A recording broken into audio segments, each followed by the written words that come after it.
That's right. That's right. We back. That's right. Here we go again.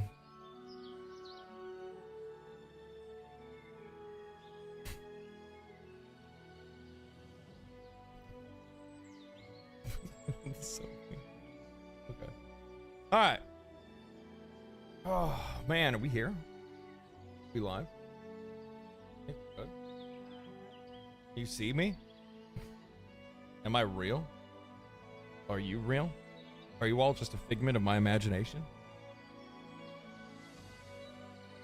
My narcissism reflected back at me in digital text format?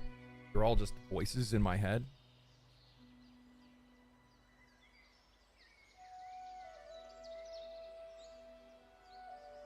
Hi, I'm not sure. Ayo, he's here. Yo, yo. Hey, yo, sweet art, dude. You do it yourself? What art?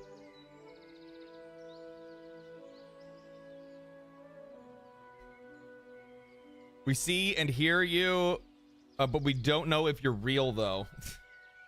That's good. I want to make sure that you guys stay on your toes. Stay on your toes.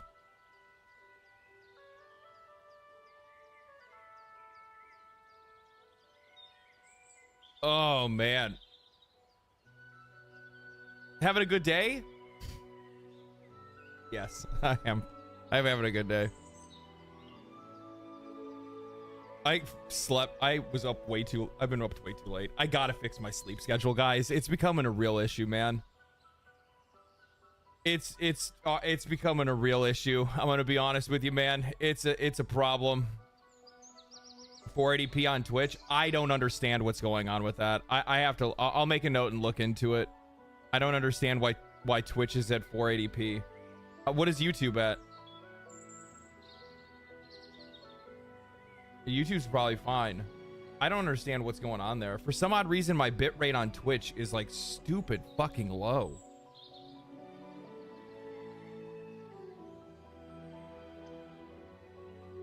I don't understand why my bitrate on Twitch is so low. 12,000 kilobits. What? Why? Why do you do this?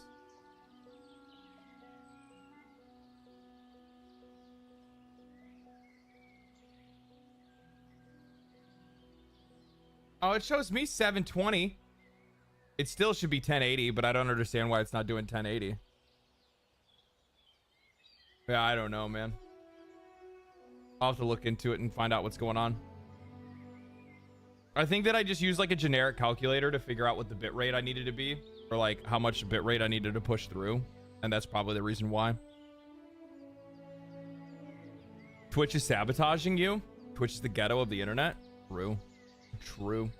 It's okay, LD, you're still pretty. That's all I needed to hear. Thank you so much. Expedition time or already cleared?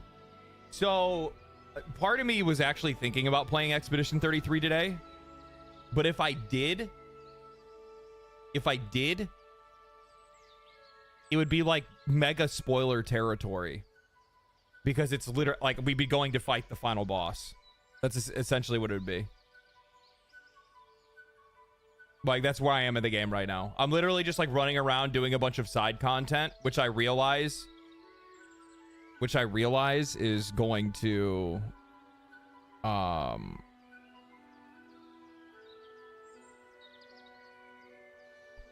it's gonna make me overpowered for the final boss. Yeah, I've been doing the super bosses and stuff like that.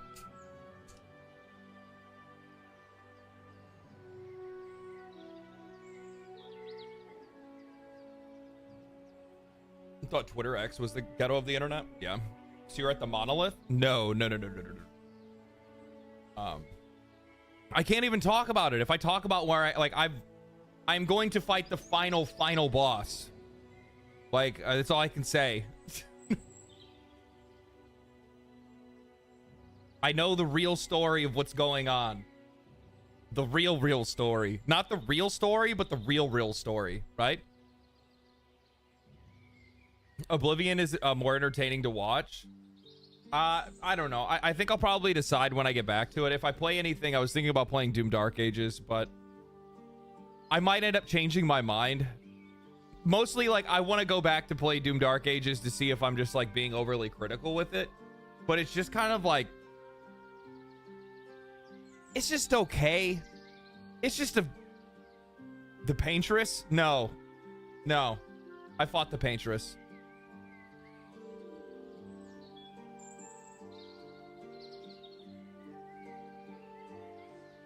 Now you spoiled it? Well, I know, because people keep fucking asking. Shut the fuck up, chat.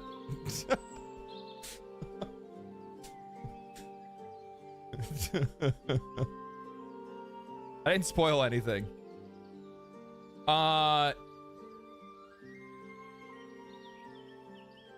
Which one of you guys ride bikes? That's a random question. Do you think Doom was a flop? The Doom situation is really weird, right? So like the whole entire Doom situation is just really, it didn't even crack the top 10. And like Doom the Dark Ages.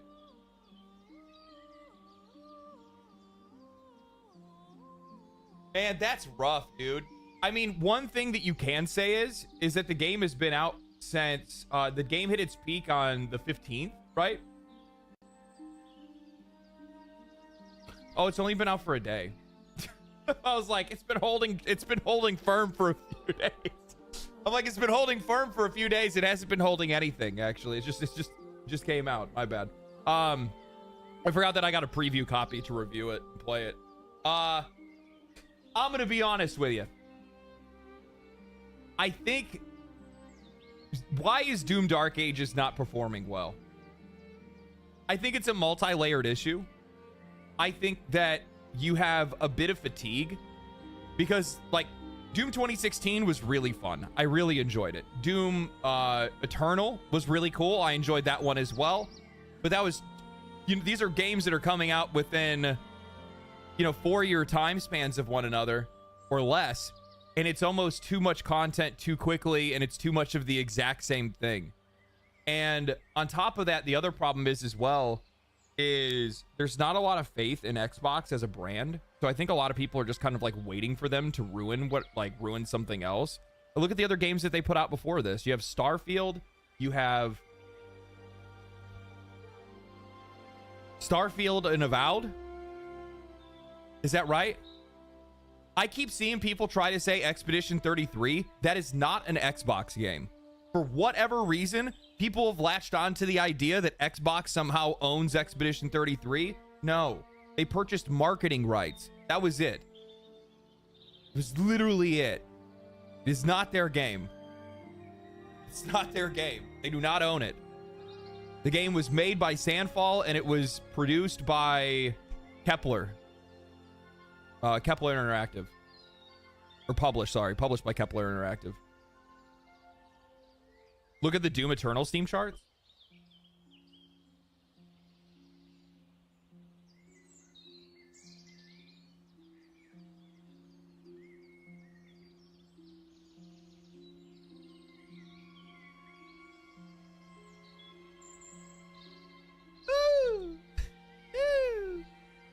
Game Pass? No. It's not Game Pass. Under no circumstances is it Game Pass. Just no. If it was Game Pass, then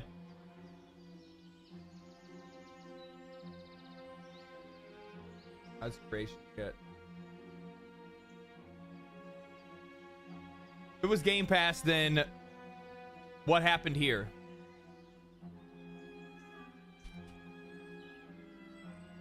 What happened here?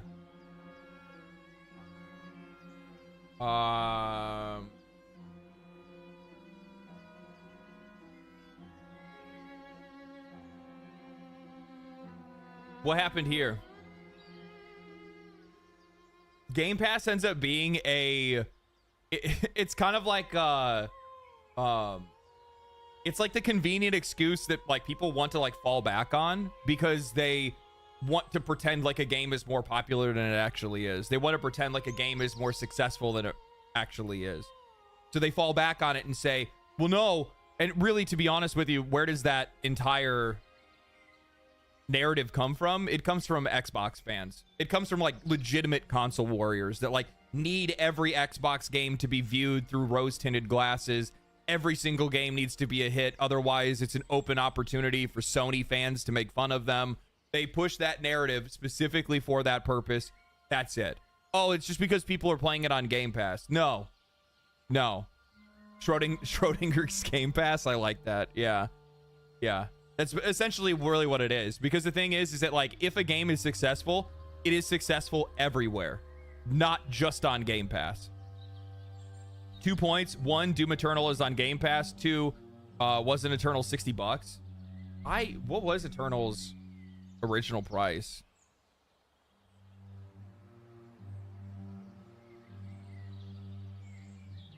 It's on sale right now. No, it's just $40. It's just $40. It's not even on sale. It's just $40. What the fuck? That's crazy. I'm sure the price was reduced at one point, but it probably came out at $60. You're probably right. So why? I'll be honest with you. I think it's 2 reasons. I think that there's 2 better games for almost half the price, right?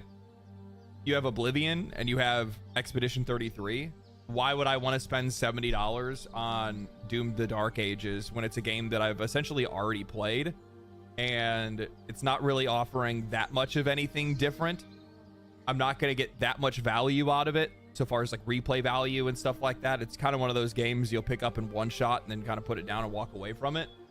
It's a universe that a lot of people are already familiar with, and that's pretty much it. Plus, on top of that, you also have to think about like the target audience for Doom Dark Ages. What's the age range of people that Doom is supposed to appeal to? I mean, obviously it can appeal to anybody, but I really like the vast majority of that audience is probably like, I don't know, like anywhere from like 25 to fucking 40, right? Those people are playing Oblivion. This is another example of Xbox just being absolute ass at like understanding when and how to release titles, understanding the price that they should be charging for some of these titles, all of those different things. Like, keep in mind, they are the ones that knew when Expedition 33 was going to release. They bought the marketing rights for it.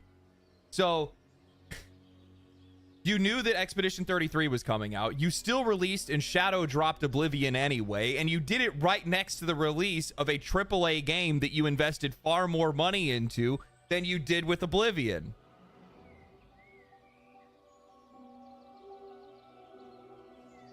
What are you doing? Spread it out. And I don't even, do they even have anything else coming out this year? I think they have like the Gears of War Reloaded remaster. So like that's cool, I guess. But outside of that, that's pretty much all they have. So it's really poor planning, and it's bad marketing and bad scheduling more than anything else. Batty251 with the $5. Australian says, for me, it's mandatory ray tracing, and that stops me from trying it out. I haven't had any performance issues, but I brute force everything. My rig's pretty strong, right? Ranger with the $5 says, sup G, love your content. Did you happen to watch Sinners? Unironically, absolute cinema. Go watch it if you haven't. Sinners, is that like a television show? I don't watch a lot of TV.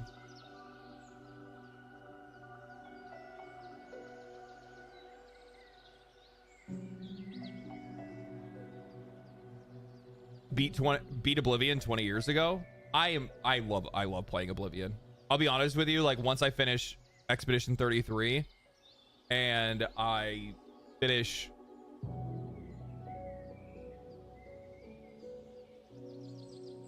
Doom Dark Ages, if I finish Doom Dark Ages, I'll probably finish it. It doesn't really want to take that long to finish it. I need to play Death Stranding. That's what I need to play next. I really need to play that game and finish it. I want to do that before the release of Death Stranding 2. We also have Stellar Blade coming out next month. I didn't play that. I'm really looking forward to it.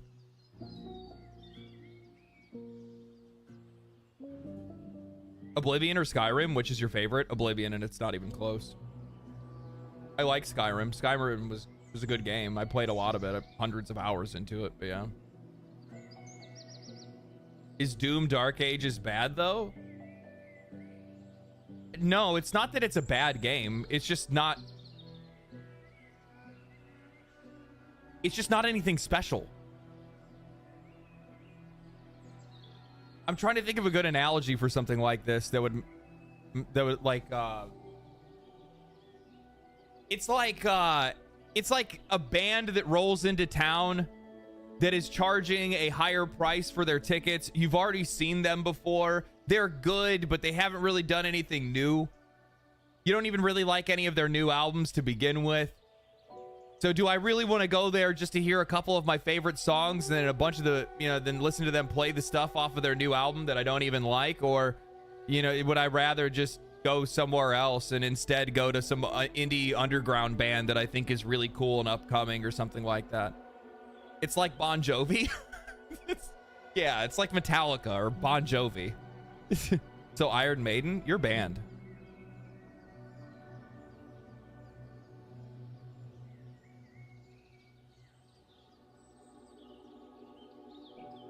I think that's just the better way. I think that's just the better way to explain it. Because, like, I'll be honest with you guys.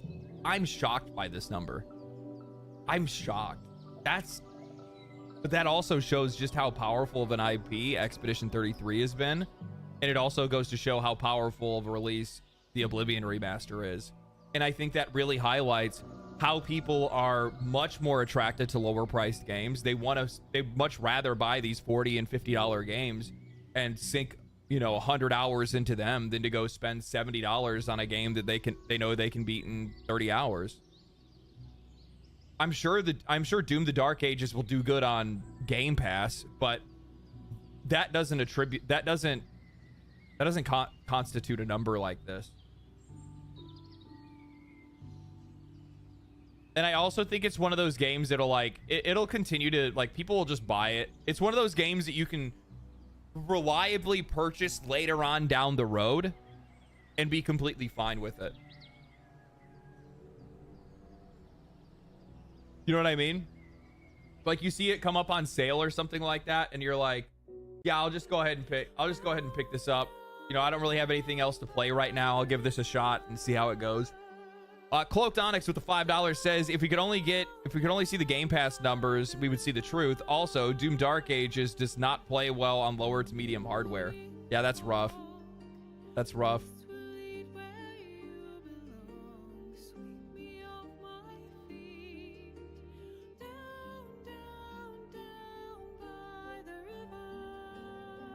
Didn't you just say Expedition had nothing to do with it? No, I said the opposite. I said the opposite of that. I specifically said one of the reasons why this game isn't doing well is because there's two better options to go and play for $50 rather than $70. If I had to very specifically say, what is the reason why this game isn't doing well, that's what it is. Why would I play this when I can go play Expedition 33 for $44 or $40 or whatever it was when they put it on sale? Why would I want to play this when I can go back and enjoy Oblivion, which is one of my favorite games of all time, and it was an entire generation of players' favorite games of all time, for $40, right? Like, it's not even a question. It's not even a question, man. And on top of that, the other thing is it's also just the playtime. Like, you're gonna beat Doom in 25 to 30 hours, right? Or probably not even 30. It's probably 20. It's probably 20 to 25 hours. $70 for that little a time just doesn't really feel that good, especially when there's better things that are out there you can play for far longer. Soapy Enigma, thank you for the $20, man. Really what is this? Been playing video games for 27 years. I've never played Doom. From what I like, the industry is in a lull. I picked up the new Doom. It's good enough for me. Once I beat it, I won't replay it. And that's the thing, as these prices continue to increase, I don't really think that there's going to be a lot of people that are out there that are going to be wanting to fork over $80. I make decent money. Like I'm doing pretty decent right now. I feel good about my life and the purchases that I make, but at the exact same time, even I can't look at some of these games and say $80, yeah, that's worth it. I can't, dude. I just can't. And I can't imagine there's a lot of other people that are out there either that are looking at a game that they're like, oh, I'm going to spend $80 on this and play it for 20 hours. I'm going to spend 80 bucks on this and then I'm going to play it in a week and then not have anything else to do. And then go back to the live service grind that I'm, you know, currently invested in or whatever it might be.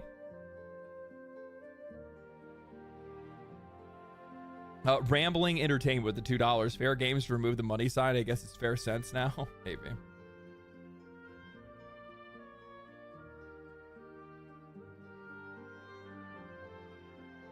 Legendary drops. Check the 1507 of the Arc Raiders top 100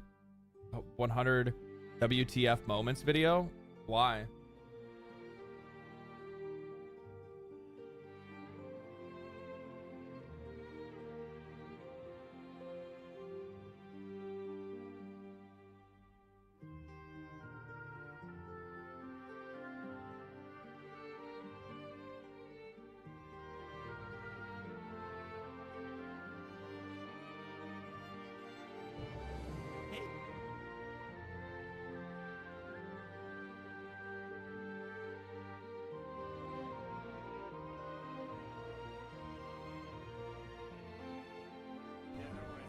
Shit.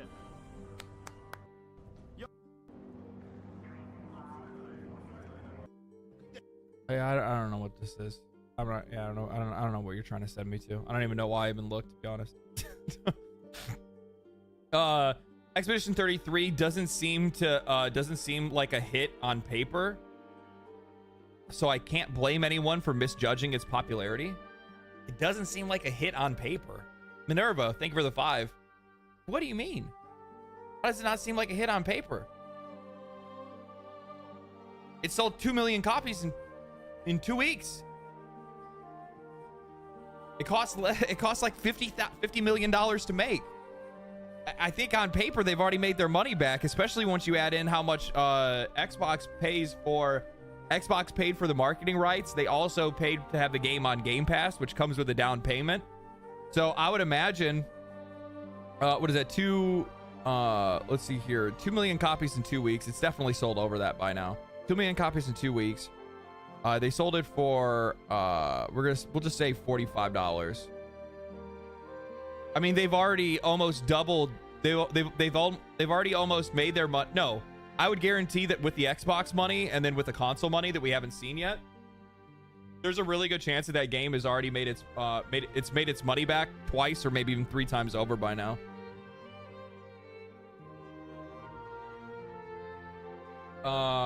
Was it Game Lytic? I can't spell today. Player Obscure. This is I mean, this is wrong. Game Analytics can be like so off sometimes. You always have to make sure, like, anytime that you're looking up any information on the internet or you're trying to get anything for video games specifically, you need to make sure that you're cross-referencing a lot of the information. Otherwise, you're just not going to get an actual like representative number, right? Like, we already know that the game has sold over 2 million copies. So like they haven't even updated their model, and most of their model is basing they extrapolate data from Steam specifically.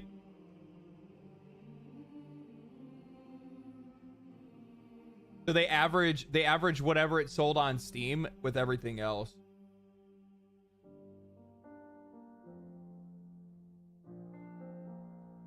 But yeah, this isn't even right.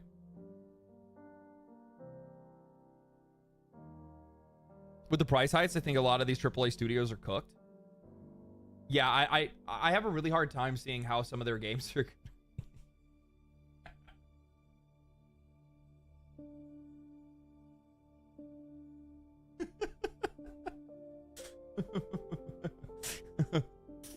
Oh fuck, they're so cooked. They're so fucked. They're so...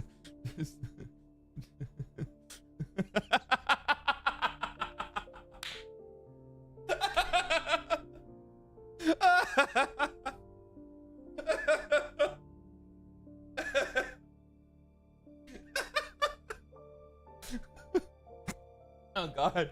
Oh fuck, it's too good, man. Oh fuck, it's too good. Oh man. Oh man. It's too fucking funny. Check out the Asmongold video on the event. I saw the stream. It was rough. I want to see if there's any highlights of it. I caught the Bungie live stream. Jay Greenlee, thank you for the $10. I caught the Bungie live stream. They spoke like the office personnel at the factory I work at, discussing the product line, not the product. I kind of want to watch it. So be indignant with the $10 says, I don't like live service games. I work a ton. The game will last me 2 to 3 weeks. I'm enjoying the game enough. I don't mind putting money into something I have at least some appreciation for. Yeah, I mean, I think that's fine too, right? The face of despair.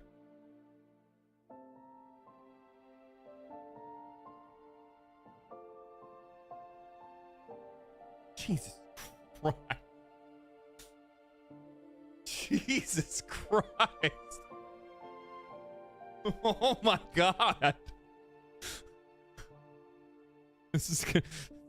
Can I even, am I going to be able to even stream this game? Good Lord, man. That like last back shot, I'm like, good. Okay. That's enough. I don't need people to get fucking wild in the chat. You know what I mean? Illegal in Texas? Is it actually illegal in Texas? I saw they were like trying to pass a bunch of laws.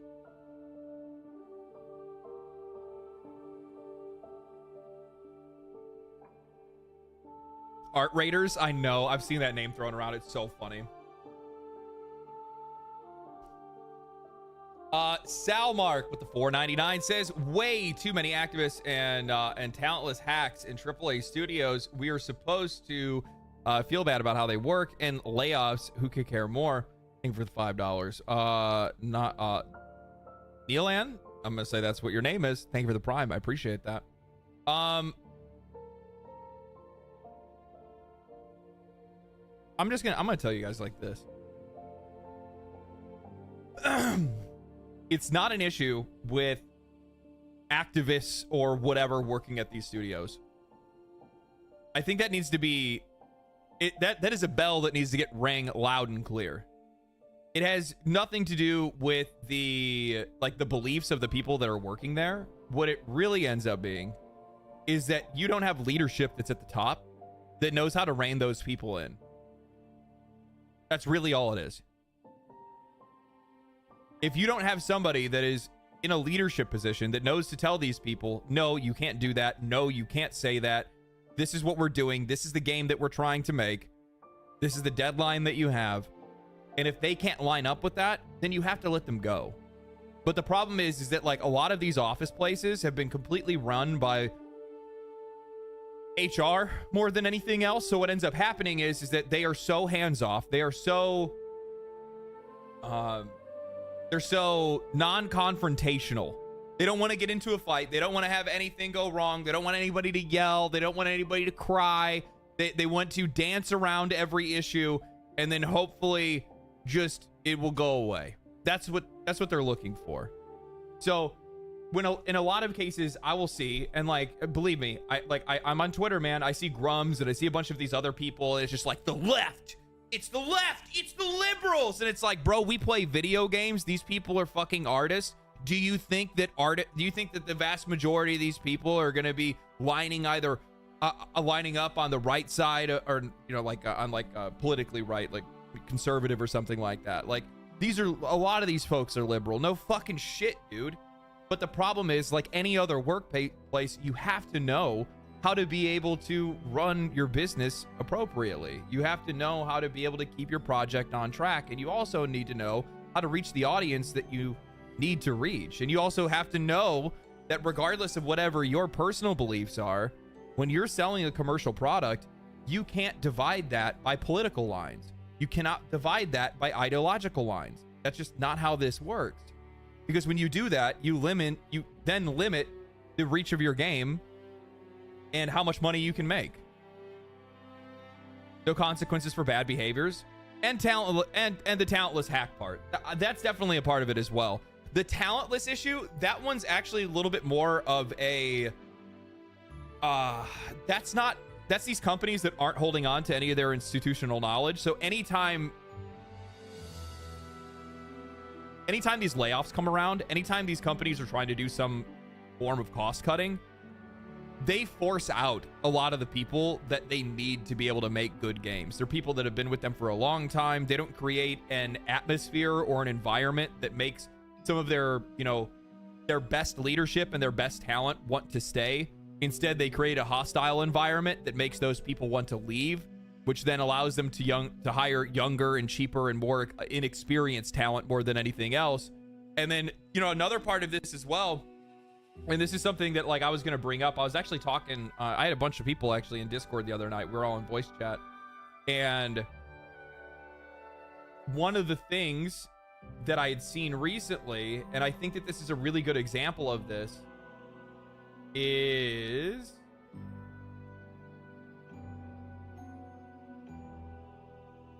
where is it? Yeah, right here. Electronic Arts will be ending its remote work policies permanently and implementing a full return to office. This is the other part of that.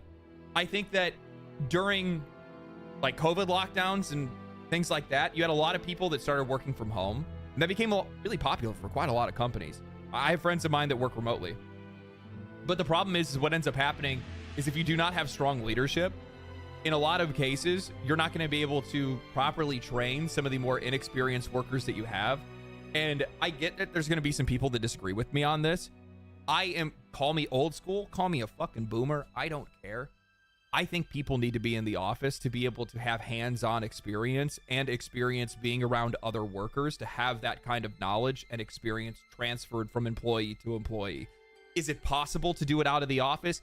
Absolutely sure. Does that mean that every single, you know, job or every single industry needs to be everybody in the office? Absolutely not. But I do think that there's like a cross section there where you do have to have people that are working together. Fuck 1 hour commute. And here's the thing. I don't disagree with that. You know what the 1 hour commute issue is? The 1 hour commute issue is the fact that most of these companies if I'm talking about game design specifically, the reason why remote work is such an issue for a lot of these folks is because this entire industry is consolidated in California.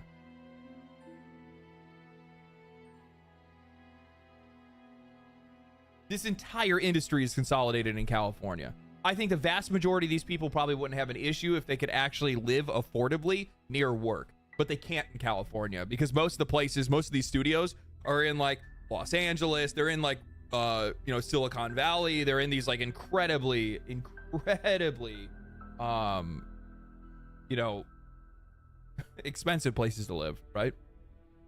A lot of it, but not all. Most of it. The vast majority. The biggest ones in Austin, you have some in Austin as well, but Austin is just as expensive because all the Californians went to Austin, right? Bethesda's in Maryland. I'm pretty sure Bethesda has an office in California as well. Obsidian's here, Xbox is here, Activision is here, Blizzard is here, Square Enix is here, Konami is here. Like they're all in California, every single fucking one of them.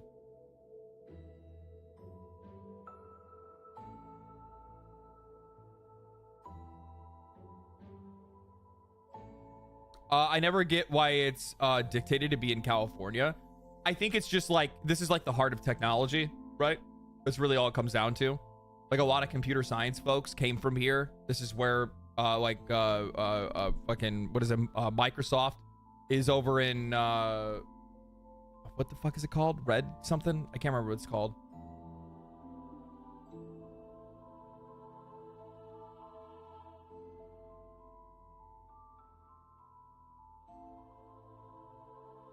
Didn't know you were in California. Yeah, unfortunately.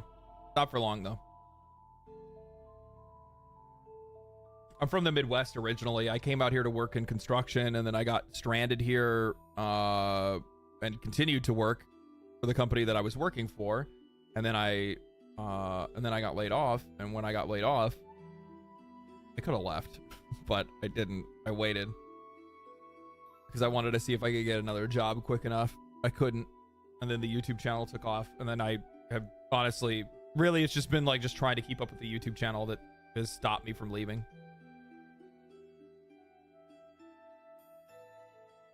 Redmond. Oh, that is in Washington. You're right. But it's all still West Coast.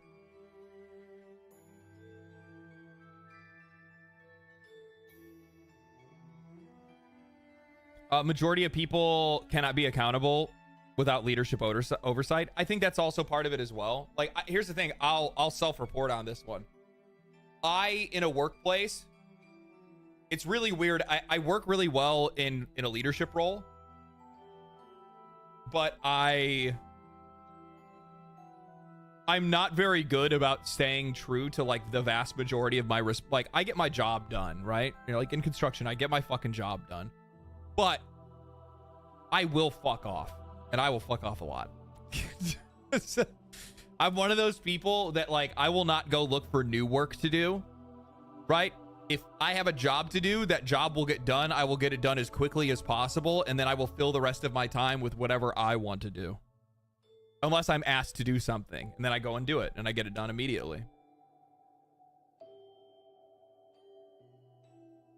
I mean, when I was fucking working, like, one of the reasons I could even get a YouTube channel or like start making videos was because of the fact that like I would get like the vast majority of my work done, and then like 3 to 4 hours out of my day, I would just like be at my desk pretending to be, I don't know, filing reports or something like that. And in all actuality, I was researching and writing outlines for YouTube videos. Double dip, baby. Always be cheating, boys. Always be cheating.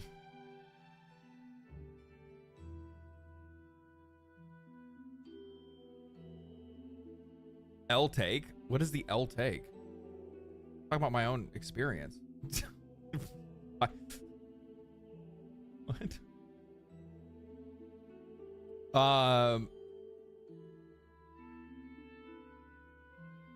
Makes sense. California is where this ideology nonsense started.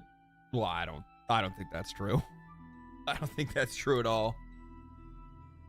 Not even close. Do they do stupid shit over here? Yeah, they do a lot of stupid shit over here. Is this where it came from? No, in a lot of cases it's not. It, like, in most cases when it comes to California, one of the things that I've learned is that this is like, California is not a place that starts any trend. California is the place that like follows every one of them. Let me see. Let me catch up on some of these super chats. I fell behind on them. How sure are we that Bungie didn't sabotage Sony's live services at this point? Because only live service they didn't look at was Helldivers. I'm not too sure exactly what you mean by that. I don't think that Bungie would purposefully sabotage Sony's live services, because I mean, they did work on them. You are right about that. They had like a team that they'd put together from Bungie to go and like analyze these live service games. But it's kind of funny that they would do that when simultaneously Destiny 2 was losing players. It's like, oh hey, let's put together this task force from this, you know, studio that's running a live service game that's currently failing. It makes a lot of sense, right? I don't think it's purposeful. If anything, it's probably just incompetence. Minerva with the $5. Being a liberal is outlawed on Super Earth. There is only one. There's only one party in Super Earth. Greenlee with the $5. HR should be a tool for employees, not the guidance counselor for the company. Keep in mind that really what it ends up coming down to is it has nothing to do with human resources is literally just a fucking scam for the employees. I know this because I worked closely with human resources. Anytime I ever worked with human resources, it was almost always them trying to get me to help them put an employee in a position to be fired and seal up any issues and cracks around it where the company could take blame. That is what HR is for. HR is essentially the men in black for the company.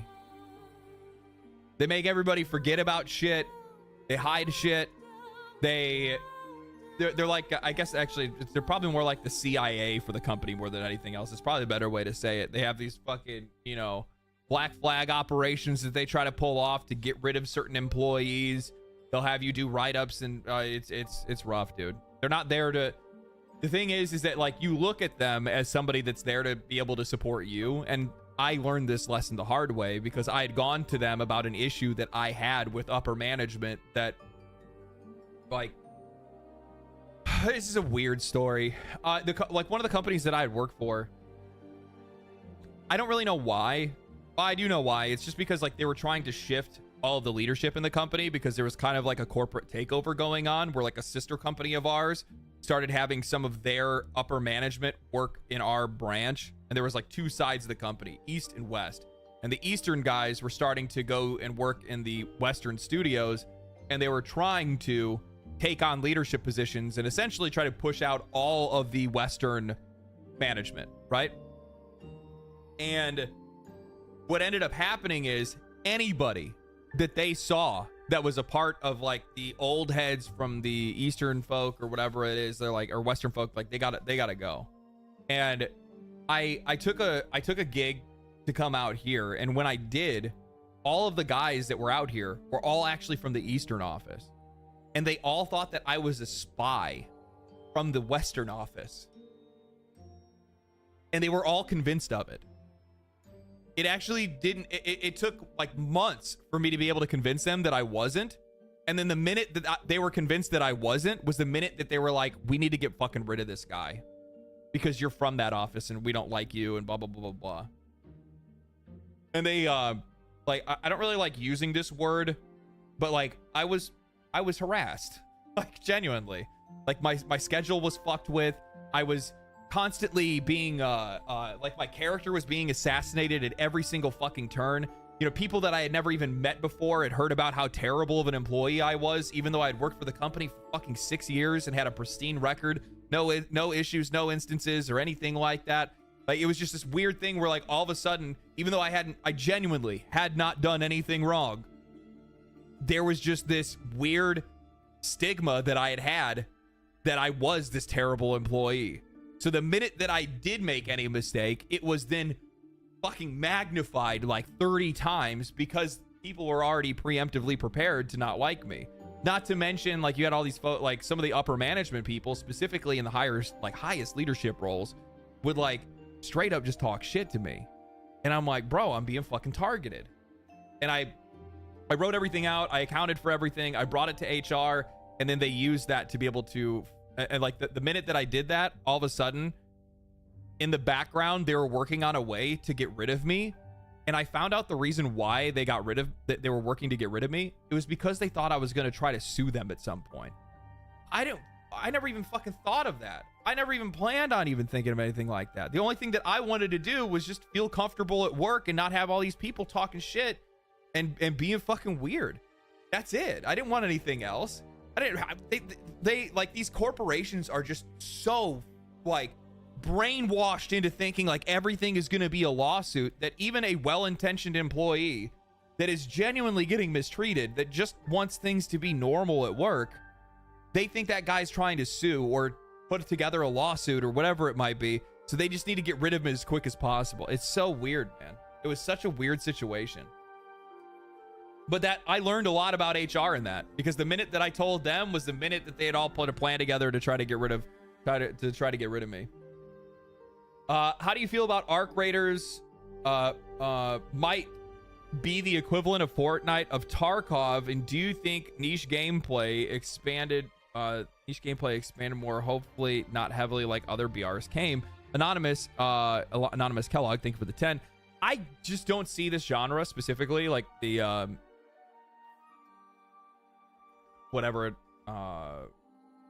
extraction shooters. I just don't see it becoming as popular as people think it is. The problem is that like by trying to make it more palatable for a wider audience, you have to remove the features that make it compelling and interesting in the first place. And I don't see where that is. The funny thing is that like what they essentially are really trying to do and what they're looking for, and the thing that actually would resonate is actually something that's probably a lot more like Destiny, but something that's supported better, something that's handled more ethically and more affordably. And yeah.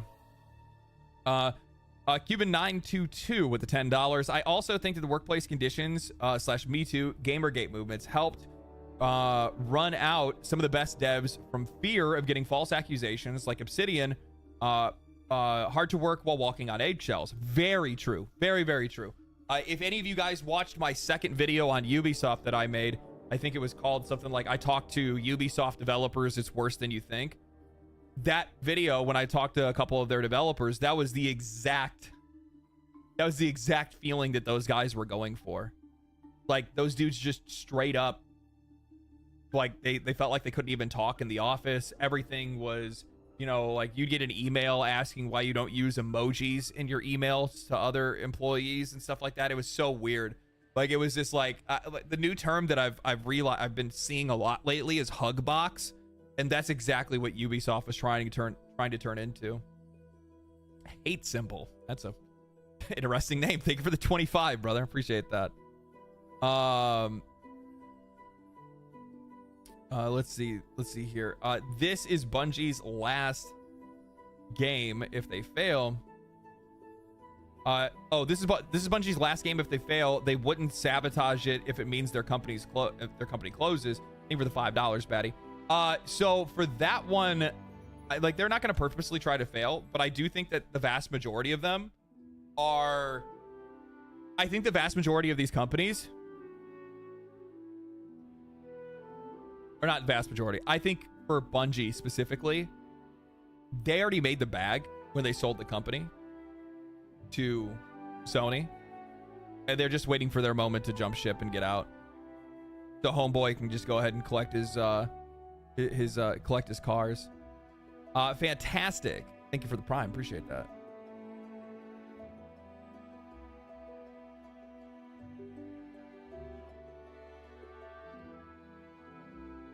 Bungie is just bad. They're high on their own supply. I mean, this whole situation is just so weird. And we got so much to go through today. All right, let's look at this a little bit. Let's do the Bungie thing right now. Let's go through the Bungie shit right now. I think that's probably the best way for us to go. Let's do this. All right. So this is where it started. This is where it started. So this is anti-real on Twitter. Is the Marathon Alpha released recently, and its environments are covered with assets lifted from posters and designs that I made in 2017. Now, for you guys that haven't played it, I'll bring up some gameplay.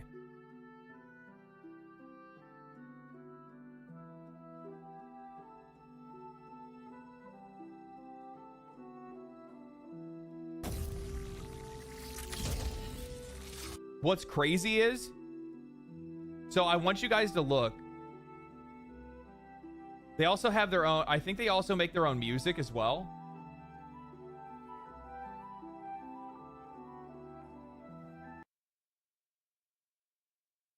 And this is something I didn't realize.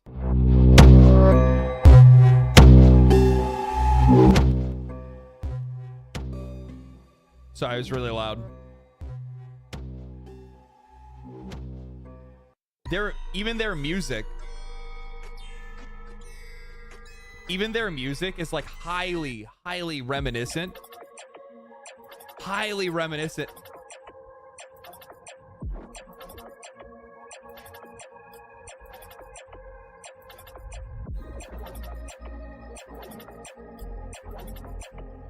Like, this sounds like the stuff from their trailer.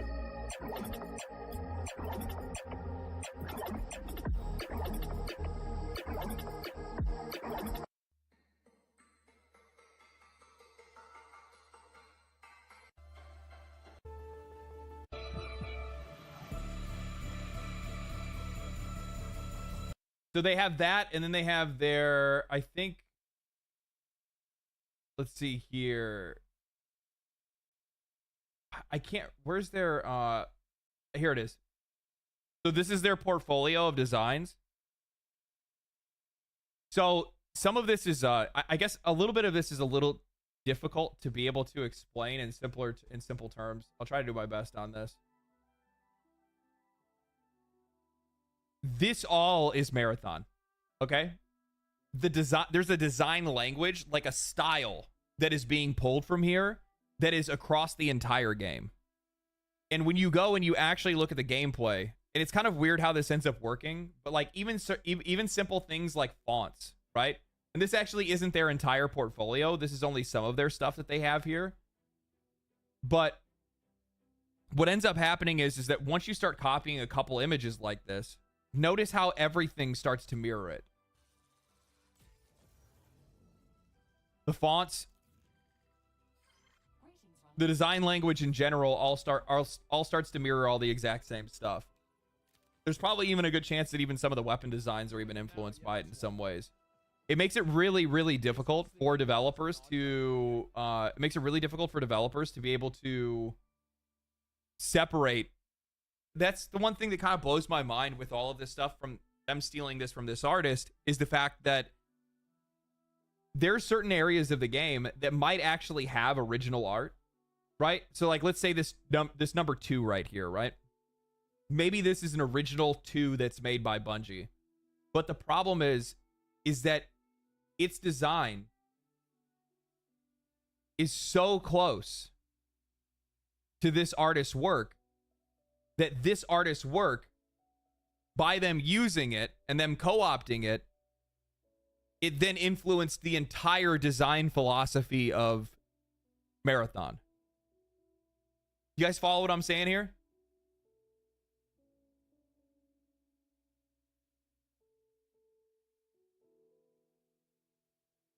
So not only did they one-for-one copy things from this developer, but on top of that, because they copied those things from them, the rest of the design that then followed that T for T. So they ripped the style. No, they ripped all of it. That's the crazy part. That's the crazy part. They ripped all of it. So even if they do go in and they take out the very specific elements that are straight up one-for-one copies of this artist's artwork, it doesn't matter, because the influence of their art is felt throughout the entire game. So there's nothing original about this game. There's nothing patently Bungie about this game other than them being art thieves.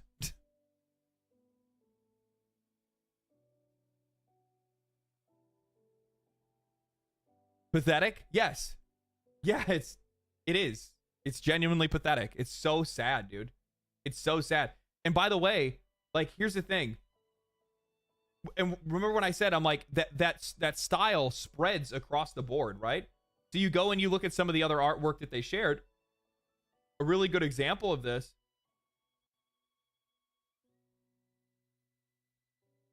Really good example of this. Look at this right here, right? So this is in like all that, like the code that like falls and stuff like that that you see in the trailers. You see it in some of the gameplay as well. Well, what's really crazy about that is it also influenced the weapon designs. You guys see the plus signs here? This is all coded from that. These squares right here. There they are right here. All that stuff bleeds into even on the character's gloves. Look at the character's gloves. It's on there. These like diagonal or like arrow lines, you'll see some of those as well. It's everywhere. It's not just in one place or another. It's not like there's just a couple of boxes in the game.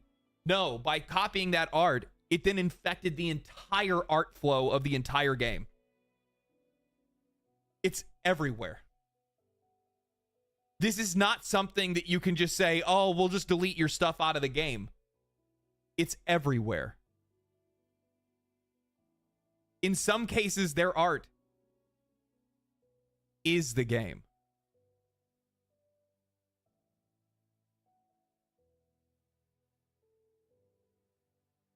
This is not good. This is not good. I'll show you guys some more.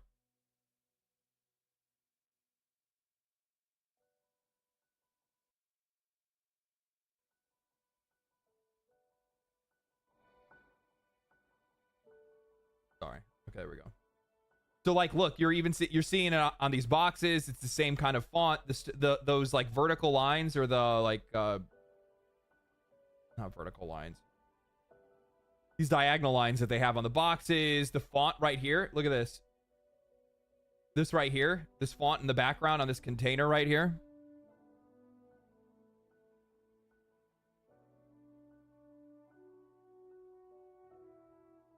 There's those vertical lines right here.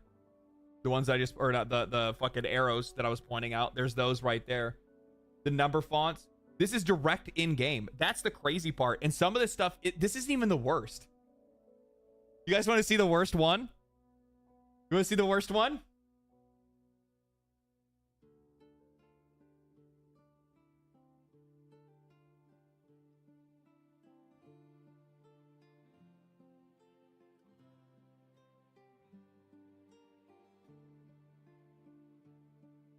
This is Anti-Real's art. Anti-Real daily series. This is just like they're like out. This is like the front cover of their album, right? There's just a box with a 2 next to it. They didn't even bother removing their watermark.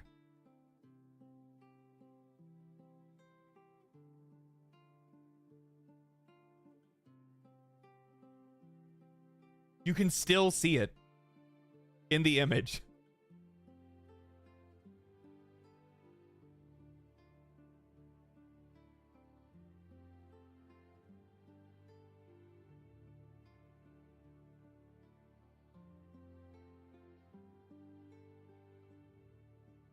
This is right here. It's his entire portfolio, man. Sorry. It's his entire portfolio, man. The further you go back, the more it looks like New Marathon, or even the QR looking pixels start showing up on everything. This is so fucked. So this is more of his designs. Or her, sorry. It's more of her designs. Like, all of this stuff looks like it's from Marathon. It's even the number font. And what's even crazier is they also stole the company names. So this is Anti-Real Daily Series in 2017. And right here, oh my God.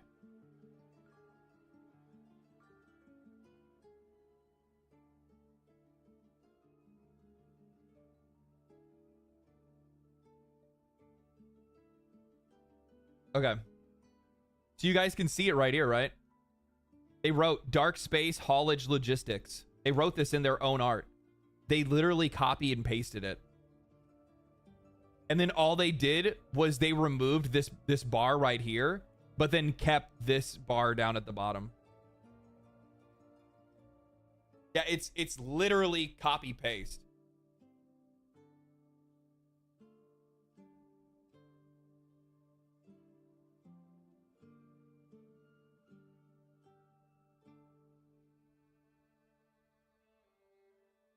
This shit is just downright fucking despicable.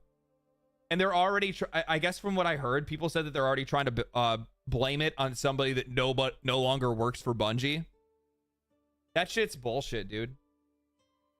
It's like I said in the video, and it's right here as well.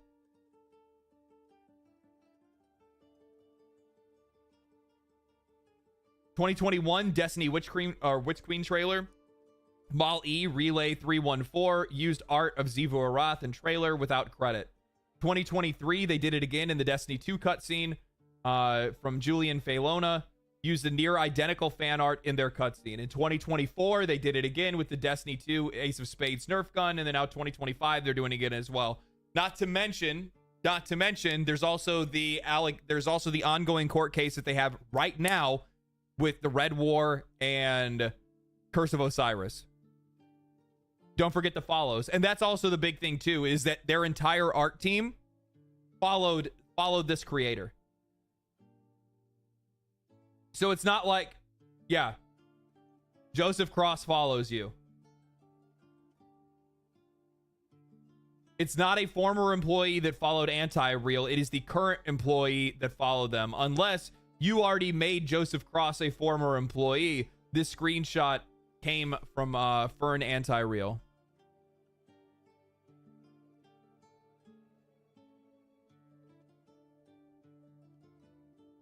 Well, here it is right here. Let's listen to it. Super valuable, and we've been listening. Oh, that's the where's the apology? Full statement on the incident. All right, let's hear it. I haven't listened to this yet. We're seeing a regular full where's the volume at? Why is it so quiet? What the fuck, YouTube? Twitter? Came to our attention that an artist who worked on Marathon took elements from a graphic designer without permission or acknowledgement and placed them on a decal sheet that was then checked in 2020. The decal sheet included icons and text elements. These elements ended up in our alpha build, and there's absolutely no excuse for this oversight. And we are working on and 100% committed to our review process to ensure instances like this don't happen again on Marathon or at Bungie. Well, wait a minute.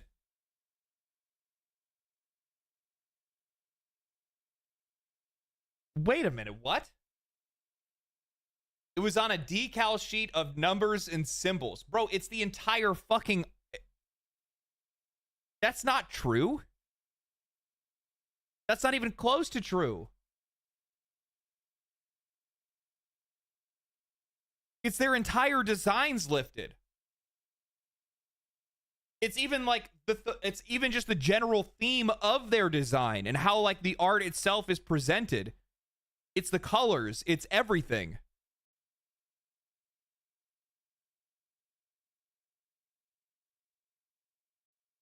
A decal sheet. To our review process to ensure instances like this don't happen again. We're making changes to our review process to make sure that this doesn't happen again. It's been happening for 5 fucking years.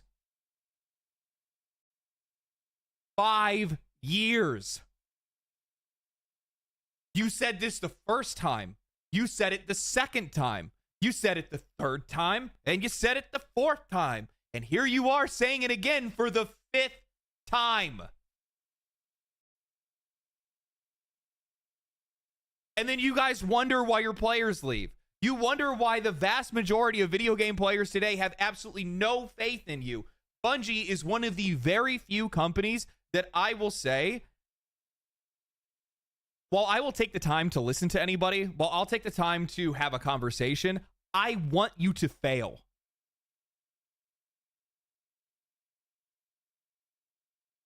I don't want you in this industry anymore. That's it. That's how I feel.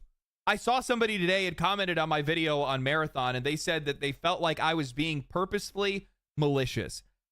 I am. I fucking hate this company. They're liars. They're weasels.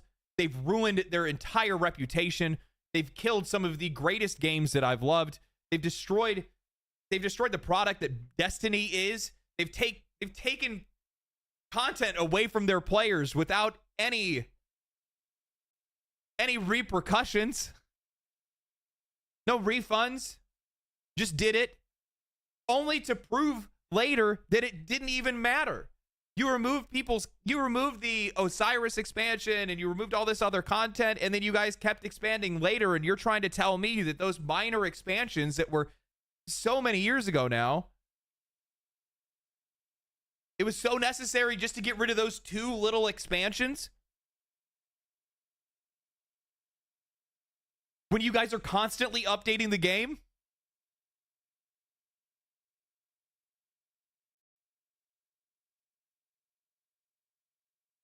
You steal people's artwork.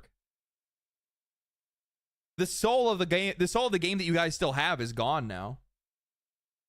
On Marathon or at Bungie. I'm sure that there's talented people that are there, but the leadership that is there is so inept and is so incompetent.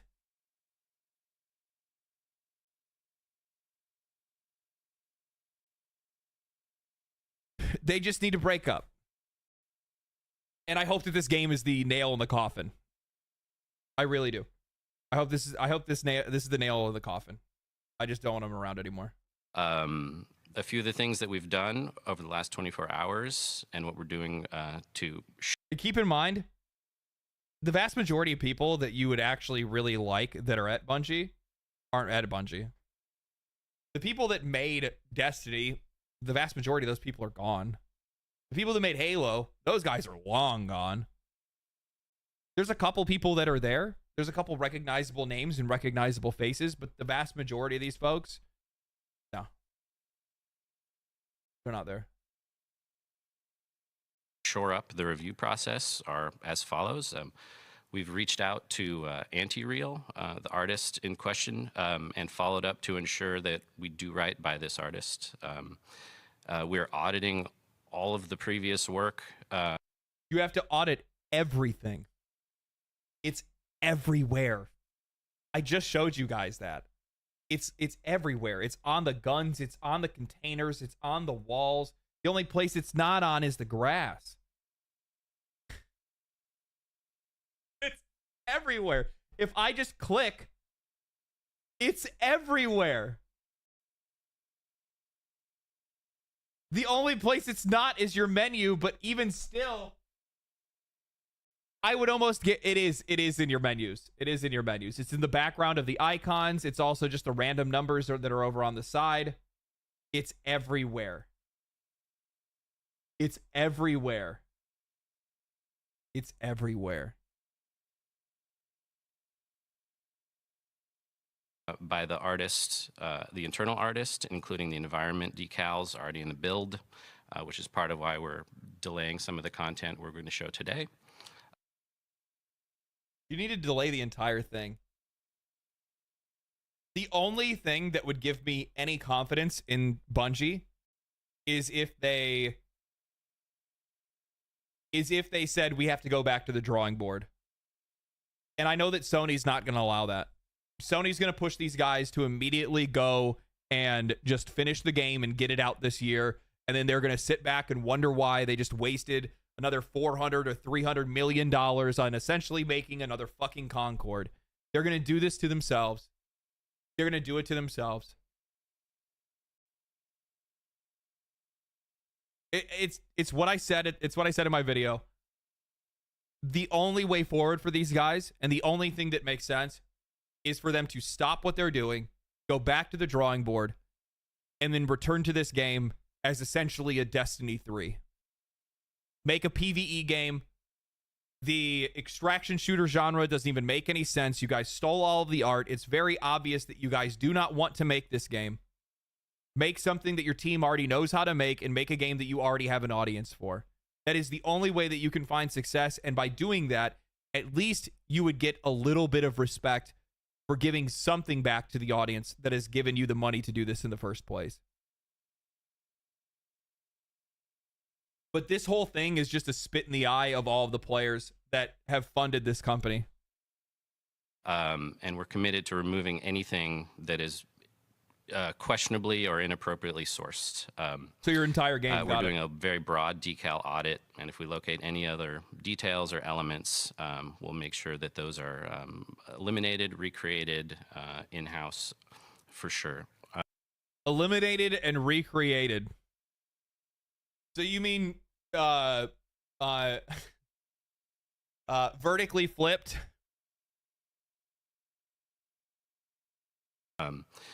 Hundreds of artists have worked on this project for years. Unknowingly. Hundreds of artists have worked on this game for years. Unknowingly.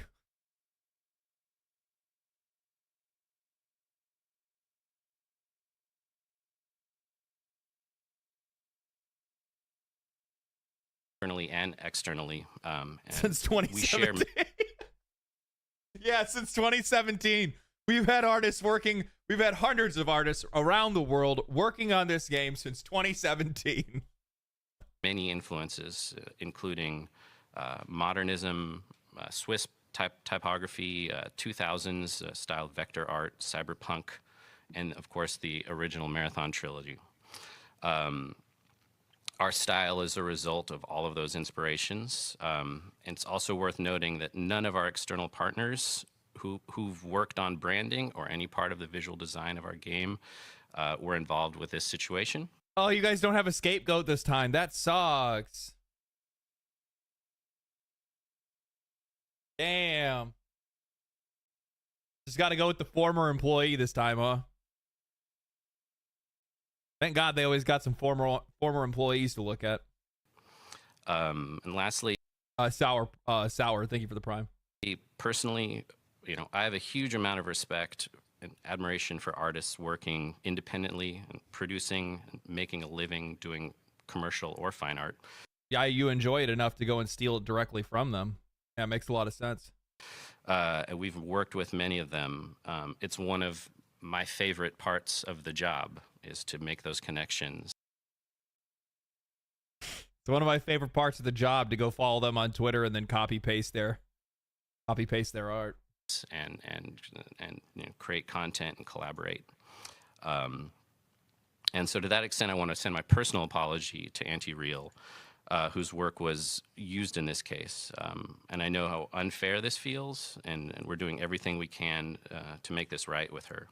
Her work is fantastic, and we clearly share mutual appreciation for a specific genre of graphic design. And it's very exciting, and I'm excited to have folded that into our style in general. So thanks for listening, and thanks for your patience. So yeah, absolutely, and thank you, Joe, for coming in and chatting with us about that. These guys are they reading off of a fucking? Are they reading off of a teleprompter? They are. They have to have cue cards. Yeah, if you have any further questions about that, feel free to ask them as we go along. We're probably gonna. Why are you saying thank you and you're not even looking at him?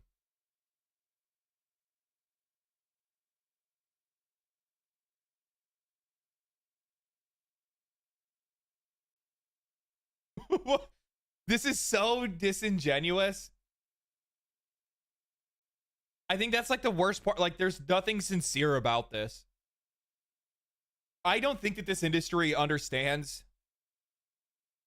I don't think that the world understands, like, how much people are craving sincerity today.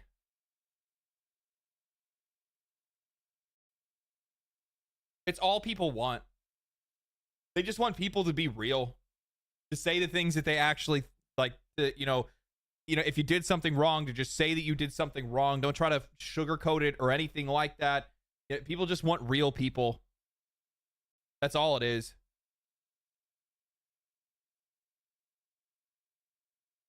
Sony is not looking good. Sony is going to be fine.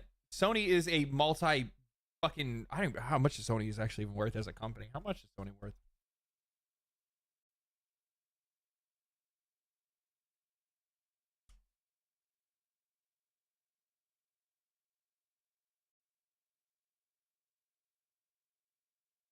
They're worth a lot less than I thought they were. That's crazy. Maybe this is probably it's probably split between this and then like the like a different stock exchange maybe. Either way, Sony's a big company that makes more than just PlayStation. PlayStation does make up a large portion of their income, but not all of it. Yeah, I mean you have their like HD Blu-ray players. You have Sony makes TVs. Sony makes all kinds of shit, right? They make a ton of stuff. They're gonna be fun. You just can't retroactively hire an artist after stealing from them. Yeah, no, you can't. Wolf, thank you for the prime. It's so inauthentic, and it's just I'm really disappointed that was the way they went about it. I hid loss in my design 6 years ago and nobody caught on. No.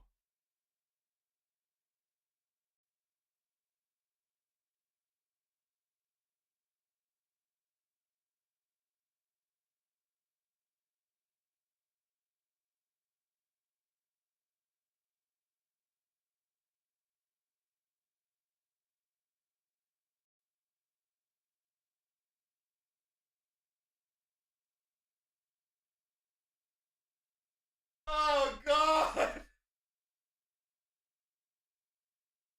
How are you this careless? The worst part is these folks aren't even just bad at their own job to the point where they need to go out and steal other people's work. They are so bad at their job that they can't even hide it.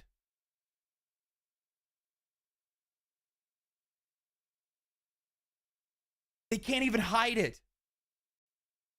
They don't even try.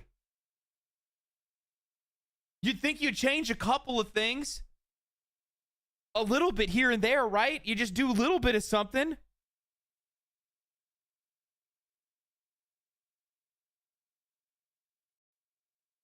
Oh. You know what's really funny? You know something I saw before Marathon spun up? Or like when Marathon was spinning up? I saw people that started like Marathon-specific YouTube channels. Marathon-specific shows that they plan on doing, like streams and podcasts and all this stuff. Let this be a lesson. Never tie yourself to one of these companies. Because while their success is your success, their failure is yours as well. This is so sad. This is so sad. Imagine being so stupid you can't even cheat. Oh, LD, love your YouTube videos, man. Catching you live. Have a great Friday. Yeah, thanks, brother.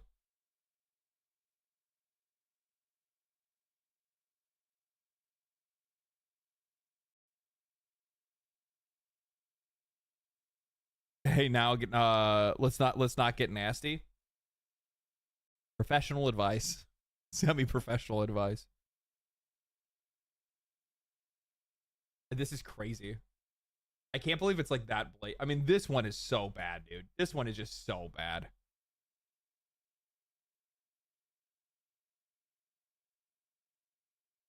I mean, it's their entire design language. I think, yeah, One Peg even said it right here. If you're looking through their portfolio, it becomes very apparent very quickly the entire design aesthetic of Marathon was pulled directly from her work. Like the whole design spine, it was spun off her 2017 era portfolio. Typeface, direct graphic rips, colorization, all of it. Yeah. Like their artwork essentially inspired all of Marathon. Did you watch the Marathon live stream? I want to watch a little bit of it. I have it up here. Before we're fully streaming. So let us know when the actual stream camera is up. I'll let you know. I'll let you know Cool. too. The first message. Can you guys see this? Do you guys see the first message?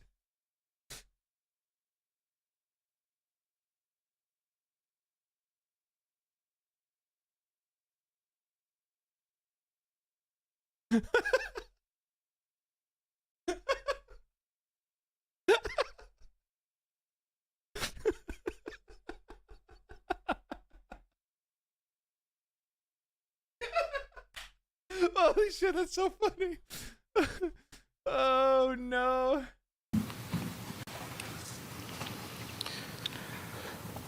It'd be awkward if you got some spelling errors in there. Oh, yeah. This is gonna be awkward. Twitch is live. Twitch Okay. is live. Hi, Twitch. These guys are not like. The funny thing is, I'm gonna tell you guys this right now. The level of sheer incompetence to have not delayed this. I do not this did not make their situation any better. If anything, it made it even worse and easier to meme. Legendary drops. I made a what is this? I made a Reddit post 4 years ago basically outlining the design of Onslaught. The post got removed. I feel like they stole the idea. That's crazy. I wouldn't put it past them. We'll get started in a second. That's not yet.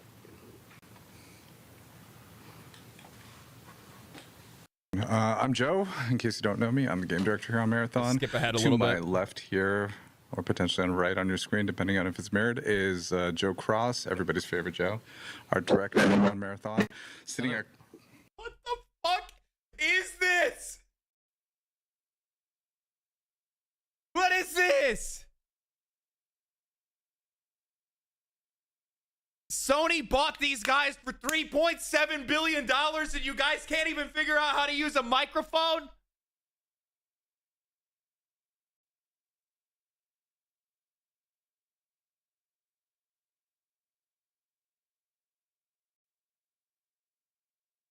Sitting across from me, who's not on camera, is It's all desync. Andrew Good Witz, Lord. gameplay director, and we're gonna spend some time talking about This is so rushed, so poorly planned.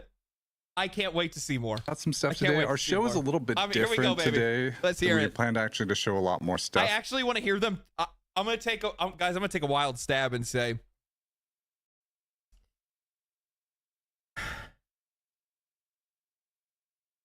I want to hear them talk about the game. I need to hear them talk about the game. I want to But see something. For a lot of reasons we're about to get into, we decided not to show We'll let a it bunch roll. of this We'll let it stuff. roll. But we are going to be discussing a lot about what we learned through Alpha, some of the plans that we're going forward with. But before we get into that, Joe Cross has some sort of topic that he wants to talk to you all about. As some sort of topic he wants to talk to you about. Yep. Thanks, Joe. And hey, everyone. I'm Joe Cross, franchise art director of Marathon. Already To heard this. shore up the review process are as follows. Shore up the review process that we've had a problem with for the last 5 years. We've reached out to externally, and were used in this case. Always intended to be kind of like a smaller slice of the game, you know, Wits. So absolutely. And thank you, Joe, for coming in and chatting with us about that. It's so weird that they're not like, what are you looking at? Like HR, legal? Yeah, if you have any further questions about that, feel free to ask them as we go along. We're probably going to transition now and just talk a little bit about Alpha. And The Alpha was a chat. big milestone for us. There was a lot of Joe stuff that went Cross into stole it. our art. He's a it was, coward. Good always Lord. intended to be kind of like a smaller slice of the game, you know. 4 years in a row is wild. Hey, is that Mari from my chat? Wits, right? As we were going into it. Feel free to talk, by the way. It was always kind of meant to be a smaller size of the game. It was always meant to be sort of like testing a little bit more of that like core combat and some of the baseline of the progression systems that we have, you know. And it was great, really great to hear a lot of the feedback, especially from those who played the game, as well as people who witnessed it, you know, and sort of get a sense of where everyone was attaching to certain things and where they did. You mean not attaching at all? I think one of the things that's like really interesting about Marathon is that sure, there's a few people that have like some mild interest in it, but the vast majority of people that I saw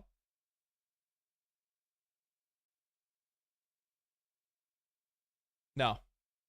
Most people are like, this looks like the most mid shit that I've seen. In a lot of cases, people are surprised that it was even coming from Bungie to begin with. Didn't see as much meat as they wanted, or things that they didn't like, you know, like at all, or things that they did really like, you know. So there's a wide variety of opinions that sort of came about. A couple of things that we really learned, we really wanted to talk about though. One was Chat the was limited to idea of 1 month follow. sort of the core of the survival game, you know. I know we talked about this a lot, Wits, the survival game being this like sort of idea of not just running through the environment and trying to survive other people trying to shoot you or the enemies, but like all the different challenges of trying to get out. And we feel like some of the bigger things that we missed on that we know we wanted to see, but we kind of like didn't land super well was like the idea of like resources and the survival economy. If you want to talk a little bit about that, Andrew. Yeah, like we basically we were dropping like too much ammo, right? Too much heals, too much of everything, and so people were lasting. Do the they have like session for a dudes really talk? long Why do you time. have people talking off camera? Like these guys just don't. They don't even want to be seen. They don't want you to know who they are. And we just didn't. Andrew and Lars are really off kind of camera. push you That's out, so and weird. We knew it was going to happen in the build, and so we've been really like focused on how we can improve that and you know, get more hazards in the That's game. There's so a lot more weird. hazards in the current build. There's a lot more evil things we have in the game, as also like and half the guns are in the build, and so the other half are not in the build. So Yeah. you haven't even seen half of the weapons. I know that there was some folks that thinking that like that was the full library. It is not. It's like half the guns in the game, and they were dropping too often too. Like we were dropping too many guns, too many long shots. I know long shots were a thing. Long They shots too were easy to OP, get. yeah. We're focusing that.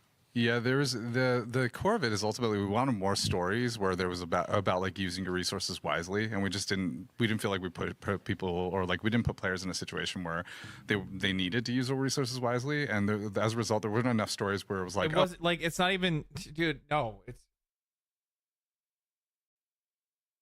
the game felt dead.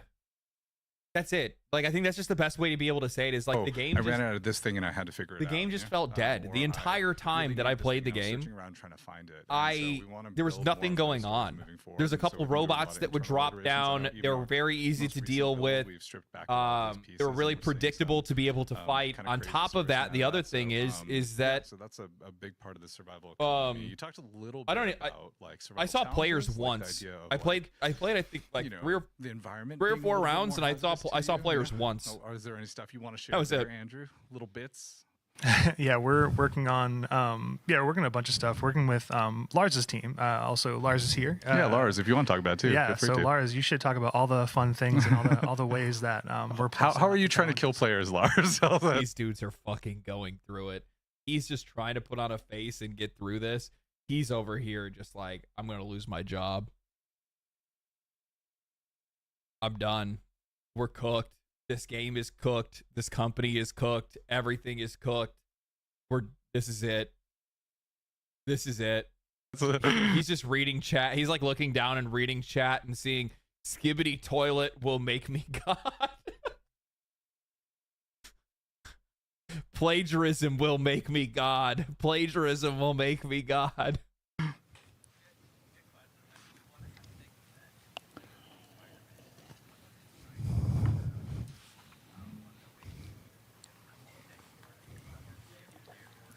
Where's it? Where they? You can't even hear the person that's asking a question. What the? Toxic plants now that we have in Martian perimeter. So like between sort of going between POIs. Why does this guy sound like he's like a it sounds like a weathercaster. Like it sounds like the dude that's in the helicopter. You guys know what I'm talking about? Like it's the dude doing the like the overhead like traffic report. That's what it sounds like. We'll have to keep a lookout for that. It's for the people who got real used to and as you switching guys to can knife go ahead and see just- right now, we got traffic's really backed up on the 405. It's going to be really difficult to get into downtown today. I'd probably make sure to either leave your house early or wait until the traffic dies down. Going full bore. Airplane You're not pilot. going to be able to do that any longer in the game. So we're thinking about all those kinds of Guys, things. I'm gonna need you to put your things in seatbelts the on. world Things that are make gonna, sense. it's Like, gonna be a bumpy the ride. world really does not want you there. You know, there's obviously the UESC. They obviously don't want you there and are trying to stop you. But maybe that's a good segue to, I don't know, Wits, if you want to talk about some of the UESC stuff we've been looking at lately as well. We definitely. Yeah, we're gonna need you guys to put your seats back in the upright position. Put your trays back up. We're gonna be running into a little bit of turbulence. Definitely know that the UESC they took a lot of damage. They took a lot of damage. They were like overly reacting, like in hit reacting, and so we're looking at Doubling audio, dude. This is what the fuck. This is such amateur hour. Reducing what's called like first sighted, which is like they look at you and they're like you, and then they get into combat with you, and then they take some shots. We want them. We want them to be more stand their ground robots and hit that killer mecha infantry fantasy that they kind of want to bring. Shut them down. So we're adding we're looking at transitions for $3.7 going right to combat when they see baby. you. We're also You we know, also noticed Sony's sitting here watching this, going like, "Mother."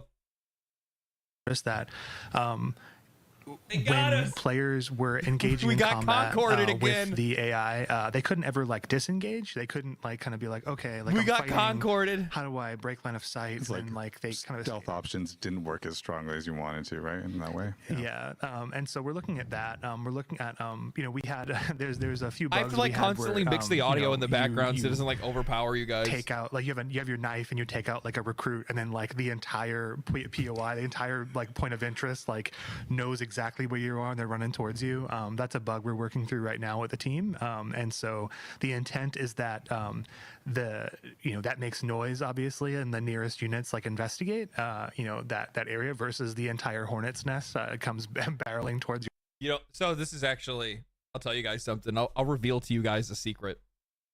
So, Joe was actually going to do either a stream or an interview with me, and we were just gonna like play the game, and they were going to walk me through it. And I'm still 100% down to do that. By the way, no shade there, okay? No shade there. I am always listening. I'm always open to listen. I am always open to ask questions, and I will always be gracious in those situations. I will be a fair interviewer. I'm not going to be a complete ass to you or anything like that. That's not a problem. What's really funny is that the only thing that they asked me for one thing. They said, we just don't want you to clickbait with like the title or the thumbnail saying that this game is Concord.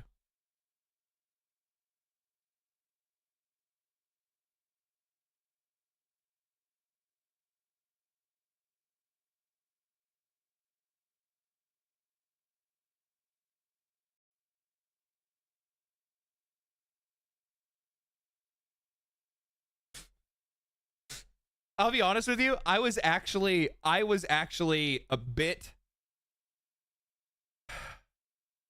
I was actually kind of offended because I don't do that, right? Like I don't clickbait with titles. My title is usually like the first few words that I say in a video, mostly because I don't really think about it much further than that, right? Like usually, like whatever the first sentence is in the video is usually what the first sentence is for the thumbnail. I don't do anything outside of that, right? So it's just, I was surprised by that. I was a bit offended because I'm like, I'm not gonna fucking make a title called here's Concord 2.0. And I'm like, but there's no way that you, like, I told them, I'm like, there's no way, you're not gonna tell me I can't ask about Concord though, right? Which they said they didn't have a problem with that. So like they were actually open to a conversation, but for whatever reason, I think it was because they had, there was like an update that they were gonna push. So then they delayed it back. But I mean, I look, man, I'm gonna tell you right now, Bungie, if anybody from Bungie watches this for whatever reason or finds a clip or whatever it might be, know that I have no problem helping you recover your image. But my only request is that you have to be genuine and you have to be authentic. And I'm going to ask hard questions and questions that are going to make you feel uncomfortable. But those are the things that players want to hear. They want to hear the answers to.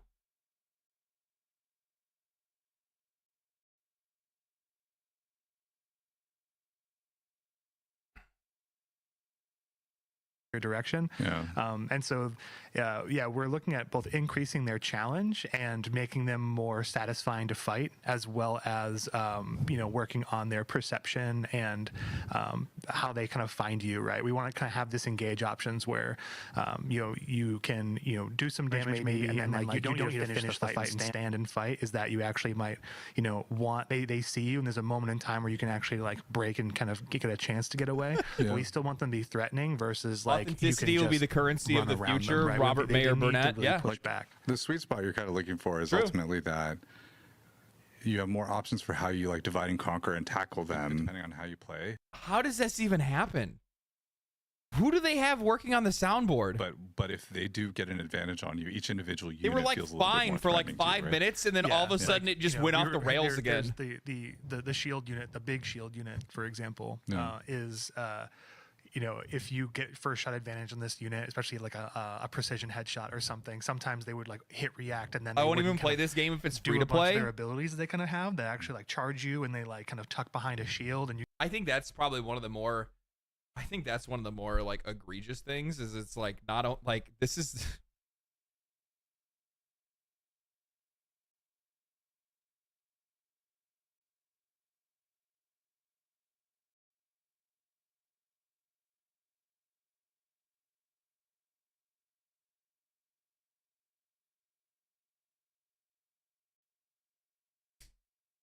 This, my friends, is what we call a premium product. Need you guys to know. It's a premium product.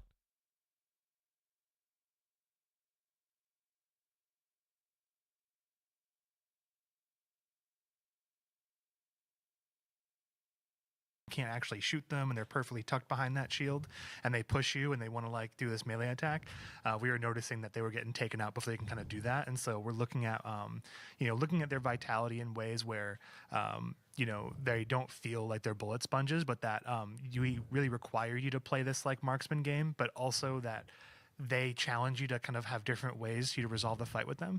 So the team's really kind of digging into kind of like different ways we can kind of get into that and resolve that in a way that feels even more satisfying, but also still make it so that there is those disengage moments where like, I'm going to tackle this fight with this unit, but I'm going to do this thing. Like there's this hit react they have where they kind of like power down for a second, they kind of wake up. It's like this big hit react if you do a lot of precision damage. We're looking at maybe that, if you duck behind I think that's pretty accurate. Cover or something, that they don't know exactly where you are when they wake up, that's for pretty example. accurate. And so that also plays into kind of more of the like solo viability in terms of like you don't have to like 1v9 all the robots. It's behind chat. No, totally makes sense.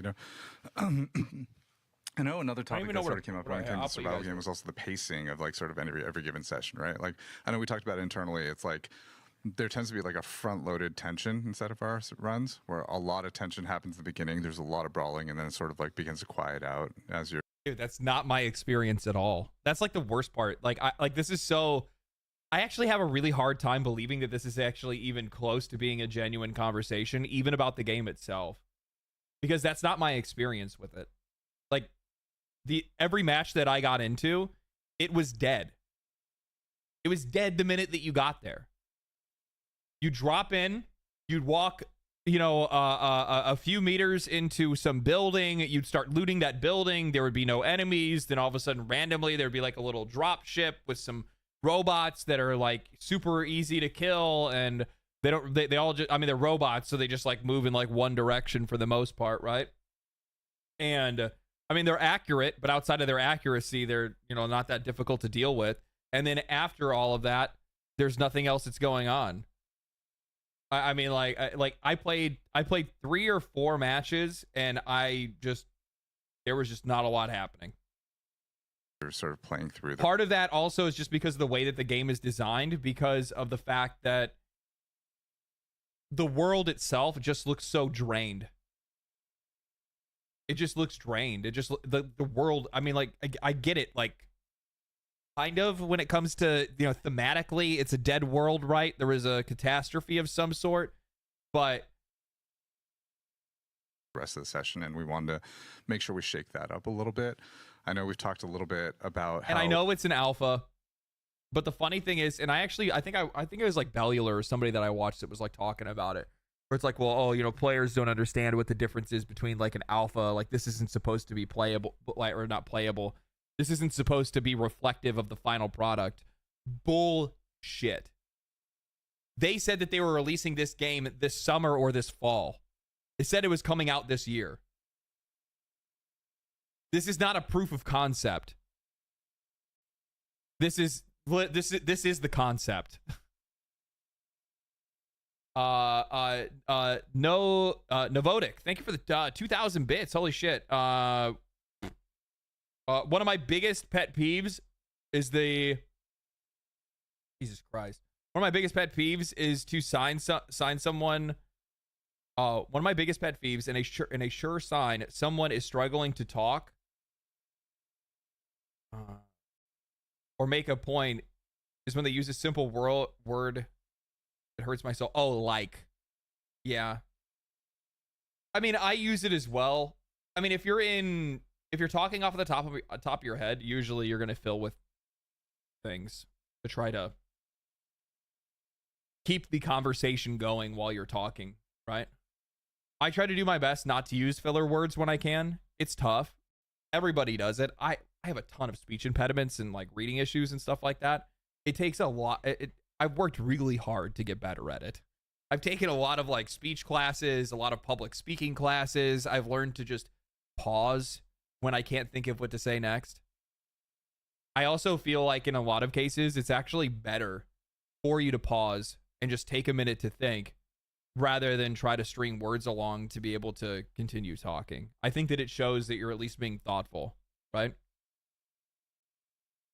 Event pacing folds into that, you know. Lars, I think you and your team have talked a little bit about it, right? What are your thoughts? Yeah, no, that was really good. We actually got a lot of good data from the alpha about how event pacing was working, but also just What is this legendary drops? Do you have you tried Dune Awakening? It has a beta and people are hyping it up as a WoW killer. I mean, nothing's gonna fucking kill World of Warcraft before World of Warcraft kills World of Warcraft. Now, the one thing that I will say is that I actually do have a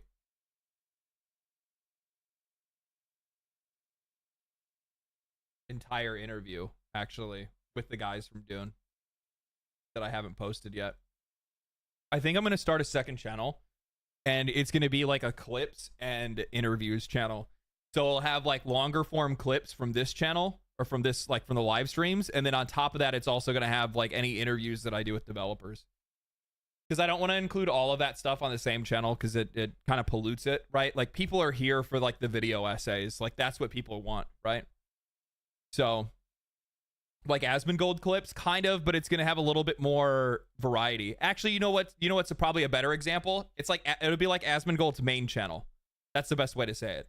It'll be like Asmongold's main channel, where it'll have reactions, it'll have longer form clips from here, and it'll also have interviews with developers. sort of being able to, like, we got lots of good feedback about some of the events and how difficult or not difficult they were, how frequently they appeared. Dune Awakening looks sick. I actually, so one of the things I'll give you a little tidbit, a little hint from the Dune Awakening thing that I think is like a really, really cool piece of information that I want to share with people. One of the questions that I asked him was, so, you know, was this a part of the... I asked him if it was a part of like a license deal because of the movies, and the game was actually licensed and put together and already started to be worked on well before the movies were even a thought. So before they went back and started making the new Dune movies, Dune Awakening was already being worked on. Initially, I didn't have a lot of faith or a lot of interest in Dune Awakening because I thought that it was just a licensed product, right? Like the old like SpongeBob video games and shit like that, where, you know, oh, here comes the, you know, here's this movie coming out and here's a game right alongside it. That kind of stuff that we used to see back in like the early 2000s. That's not what it was. That's not what it was. They've been working on this game specifically because their developers that they have over there like really are into Dune. Like these dudes are super, super into Dune. It's actually kind of crazy how nerdy they are about it, but yeah. Like the Iron Man game? Yeah, exactly. Minerva, thank you for the 5. Too many gamers hide behind alpha, beta, or early access labels to deflect criticism instead of using it to improve. Alpha, beta, definitely. Early access, I don't think. In some cases, this is one of those things where I'm probably going to disagree with much of my audience is probably going to disagree with me on this. That is the purpose of early access. If they are releasing an unfinished game and it is clearly labeled and it says this is an early access game that is in active development and you are knowingly, it says there in plain English or whatever language you read depending on what Steam version you're using, it says specifically you are participating in a game that is unfinished. You cannot buy that game in early access and then get mad that it's not finished or it does not meet your expectations. You can try to help the developers by giving them feedback so they can mold that game into what you want. That's the purpose of it.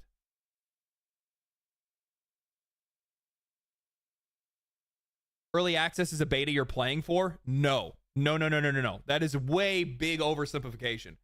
Early access is not even an alpha that you're playing for. This is quite literally the proof of concept phase where they are putting a game out there that they are not sure whether or not in its current version is going to be up to snuff for what players are looking for.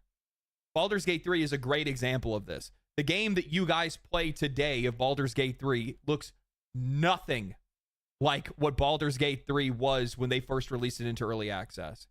The players played an active role in making that game what it is today. The issue is, and this is the major issue with early access, and I don't know what you do about it. I don't think you can do anything about it, is that early access has grown so popular because there are so many people that are out there that want to participate in. It's not that they want to participate in early access. They want to play the game that all their other friends are playing. And in a lot of cases, they just want to support some of these smaller studios and smaller developers because they're looking for an outlet out of AAA. So some of these indie hits blow up out of nowhere. Tyler in Schedule 1 is a really good example of this. It sold over 5 million units.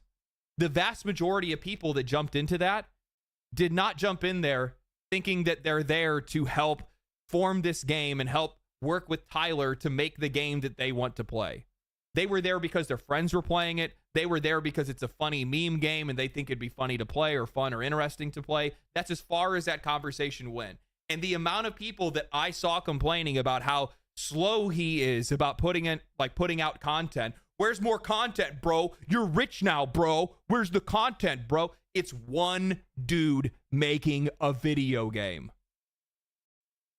Something that like the vast majority of audiences cannot even begin to wrap their head around how difficult and how much time it takes or anything like that. And like that's one of the biggest issues for early access today is in a lot of cases, people just do not understand what early access is and they don't have any respect for it. And that's fine, by the way. That's fine. That is for the developers to figure out how to navigate those waters. That is not the responsibility of part of it is the responsibility of the customer. You need to know what the fuck you're buying. It says there in a blatant label what you're buying. But you have to keep in mind the vast majority of people aren't going to read that shit. They're going to see the price, the name, see their friends are playing it, or they saw it online. And they're going to buy the game and play it themselves. End of story. As far as it goes. As a developer, you have to be able to figure out how to navigate those waters. As some of these games reach into like insane popularity, like Schedule 1 or something like that, you're going to run into some, like, you're going to have to figure out how to communicate with that audience. No Concord, you mentioned Veilguard instead. I'm not even kidding you. I think that Dragon Age the Veilguard is actually more entertaining and has more flavor than Marathon does. I played Dragon Age the Veilguard for like 30 or 40 hours. I couldn't even play Marathon for more than 5 or 6. Yarmoth, thank you for the $20. Here's your vid of No Rest for the Wicked. Thomas is right. Indies live and die by the reviews. When I found out that Moon Studios went full true indie, I left a positive review for them for Wicked. It is also just my type of game. Can't wait. Now, I appreciate that. Thank you for the 20, brother. Yeah, well, I mean, the thing is that like that's also where like I personally have to take both sides in that situation because I understand the position that they're in and why they feel threatened by negative reviews because of the fact that they're fully independent. I fully understand that. I get where he's coming from. At the same time, those negative reviews were genuine. They were genuine feedback.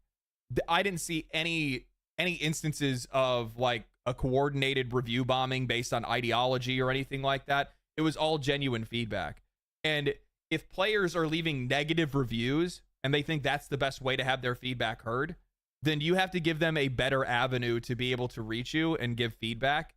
And I was talking about this with somebody today, and this is something that like all these developers need to understand. And this same thing goes for Bungie, right? Like these kind of Q&A situations are always good. You can get some pretty solid feedback from your audience because of them. But at the exact same time, the biggest issue that they run into is that anytime you're trying to get somebody to communicate with you off platform, you're going to lose that audience. A lot of the feedback tools and community polls and all of those things, they need to exist inside of these games. That is the only way that you're going to be able to truly reach your audiences. You're not going to be able to do it off platform. I'm just going to use this as an example. Every single video for over a year now, I have advertised my Twitch and I've advertised my Twitter. And in some cases, I advertise the Discord, but that also kind of depends on the topic that I'm talking about because sometimes Yeah, you get some crazies that'll come in there if you advertise the Discord on the wrong kind of day, right? The amount of conversion that I get of people that go from the YouTube channel to any other platform that I'm on is so minuscule that it's too easy to be able to track. If I put out a YouTube video and at the end of it I say, hey, come check me out on Twitter, I can get a video that'll have 5, 6, a million views. I'll see like 10 people go follow me on Twitter. I'll see like 10 or 20 people go follow me on Twitch. People do not want to leave the platform that they're on. So you have to capture as much information at the point of sale or at the video game to be able to get what you need. And that's something like this industry has to figure out a way to be able to adapt to. I didn't know you had a Discord. It's linked in every single video. It's in every description. It's on the YouTube channel. It's everywhere.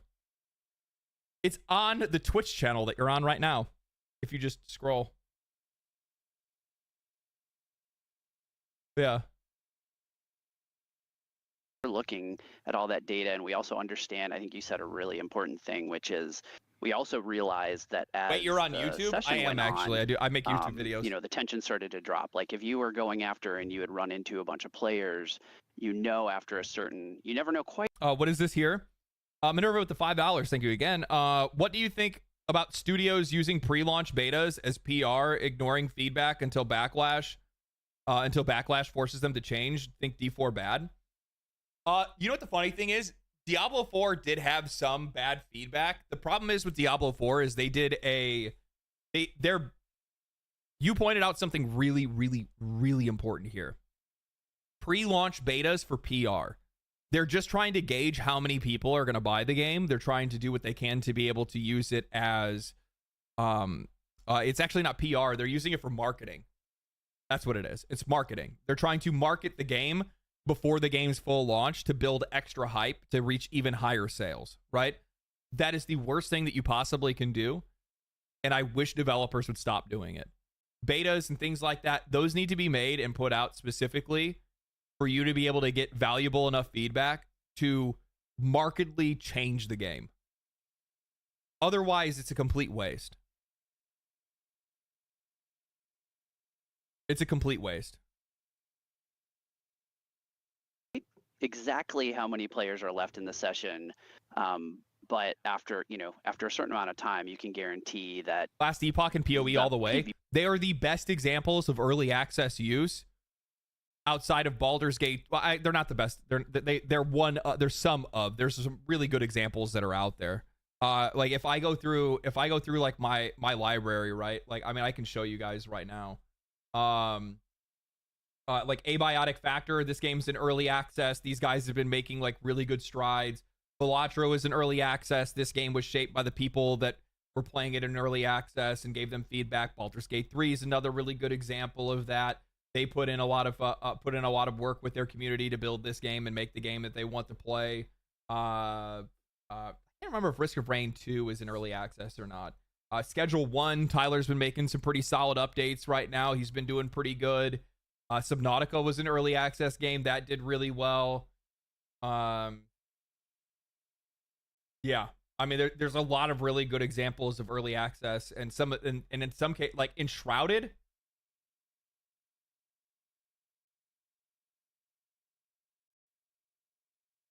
I need to go back to play this. Like, I've been keeping an eye on their updates, but I haven't played it since essentially it released. And yeah, the last time I played it was March of last year. Game is insane. Like, they've done so much to this, and it's just continues to grow and get more complex and add more options by also at the same time still being relatively accessible. Like, it's just a really good video game. Really good video game. And the thing is, like, I am a survival game enjoyer, and I get offers from people making survival games, like solo developers making survival games all the time. This one is remarkably different. It's very cool. Very cool. Valheim is another early access one that's grown off of that as well. Valheim's not even at 1.0 either, is it?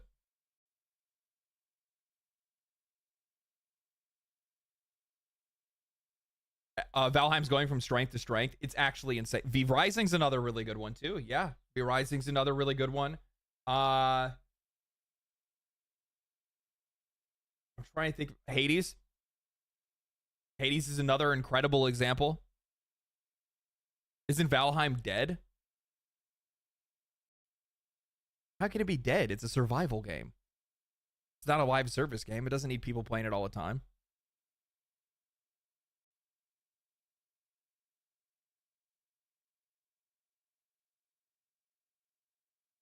It's a build crafter. That's what I should be saying instead of survival game. Core Keeper? Core Keeper is a fucking banger. This game is so good. Where is it at? They did such a good job with this. Oh, they updated it. Great. Great, they updated it. That means I have to go play it again. Jesus.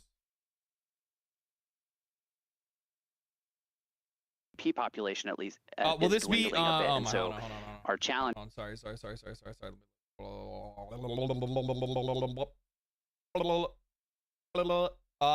Brett, the illustrator, with the $5 says, I think in the case of Embark, they actually listened to feedback. They've made so many changes to the finals. It's crazy. The finals is one of those games that, like, while it doesn't have like the craziest player count in the world or anything like that, the people that play that game and have played it have nothing but good things to say about it. I played it. I think it's a really cool game. I'm just not really big on live service shooters as much anymore. I just don't really get, like, I just have, it's so rare for me to want to be in the mood to play a competitive multiplayer game. It's rough. And yeah, I think it's a good game. Plus, on top of that, keep in mind that they didn't spend a whole lot of money making that game either. And I think that's probably going to end up being the case with Arc Raiders as well, where they didn't spend, $400 million to make a game. They probably spent like maybe $100 million at most, and they're going to make a profit. They're going to make their money back and then some, and they're going to be good. Not my real name with the $5. Will this be on your VODs? Last stream wasn't. Hope you like the new Sleep Token album. It is so good. It's so good. The new Sleep Token album is really good. I actually saw it today, and I didn't get the chance to listen to it. I saw that Lorna Shore actually just put up a new video as well. I need to listen to that. I need to listen to their new song. That we're looking at right now is how do we increase the world danger over time, and we can handle that in a bunch of different ways, but we've got some pretty neat ideas there. Like, is it about complexity or requirements for exfils? Is it about increasing PvE or world resistance? Is it about pacing of the activities? I think the answer is all of the above, and so, like, we're looking at all of those things. Literally, like 99% of the chat hasn't even played the game, and they're here talking about like they know how the game plays Lamau. I love how there's still these like corporate fucking poll writers that absolutely love to come out and defend their little company. Guys, don't bully the $1 billion company. Don't buoy them. They stole by accident. Now, and I think we have a lot of good knobs and tuning capabilities there. So I'm pretty. You hear the new songs from Spirit Box yet? I saw them live last weekend. Our ability to make that, the longer you stay in the session, the less safe you feel, but also the more you're like, maybe I should get out of here now. So that we want to increase those sort of thoughts from happening too. Yeah, no, I totally agree. Yeah.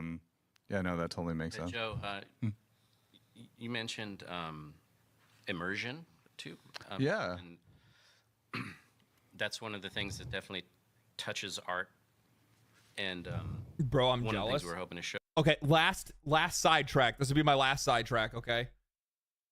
I started watching Spirit Box. I saw Spirit Box quite a few years ago, and I've seen them like since their like first album, and it's been really cool to watch them grow from a opener band that was on a lot of like tickets for other bands that I wanted to see them grow into a headliner with their own like global tour, like their own international tour. And it was so good. It is actually crazy to see like how much better stage performers they are, how much more like stage presence Courtney has as like a vocalist. It's crazy. It is crazy. Show today. Not even reacting to Asmongold's react. Fidelity improvements. Did he add? How much time did Asmongold?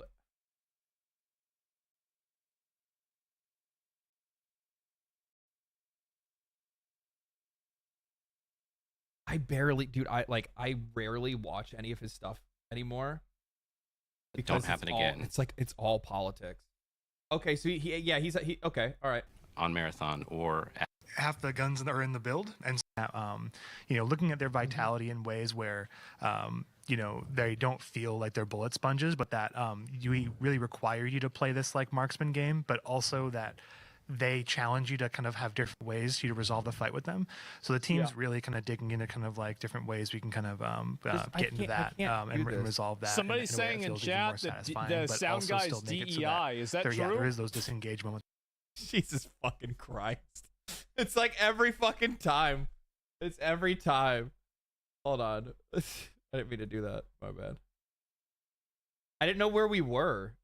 Why am I going to my channel? I didn't mean to do that. Where's the oh my god. Now I actually have to use his because I don't know where the other one went. Moments where like, I'm gonna tackle this fight with this unit, but I'm gonna do this. And then it sort of like begins to quiet out as you're sort of playing through the rest of the session, and we want to make sure we shake that up a little bit.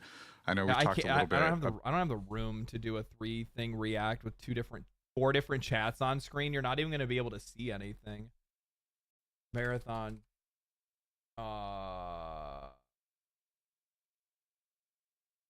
Where is it at?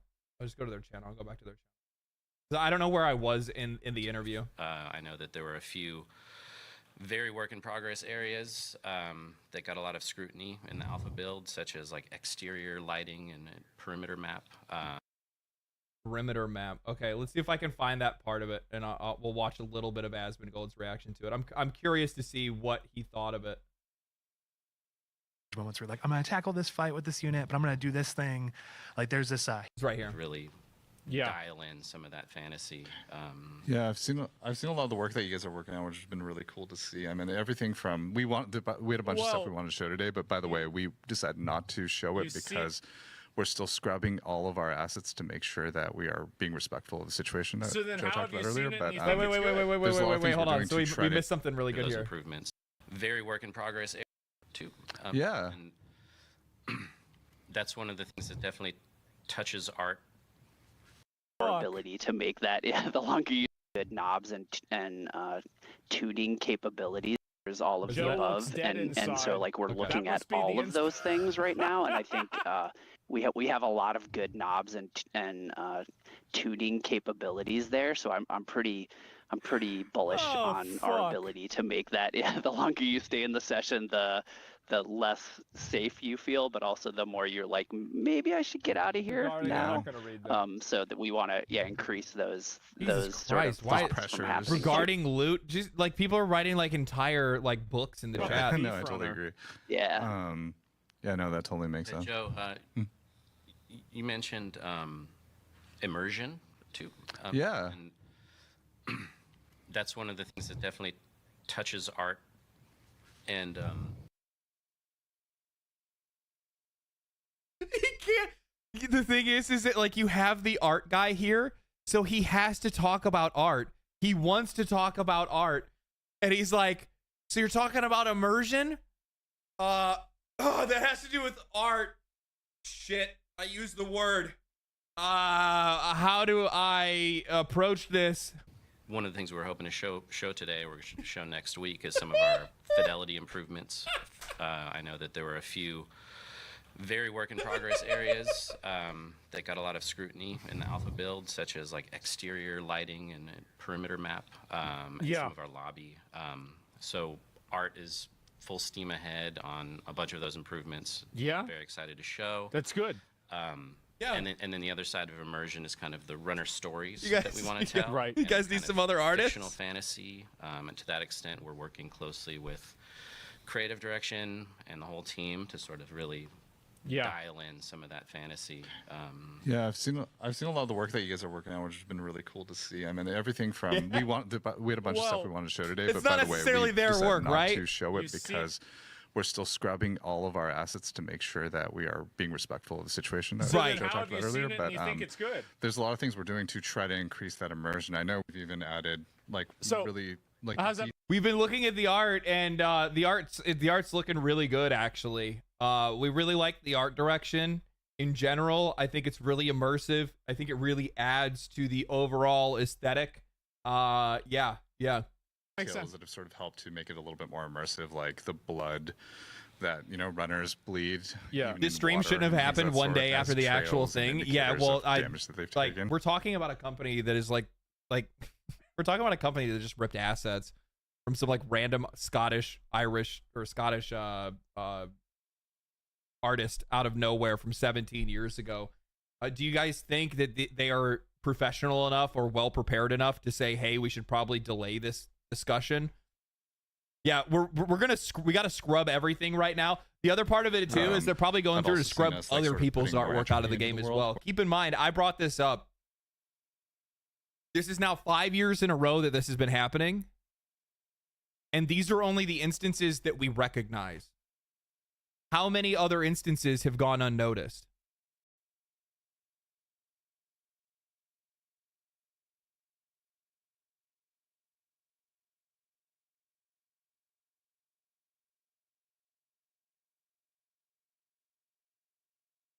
Where we see a little bit, yeah. If you have that much of a track record, I guarantee there's more instances that we just haven't seen yet. Yeah, some of that stuff planned, some of that stuff definitely sort of heightened by the reaction to the cinematic trailer, which I think, I love. It seemed to go over really well. Wait, they're running ads? Making sure that we're sort of following that fantasy. Wait, are they running ads? To whatever extent we can. They're trying to make some money to be able to pay the artist. Material response, they occlusion, lighting, fidelity. That does so much. You already know. In terms of immersion. Yeah. From a technical sort of base experience. That's no shot. Even some of the foliage iterations. Yeah, some of that shimmer. Yeah. Yeah, lots of exciting stuff happening under the hood. Team is doing amazing work. Hopefully we can show it soon next time. Yeah. And also the sort of whole lobby infill experience. It's a pre-roll. We're not sure about that. Delivering that whole sort of yeah, you can't turn that off. I'm pretty sure. Fictional fantasy. To be fair, I'm always fair. Mercenary, heading down to do dangerous work. Yeah, a lot of the UI that we went in with was definitely in a temporary state too, and so for us, sort of finding a way to make it a cohesive experience. No, I don't want to hear about Nintendo. Like, I'm gonna tackle this fight with this unit, but I'm gonna do this.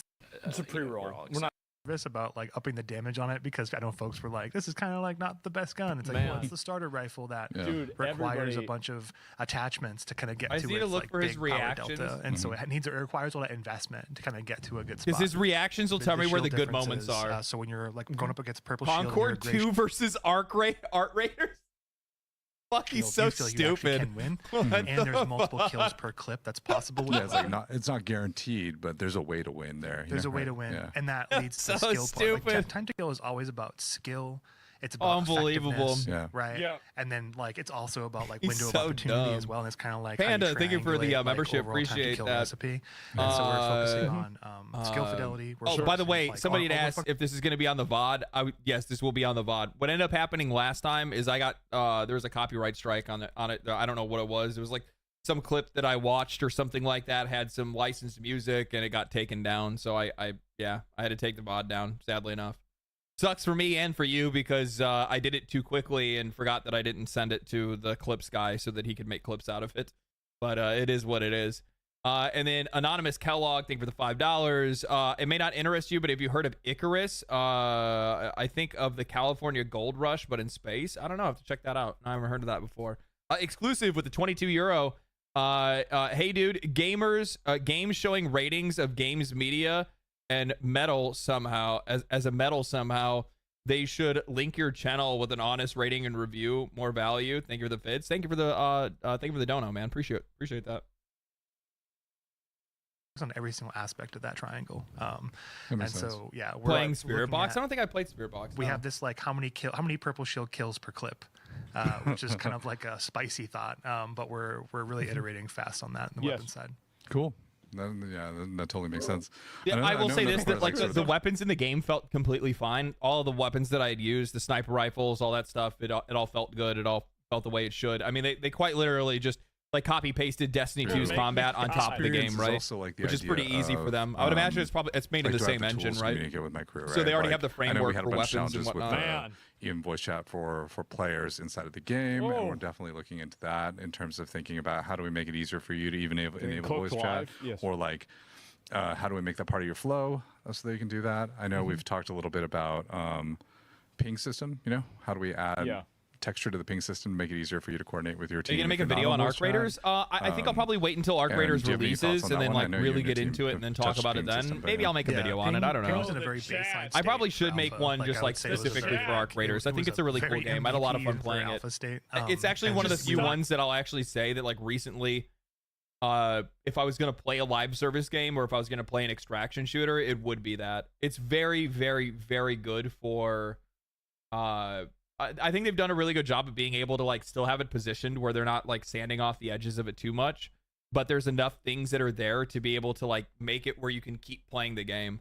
Like the dumb like rooster thing, like having the pet rooster that can go out and find materials, essentially makes it where you're not really going to have that much of a problem being able to constantly like make weapons at the very least to be able to go back out there or make ammo or whatever it is.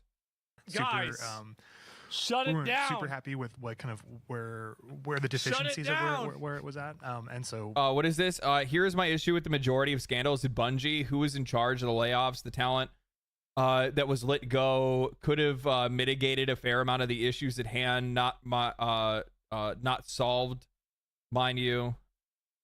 And the whole, we are the kind of company that takes a hit to upper management bonuses to keep more talent. Paraphrased. Yeah, they don't fucking do that. We know that they don't. we are spending a lot of this milestone really plussing up ping, and we're also looking at things like called like a Shrouded and communications Sweet Clips wheel, which is like playing Arc how can you Raiders. effectively communicate to teammates? How can you like basically ping things in a container? How do you ask for ammo? What is this? Never reminder, like never that. feel bad for these people. So, Developers yeah, hate their we're- audience, their and audience. They especially would've made the that art female directors character and way artists in hotter general. and giving her And way then, bigger tits. We're also That's talking.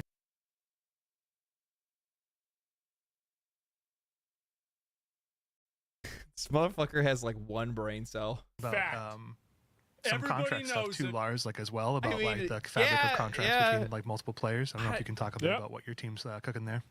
Dude, you know what the thing is that like I like having hot chicks in video games. I'm not gonna pretend like I don't. I'm looking forward to playing Stellar Blade, but does that mean that like every single video game needs to have a chick with a massive rack for it to be good or interesting? No, but you could have something that's just a little bit better designed than what they have.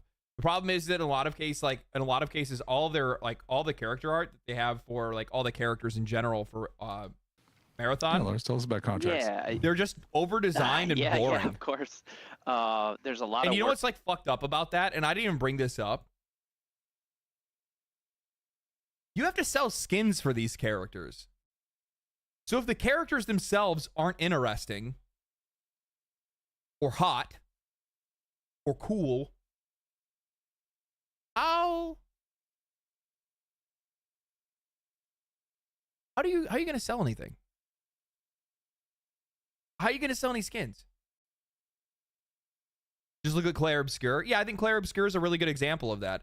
Except for the fact that there's a lot of people that have like, there's like people that like tagged me on Twitter. They're like, I really loved your video, but just let you know, Mael is my bae, and you can't have her. And I'm like, she's 16. She's 16. Like she looked 16, and she's canonically 16. Y'all need to fucking chill. Like at least the people that are like, you know, losing their mind over what is it?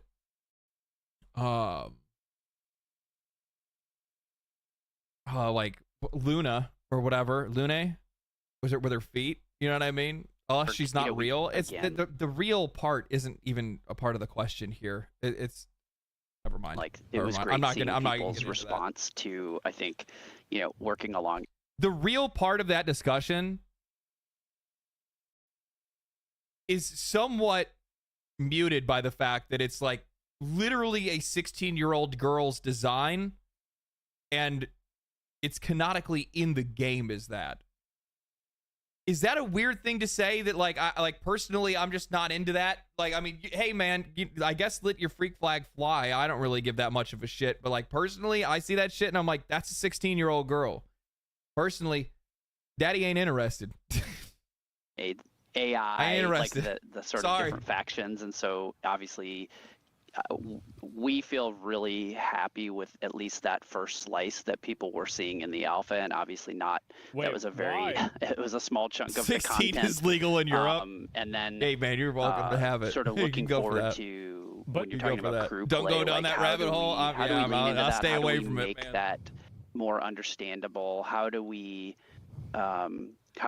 sort of surprise and delight players around when they are working? I'm just a with, casual CL enjoyer. A random match-made player, right? For example, Casual how do CL we enjoyer highlight here. those things? How do we make them understood? How do we reward in ways that make more sense? And how do we make you want to do those things, or like feel encouraged to want to do those things and work with, whether it's the people you pre-crew up with or the people you randomly got put in to matchmaking with, or whether you're trying to do it by yourself and taking on those extra challenges. What is this? The best move that Bungie can do is to come out relatively unscathed is to give Anti-Real a fat check and royalties. I don't know where the fuck happened to my voice there. 2 credits for all the art. Yes. And by fat check, I would mean like a massive one. I don't think that like people really understand. So I said this, I posted about this. This is on topic, so we're not sidetracking here, okay, guys? We're not sidetracking. I have posted saying, what did I say? I think it's right here. I hope Anti-Real takes Bungie to task. The entire game is essentially made through the lens of your work. Lawyer up for a case, or lawyers will line up for a case like this a mile long. They cannot release this game on schedule without resolving this. Make your life comfortable, and theirs not.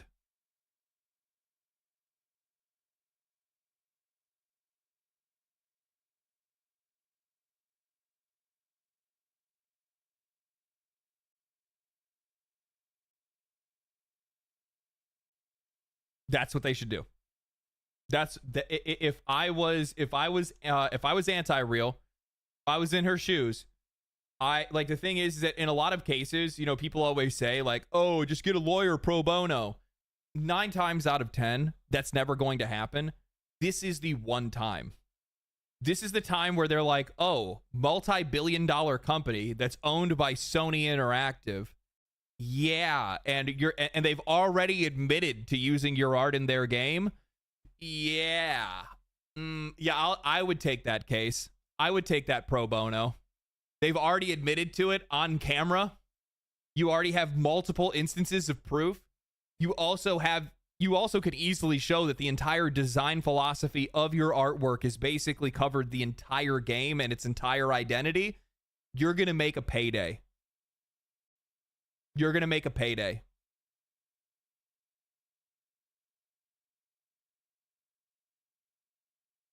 Yeah, this is the 1 out of 10. Yeah, 9 times out of 10. That's not a realistic thing for you to go get have a lawyer pro bono for something. People will be like, yeah, I'll take like 15% of what we get or whatever it is, and they'll make the bag. They'll make the bag. That's exactly what they need to go and do, and that's what I would do personally. Especially because the thing is that like they like. She even said it herself.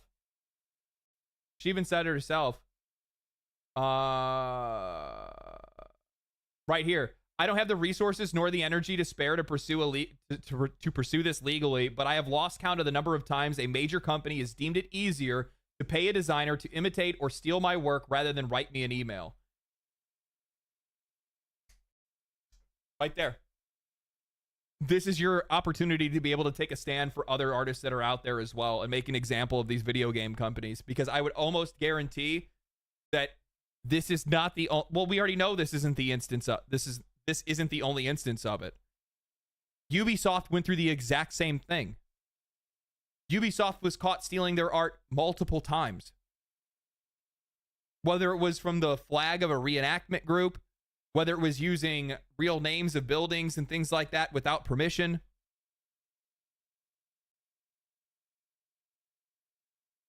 Activision's been caught doing it as well. All these companies do it. All these companies do it.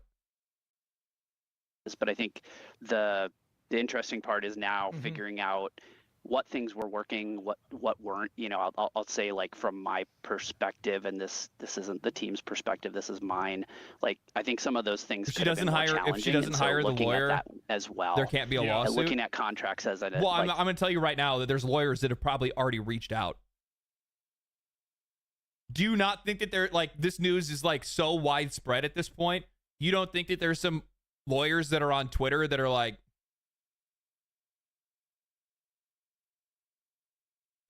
you want to get that bag? You want to get that bag? Because I can help you get that bag. Bro, at around the 30 minute mark, the art director explains what inspired them to come up with the aesthetic. There were some. In Asmongold's React or in the actual one?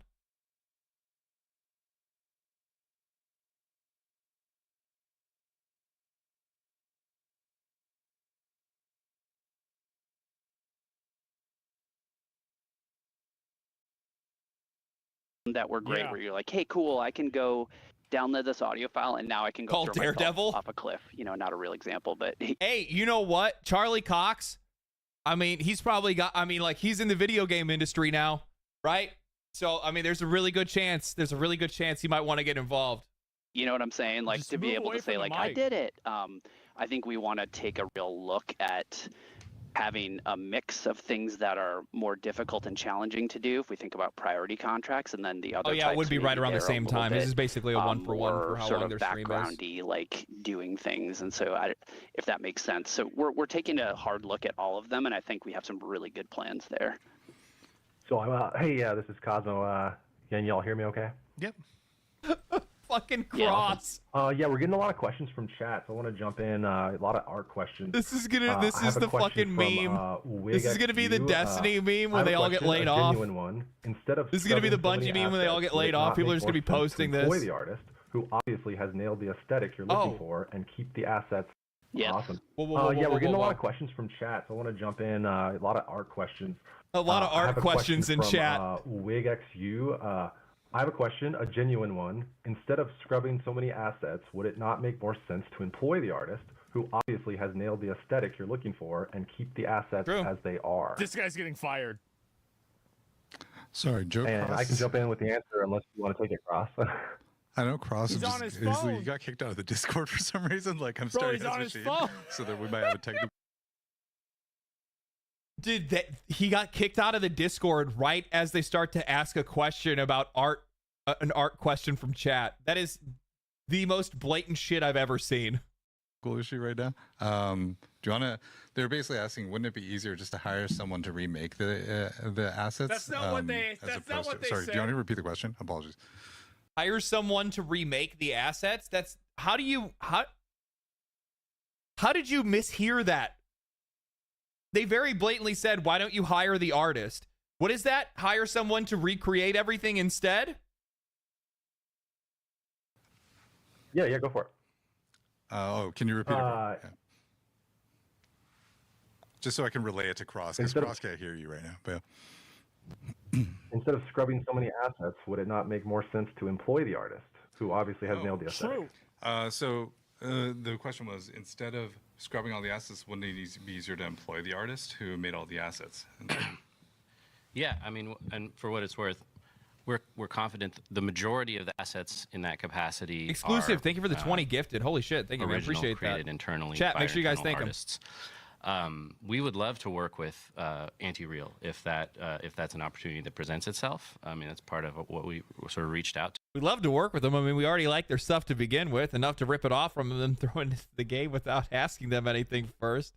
Anonymous with the $20 or 20 gifted or $20. Thank you so much. What is this? There is a saying from Star Wars: a single spark of courage can ignite the fires of hope. She needs to do it. True. Exclusive. Thank you again for the 20 gifted. That's insanely generous of you. Make sure you thank him if you guys got one. If you got one of the gifted in chat, that's huge. Thank you so much. To communicate.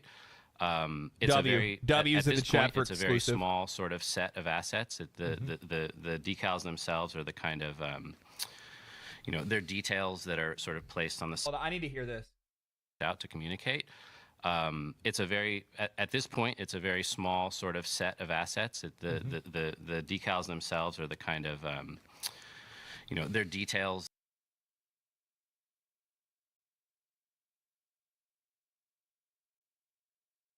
No fucking way you just said that.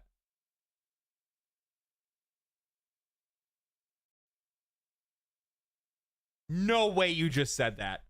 I have to be mishearing this. I have to be mishearing this. Sort of set of assets. The decapacity are original, created internally by our internal artists. We would employ the artist, who obviously has nailed the aesthetic. Okay. One more time. One more time. I need to replay this. Was, instead of scrubbing all the assets, wouldn't it be easier to employ the artist who made all the assets? Yeah, I mean, and for what it's worth, we're confident the majority of the assets in that capacity are original, created internally by our internal artists. The majority of the assets are original and created by our artists. Why? We would love to work with Anti-Real if that's probably if true. That's an opportunity that presents itself. I mean, that's part of what we sort of reached out to communicate. It's a very at this point it's a very small sort of set of assets. The decals themselves are the kind of Of course they're going to reach out and say, hey, do you want to work with us? Because one, they already fucked up and they want to try to fucking get out of a lawsuit. Two, they already know that they're like a struggling artist and they're unemployed. So they're going to try to leverage that to be able to use that. This part right here is a blatant lie, though. That's an opportunity that presents itself. This right here. That's part of what we sort of reached out to communicate. It's a very at this point it's a very small sort of set of assets. No, it's not. No, it's not. It's not. It's a very small set of assets, guys. It's not that big of a deal, guys. It's really not that big. You guys are making a mountain out of a molehill right now. It's not everything. It's just it's a very small set of assets. It just so happens to be on almost every single cut scene that is in the game. It is included in the design elements of our menus. It's included in the design elements in our main menu, our HUD area, where you can mess around with everything else, including the font stylings and some of these images as well, and how the art for those images were created. Oh, look, it's actually right there as you're going to pick your character, isn't it? It's covering your character as you're as they walk to get ready to walk up to the screen. Where was that at? It was like right here.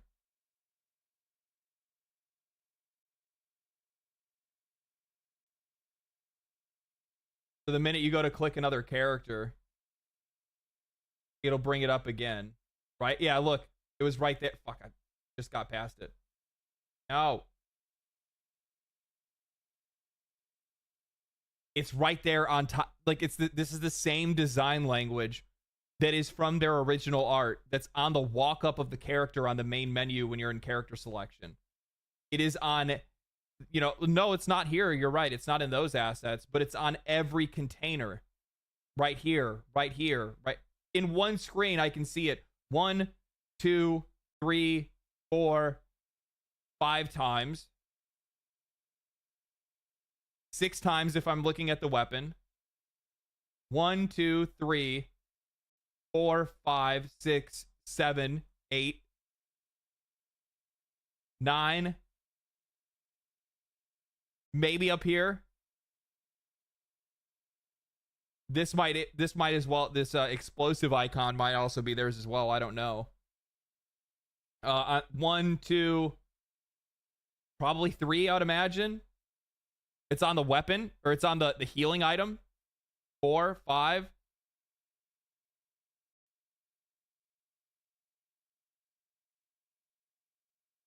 Like it's everywhere, dude.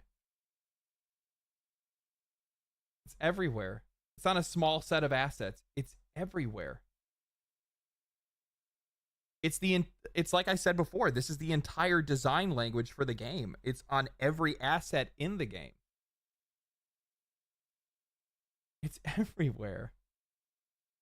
Look, right here, there's their Aleph. There's their Aleph again. With the company and the company slogan right next to it.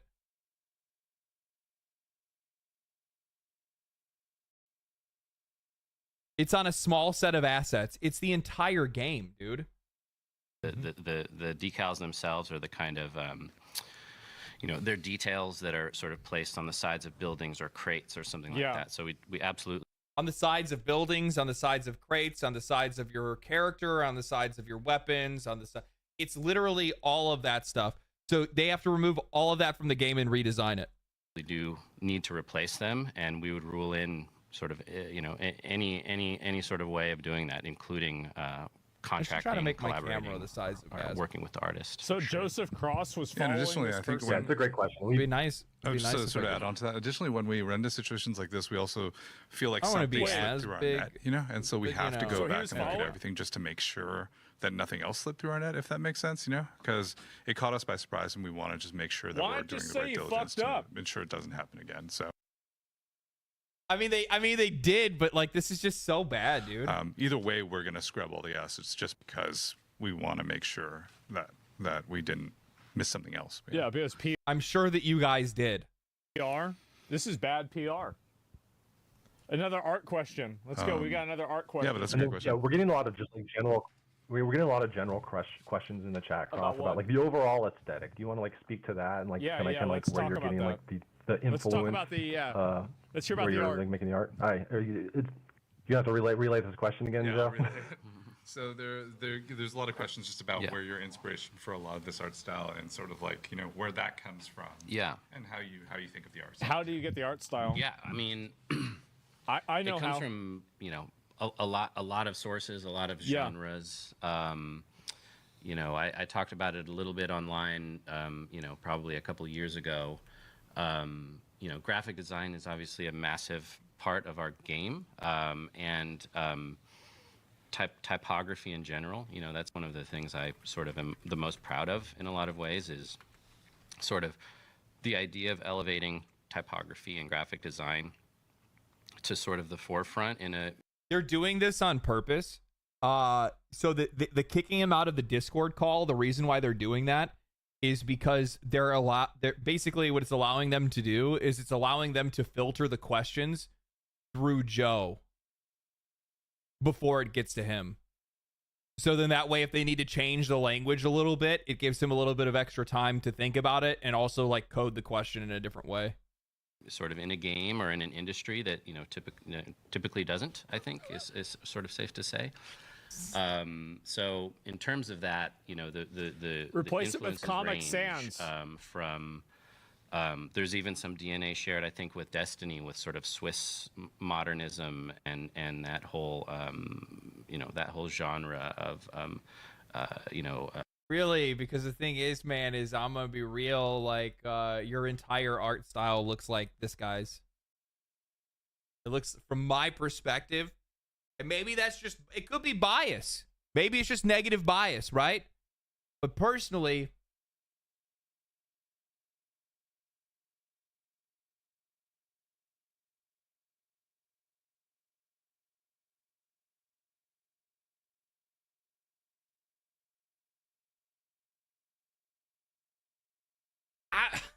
I'm just gonna say, personally, it kind of looks like you were inspired by them.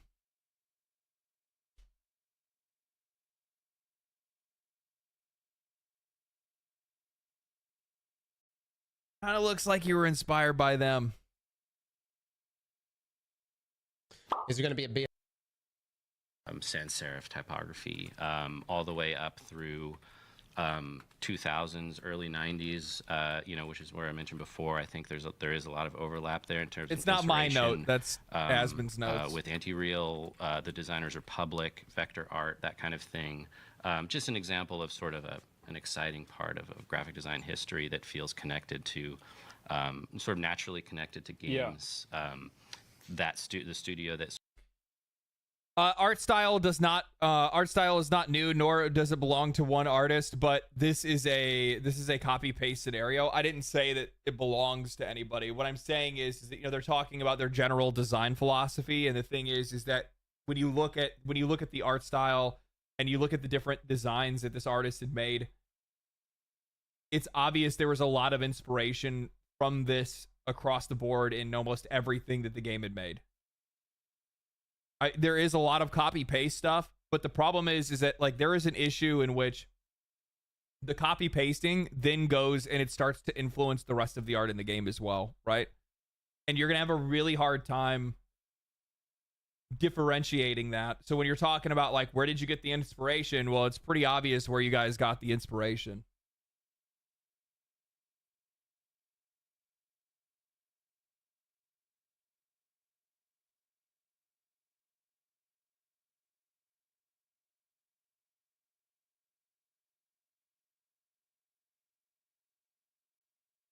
Yeah.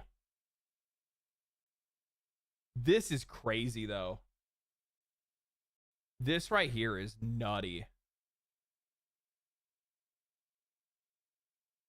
So if we look at this, so when he circles this area here, so there's his watermark, and they didn't even remove his watermark. They literally just mirrored the image onto the wall. They literally just cut this out and then just mirrored the image onto the wall.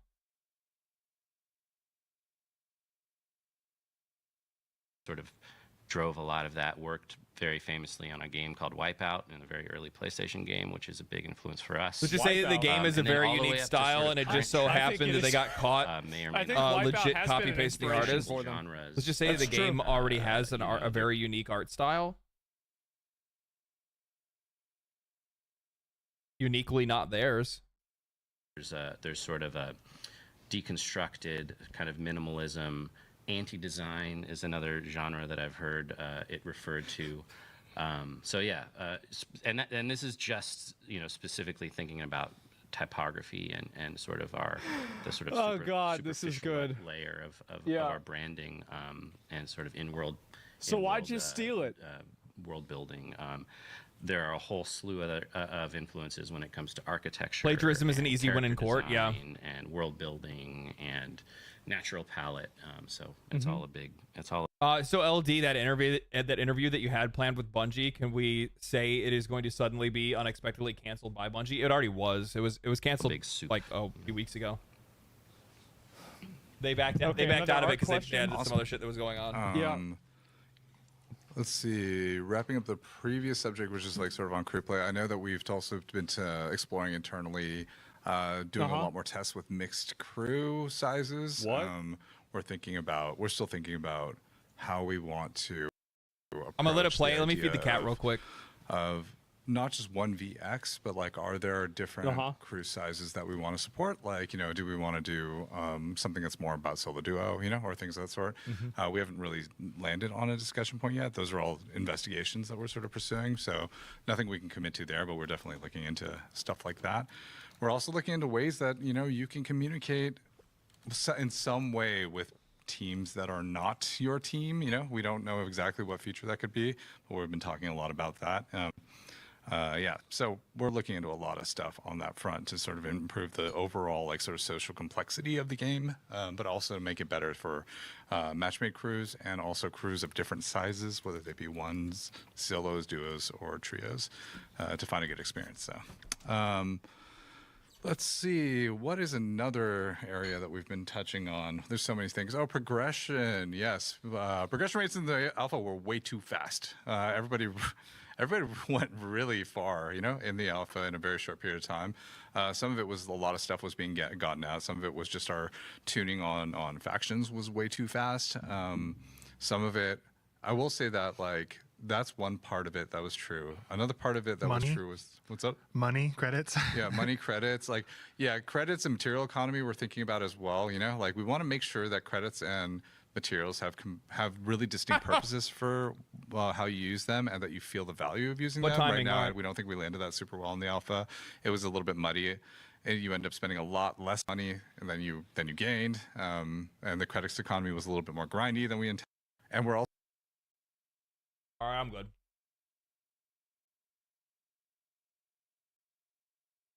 I think that.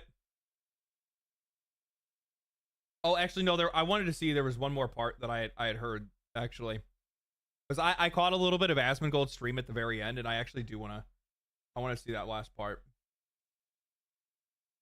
We're also trying to take all of our factions and give them a slightly more distinct identity. Andrew, maybe you do. I was gonna say it's a good amount. It's a good amount. Yeah, it's a lot of stuff. It's a good amount. Like, yeah, I think the overarching. There's actually one more thing I wanted to hear. There's something I heard at the end of his stream, but I just want to double check it. A lot of points to improve on, and we're actively improving on them right now, and like some of our investigations for bigger ones. But I think like in general, the survival game being more robust is a huge one. Feeling more immersed in the world, having the world feel more alive. Yeah, hitting on the fantasy of like being a Control runner. Shift T right? will open a recently closed tab. I didn't know that. Which is like going from matchmaking into boots on the ground. You know, doesn't feel like super great right now. So we're actively working on that. Like, I don't know. I think there's all the gaps that I'm not sure either.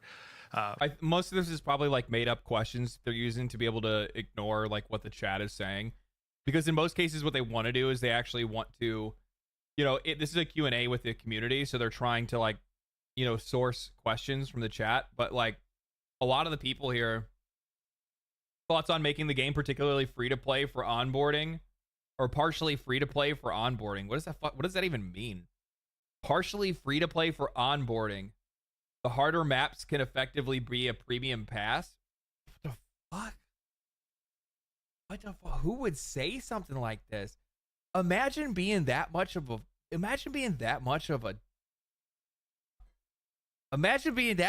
pay pig that you're coming up with new monetization strategies yourself.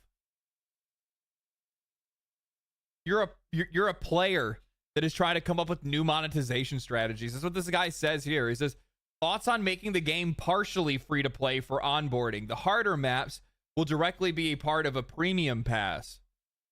So then that way you guys can sell us more premium passes down the road, right? Yeah, okay, Satan. Yeah, I know. Chat is nothing but socially ignorant drama bots. You guys are people that paid to subscribe to the Marathon Twitch channel.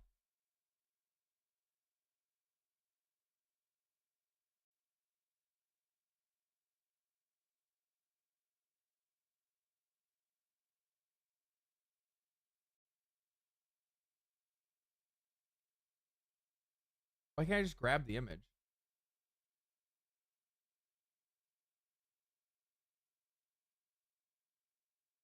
Look at what this motherfucker said.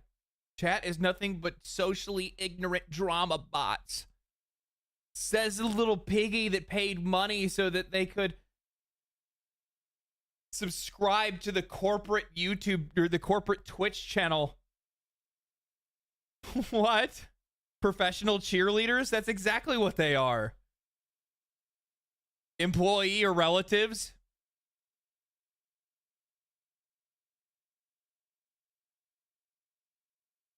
Stop attacking my multi-billion-dollar company. I need to get like a samurai sword. If I can pull that out so I can defend these multi-billion-dollar companies. Mouse and keyboard aim assist? Yeah, that's what the fuck is that? This game is going to fail, and we are all going to blame, and we are going to blame... What? This game is going to fail, and we are going to be blamed for this BS. From feedback or that, you know, for data that we looked at in the game of like how players resolve things, I think we have a bunch of big improvement points, and we're swinging pretty hard at all of them right now. Yeah, definitely. I know we've spent a lot of Joe Cross committed and condoned intellectual property theft. Joe Cross committed and condemned intellectual property theft. Oh my God, they just kind of spammed sort it. of beginning a lot of the work has already begun, but like sort of also just, you know, talking about all the sort of work we are going to do about tackling Chat a is lot of these livid, issues as dude. well. Holy, they're losing it. So that's a good segue into a question from IMTK, who's asked, "What's the biggest negative feedback from the alpha that the team is looking to change by release, or at least close to the period after release?" The stolen art. They're all I pretty know big the answer to that. points, I'd say. The stolen art. I think the survival stuff, like the run texture and the survival stuff, is probably one of the biggest ones. You know, I know the because answer we're to putting that. a lot of. I actually do agree with what Joe's saying right now. The run, the stamina in the game feels like shit. Like it's just it's not a well done mechanic, and it just makes the game feel incredibly slow. The movement in general just doesn't feel good at all. Different points into it. Like we're thinking about how Lars mentioned earlier about how exfilling is different, you know, inside of the game. Like for example, we might change some of the rules around exfilling and sort of the way it works right now. They can't do proximity chat? We're also thinking about where's prox everything chat? from AI combatants to why? To resources. Were to they loot, retarded? All is part of that. You know? Actually, so I know why they can't do proximity chat. Pretty big amount of stuff that we're doing in that space. The other big area I'd say is actually the creative fantasy.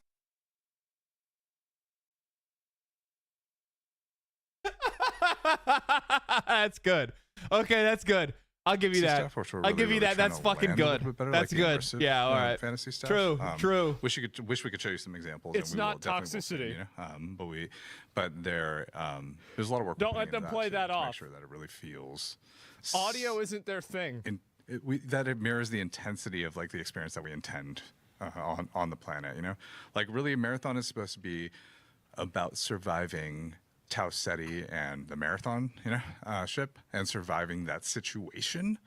Right now, it just feels like it's purely about surviving other players, and we want to really make sure that that all comes together, both from a creative and gameplay standpoint, in a really impactful Maybe they way. can find an anti-art. Yeah, I'd say the biggest one for the audio on combat is just maybe that way they can fix it. We need to make the game like we need to have a lot more options for players to kind of like resolve different scenarios differently, which is a hilarious statement, but like it's like you need to be able to again go to the point earlier, like you have to be able to peel off of AI, understand how to fight different AI, different players, how you get out, have more agency and can actually affect more change in the world, but also the world really pushes back a lot more on you. So I think that's the this being one of my main questions for both gameplay and immersion. That's actually a good question. Oh yeah, I mean, I think we are going to be doing a little bit more. Like, I know Andrew's team has been working on skin work for a while, you know, in terms of just thinking about how to like give you visual options to express yourself. We're not going to talk super deep about it because we're still in the process of figuring a lot of those pieces out. But is there anything you want to share on that front, Andrew? Yeah, we were looking at different ways for their the. I don't believe the art plagiarism was one developer mess up that somehow no other developer caught. Several of their other developers plagiarized an artist on Twitter. So it actually came out that not only was it Cross that was following them, but it was also a bunch of other people from their art team, and they had been following them for years, but they never reached out. So that means that chances are they've all been using like. That kind of irresponsibility doesn't just come from one person. It comes from the entire team, right? So like if your leadership is doing it, which it's pretty obvious that their leadership was doing it, what are the chances that the rest of your art team does it as well?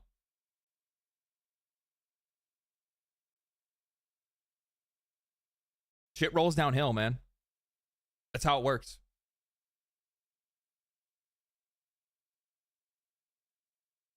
They fired the alleged plagiarist artist.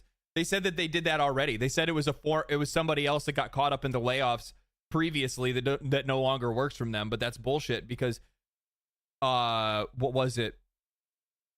None of the marathon team ever got caught in the layoffs. They were part of active development. They never got rid of them. All the layoffs were supposed to be from, I think, executive roles and the other side single player game I guess they were working on. Runners to be customized. Why isn't both the art guy gameplay-wise talking and about the also, in terms of their visual sets? we're also looking at we're also making weapon stuff too, to express your weapons and stuff, different ways and multiple ways, not just one. That did trigger something that I think we forgot to talk about, that we want to talk about, was build crafting. How we're like sort of thinking a little bit more about how we want to make more distinct build crafting elements.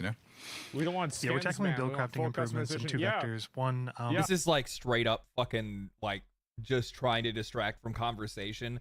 Build crafting options in an extraction shooter.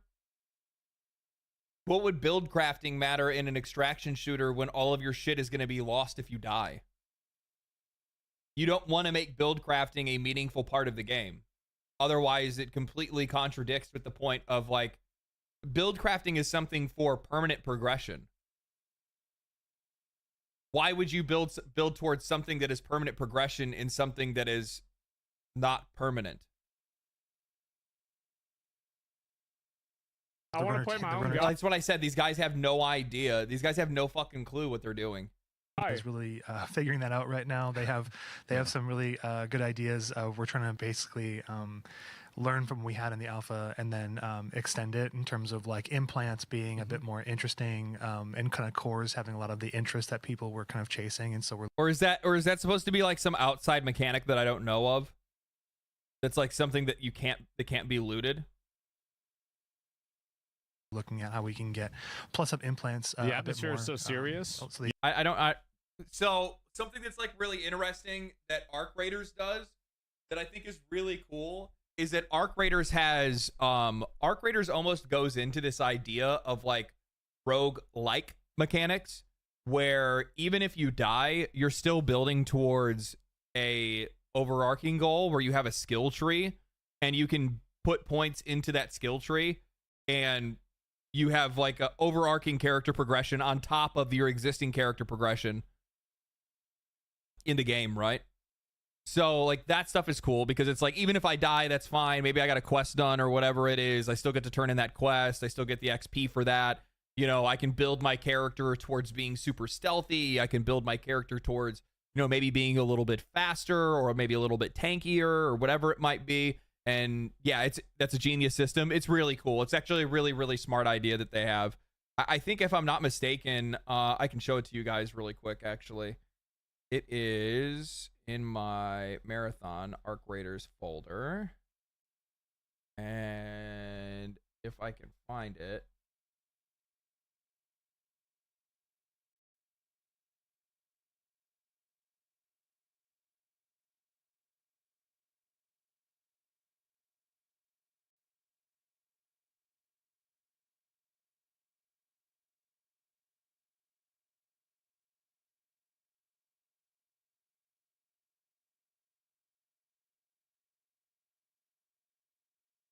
There it is. Nope. Go back. Nope. Go back. Right here. Yeah. So this is the skill tree that you have. And you have like, one is like a survival tree, one's a mobility tree, the other one's conditioning. The conditioning tree, like I dump my points into the first one because it makes it where it's increased stamina, so you can run for longer distances without running out of it, running out of stamina. And there's like stamina recharge and stuff like that. So I started picking up some of that stuff first. The mobility ones are really good as well. There's like some extra like health and movement and shit that you can get.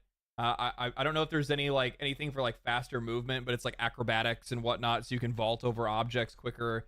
There's ones that are like further down the line.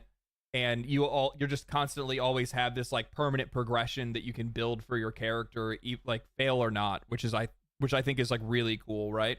So this is one of like, when I brought it up very casually in the video that I made about Marathon, and it's that Embark clearly understands what you have to do to be able to make the game approachable for a wider audience. And extraction shooters by nature are not something that is going to be incredibly appealing to a casual audience. If you only have a few hours a week, the last thing that you want to do is go in to play the game and then lose everything that you have, and then all of your progression is lost, right? So you want to have some type of long form progression that's in the game so that you still feel like you're accomplishing something, even if you die and lose everything, right? So biggest thing is reward my time. Exactly, rewarding your time. So like systems like this reward your time. There's other upgrading systems like the crafting benches, I think, is really important. Like being able to have your own little hideout that they have where you can actually, invest materials into building up your crafting benches, which gives you, the opportunity to be able to build like higher quality equipment. The rooster is a really, really powerful tool that they use. As goofy as it seems, you can upgrade it by finding materials and going on these quests to increase its like how many materials it can get and what quality of materials it can bring back. So the more that you do that, the more you can continue to progress to the point where it's like if I die, it's okay because I'm still going to be able to get back on my feet. So like the hideout progression as well as the skill tree progression really add to that sense of personal progression and your time being respected in some way. You have to have that for this game to feel rewarding for a casual audience. Tarkov doesn't give a flying fuck about your time, but Tarkov is niche by design. This entire genre is niche by design. That's why it doesn't make any sense to me why all of these multi-billion-dollar and then sometimes trillion-dollar companies are throwing all of this money investing into extraction shooters and believing that like that's going to be the next Fortnite. Their idea is that Fortnite was the spin-off, the super insanely popular spin-off of like, PlayerUnknown Battlegrounds, H1Z1, is that what it was called? Or I forgot what the original one was called, right? So like they're looking for that. They're looking for the Fortnite version of extraction shooters. But I don't think it exists. Yeah, I guess so. Up better alongside the cores. And then on weapons, we had perks only in like the upper tiers of attack. Yeah, but the hideout system in Tarkov isn't nearly as rewarding as it is in Arc Raiders. I do know what you're talking about. I know about the. I've played Tarkov. Attachments. I played a good deal of it. Purple attachments and stuff like that. So you'd have like a and honestly, like Tarkov's not even really all. Like Tarkov has its own system that I think is really good as well, which is the scav system. Because at least with scav, even if I run out of everything, I can just jump in as a scav that already has their own equipment, and then just go like scavenge the remains of what's left on a map. And sometimes you strike gold, and you end up finding a player that died somewhere and for whatever reason didn't get looted, and they could be decked out in some like really good shit, and then you just bam put all that on, get your ass out, and you're back in business, right? Like that's actually a really cool and a really rewarding mechanic, and I enjoy it. But Tarkov's biggest problem is its cheater issue. Like hands down. But the developers don't want to fix it because they can just ban people by their game, which means that they're just going to sell more copies of the game. That had a perk on it, or in a purple barrel that had a perk. We're taking a lot of the perks and putting them into the chip attachment, and so they're not divided by the weapon or the weapon family anymore. Like the chip are generic. We'll get some water real so quick. If you find a chip, you can put on any gun.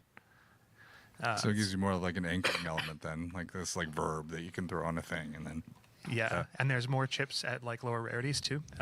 So we're really looking at how we can get more of that build crafting into the weapons versus like you need a specific thing, and there being more considerations for what verb you want to add to the gun overall. Yeah. So that's a big push that we're doing right now. That's awesome. Yeah, I mean, So I got a from question an art from side, Ethan. I'm super excited about Wait. the whole cosmetic side, the fashion game that we're gonna deliver. Our base characters have such a unique look and sort of specific to our visual world that it's a question we've gotten a lot about. When you say our visual what kind of range, world, what kind of does that mean? aesthetic or visual range do these runners support? And their answer is all of them. So, yeah, we're very excited to start rolling out looks and sort of ways for players to identify more specifically with certain runners Just- or styles guys, or fashions. Guys, just stop. Turn it off. Cool. Just turn it off. Cosmo? So I got a question from Turn Ethan. it off. Has the team reconsidered its stance on proximity chat or exploring other ways to encourage more emergent social interactions between rival players and Great squads? question. Yeah, I think that's one of the areas that we're still brainstorming around. You know, is like, how do you use Signal to other people? Like, you know, the classic friendly. You know, like what's our version of that? You know, Well, voice chat. Or is there a way that you can use those things in interesting ways between Voice chat is how you do right it. now? We don't have a solution to it just yet. You know, Use the but wiggle, we not are talking Tarkov. through it right now. Yeah.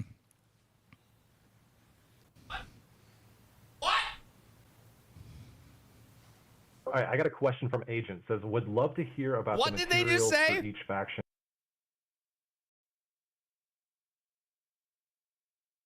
What did they just say? You know, Well, voice chat.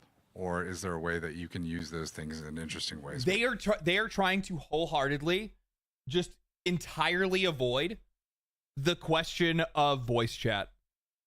That's what they did there. They just completely you avoided know, the it. classic friendly. You know, like what's our version of that? Turn it off. Cool. Just turn it off. Cosmo? Social interactions between rival players and Great squads? question. Yeah, I think that's one of the areas that we're still brainstorming around. You know, is like, There's no brainstorm. You just add proximity chat. Yeah, but how do we do something other than let players talk to one another? What do you guys think is going to happen? And also at the exact same time, why do you think it's your responsibility to protect players from listening to other people? I think that's the most offensive thing about it. We're like, they believe that you need to be protected, you sweet little snowflake, you little puff of cloud, you little baby. You need to be protected by us developers. Don't worry. Nobody's going to talk mean about you, okay? You can't even hear other people. Instead, what we're going to do is we're going to put in emotes. So then that way, that's how you guys can communicate to each other, because that's how it should be. how do you use Signal to other people? Like, you know, the classic friendly. You know, like what's our version of that? You know, Well, voice chat. Or is there a way that you can use those things in interesting ways between Voice chat is how you do right it. now? We don't have a solution to it just yet. You know, I just think it's really funny that like they're just dancing around the question of voice chat entirely and proximity chat. Like they specifically asked about proximity chat and then they just don't even give an answer about prox chat and instead talk about like using like voice controls and things like that.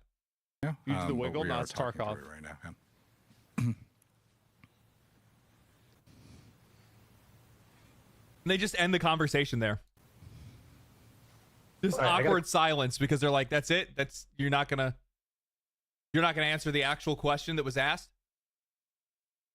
You're not gonna the part that was directly asked about. No. Question from Agent says, would love to hear about the materials for each faction. I feel like there's way too many faction materials and it's insanely overwhelming. Can you ask again about Materials voice for each chat, faction. Oh, you guys? mean for the upgrades? Ask like about to why they're purchase the not upgrades and including stuff like voice that? chat. Ask that in the I chat. think right now we're talking about the materials economy a little bit, you know, how it all aligns to different Yeah, things. I wanna There's a know. couple things that I think we've learned from Alpha. One is that we want more materials that are ask, kind I'm of like banned.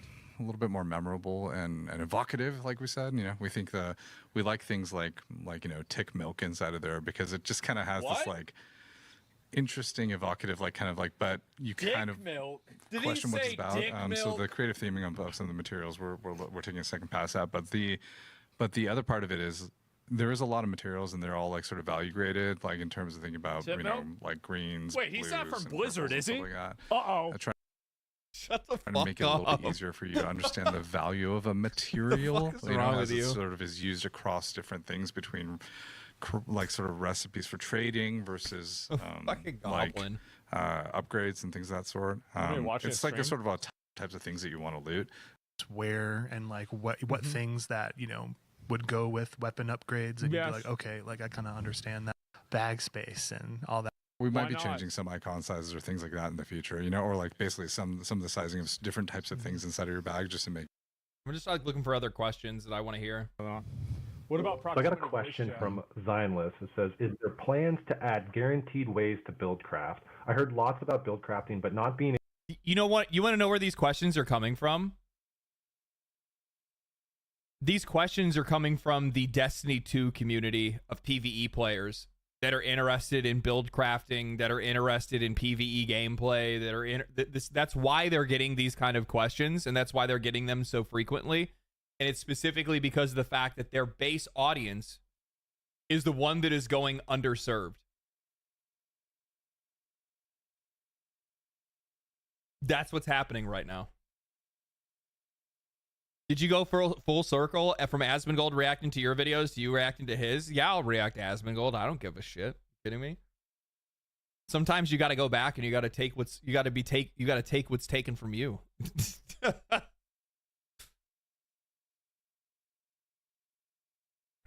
Able to get a loadout I designed without hopefully randomly stumbling Jesus. upon it sounds bad. I would like to see crafting system, or at least have the option to change cores with some material All expenses. fair, yeah, fair I think game. we're That's trying to right. make All's the fair, love lower and war, level, baby. but like the baselining of How many viewers do you build think the live stream crafting would is have if it something wasn't that for the you can stolen art? That's a really good question. I can't imagine it would have very many. establish through your black market a little bit easier, you know, like acquire and build in that way. But but there's always going to be like a difference when it comes to high rarity things. High rarity things, like for example, there will be builds that involved having There's not a two really rare players. That's the alpha test is closed. item that may not Be something fair, there would be 6,700 people. you always have. But like we're watching Not you even. more involved at the lower I level don't build know. crafting, where you feel like you can actually kind of Yeah. do that kind of thing. I mean, I'm sure but yeah, dozens Andrew, of I know people you- would have you're tuned in. having- I think we agree with the statement that was in the question, which is like it feels hard to maintain like Right. a build, Yeah. and we need to. And we're looking through a bunch of ways. Through Do you see like do you guys see the like? Oh god. Oh god. It's just so stupid. It's so dumb. It blows my mind. Yeah, we're trying to, it's really hard to be able to hold a build together because of how the game plays. So we're trying to think of ways for you to be able to do that. Just give them Destiny 3. Just make it a PvE game. That's what your audience wants. That's what your customer base wants. And I would guarantee you that game would do so much better. If you could still keep it marathon. But if you just made it a PvE game where you're fighting aliens and AI robots in this like super fucking sci-fi world, people would dig it. People would like it. People would give it a shot. They would give it a shot. You don't need to trend chase. Work off of your strengths. This is what you guys know. You know those things better than most people in the industry. You guys have ran a live service game with these elements for over a decade. Why are you running away from it?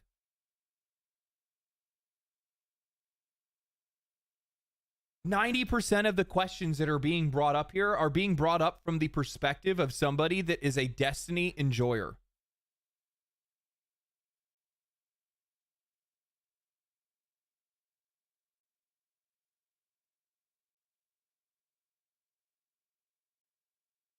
But LD, extracting is the future. That's what they think. black market or like through bartering or something. Hold on, I think I actually missed something. Hold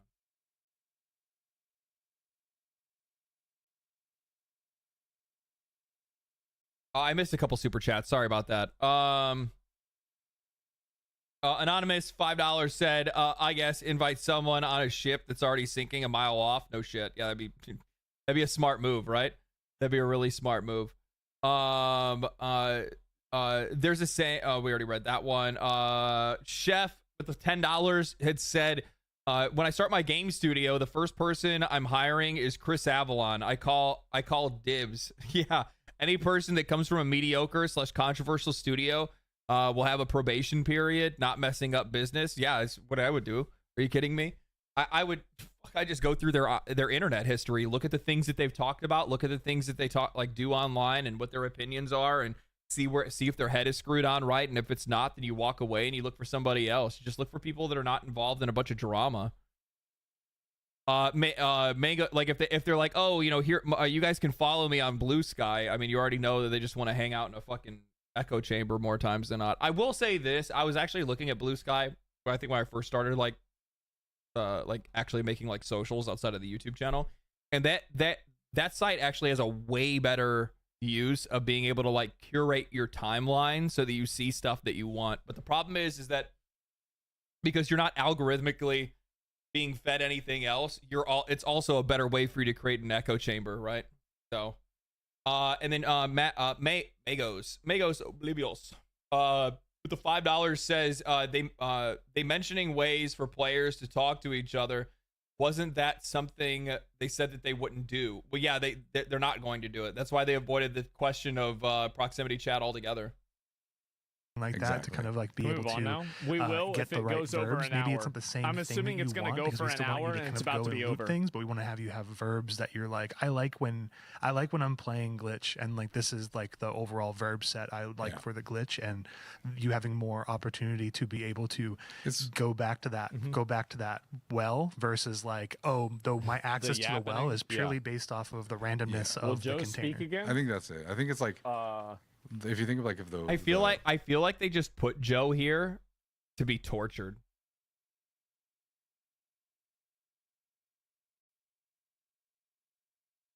Because he really hasn't answered many questions. The vast majority of questions have gone to this is Ziegler, I think, right? I think they just put him here as punishment. You got caught, naughty boy. You need to sit on camera and look sad for an hour. That's your punishment. The like lower level version of it, the middle version of it, and the perfect version of it. I think they're doing it to like show confidence. Right? Ooh. We want you to have access to like the lower or middle version, depending on how you've like, done that. But the perfect version of it, I think some pieces. The fall will guy still for the be, executives. I mean, it's his art. It's not being a fall guy. It's his art. He's the art director. So it's not a fall guy. He's like quite literally the guy at fault. That if you lose them, you'll have to find them again. Yeah. And the thing is that this is a reoccurring thing for Mr. Cross, because if I'm not mistaken, he's been the art director for quite a long time. Yeah. So Drifter wants to know, is there any discussion on reworking the resurrection of dead teammates system? I'd like to see this. Why not just pay an artist or remove the art dead from the game? But they won't do that. It's crazy. These companies plagiarize these artists. Well, they are going to remove the art, and they do plan on paying the artist. They have to do both. I'll just jump in. What is this? Like at least 5 Bungie employees have followed the artist for several years with no communication, but we're blaming this whole situation on a single employee that was fired. That's a choice. That's why, like, it's such a cap. It's such a fucking lie. It's such a lie. Yes, we concur. Unbelievable. Yes, we concur. Whereas about a bunch of work is going into it right now. We basically have our kind of one axis of a solve we have for right now is increasing the resurrection time and also having it so that every time you go down, the timer does get increased. And so if you keep on going down, like you kind of like your ability to come back. How many times have they blamed it on a previous employee? Isn't it like almost every time it's either been a previous employee or an outlet that they've worked with, right? It's never somebody that's been there. It's never somebody that's there right now. It's always some mystical person that doesn't exist. Yeah, it's either a contractor or it's an employee that's no longer with them. Always a scapegoat. Always some imaginary thing for people to get mad at. Don't get mad at us. It's not our fault. We didn't know. Did a bunch of changes in they the tricked alpha us around like the. We mean well. It just keeps happening. Like that's the reason why I said it in the video, and I'm like, notice that this has been happening for 5 years now. The common denominator in this equation isn't the contractors, it's Bungie. Are you trying to tell me that these guys just so happen to somehow, some way, just keep hiring art thieves, or are they the thieves themselves?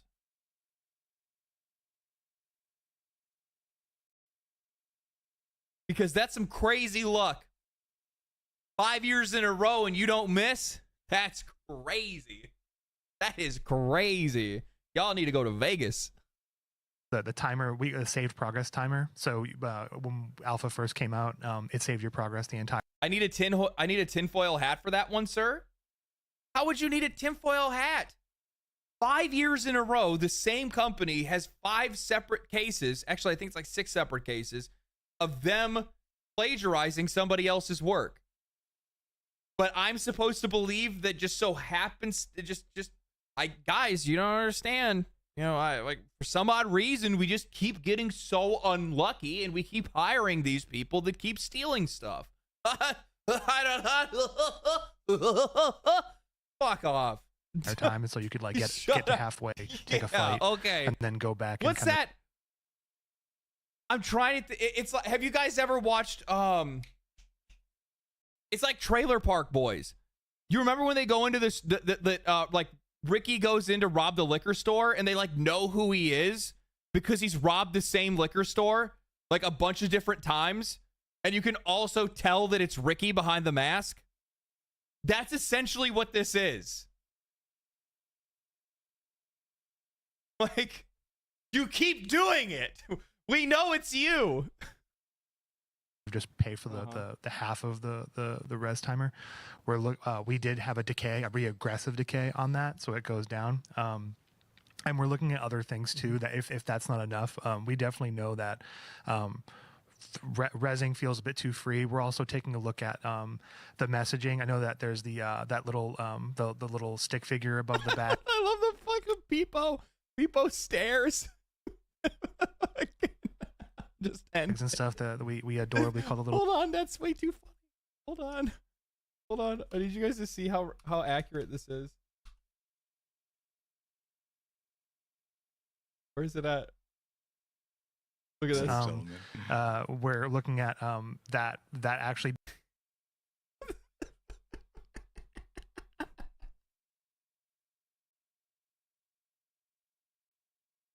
being a tell, so you can't just like camp the bags the entire time. Wow. We liked the texture of being able to know whether or not like a crew was downed and like making combat decisions as a crew about that, so you can kind of like coalesce around the information. But I think we're seeing that there's once you give too much information, obviously emotes, like dude. it just like I need to get like what is this, like Chatterino or something? What is this? What do I have to get so that we can actually see this? Because I could probably I don't know if I can make it where I could actually include both chats in one though. Have too much action in That's terms like the of what benefit to do. that I have And for where, like, using not- Streamlabs. you can It'll stay actually in the put area both chats knowing that together. there might be like a clutch play happening or something. So I would say we agree with the baseline is that resing is too free. It ultimately is that. In the middle of a fight, go not want death to matter. The And I name. It's content, but it's not kind of we're ready to show. What is this? Let's just talk about all those plans yet. Okay. The 4, we have a touch of it already that we have in testing, you know. So they have like aliens that they're going to be adding to the game. I don't know if we're ready Yeah, to it's not gonna happen. talk about all those plans yet. where we get the Expectations. tape, you're gonna get to the ceiling and you crush up against the ceiling pretty fast. Oh my God. If you like aliens and mystery, I think we're actively having good conversations about that. It's just like the thing is, what's crazy to me is that like 90% of the conversations that they're having right now, like almost everything that they've talked about in this live stream is all a lot of like maybes.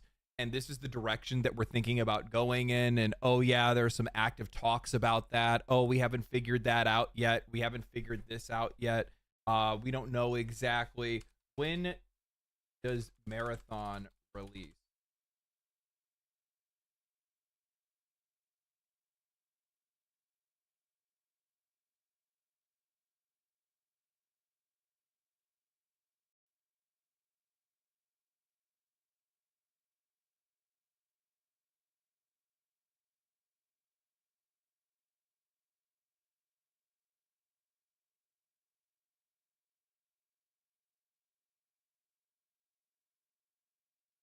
That's less than, honestly, what is, I mean, like we're halfway through May. So you have June, July, August.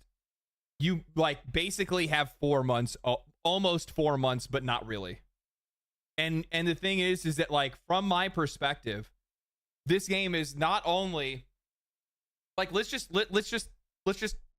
like fucking put this all out there. Okay. So let me get a, okay. So we have the art drama. This is too small. This is too small. Notepad. Oh, this is like that was from like an interview that I had where I had to questions for an interview. Let's see.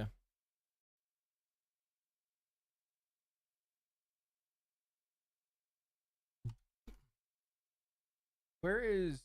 I'm so bad at this kind of stuff. Ugh. Ugh. View. Zoom in.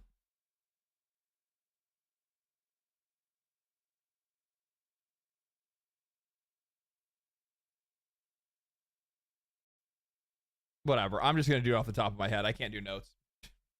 I don't have anything set up for it. Okay, so we think about the things that they have right now, the issues that they're running into. One, the world pacing itself is completely off. The loot has a ton of issues. The world itself has a ton of issues. They're still not finished with any of the artwork, and I'm not even talking about the art drama that they have, right? So I'm just talking about the overall world where they actually have to like finalize the designs. They have to up-res everything. They still haven't really finished with the sound design or the music. They still haven't finished with all the characters that they want to make. What else? Now we have the art issue where they have to go back and they need to scrub all of the original art, go through it, and make sure that there's not any more designs that they've plagiarized. They still have to go through the legal thing of taking care of that entire situation. We don't have any proximity chat. They're still working on the idea of how players are going to communicate with each other if they're not in the same party. There's balancing issues that they have where they feel like resurrecting is too free and where there's too much ammo and all these other things. Now we're at 10. There's no ranked mode or anything of that nature. There's not enough PvE events and things of that nature to keep up the pace of the game. Like, there's so many things in this game right now that are what we would consider as conceptual, right? Like, the vast majority of the game is conceptual. It's not actually a finalized design. An alpha by nature is more like proof of concept than actual final, like nearing a finalized product. You know, you're at a finalized product with a beta, but they've announced that this game is supposed to be coming out in September. And you're trying to tell me that a company like this, that is this ill prepared, that has made these many mistakes, is somehow, some way going to be able to come out with this game by September? How? Alpha means all the mechanics are in? Well, obviously most of the mechanics are not in. They said as much during their own interview or during their own live stream.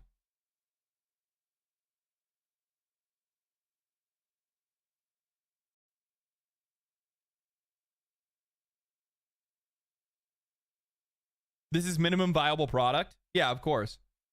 They'll delay it? I don't think that they will. I don't think they will. And it's supposed to be a premium title. That's the part that trips me up the most. But it would be one thing if this is a game that was going to be free to play. It would be one thing if this is going to be a game that was early access. But this is a game that they're like, no, you don't understand. This is going to be a premium title. We understand that the game is like basically nowhere near finished and we somehow need to get it done within like the next 3 months, because let's be real, they need to have a beta, right? They're going to need to gauge what the reception for this game is going to look like. You're going to need a beta in like 2 months. How does this timeline make any sense?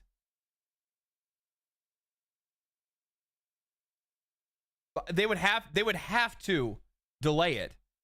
But the problem is, and the reason why I say I don't think that they will, is because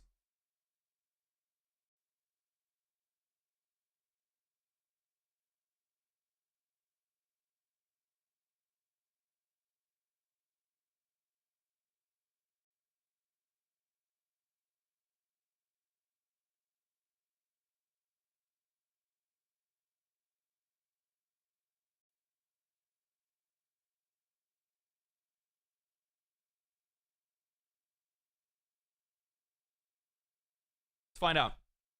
How many live service games has PlayStation invested in or canceled in the last 5 years that have either failed or been canceled, right? Released live service game status of May 2025. Helldivers is still doing fine. They did not release, but they own Destiny 2. That one's still ongoing and fine. Concord. That one failed. That one got shut down. That was $400 million that we know of, right? That's $400 million that we know of. Destruction All-Stars failed to maintain a player base post-launch. That came out in 2021. I don't know what the development cost was that, but I mean, we'll just say, I don't know, like 100 mil or something like that, maybe. So like, let's say we're at like 500 million. Foam Stars, that one was like 200 million or something like that. If I would, or, you know, something anywhere between that. Let's say that's like we're at like 700 million, right? They bought Bungie. Keep that in mind. So there's like 3.7 million. So let's just round it up and say we're probably like, I don't know, like $4.5 million so far that they've invested into live service games. It is essentially, for the most part, got them nowhere outside of one game. And this one cost, I think, like $100 million to make. Billion. Thank you. Billion. Yeah. So we're at like $4.7 billion, right? 4.8 billion dollars that they probably spent so far in live service games. Now we're not even counting The Last of Us Online, the Spider-Man Great Web that they canceled, the Twisted Metal one, the Payback game that they were the Destiny spin-off Payback game that they had canceled, London Studios Fantasy Co-op game that they canceled, Deviation Games project that they canceled, the God of War live service game from Bluepoint that they canceled, the Ben Studios IP multiplayer game that they had canceled back in 2024, Project H, unknown studio, most likely Guerrilla or Neon Koi, that was canceled in 2024. Fair Games is still in development. The Horizon multiplayer game is still in development. Horizon MMO is still in development. I mean, we are talking that these guys have likely invested anywhere from like $7 to $8 billion into live service games.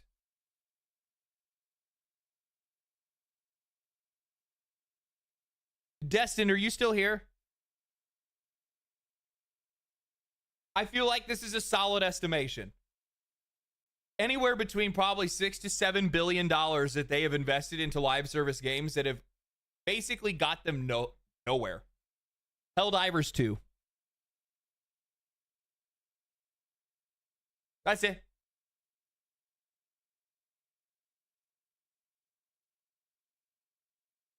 If you had to give me a rough estimation, I'm just curious whether the AI can even do this in the first place, a rough estimation on how much Sony has invested into making live service games over the past 5 years, what would that number look like?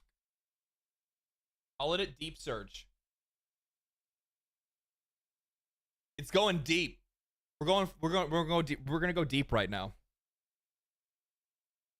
They almost fumbled Helldivers so hard. Helldivers is actually like, dude, I had so much fun playing it the other day. Like, don't get me wrong, like Helldiver, like the shit that they've done over the years is like dumb as hell, and it upsets me, like all the things that they've done. But I also like really love the game, and I love playing it with people, and I love the community and whatnot.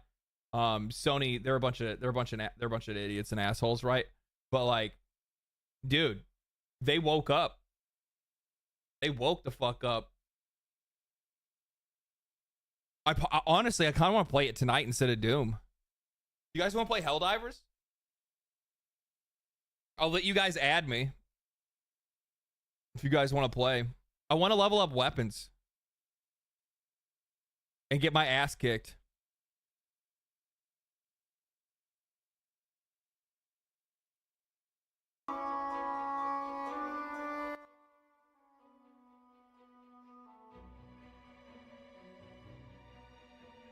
I'm not buying Doom. I said Helldivers, not Doom. I said Helldivers, not Doom. What are you talking about?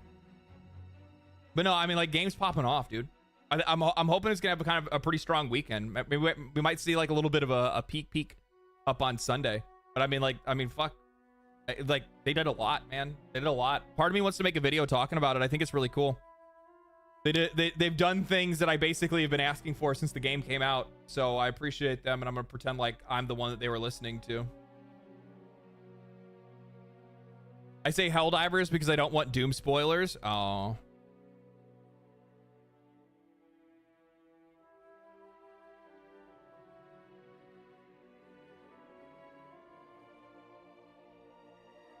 Doom looks like modern day slop. The story in Doom is so mid. It's a fun game, but it's just very mid.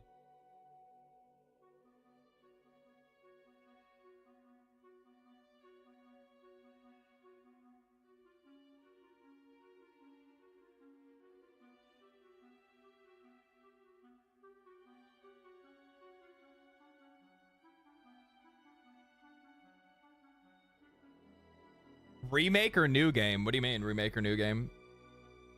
We hate Doom. I don't hate Doom. I'll just be honest with you. I just think it's just I just think Doom Dark Ages is just kind of like okay. And for $70, like just like an okay video game just really isn't worth that kind of money. It's fun though. I'm not gonna say it's not fun. I have fun playing it. I like playing first person shooters. Yeah, Dark Ages, not just Doom in general. Music is also not as good as 2016. Music is just not as good in general.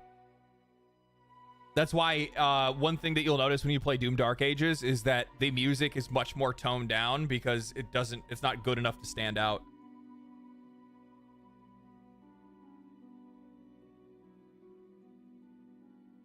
Doom Story is what are you talking about? Doom Story is meant. I'm talking about Doom the Dark Ages.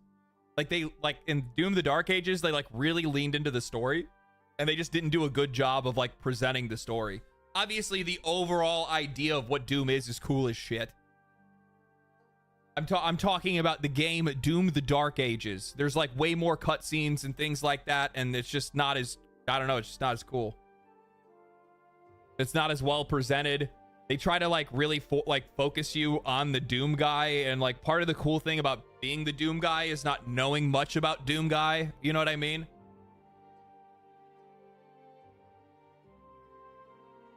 I mean, that's actually like the coolest thing is like we used to not even know that he was called the Slayer, right? He was Doom guy because we didn't even know anything about him.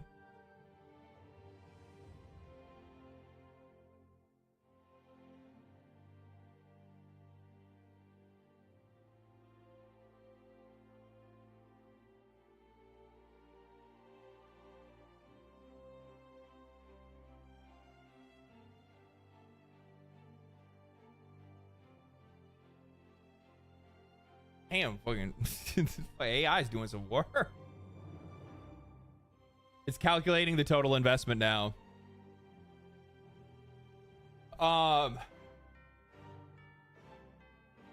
He simply was, and that's part that's part of the cool, like that's part of the mystery, right? That's the only way, like that's also the only way that I can explain why. That's the only way that I can explain why the game isn't doing very well, because it reviewed really well. Like people really like it from that perspective. Money wise, or not money wise, but review score wise, it did well. But I mean, like we've also seen some pretty mid games get great reviews, right? So I don't think that really matters.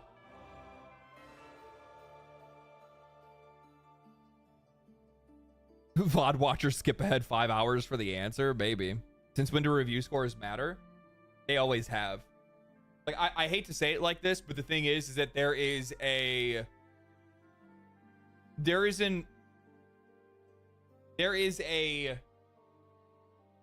weight that these scores still have, and there is a general audience that will still say, you know, open critic and go and look and be like, well, how good did the game do? And they see this and go, oh, Doom the Dark Ages is a good game. Like we do have that. Like realize that like even though there's a lot of you guys here, there's a lot more people that just use other tools and things and information. They're used to using older ways of finding information. And I think it's also in a lot of ways like how this stuff is presented as well to people, that they look at it and go, hell yeah. But the thing is, what I think is like really telling is like, here's Bethesda dropping this and it only has 8.1k likes on Twitter. Like, not a lot of people are interested in Doom. My friends rely on Xbox reviews. That is sad. That is sad.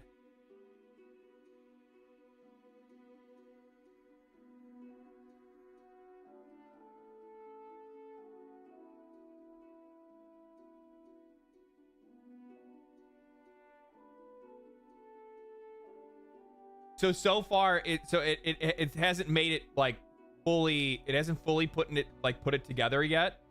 It's now updating them over again. It's like, man, it's like it's gone through it, man. It's trying to figure it out. But Sony intends to invest 2.3 billion into gaming R&D by March 2026. So there's also research and development. Part of that is the actual development. Some of it's actually just resource or like researching like what they think, you know, the games are going to be worth. So you have these like offices filled with, you know, marketing minds and consultants that are essentially going over data and wasting the company's money, trying to come up with what they believe, you know, what they believe is going on. I was talking to somebody not long ago and they were telling me like the dumbest shit that you would actually hear some of these like research agencies that'll come up with, because there's a lot of these companies that are still trying to figure out like what makes Fortnite tick. Why does Fortnite do so well? And it's really funny that in some cases, like as an example, do you guys want to know why you see like a lot of purples and like that those same two colors of like purple and green in a lot of games, those shades that we're constantly seeing, like the pinks as well, right? Like purple, green, and pink are like super popular in games today. It's like the color of magic. It's the color of some of these worlds and plants and stuff like that. It's because it's used in Fortnite. That's as far as the thinking goes.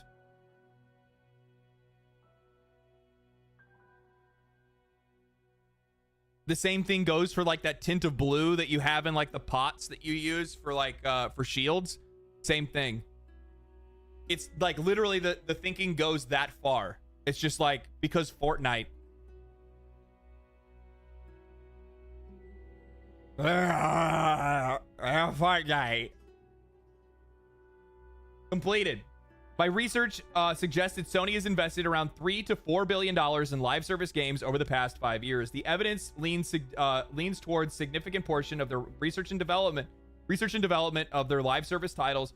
So that's actually, damn, dude, I'm smarter than AI, chat. I had said between 6 and 7 million, and I did that estimate because I also included their purchase of Bungie, because that's part of it. And I don't think that they included Bungie in this.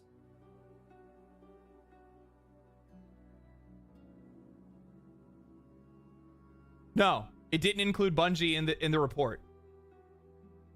So the breakdown it has, like, this is just their general investment that they had made in yen. If this is like their baseline, given the lack of exact percentages each year, we estimated based on the trend, applying these percentages. So if I add Bungie, if I add the purchase of Bungie to this number, yeah, it's like between $6 to $7 billion that this company is wasted on live service games.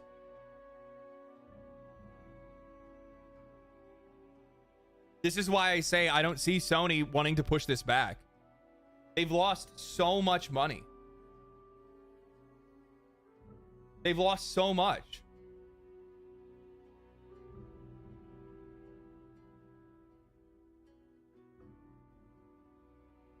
And their whole idea is wrapped around the idea that as long as we get one that hits, then we'll make our money back. And the reason why, how much does Fortnite make a year?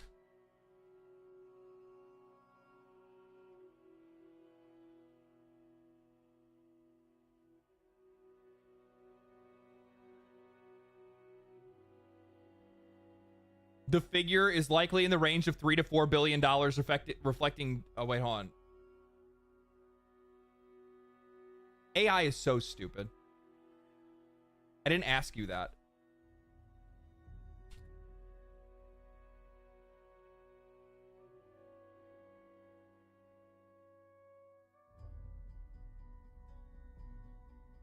Fortnite generates Fortnite by 2020 or so 2023, Fortnite generated $3.5 billion in revenue, accounted for 80% of Epic Games' total revenue. In 2022, Fortnite generated approximately $4.4 billion in revenue.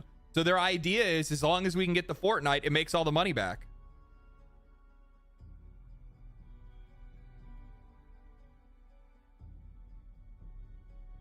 That's where the idea comes from.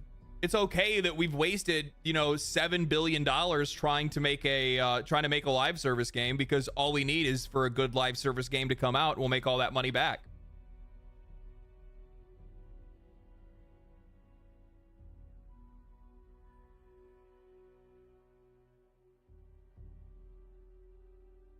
Did you talk about did you already talk about Doom's physical disc not having the game? That shit's so common nowadays anyway. There's so few games that actually have the whole game on the disc. It's usually half. Before, when they first started doing it, was like half and half of the game on the disc, half of the game, you had to download. It's so stupid. You don't own anything anymore. They keep just trying to take more and more away from it. I think that's what Call of Duty is doing, but is failing. Call of Duty is losing money now, I think. I think I would almost guarantee like their numbers are bad. I realize that a lot of people probably play Call of Duty on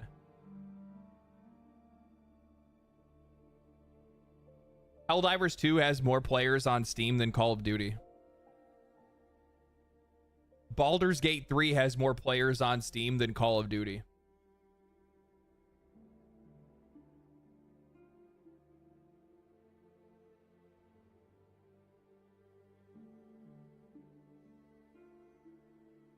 Delta Force has... Oh, no. Call of Duty's right here.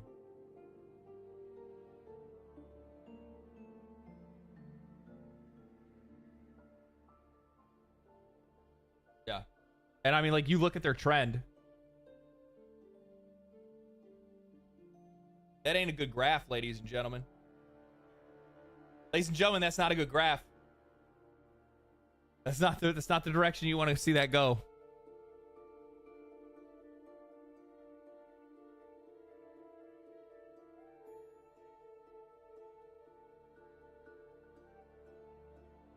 Yeah, because they launched it on Steam with Warzone 2.0, which was absolute ass. Warzone 2.0 was terrible. Good God, it was so bad. Holy shit. This is gonna be rough right here. Square Enix has no plans for the next 3 years other than ports. Well, no, I don't think that's necessary. I guess. Oh wait, no. This is what their plan. It says enhance productivity by optimizing the development footprint of digital entertainment (DE) segment, or digital entertainment segment. Establish mid to long-term pipeline to achieve a shift from quantity to quality. I mean, you guys should have done that a long time ago. This is the trend that the industry should be chasing in the first place.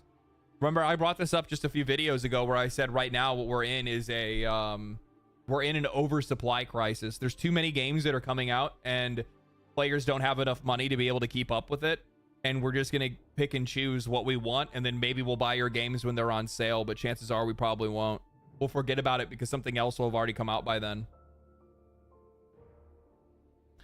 I found the head of Sandfall's old YouTube channel before starting Expedition 33. Dude was doing SSS runs on Virgil and DMC5 based.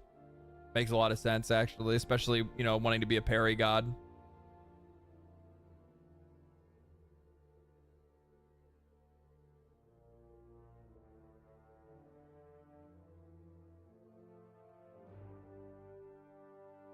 What the fuck is this? Please don't talk about grasps, LD.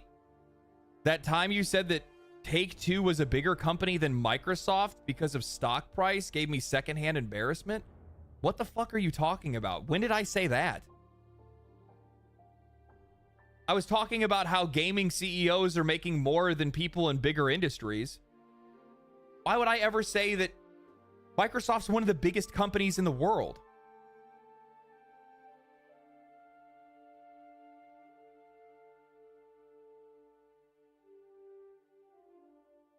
I probably wouldn't blame me for your inability to have listening comprehension. Why would I say that Take-Two is a bigger company than Microsoft?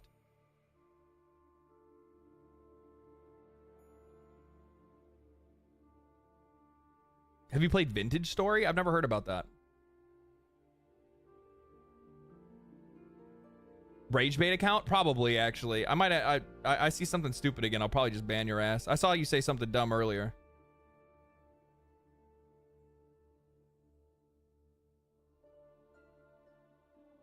Sounds like a corpo simp to me. Maybe. I don't know. I wouldn't go that far.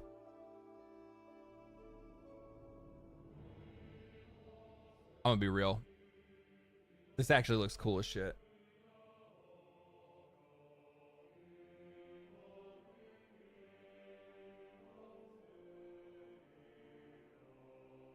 Part of me, I'm not gonna lie, part of me thought that Borderlands 4 might be, I thought there was a chance that Borderlands 4 could be, you know, too far gone, right?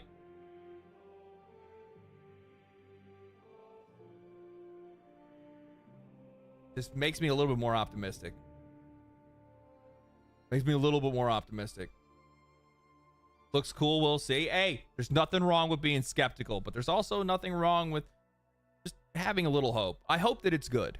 Right? There's nothing wrong with hoping that something is good, right? Vintage Story is basically Minecraft, only more focused on survival, has more cozy aesthetic, if you believe it. Lots more lore that's not in your face and completely independent. Oh, I'll have to check that out. I've never heard of it before. Borderlands 2 is still pretty good, in my opinion. Borderlands 2 is fucking the best. Are you kidding me? Borderlands 2 had the best bosses. It had some of the best like side content. It had the best DLC for sure. And yeah, I mean, Borderlands 2 is just fucking good. And plus on top of that, it's actually crazy how well those games hold up over time. Like Borderlands 2 still looks good today. Still looks good today. I think that's the coolest thing about their art style for Borderlands, or just like Gearbox's art style in general, is that it holds up really, really well. Like they don't really have to go back and do like remasters or remakes, because I mean, maybe you do like an upscale or up-res, but you don't really need to do much outside of that. Have you played this little game called Ultra Kill? Of course. I bought Ultra Kill directly following that tweet that I saw where the developer was saying basically like, you know, if you can't afford the game, it's fine that you pirate it. I don't have any issue with people pirating my games. I just want people to share my art and enjoy it. And then he said, like, chances are for people that pirate it, if they enjoy the game, they talk about it with a friend, and that friend might go and buy it. Which is pretty smart, because that's how it ends up happening. So I saw this, right? This is crazy. So this was the game 5 years ago. It doesn't look any, and look, they don't even have the same names. Like, who's Frey?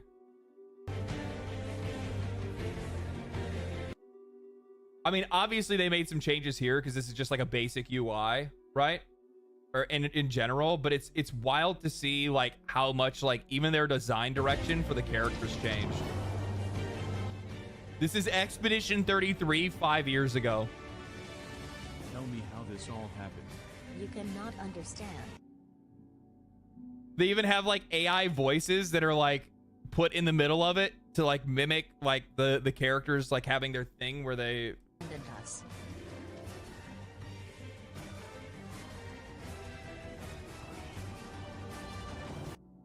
What? Even the concept of this game development is such an interesting process to me. This is crazy. Because like there's like a sci-fi aesthetic that's going on here. There's like steampunk and then like sci-fi aesthetic. Like she has like glowing pants. Like there's a little bit of anime inspiration that you can see going on. You can definitely see these guys JRPG, right? Like these guys, wait, is this Expedition 38? Maybe, I don't know. But like the entire aesthetic for the game changed. All of it changed. Even just even conceptually. Like they have like there's like a blimp up here at the corner, top corner.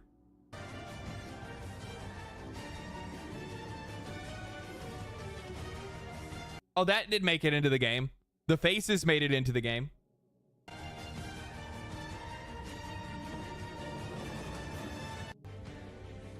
That's just crazy to me. How much this game changed.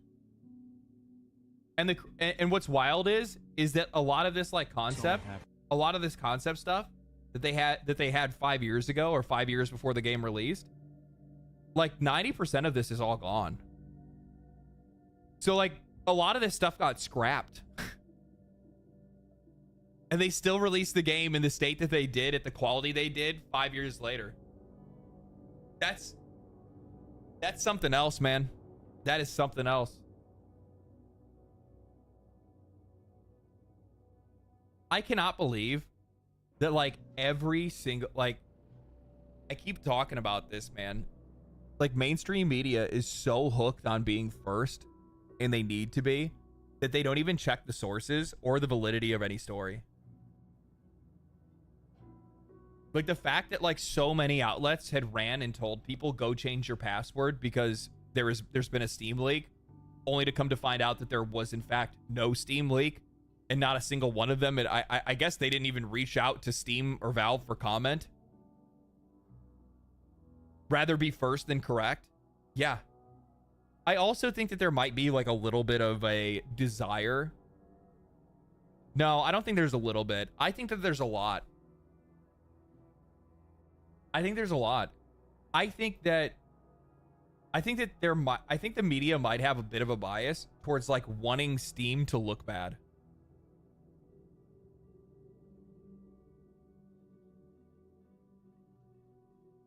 You have to keep in mind.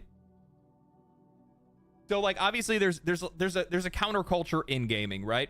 And there's this like disconnect between the gaming audience and between the press. And part of it is because the press wants to create this like safe space for gaming, and they want to like dull the edges of things, but the gaming community is relatively, I mean, we're not the most polite people. We're relatively frank. We want people to be authentic. We don't want this like weird stuff, but like safe space. Exactly. We don't want this like safe space culture to creep into gaming. Like we just like our video games. We like them to be cool. We like to talk about our games like how we like to talk about them. And that's pretty much as far as it goes. Steam, in a lot of cases, ends up representing an ally of that counterculture by existing as a relatively fair platform. Does that make sense? Steam, in my eyes, is a relatively fair platform. Not across the board. There's some things that they do that I don't like. Usually that has more to do with Counter-Strike than anything else. But in a lot of cases, they take stances that both make it easier for indie developers and just developers in general to get their games to players. And then they most times will side with their customers and make a platform that is built for us first, which is how it should be. And I think because we like them so much, I think because a lot of people like Steam and like Valve more than they like a lot of other folks, I think that there is a desire for Steam to be the bad guy, at least in the eyes of like the press or like what you would view as the opposition, because they want to show like that we have like there's nothing holy for us. It's like rooting for your friend's like favorite sports team to fail, or your enemy's favorite sports team to fail. Like there's this guy that I hate, right? There's this dude, there's these group of people that I hate, and I want everything in their life to be bad. And I think there might be like a little bit of a desire for Steam to look bad from that perspective. As a former developer, I respect Valve more than I respect other companies. Yeah, I think that's usually what it kind of comes down to.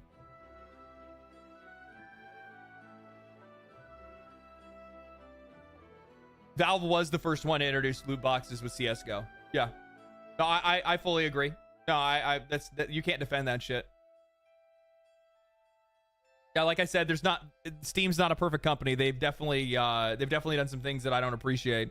But with that said, for the most part, across the board, they're a relatively fair company to their customers. It's over when Steam goes publicly traded. There's no reason for them to. Why do I just want to propose something because I'm interested to see what people's opinion is on this. Why do companies go publicly traded? You guys know?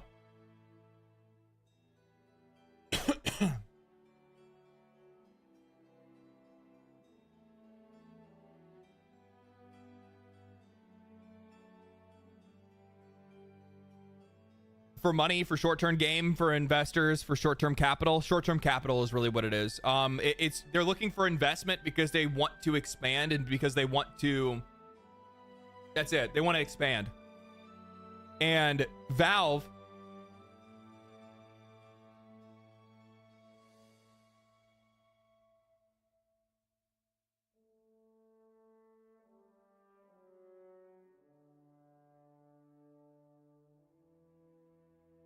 Valve reportedly generates significantly more revenue per employee than many other larger tech companies. Estimates suggest Valve could be making around $19 million per employee. They make more money per employee than it says this is notably higher than companies like Apple, Google, and even higher than companies like Amazon and Microsoft. They make more money per employee than Microsoft, Apple, Google, and Amazon.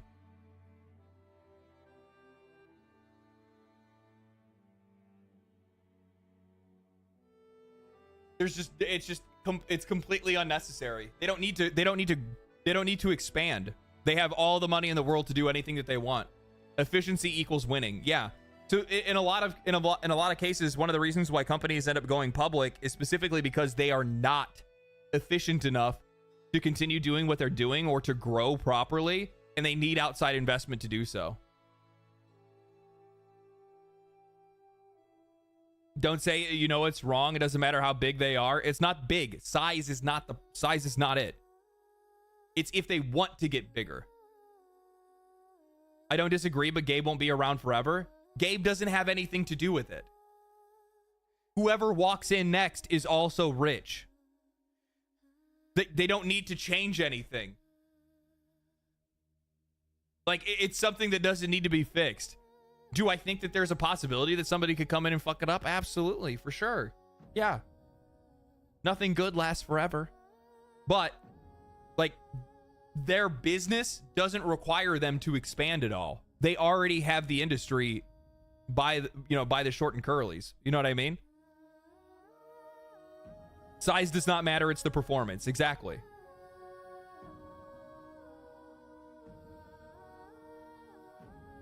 Yeah, they own the market that makes the money. Exactly. There's like it's not even a don't jinx it. That's what I'm trying to tell you guys. It's like it's already what it needs to be for them to be, for anybody to sit at the helm and be like disgustingly rich.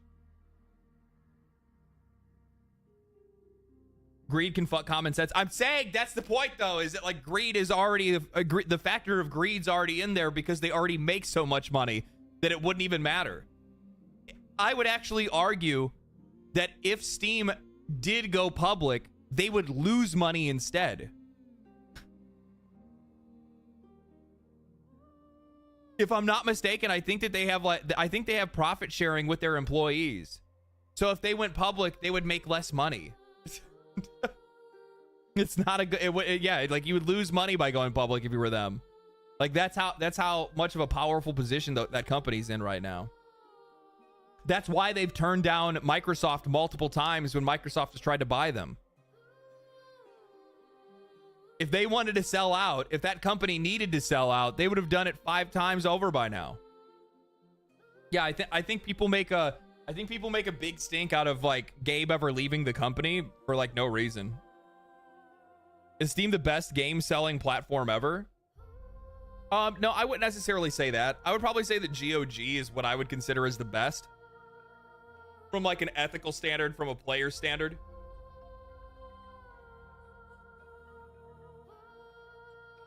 But I think that Steam is the most.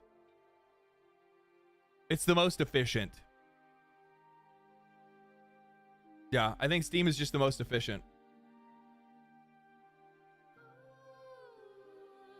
It's the best product as a platform, if that makes any sense. But from a player perspective, if I was going to say like this one's the best, it's GOG. Because on GOG you get games that don't have DRM. You can buy older games. They have their whole thing where they do their own they have their own like game preservation thing that they work on as well. Yeah.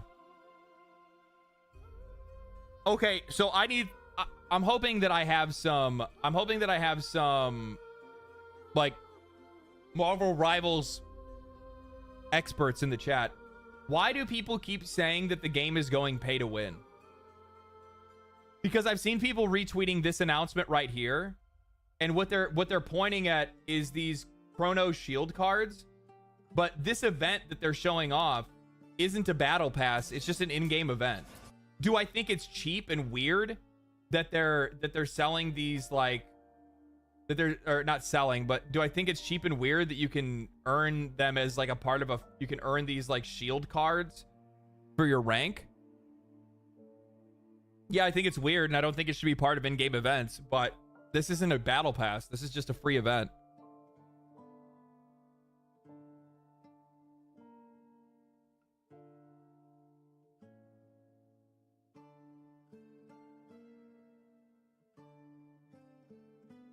Yeah, I know what the shields do, but for some odd reason, I saw a bunch of people, like, if you actually go and you look at the retweets, right? It's like, it's kind of concerning how many big content creators are straight up illiterate. Okay, so yes. I don't think the Chrono Shield cards exist. I don't think the Chrono Shield cards exist, but this is legit spreading misinformation. There was no indication that they were free. The event gives you 8, and you can see that you could have up to 20 cards. Therefore, it's safe to assume that the other 12 could be attained by some currency. I mean, you don't know that. There's no explanation. Explicitly says free rewards. Yeah, I agree with this. I was hoping that somebody else had noticed this. Ain't no way you all put paid money not to lose points in competitive losses. There's nothing here that says that. And like all these people are like liking these posts and saving them. I mean, I do think it's a dumb system for them to add. I don't think you should have it in the game.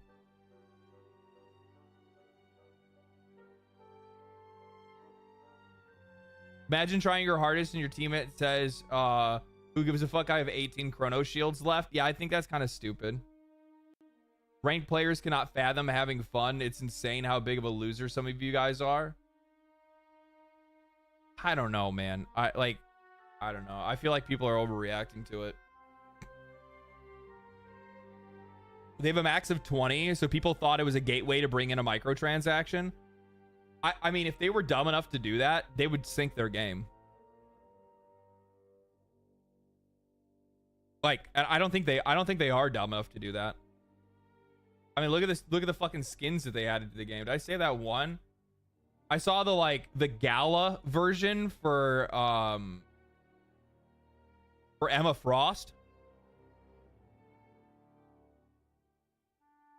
Oh. Oh. Have you seen the latest Soulframe Prelude trailer? I did take a look at it, yeah.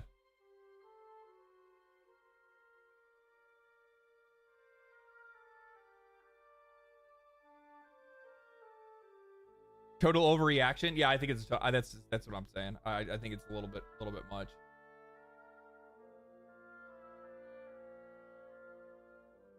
What is this? Nexon stated in their Q1 2025 earnings call, Arc Raiders, a global tech test this month, exceeded expectations for key metrics, including Steam wish listing, participation and early retention were strong in Western markets with minimal advertising. The game ranked among the top 6 most watched on Twitch and gained over 20 million YouTube views. Yeah. The game is cool.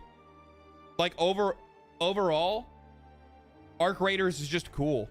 The vibe in the game is really interesting. I like the I'll show you guys some of my gameplay. I'll let it play a little bit if you want to see it. I'll end up making a video and putting it all together.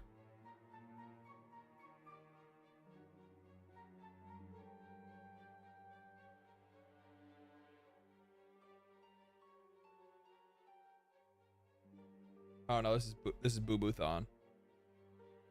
Boo-Boo-thon. Nobody wants to watch that shit. I think these are some guys that I joined up with. No. There was one where I actually like hung out with some players and we like chatted and had a good time. This isn't them.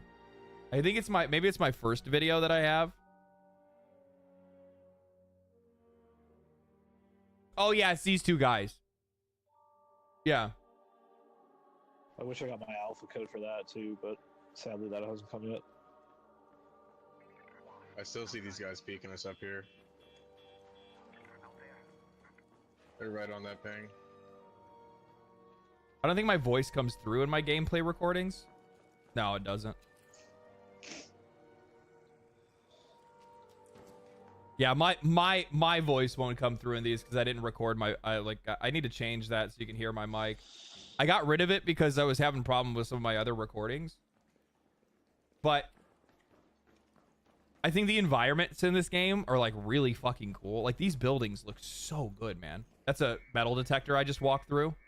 Like there's so many of these like little like environmental traps that you can trigger, and it can like notify other players as well as enemy NPCs. The sound design is really good. It's really like, guys, I'm gonna tell you right now, I think this might be the best sounding game I've ever played, period.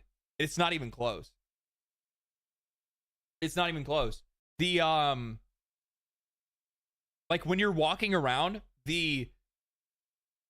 what is it?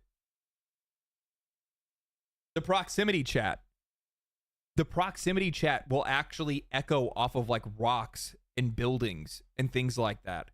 So when you're walking around and you hear some other people talking, you can actually, like, there's spatial audio and you can tell where they are. Arc Raiders. Yeah, that's what this is. This is Arc Raiders. So you can actually hear them, and you can hear them like, you know, if it's they'll be a little bit more tinny if it's bouncing off of walls in a metal building. If it's if you're in a more mountainous area, you can hear if they're in like a valley.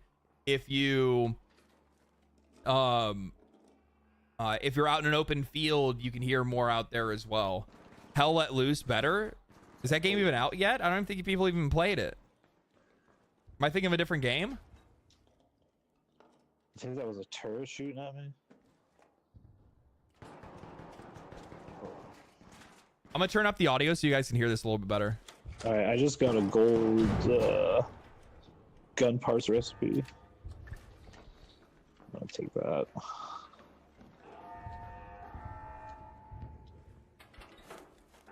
I also really enjoy the I enjoy the overall aesthetic of the game. I had a lot of fun playing this, man. And their loot system, if you can see here, you can actually, like, if you're picking up stuff, you can just auto salvage stuff to make more room for more loot. So then that way you can kind of like compile some things. So if you're like at the beginning, you're picking up a lot of like white items and green items and whatnot, you can break that stuff down into just like general parts and then stack a bunch of stuff on top of it. I think that they're using ray trace sound for echo sound bounces, which actually makes a difference, and it's done in software. That I like a lot. Who's that shooting? I don't think that was us. Gameplay in general looks good. Us almost. Like the general art direction, yeah. The graphics and stuff. I really like the third person perspective because you have a little bit more you have a little bit easier time like seeing things. You can find, like, sometimes you can see people behind you a little bit and whatnot. Do you need that for the quest? Okay. What's that? Oh, there's a quest for the spider thing. I think we get into a firefight. Yeah, that doesn't sound. Yeah, right here. Where?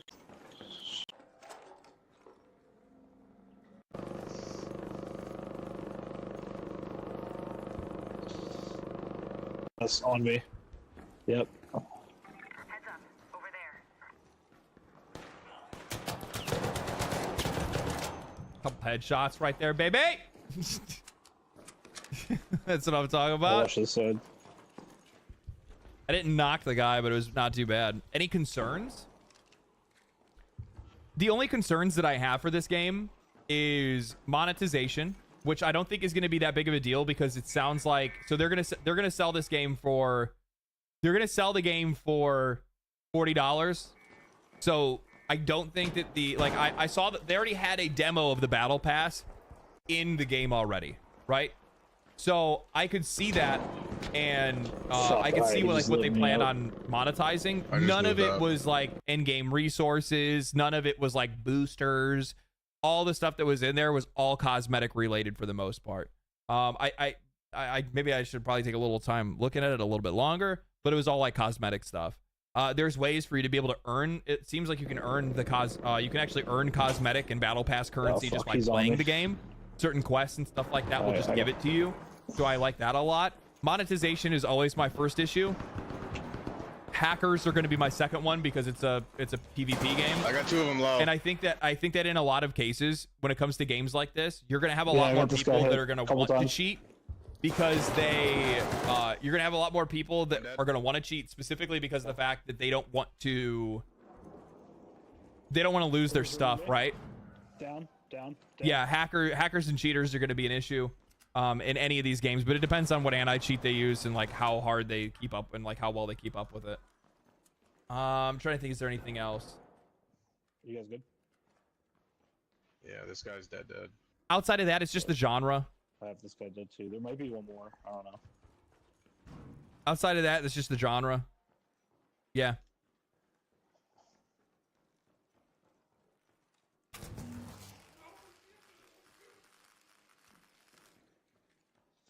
All right. Hey everyone, let's get.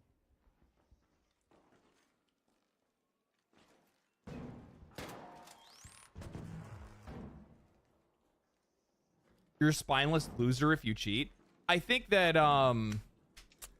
honestly, man, yeah, basically, unless it's like kids, right? Kids are a different story. So far it's my game of the year so far. I absolutely love the test. I had a lot of fun with it, man. Marathon looks way better. I mean, I guess it kind of sucks being blind, yeah. Being blind and not having any taste is going to make it really difficult for you to see a good game and a bad game. Tip-top, you need advantage. Loot balancing seems what is this? Loot balancing seems to be the issue for extraction games, nothing major. I mean I guess that's kind of a touch and go thing, right? You're going to kind of figure that out. Maybe I'm just hearing things. But yeah, mechanically I like the game. Sound design, I really like the game. Yeah, good game. Yeah. So you're ready. Pretty easy to be able to like hook up with other players and play. Didn't really have much of a problem, you know, like getting into matches and whatnot like that. Overall, just dug it, man. Had a lot of fun playing it.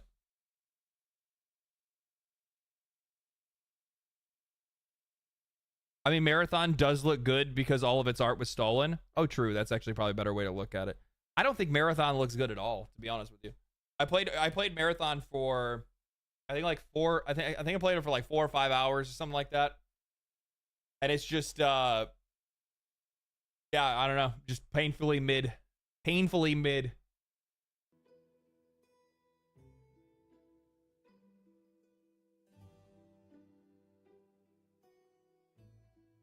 It does have Remnant vibes. Put 70 hours into Remnant. Yeah, I could kind of see that, at least from the combat. I mean, the combat did kind of feel like Remnant, but I like third-person shooters to begin with, right? Like, that's kind of like my vibe. I'm a Division enjoyer, so.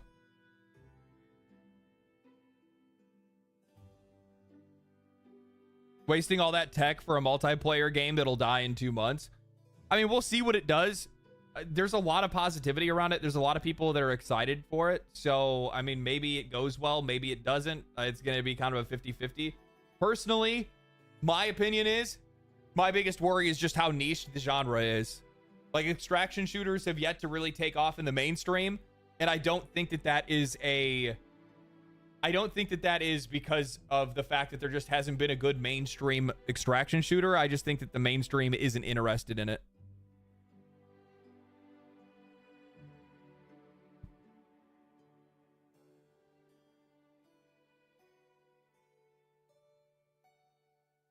And you know what the funny thing is? They're all stealing the extraction shooter from Division. Because the Division came out before Tarkov, and the Division had the Dark Zone.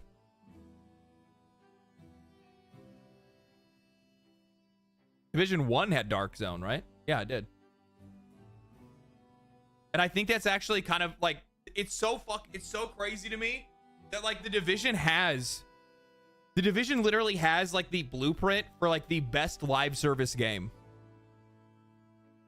It's literally the blueprint for the best live service game.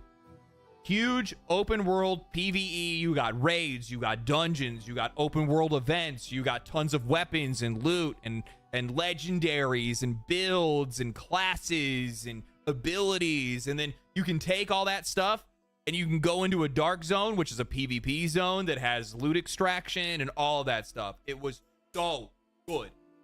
It's still good. Division, I get heat for this because some people don't like the Division 2, and a lot of people don't like Ubisoft, which I obviously I feel the same. But from my perspective, I just separate them from Division.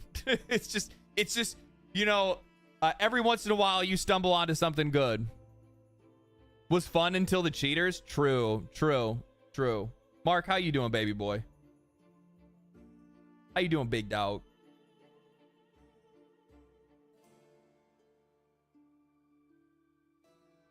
Mark, did you see any of this stuff with Marathon?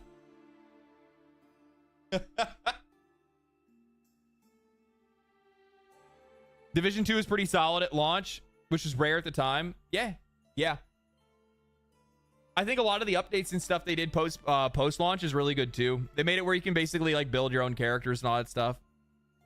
Are you going to be going back to play the Battle for Brooklyn DLC that drops on the 27th?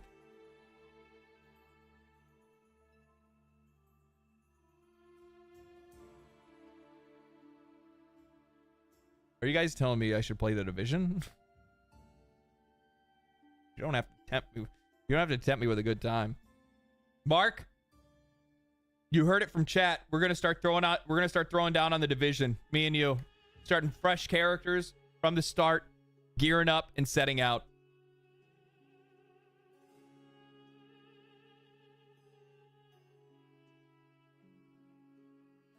I lost my Uplay account to a hacker. Oh yeah, they're really bad with that, dude. How much is it now? I don't know how much the Division is.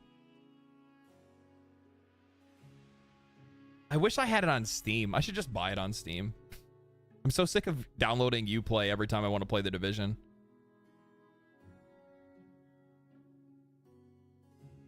$30. I'm not gonna lie, guys. That's not bad. That's a good deal. That's a good deal. Mark, do you have it on Steam or do you have it on Uplay? Does that matter? I can't remember.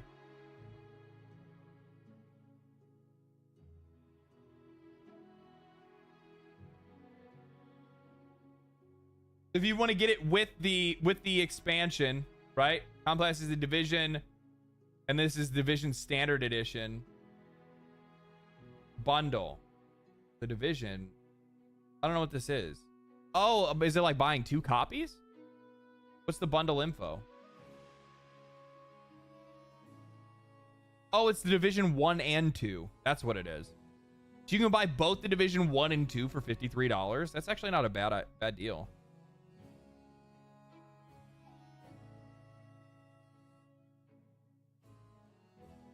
Uplay, but it doesn't matter where you get it. Oh, okay. I mean, I'll probably just play it off of Uplay because I already own it on Uplay, right?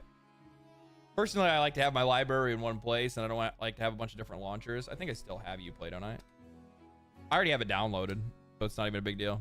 I forgot that I downloaded it recently to play it. Tom Clancy should be pissed about how Ubisoft keeps pissing on his IPs. The Division has done really well. I think that overall I actually like it. But yeah, they gave up on a lot of other stuff. It's Ubisoft though. They'll pull servers at one point. They will.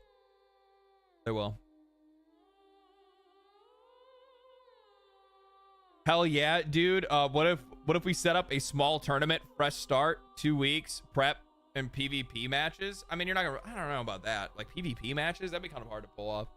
Uplay forces their launchers no matter what, where you get it. Oh, no shit. So even if I downloaded it on Steam, I still have to open up Uplay. You know, sometimes you always think to yourself, you could never hate Ubisoft enough until you realize that you can hate them more. You can indeed hate them more. This is one of those games that I don't know what it is or what it's going to be, but it is so visually interesting to me that I can't wait to play it.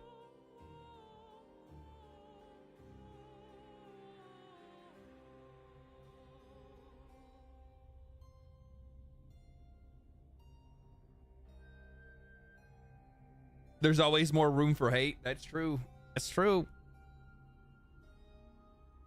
I am trying out to get into this year's Haters Ball. I am.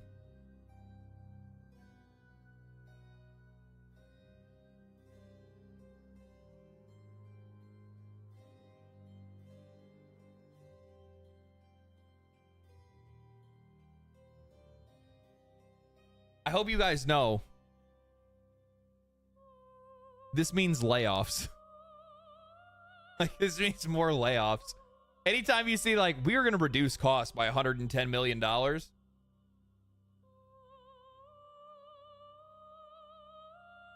This is layoffs. Should I try the Division 2? I mean, if you like third-person shooters that are, like, it's a third-person shooter Diablo game is essentially what it is. That's what it ends up being. What do you want, kitty cat? Hello. Hello. Hello, child.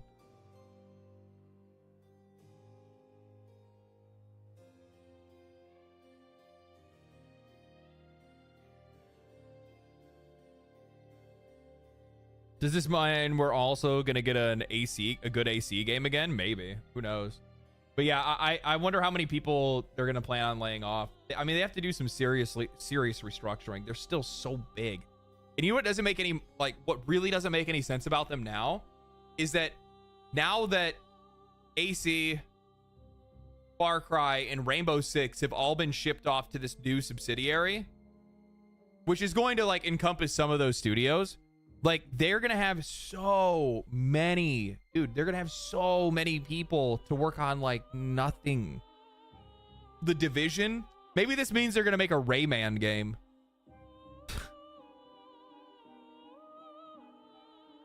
Well, they got the Prince of Persia remake that'll be in March of 2026. So one of the things that I read that was in their financial plan.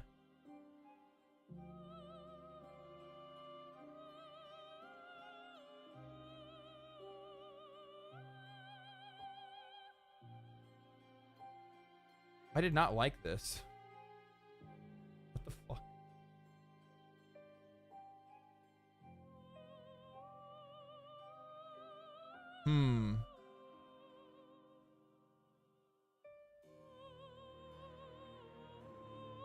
I don't know where it went. So I saw that in their financial planning, one of the things that they had brought up was that basically, okay, I guess I'll just say it myself. So I listened to their investors call, and I also went over their investment data on their investors website. And a couple of the things that I had came across, I wonder if I actually, I have it right here. So I was going over Ubisoft's financial data for 2024, and a couple of the things that,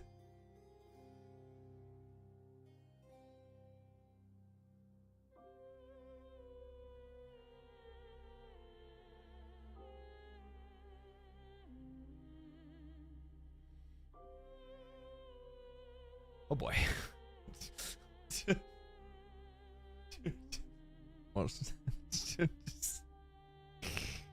Priorities. They got their priorities, man. Net bookings minus 20% year over year. Digital revenue minus 20% year over year. Player reoccurring investment. So this is reoccurring investment. I would imagine this must be their subscription services. Down 8%. Backlog down 13%. So these are older games that are sales. So their sales of older games are down by 13%. I would imagine that this number here is actually going to get worse as time goes on, because the games that are going to get continued to be added to their back catalog are going to be bad games that people didn't want to play. So like right now, their current catalog is Assassin's Creed Shadows. It's Star Wars Outlaws. What was the other shitter that they put out? Well, the other game that's already gone, right? So like the X Defiant, that one's gone. So there's basically the bad games that people didn't want to buy are going to go into their back catalog, and they're going to unlikely to be purchased.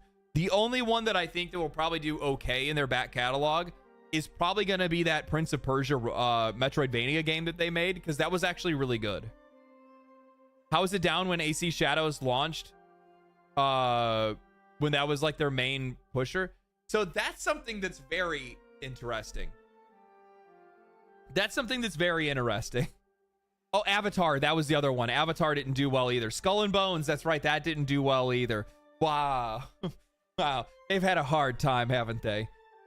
So the reason why it's down is because basically everything that they put out other than Assassin's Creed Shadows did badly, and Assassin's Creed Shadows did not did not do as well as they are likely allowing people to believe. While I do believe that it caught up with what they said. They said it was their best performing day one in sales outside of Valhalla, which obviously is their top performer, right? But like, how well did Odyssey do out of the gate?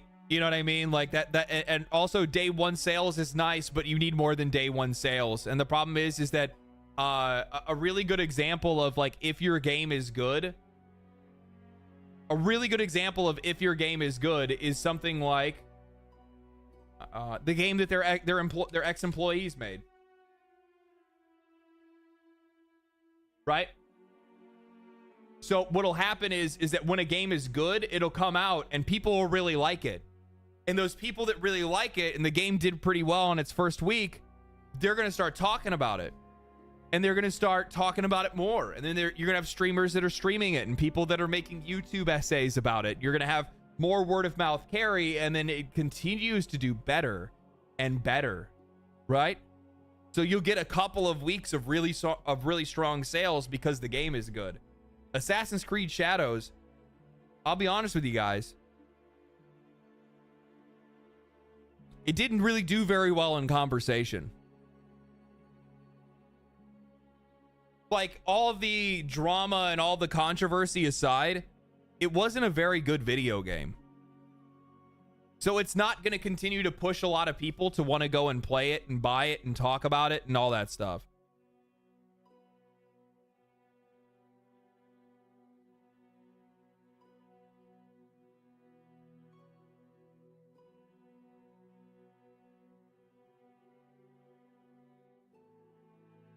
%, stock drop in the last 8 years. Pretty much everything that has been in the works is shit. Yeah, that's really what it comes down to. Well, I mean, the thing is that following their investor call, oh, people are buying the dip. People are buying the dip, guys. Immediately following their investor call, their stock dropped 15%. 20% since it's increased a bit since the announcement. If this falls any further, I'm pretty sure if this falls under $1, they'll be taken out of the US stock exchange. I think that's how that works, right?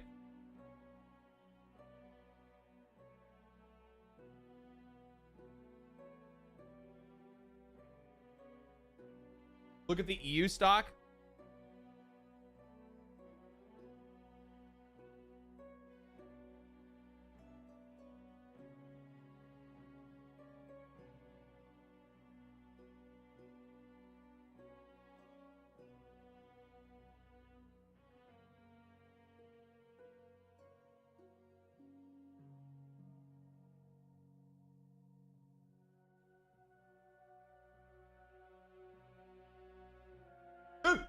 Jesus Christ.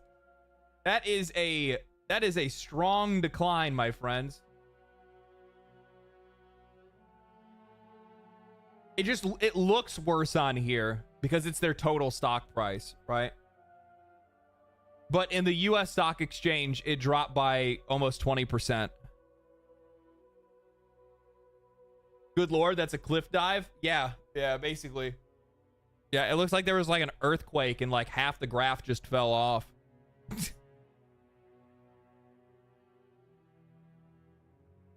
Gravity defied. Yeah, essentially. Look at its ticker, OTC penny stock.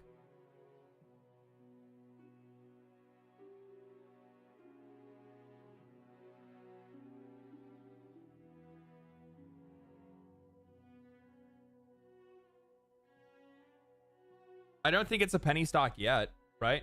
Because it's at $2. Ticker, what's its ticker?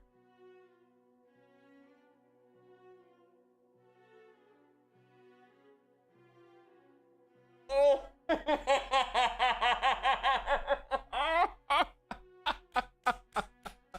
It is. It's in OTC markets. No shit. Is that true? Is that how that works? I'm so bad with fucking stocks. Hold on.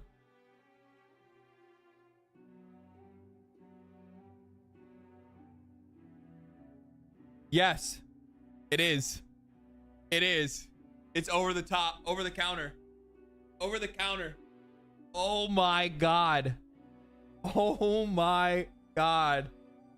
Oh no. Oh no!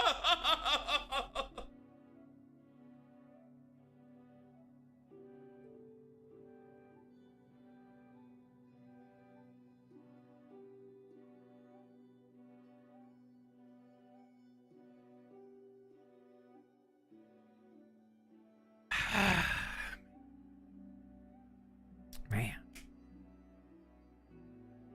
God damn. And that happened this year. That happened this year, right? I would like it would have to be, because I think that you're still technically when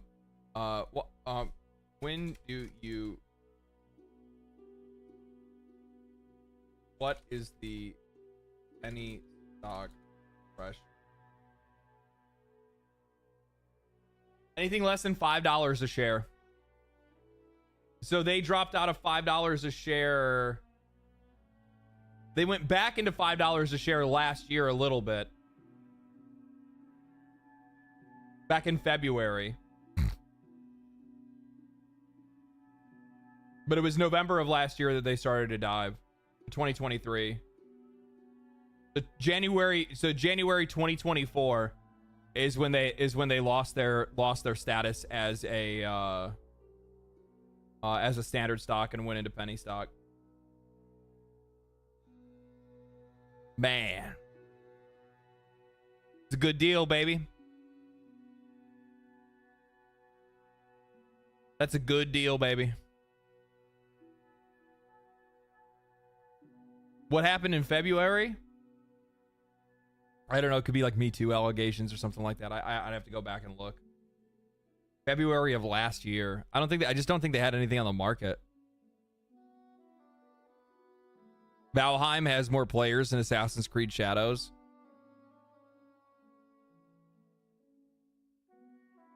People just didn't like it, man. Fuck around, find out. That's really what this comes down to. I mean, we're just talking about a company that has devalued itself. We didn't do that to them. They did this to themselves. And it's like, it's really weird when you see people like want to come out and defend the company. And it's all because they're just worried about the fact they're like, but the guy is like, what if I never get another Assassin's Creed again? I love my Assassin's Creed.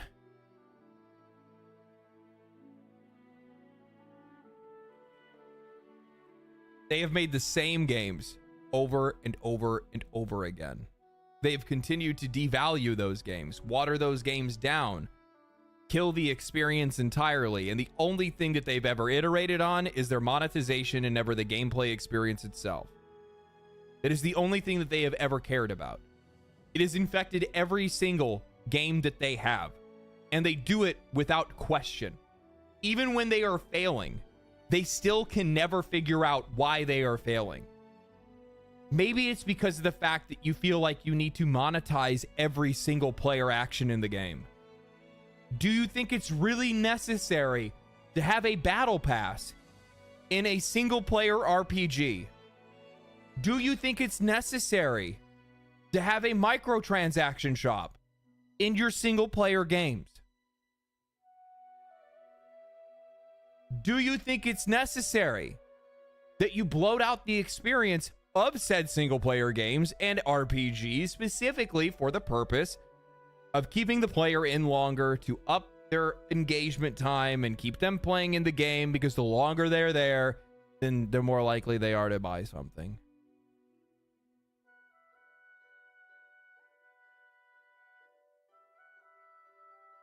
And what's funny is that if you actually look at the history of the company, this ranges back from before then. They were saved by COVID. I don't think people understand this. I'll just look up the regular stock, right? So if we actually go back at the 5-year,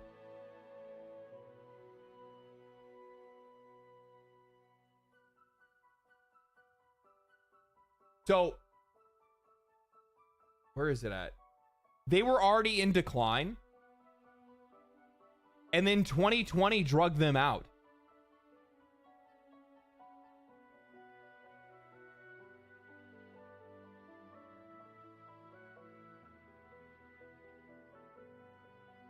Drugged them out of the decline.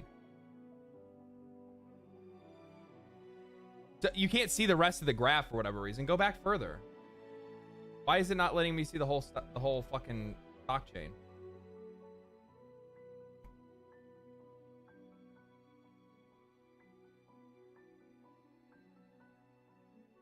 So they were rising and doing pretty good, right? This is 2018 is their peak.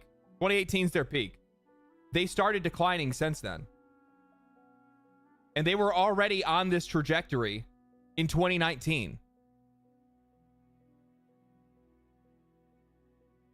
This is the path these guys were already on. And then COVID happened.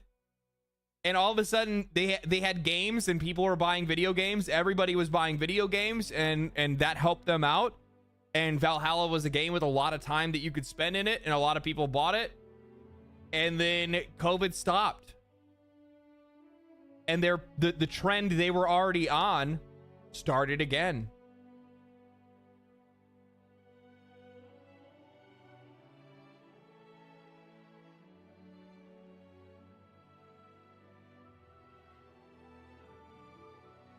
Valhalla was a huge financial success. It was. I mean, look where it took them. It took them from like they dropped down to like they almost dropped down to 50 cents a share, or $50 a share, and then they skyrocketed back up to over $75 a share. Valhalla did that. That was all Valhalla. Well, I mean, it was Valhalla, and it was also investor interest that was driven by investment companies and mutual funds that thought that gaming was going to grow infinitely. Basically, there was a lot of... Do you guys remember the new normal? A lot of people are spreading around the idea of the new normal. I don't know if you guys remember that at all.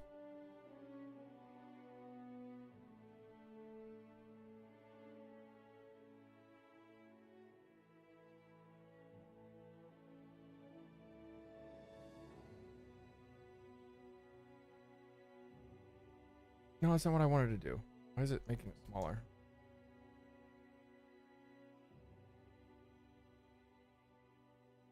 Yeah, COVID money pouring in. Yeah. So the idea of the new normal was supposed to be this thing where like people were just going to be at home more. Most people are going to work from home from now on.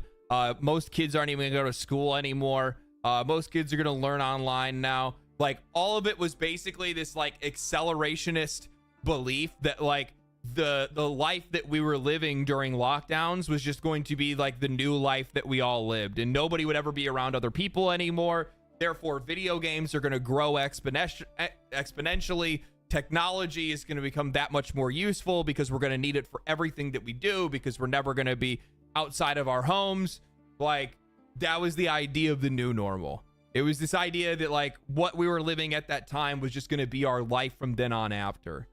And that, I cannot believe people believe that. Always online, digital only. Yeah, exactly. It blows my mind.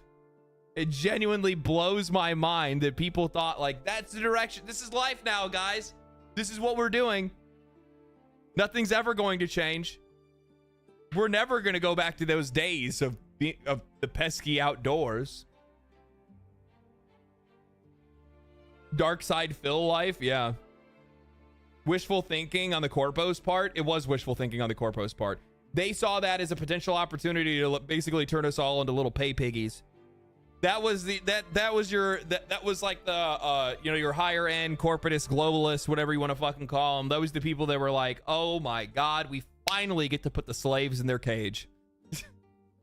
That's what it was. That's what it ended up being. And then they were like, oh,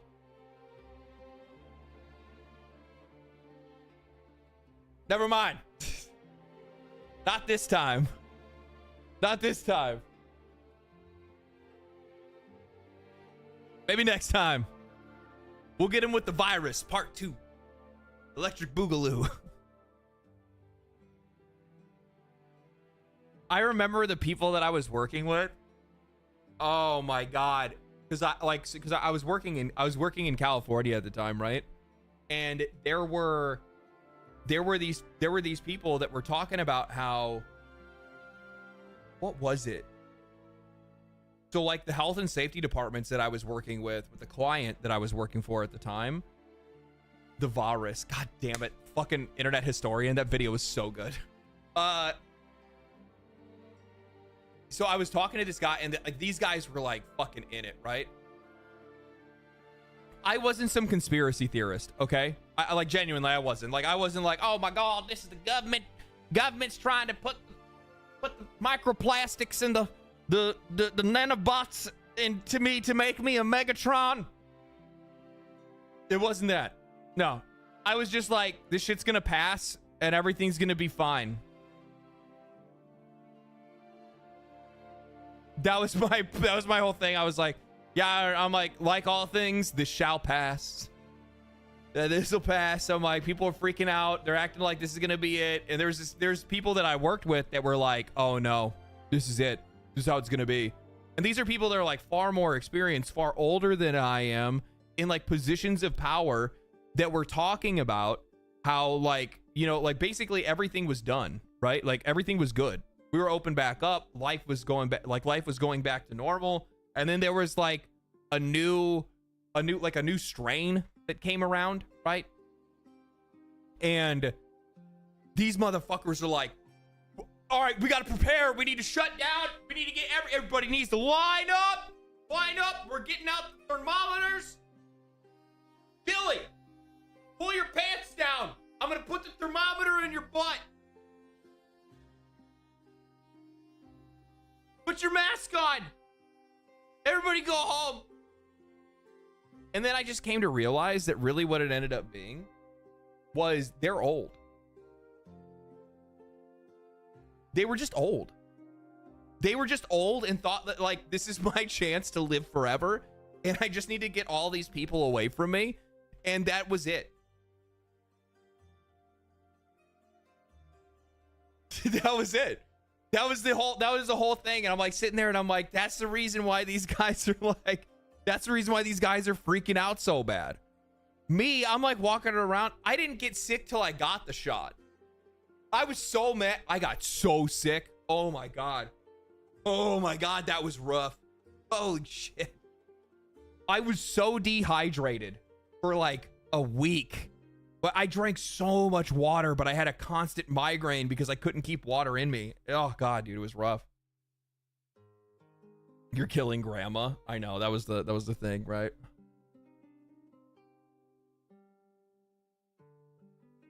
I don't know, like now I'm getting like now I'm starting to remember like bad things around that time as well too, right? Because like I hated the way that the world operated at that time. Like it drove me crazy how terrified people were, and like how much like mainstream media and the government and everybody just like whipped everyone up into a frenzy and like made the world just like so much more extreme than it's ever been ever. And it was all for political power. It was all for money. It was all for fucking vibes and narcissism and bullshit. And it was so bad.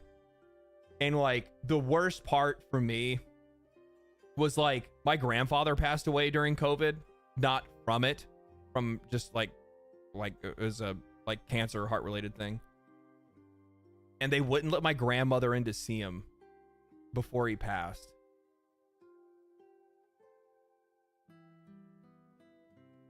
Like he was fine. Like, I mean, like fine enough to have a conversation and you know, like she couldn't even see him at the hospital. She just got a call and was like, he's gone. Come get the ashes.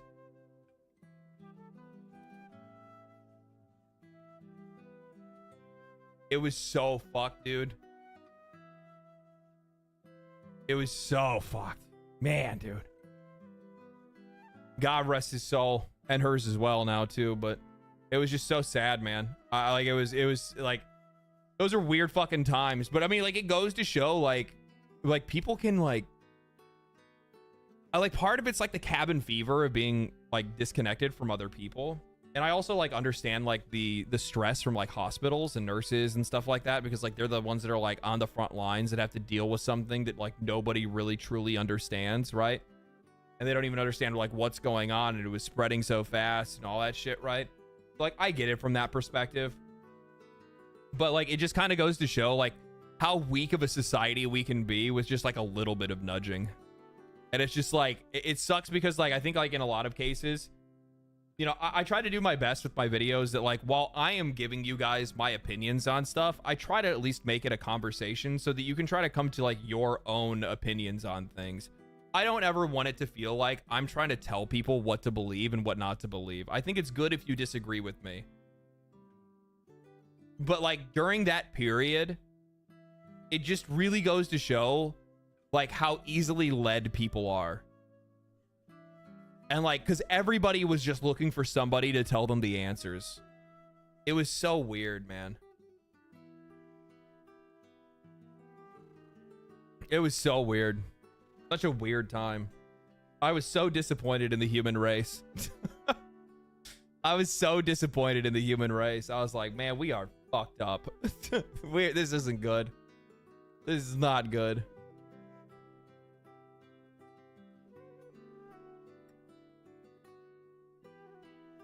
What is this? People are dumb, panicky, dangerous animals, and you know it. 1,500 years ago, everybody knew the Earth was the center.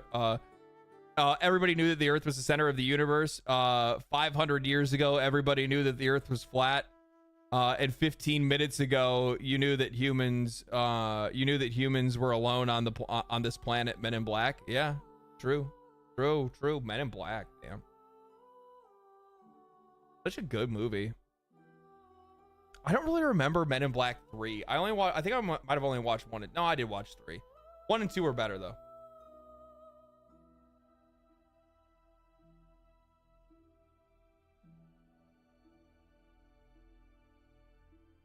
For real.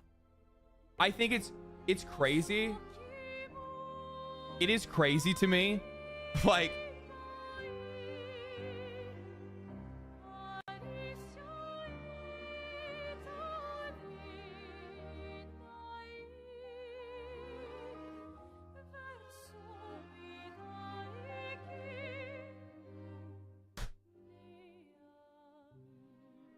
this is just so crazy.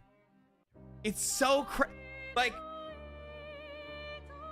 You got the voice actor. So initially they hired a voice actor off of Reddit, and she just wanted to do it. And if I'm not mistaken, she was working in like finance or something like that. Like nothing to do with video games. Nothing to do with video games. And she was like, I just want to be a voice actor. And they're like, oh, okay. Yeah, you want to work with us? Sure. So they bring her on, and then she gets so involved in the project that all of a sudden she starts doing the narrative writing. And she becomes the fucking lead narrative.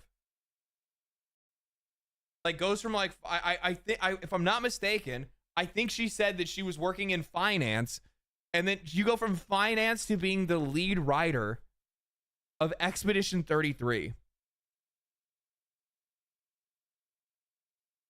You find a random dude on SoundCloud that drops one of the like most peak soundtracks in gaming out like since Baldur's Gate 3, honestly.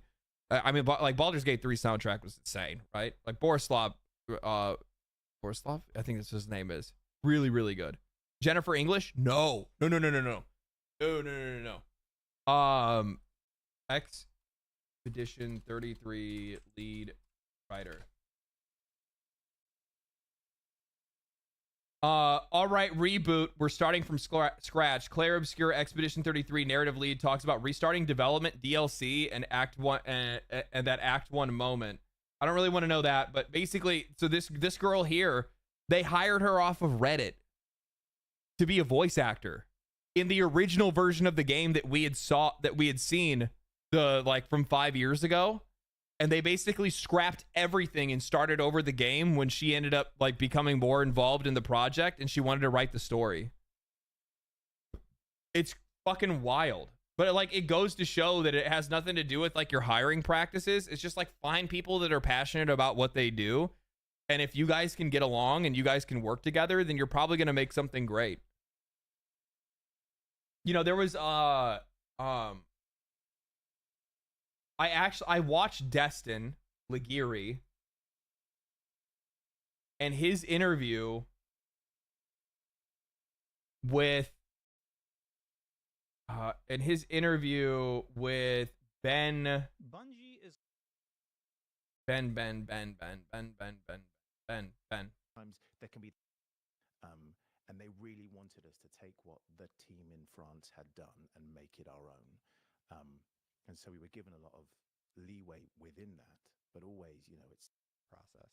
So there was when we turned up, the mocap work had been done. So the mocap work had been done by an amazing French team, and so they were doing it with the suits, volume low, phones and Unreal, and we just kind of came in and stole a little bit of their glory, really. No, but we came in and just worked with what they worked with. Listening to Maxence, who did the astonishing voice of Esquier, but also is the physical body of Verso and Gustav. You know, I'm taking a lot of notes from what his performance was and having to kind of, you know, fit it. Also, Ben Starr is about like the most based human being on earth because he's also a Final Fantasy VIII enjoyer. So you know he's real. You know he's real. What channel is this? This is Destin Ligiri from IGN, so or much what amazing ex-IGN work. employees. I've listened to his voice so much. And he gives an amazing performance as both of those characters. So we would just take what they did, and then we would put our own spin on it. And really what this whole experience has been is everyone chipping in. Really. I think this is it right here. Is everyone chipping in? Really, everyone kind of doing their little bit. I don't think any person should take a huge amount of credit for all of it, because it's Nicholas who did the art. It's Jen who did the writing, Guillaume who created the whole goddamn thing. Like every single person has found what they do best and done it to the best of their abilities, and it's everyone excelling without overwhelming oversight. I think it's like, you want to go and do that, you want to be good at that thing that you do, go and do it, and do it to the best of your abilities. And I think that's why people are responding to all of it. I mean, there's 8 hours of music. Lorian just kind of went, there you go. The cool story about this game that I think not that many people have reported on is that Guillaume found Jen on Reddit. Like that many of the team were found in weird ways. Guillaume just heard Lorian's music on SoundCloud and went, I'll go with that guy. Wow. it's not like there was this extensive, we need to get a crack team together through all of these interview processes. It was Guillaume going, you're talented, do you want to come on board? Or you like games like I do you want to join? And everyone just banding together and saying, we love these games, we love this type of video game, and we want to make the game that we want to play. And that's why I think people are responding. We didn't expect it. No, it's literally it. That's literally it. That's the exact point. We made the game that we wanted to play. Like Guillaume, the guy that actually like started the studio and went out of his way to make the game, specifically wanted to make it because he loves JRPGs. That's the whole reason he wanted to make it. This was not a game made for a trend. It was not a game made to save a genre. It was a game made because he really wanted a game that played like Shadow Hearts, that played like Final Fantasy VIII, that played like, I'm trying to think about any of the other ones that had like a turn-based active combat mechanic and stuff like that, right? So like it's like they just wanted to make the thing that they loved the most. But beyond that, what really took them even higher was the fact where it was like, hey, you're going to be you're the character artist. Go wild. Like, just do whatever you want. And like, I think that's a really cool thing that he brings up, is talking about how there like really wasn't that much oversight. And that's kind of the cool thing when you have like a really, really small team, is that there really isn't a need for oversight. It's more about just making sure that everybody's just doing their own thing, right? Like, you don't really need to worry about, like painstakingly going over everybody else's work, because there's so few people, you're already working to begin with. So basically everybody is their own manager. Everybody is the person, everybody is their own, everybody has to hold themselves accountable for them to be able to make a game together. And if somebody's falling behind, that's fine. Somebody else will catch up to them, and then they'll be able to help them later, or whatever it might be. But yeah, that's what happens.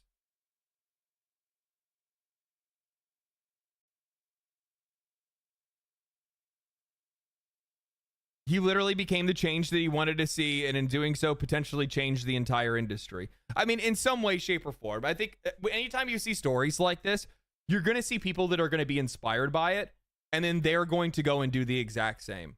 And in a lot of cases, we're never really going to see the effect of something like this until 4 or 5 years down the road, because it just takes a while to make video games. But yeah. Here's the funny thing. This isn't the first time that this has happened. You guys want to know of another game that did the exact same thing? Last Epoch. Last Epoch was a game that was quite literally made by an entire team of people that all found each other on Reddit in Path of Exile discords. Baldur's Gate 3, no. Larian's been around for a long time.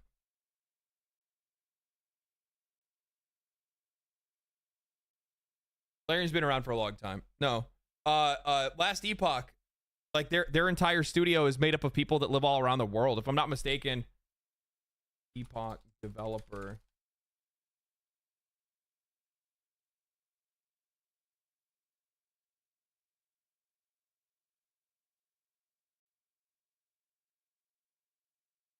All their positions are remote.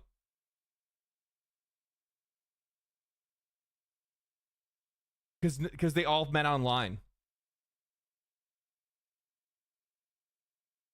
It's the same thing. Yeah, all their positions are remote because they all met online.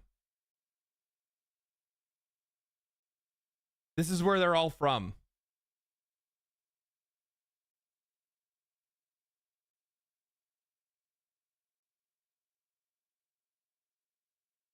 They have a team without borders or boundaries. They have people in every country, or not every country. But you know what I'm saying? Like they have a bunch of people in Europe. They got somebody out in Australia. Like they got people everywhere. Like you don't need to be on the West Coast. This is the other part too. Do you have any idea how much cheaper this makes it to make games? Because you don't need to pay California wages for everybody, for all of your employees to be able to make a video game. Which, by the way, that always pisses me off to begin with, because like there's this entire other part of the country here where the prices here are like 4 or 5 times the prices of here. Just the one guy in Siberia? Yeah. Can't see your cursor? Well, it's lighting up stuff. Look at that. Ooh, isn't that fancy? Do do do do do do do do do do. All right. But yeah, that was like the thing that I wanted to show or bring up, was the fact that like everything that these guys did pretty much across the board was just the idea of just like, hey, okay, so you're going to be the one handling the music. You're going to do the OST. Make your magnum opus. And they're just like, okay, cool. They just go off. You know, do the world design, do the character design, and like every single one of them just went off and just made some of the most outlandish, crazy shit that you've ever seen. It saves money. There's still a fair amount of overhead. It saves money. There's still a fair amount of overhead. What do you mean? I mean, obviously, like anytime you're making something like this to begin with, there's going to be some overhead. You're creating a product, right? You're making a video game. But there's a significant difference between Claire Obscure and Assassin's Creed Shadows, right?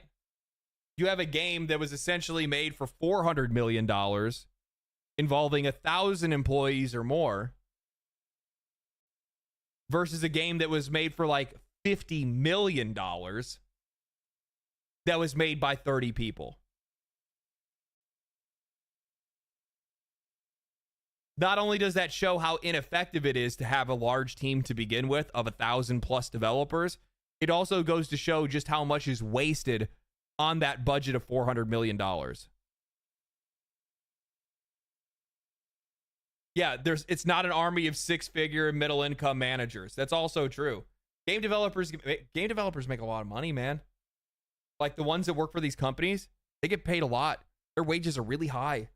I mean, these studios and publishers, I hope you guys know, these studios and publishers aren't bullshitting when they say that the cost of development is increased, and that wages are, you know, they have to increase wages and inflation with wages and shit like that, and that increases their costs. It does. You also didn't need to hire that many of them. You don't need 20,000 developers because you're not making 20,000 games. And there's also a lot of management overbloat. Yeah. Human resources doesn't make up that big of a portion of these companies.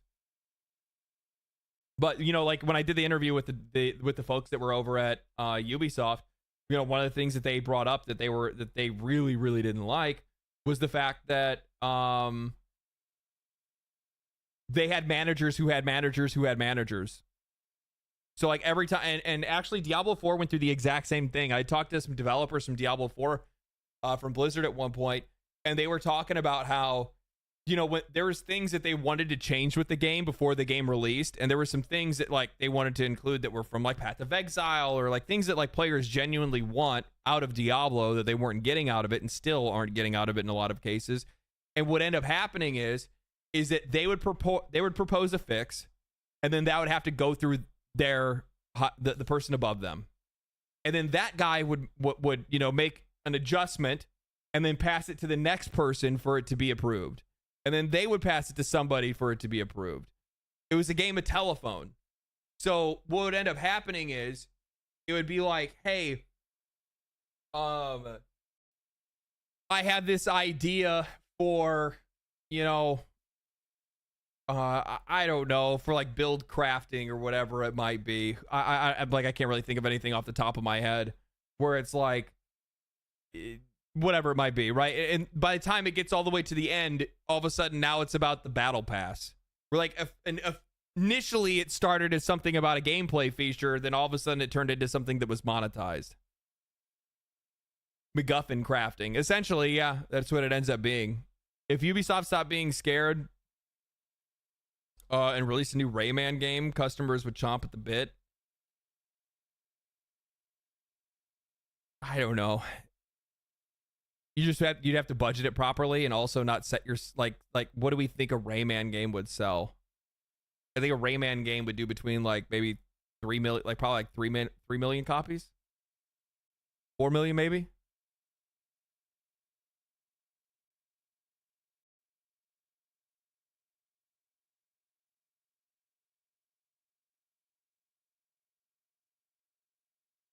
Have you been playing Doom the Dark Ages? How is it? I ordered the collector's edition, but it hasn't shipped yet, and I'm getting worried. Ooh, I don't know. It's an all right game. It's fun.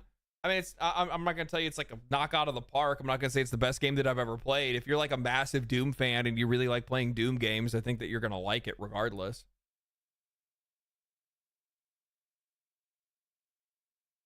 What do you think will happen to Creative Assembly? Well, I have no idea.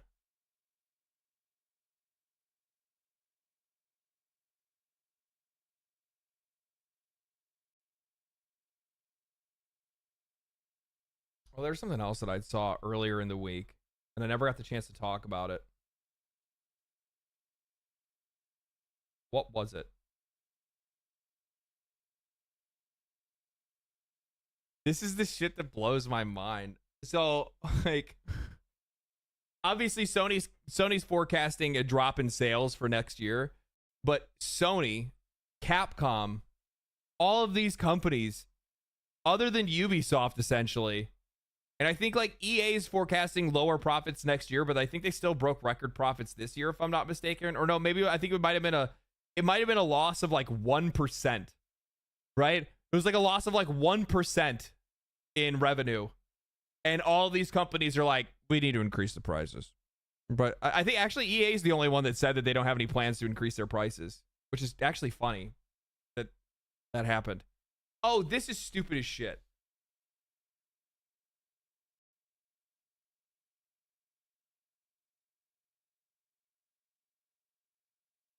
This motherfucker called this out so quick. Look at this. This sort of feels like poisoning the well when it comes to criticism. That being said, there will most likely be an overabundance of both good and bad takes before we know much about the game. This does feel like you're poisoning the well. Sorry, I should read it out loud. My brain doesn't work like that sometimes. There's another one that I had found that I think like worded it a little bit better, but I don't. Let me see if I can find it real quick. Yeah, right here. Star of Intergalactic Heretic Prophet Tati Gabrielle spoke about how she had received a boot camp from Neil Druckmann in response to hate that Laura Bailey received for her role as Abby in The Last of Us Part 2. I got a lot of love, but there was also a lot of hate over me being a woman, me being a woman of color, and and my head being shaved. All these things that I didn't even actually see. Okay. I'm out of social media. I'm out of the social media zeitgeist for that reason. But once I did, Neil Druckmann was like, ignore it. No matter what, me and you, we're going to make something beautiful. We're going to make something that we're proud of. Now, the funny thing is actually, this is not true. So she actually she lied here.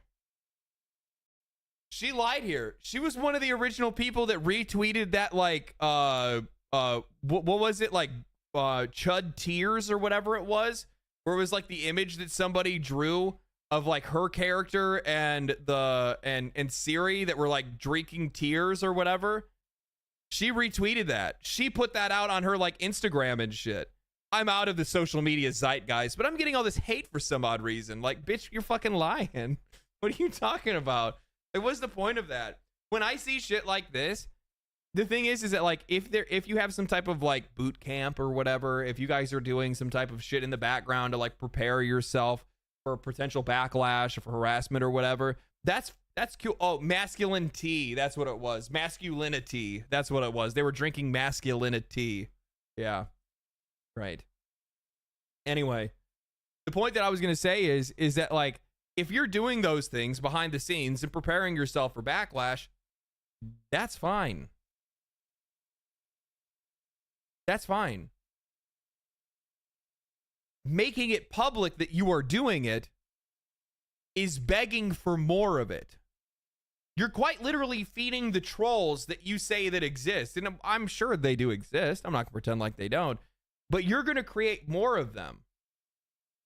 You are poisoning the well of discourse. You are pushing back against any criticism that people have. They're mad that I'm a woman. No, I'm not mad that you're a woman. There's a ton of really cool, like, female characters in video games that I love. I, more times than not, will choose the female character in video games because I like playing as a woman in a video game because they're more fun to look at. It's that your character is smarmy and bald. And bald. Bayonetta? Oh, yeah. Oh, yeah. But you also don't need to be, but here's the thing, like, you also don't need to be overly sexualized to be a character in a video game. It's completely unnecessary. You do not need it. It's not needed for your character to be, for your character to be popular. But the argument that I have, and like the one thing that like I just don't think that these companies understand. No, they understand. They just refuse it because they are narcissistic. Because they think they are the ones that will change the world. There's more to it than that, but I can't spoil it because I'm working on a video. I'm working on a video, so I can't really spoil all of it, right? I don't want. I got something cooking. Okay, I got a little theory that I'm cooking and I'm working on. It'd be really interesting when it comes out. Let's see what people's opinion on it is. But really, what this ends up coming down to is you're making a sci-fi action game in space that's 80s themed. Now, while a lot of people in a lot of cases are going to point to demographics and say that, oh, well, you know, according to X and Y demographics, it's 50% men and women in video games. That's what the audience is. It's basically 50-50 across. It's like 53% men and 47% women. So it's basically right down the middle. That's not true because really that's also counting mobile games. That's counting, you know, Candy Crush and shit like that. And obviously that completely that changes it. So really what we do is we focus that to the genre of video game that we're talking about. And if I'm talking about sci-fi action games that are set in space that aren't love in deep space, we're now talking about a game that likely has an audience that's like 90-10. It's like 90% men, 10% women. Maybe even less, honestly. It could be 95-5. Console and PC is mostly men. It's almost like 75% men. Yeah, like when you're doing demographics, you actually have to like focus your groups down. So your target audience for a game like this is mostly men. And this is going to sound crazy, and I'm sorry to say the absolute and honest truth. That's not what a guy wants to look at. The vast majority of men, that's not what they want to look at. That's not what they think is cool. Smarmy bald chick? No. That's not interesting. The sarcastic know-it-all? No. Sorry. The girl boss? Nah. One, that shit is overdone. And two, nah. Not really into it. Sorry.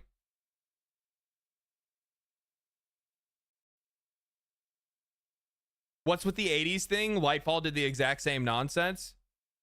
Market research.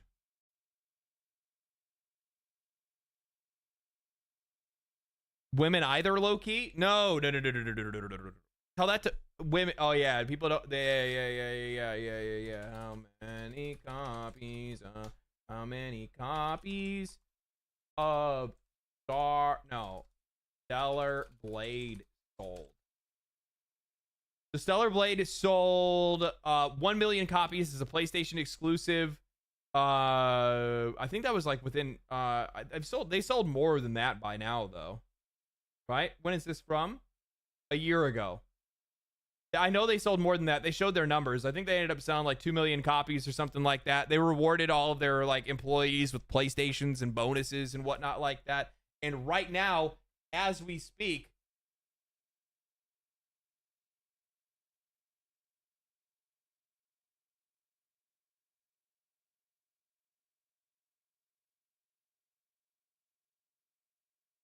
it launches on June 11th. And I'll find it.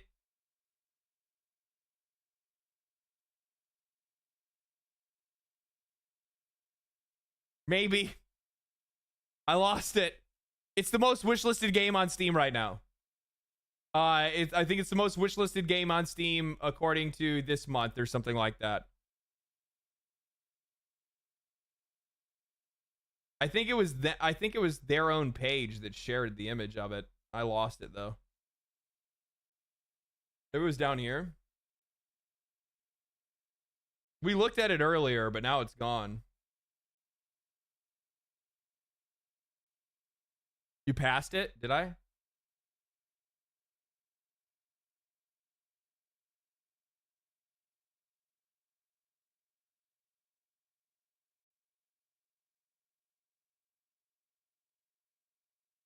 I don't know. I'm not gonna sit here and spend all day trying to find it again. Anyway, so it's out of principle, I'm not buying it. What is the principle?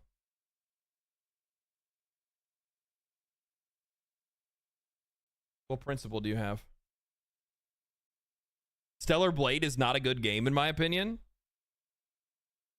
Well, I don't know. I played the demo on PlayStation and I had fun with it. De Novo. Yeah, I don't know anything about that. Oh, it was on Pirate Nation? Oh, okay. Yeah, well, I don't know.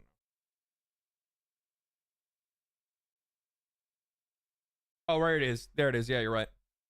Stellar Blade is the second global top-selling game on Steam right now. So that's top sellers. People are already buying it. It's not even out yet. It's out. It's a month away, and it's already one of the global top sellers. Wait a minute. Where's Assassin's Creed Shadows? No. Oh. I thought it was a top seller. Oh no. You see, a Kazan apparently didn't meet a sales quota or something. Well, they probably. I don't. There's a difference between meeting sales target, and there's a good chance that they actually had, like, it was more than what. How do I say this? If I make a video game, is my sales target how much it costs for me to make it, or is my sales target above that? I would probably like to say that it's probably above that. So they probably overestimated how much the game would sell, but it still probably likely made its money back. I can't expect that they made or spent that much more than what they did on it, right?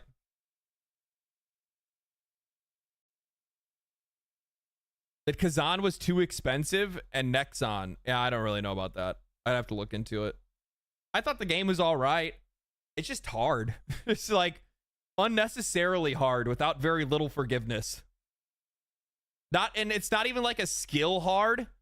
It's just this sucks hard sometimes. Like it's fun, and I think the animation's cool. The voice acting obviously is really good. Story's kind of okay, but it's just Yeah.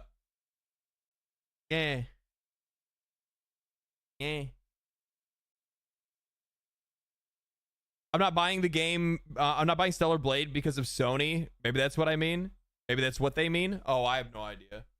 I don't hate Sony enough that I wouldn't support I mean, obviously it's a Sony exclusive, but they're still an independent developer that's not owned by anybody from what I understand, and I would like to support them because I guarantee their next game is not going to be a PlayStation exclusive. I hope it's not, at the very least.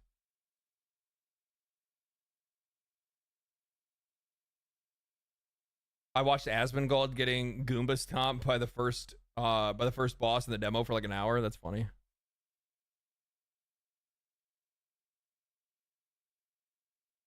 They didn't meet sales targets, but they're happy with the platform, the game, to follow up for future games. That's good.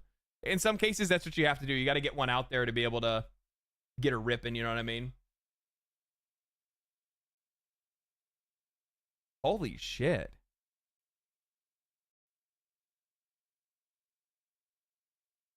So the Helldivers update actually brought them up to number 3?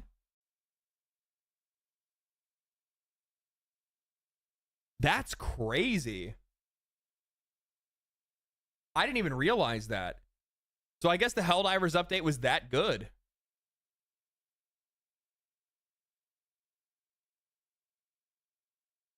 Helldivers is a dead game. No, I mean, like, they cooked. Like, they cooked. I'm gonna be real. Like, I was about to make a video that was talking about how they cooked, and instead I talked about how Bungie cooked. Well, is cooked. Got cooked. Like, literally, I think I had like the video title and I was getting ready to write because that's one hell of an update. Yeah, like they've done really, really well. I'm actually gonna like put this back up at the top because I might use that for a video next week.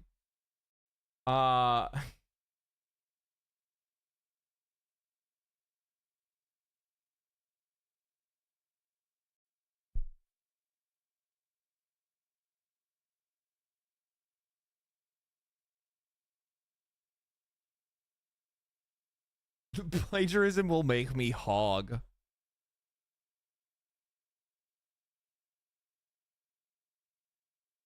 This was a public execution? Yeah, it was.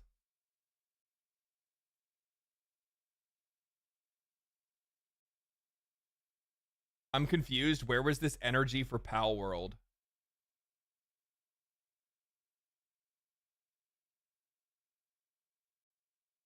These fucking pokey cucks, dude. I swear to God. I swear, dude. Why aren't you defending Nintendo?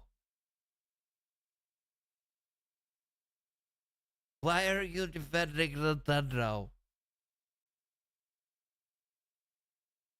Why did you have this energy for Pokemon?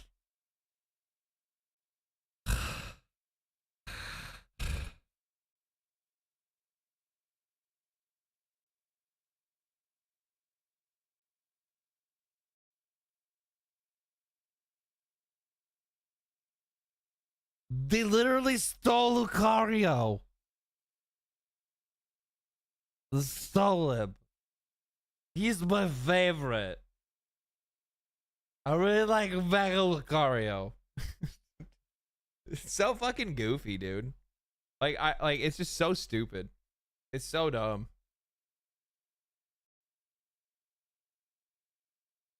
Nintendo can eat shit. Yeah, well, I don't disagree with you there. The first Berserker, yeah, I did save it already. First Berserker Kazan missed sales target, but Nintendo says, or Nexon says that the Souls-like RPG was still a success because it got us to care about the 20-year-old action series it wants to globalize. It's crazy. I didn't know it was 20 years old.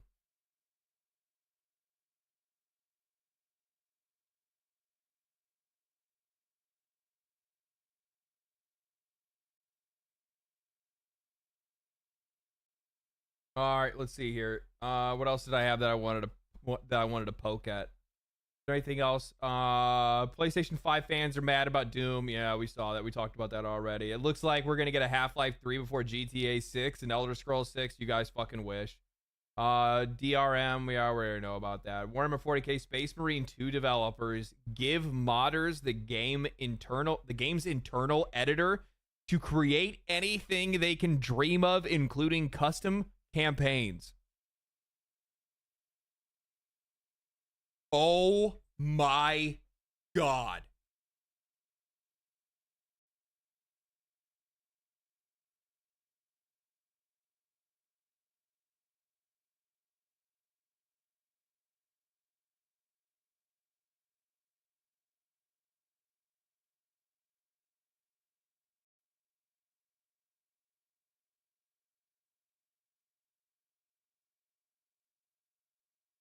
Rejoice to God Almighty for this animated contest of liberty. Folks, I'm an expert. I'm a man. I'm a Canadian. I am a Christian. I'm for real. I'm a white guy. I'm ready to kill. I'm a primitive. I'm like a raccoon in the garage. I basically am a fraud. I'm a patriot. I am 1776. I'm liberal. I'm a reptoid. Guys. Kill, kill, kill, kill. I kill that whole family. Oh, we love it. Oh, yeah. Modders. Die, you son of a bitch. Modders. You could do the best thing ever. You could do the greatest thing ever. Just hear me out. There was a really what's the really really good one? Where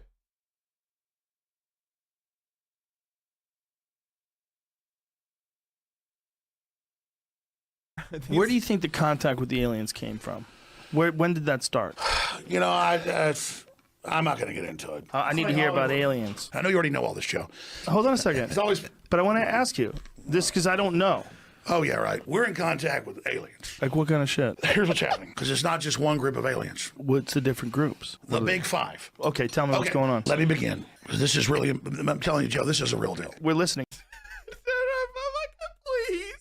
Please. To you. Well, first off, elves. I want is it the main so group. bad. Okay. And they call them the elves. It's clockwork elves. I don't think you're allowed to say that anymore. There are bad things that look like elves that have horns when they show you who they really are. Damn. They're bad aliens. I'm with you. AI is alien. Like a robot. Yeah, they're like robots coming to kill you. Jesus Christ. The chimeras are alien. And there's a hive mind sort of thinking to a lot of this. They want the organs. I swear on my yeah. kids, I told you the truth about that. I believe you. I believe you. They're coming after everybody. Jeez. It's a breakaway civilization, dude. We don't know what they've got. Joe, they're control freaks. Well, You're not everybody's a That's why I'm control so freak. glad you're in the fight now. These guys are on stuff that like nobody even knows. What do you think they're on? I want the short ones. The short ones are so funny. Maybe it's, And he literally goes and makes a satanic gorilla face to like impress all the other demons around him. Look, I make a demon face. Look.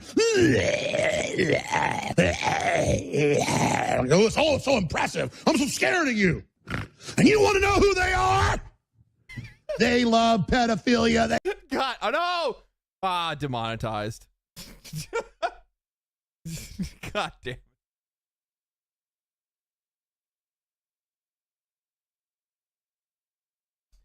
Just like that. Channel's over, guys. Sorry, it's been fun. It's been fun.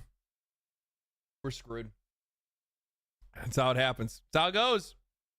That's how it goes. We had a good run though. I think we had a good run. Alex Jones is reincarnated 10k years in the future to fight for us. True. Yeah, I really hope Tau can finally happen. Give me reincarnated Crisis Battlesuit 2. Title sounds too good to be true, and I'm at work. Can somebody confirm? I mean, all major sites are reporting it. It was announced yesterday. I don't see why not.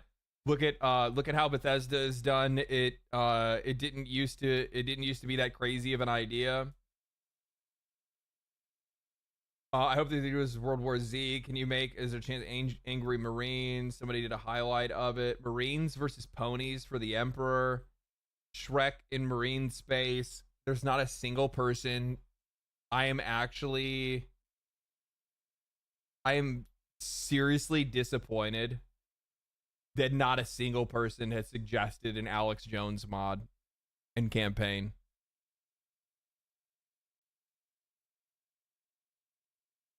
Reddit has disappointed me this day.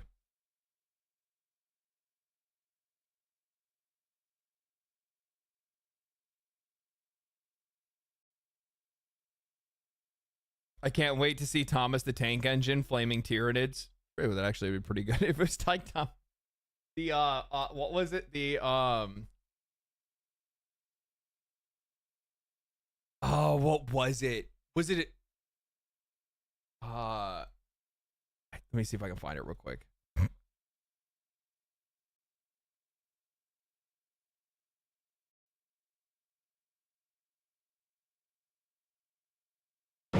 We have our chance.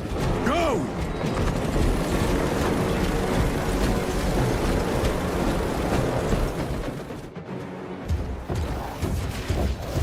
This one's mine, brother. Oh, this is before it? But like this is Thomas the Tank, or Thomas the this is Thomas right here.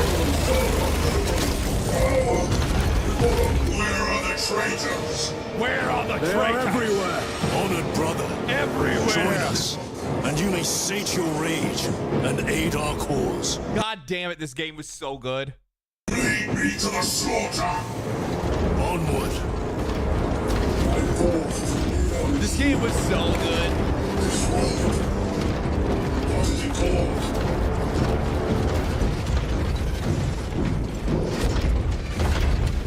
It says right here. Is he here? He is not. Then my hatred must be directed at his minions.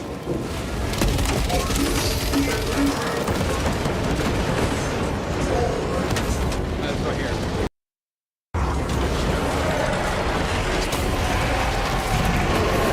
Where are the traitors? That abomination is mine. I cast you down. Holy terror. Holy terror! It's so good, dude. It's so good. In the name of the Emperor, I cast you down! That abomination is mine! In the name of the Emperor, I cast you down! Holy terror. We have our chance. Go! It's so good. It's so fucking good. It's so good, dude. My God. I hope that ends up being the case. I hope that ends up being the case. I mean, I hope people do some really cool shit with this. You regain 25% of your testosterone by playing this game. True. Actually, probably more, honestly. LD, what GPU do you use? I have a 4090 PNY.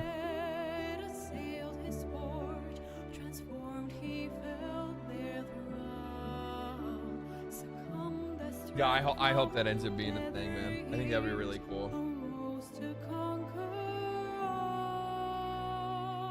I'm gonna change the titles. We're gonna play fucking. We'll play the Helldivers update.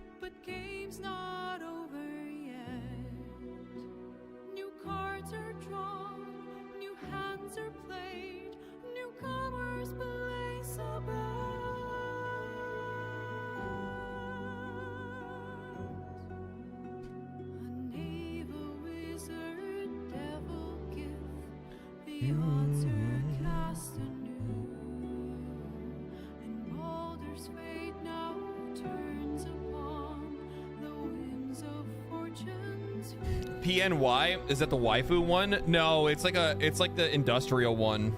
I think the brand is called Paris to New York or something like that.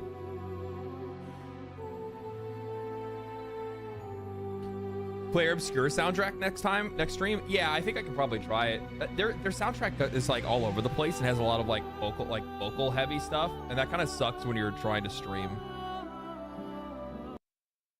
That really sucks when you're trying to stream because there's just like a lot of shit. Oh, I wanted to watch one of these. How long have we been streaming? 5 hours. Okay. All right. Which one do you guys? I'll leave it up to you guys. I'll leave it up to you guys. Do you guys want to watch? Do you guys want to watch the video game price discussion from Bellular, or do you want to watch a journalist talk about journalists losing their jobs?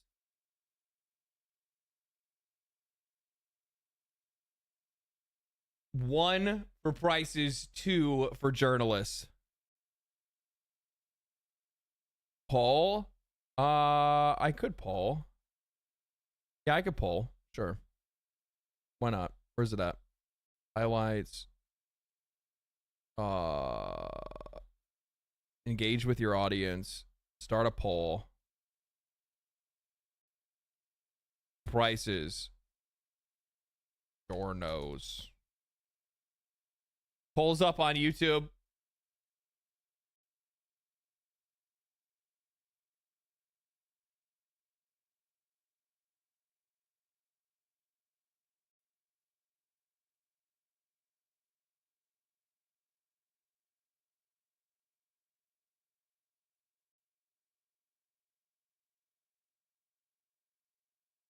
There you go. Polls are on. I'm gonna use the bathroom real quick.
All right, what's the results? What's the results?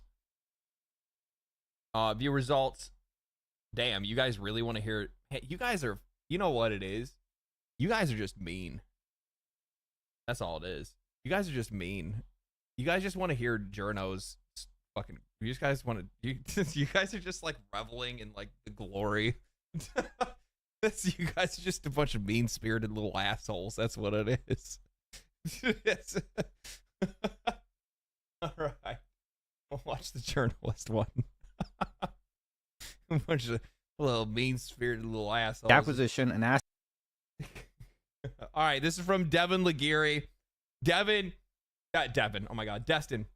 This is from Destin Laguirre. He used to work for IGN. He no longer works for IGN anymore. He's now doing his own solo thing. He does it over on YouTube. I think he's even thinking about expanding a little bit, getting into like newsletters and stuff like that. He's a good dude. He's a friend of the channel. He's a friend of the channel. We actually met at a Path of Exile event. But yeah, he converted to a YouTuber. So, make sure the volume, everything is good. All right. So as you may have heard, a few big stories broke over the weekend, namely that Polygon is basically... Sorry, I'll tell you guys the title. My bad. Polygon, Giant Bomb, and the State of Games and Media, My Reaction. That's what the name of the video is. I believe most of the Does staff he put out has good been content? let go. Yeah, he puts out some pretty good stuff. He's in that weird transition phase right now where he's like trying to transition away from being just a, like a journal, like he's, he's kind of pre-programmed a little bit. So he's got to shake the weight off a little bit. You know what I mean? He'll get there.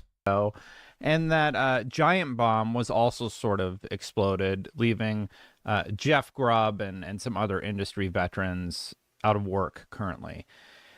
Obviously, I've worked in the industry for a long time. I know these people. A lot of people want to hear my reaction to it, so let's get right into it after my cool intro.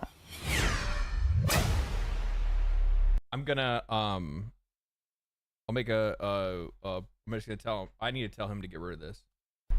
I used to have one of these for my channel, and then I got rid of it because it's a waste of time, and people don't want to have their time wasted when they're watching videos. Or if you're going to use it, you got to do it somewhere else. Here's what Valnet actually said. It says, Valnet acquires premium gaming publication Polygon from Vox Media. Polygon joins Valnet's robust gaming portfolio known as the Valnet Gaming Group.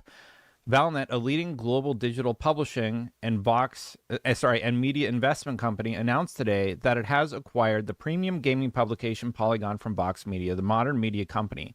Polygon will join Valnet's robust gaming portfolio known as the Valnet Game. But I will say, out of anybody that's over at IGN, or anybody that was over at IGN that is still there now, he was the best. He was the best at presentations, and also usually like had a pulse on things so far as like what players are really interested in conversations and whatnot. And they actually wrote an article. They wrote an article about him over the the Baldur's Gate 3 like discussions that we had talked about before, where like games like all these like high-end AAA game designers came in and were talking about how Baldur's Gate 3 was too big of a standard. He was one of the IGN was one of the few outlets that actually covered it the way that like the players wanted to hear it covered. And as a result, he had a bunch of people write articles about him and about how insensitive it is for him to have taken that position and how irresponsible it was for him to do that as a games journalist. So honestly, that was probably like one of his initial things where he's like, man, maybe it's time to try to do something on my own.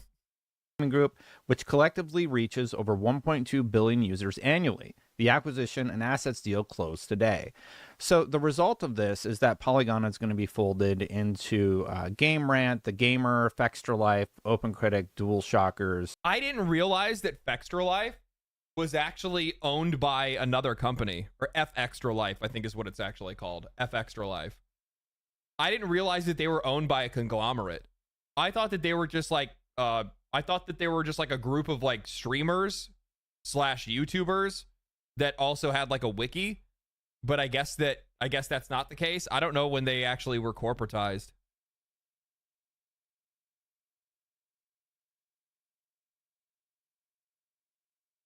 I thought they were independent. I did too. I always thought it was like one guy that was like the streamer that like kind of grew it into something else, but I guess that they ended up like selling off to a company they sold last year. Oh.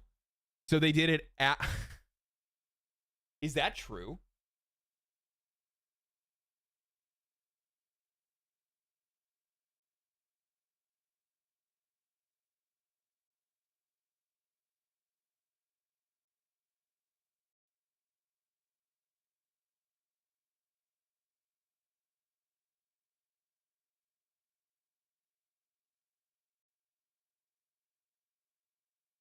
They did it this year. The site was founded 12 years ago from a team of dedicated gamers and in-depth game guides, wikis. The portfolio under Valnet's division, the Odyssey group. I like how this all comes after the fact that they were caught and called out for botting and taking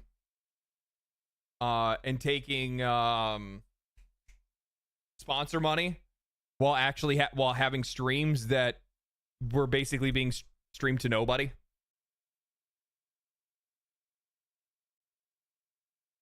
I wonder if they were valued at that sale without that news as a part of it.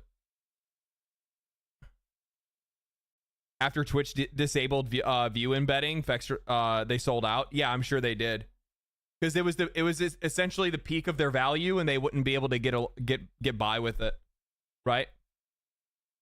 And hardcore gamer, and there's some rumors going around, as far as I know, unsubstantiated, that they're a bit of a content mill and that people are expected to work long hours and hit difficult deadlines. At least that's what I've seen people posting on Twitter.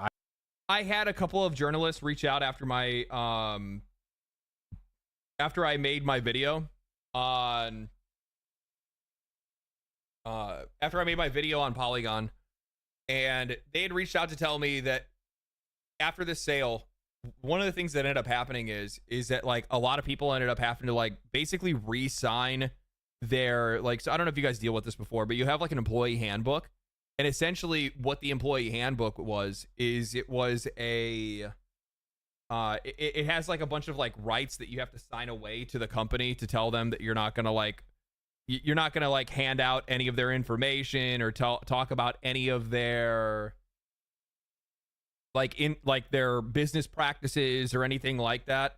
And one of the things that they had in there was specifically telling employees that you are not allowed to disparage the company in any way that could drive customers away from them.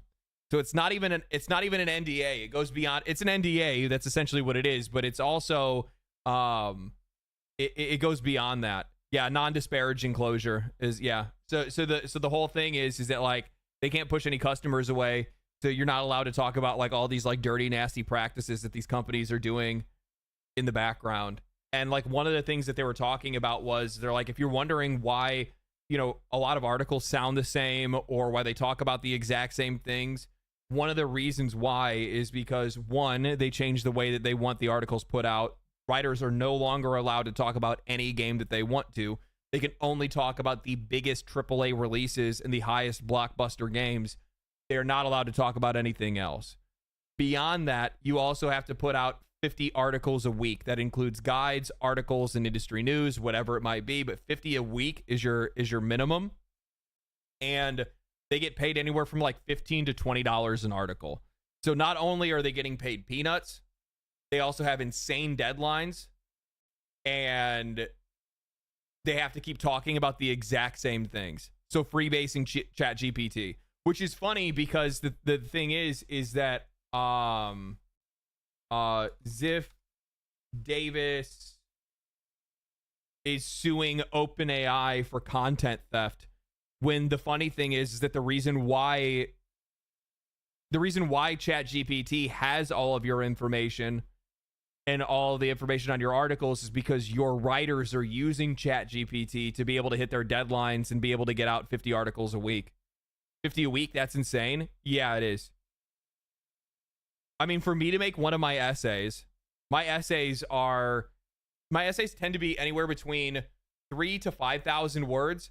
5,000's on the fucking high end. I try not to make videos that long. I don't like making 30-minute videos. I don't think people like watching 30-minute videos from me. I think for the most part, people really like the sweet spot of around like anywhere from like 20 to 25 minutes, 24 minutes, around there or something like that. This is the result of that. This is the result of that. It's just, it's like you have too many articles that you have to put out in too quick of a succession, and they're getting paid too little to do it, to talk about things that they don't even want to talk about. So yeah, they're going to lean on ChatGPT, or they're going to lean on anything else to be able to use it. And I mean, to be honest with you, those tools are really, really fucking good. Like these learning language models are like really, really, really good, right? Like they help out a lot with just like general bro, I'm gonna tell you guys right now, like Grok and ChatGPT are so good just for search engines. Because the thing is, like, just using this as an example, I'm sitting back and I'm like, you know, when I was making the video for Marathon, I was like, I wonder if, and I just typed in, you know, has Bungie ever ran into what is it called? Plagiarism issues in the past. And it brought me up every single plagiarism issue and showed me exactly the time and date, and then it linked me articles, and then I can go read those articles. Like, that shit is so nice. So nice, man. LD is a professional ranter. He types that shit up fast. I mean, yeah, it depends on what I'm talking about. Like some things, if I'm talking about a game, like I can write up a game one pretty quick. Like my experience is playing a game.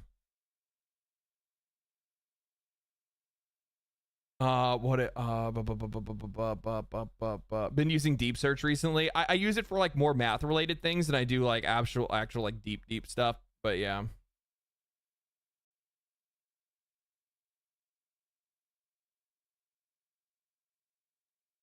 What is this? LD, you write essays? Yeah, I write 2 of them a week. 2 of them a week. Usually one in one day. It goes fucking crazy. It goes very crazy. Yeah. I don't know anything about the validity of those I need to dial back a little bit, and I need to like try to rein in like how long I make them, because I think it kind of it makes it really difficult for me to be able to do them in a timely manner. And it also like kind of stresses me out a little bit because I like push myself to go to like really in depth, which then makes it difficult to talk about things later on, because I'm afraid of like repeating myself. But like if you're gonna watch me twice a week, you're gonna hear me repeat some things because you're listening to me twice a week, right? I'm just saying it's been out there. So high school obviously English class the entire was useful Polygon for you? staff being Yeah, laid actually. off. Yeah. They're upset. They're going to be looking for work. And to top it all off, on the same day, Fandom basically torpedoed Giant Bomb. Fandom blows up Giant Bomb. This is from Ethan Gatch over at Kotaku. I like Ethan. I think he does great work over there. And I'm going to try and adjust this so you can actually read it. Yeah, so they blow up Giant Bomb. A cornerstone of gaming is in shambles following interference from the Wiki farm.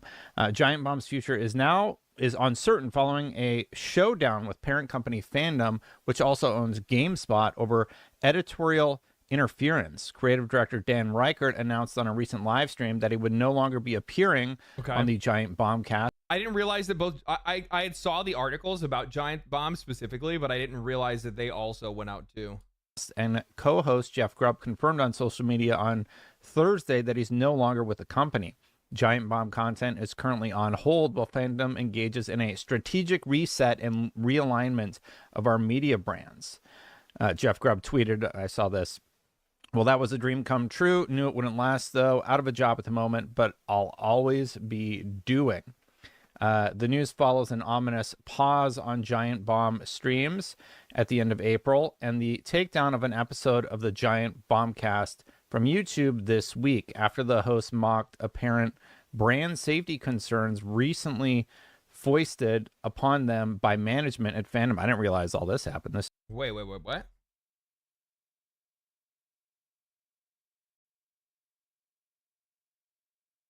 want to hear that again.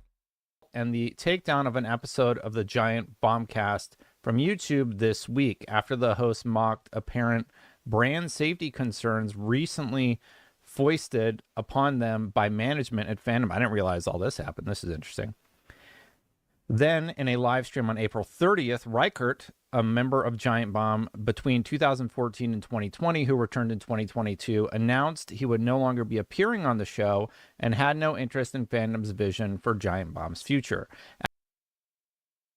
Man, that's kind of the problem. Like, anytime you work for any of these like mass media companies, right? Like these mainstream news mainstream news networks, they exude so much control over what you do that they give the writers and they give the personalities like very little freedom. And what ends up happening is that the less freedom they give them, the more that they try to fit them into these like perfect little boxes. What ends up happening is that they become less relatable and a lot less entertaining.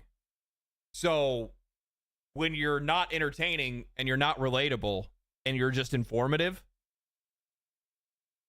you're not really providing me a lot of value. Because a lot of people today, one of the things that I've noticed, and this is just kind of like a popular trend pretty much across the board, maybe you guys have seen this too. Have you guys noticed that like more people want infotainment? They don't just want pure information. They want the information to entertain them in some way. So maybe slide in a joke here or there, like a well-timed, but an actual like something tasteful or something like that, or maybe even something like cutting. They want people to be like raw and real. So like if you're gonna give me information, I want you to make it interesting. But it's not just juicy gossip. Juicy gossip isn't that, right? The Asmund formula, that's probably a really good way to look at it. Yeah, actually, I would agree with that. I think that's probably one of the reasons why Asmongold's doing so well, specifically in like political conversations, is because he's not necessarily informative, because he's not very informed on a lot of the things that he's discussing. He'll tell you that 5 times during his streams.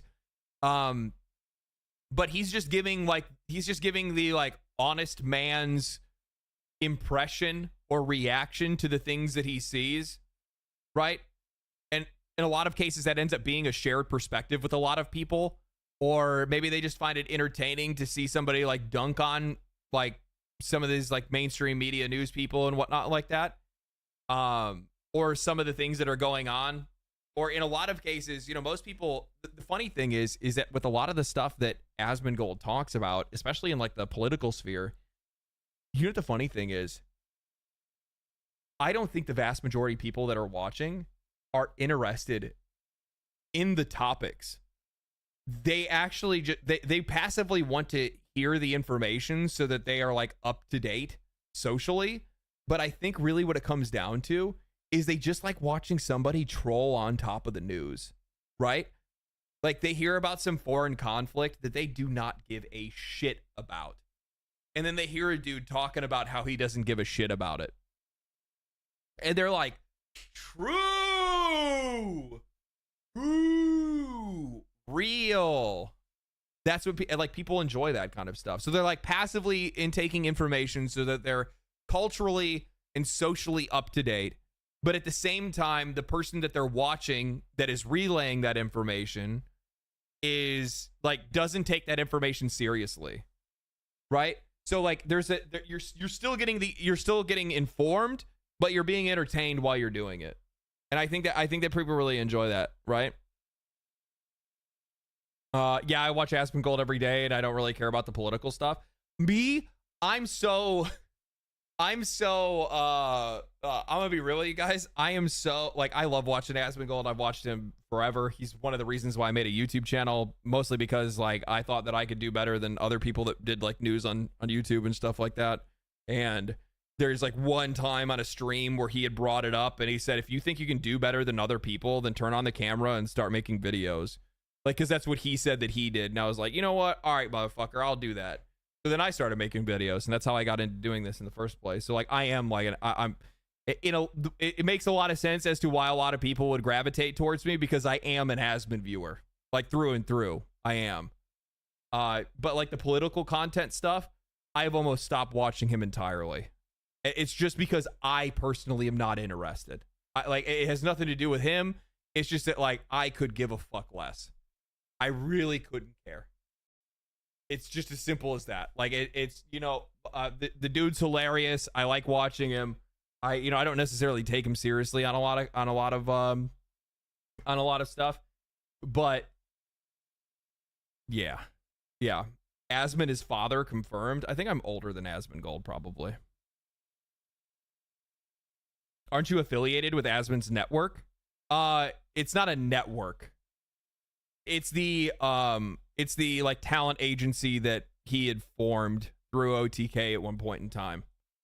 But people read far too into that stuff. The only thing, like, I'm with Mythic Talent, but Mythic just finds me sponsorships. That's it. They don't really do anything else outside of that. Maybe they'll get me like into contact with like other content creators if I ask if they're a part of the organization, so that like they can get in touch with me. But outside of that, yeah. Where's your channel name from, LD?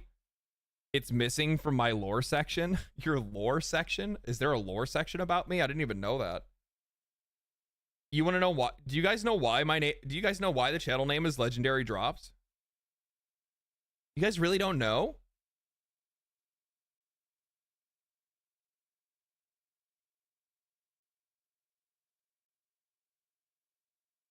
It's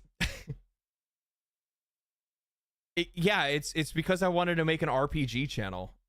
That was part of it, and then the other part of it was like it was one, yeah, that was basically it. It was that, but then it was also part of like my marketing brain, farming SEO, because then I thought to myself, I'm like, well, if my channel name is Legendary Drops, there's a really good chance that people are just gonna find me on YouTube randomly because they were like searching for like legendary weapons in a game, right? Like people just searching for like legendary drop chance, and then you'll just pop up.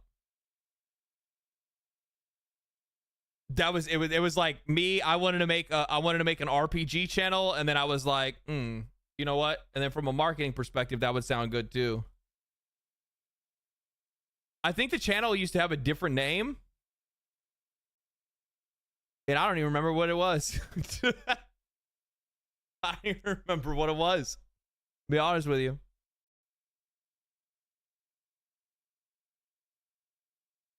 Yeah. Pause Giant Bomb live streaming, and that content is currently available on demand for our audience. A spokesperson for fandom told Kotaku in an email. We understand this programming pause isn't ideal for our audience, but it's part of a strategic reset and realignment of our media brands. We have some creative ideas for the future of Giant Bomb that we're actively working on that we'll be able to communicate more about soon. Alex Navarro says, making someone get out there and do the Muhammad Saeed Al-Shaif thing for the brand in the middle of all this is cruel, even by most corporate standards. What are you going to do? What the fuck does that even mean? Oh, they're on Blue Sky. They're on Blue Sky.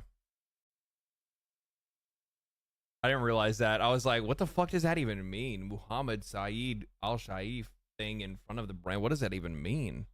Dune reference. Oh.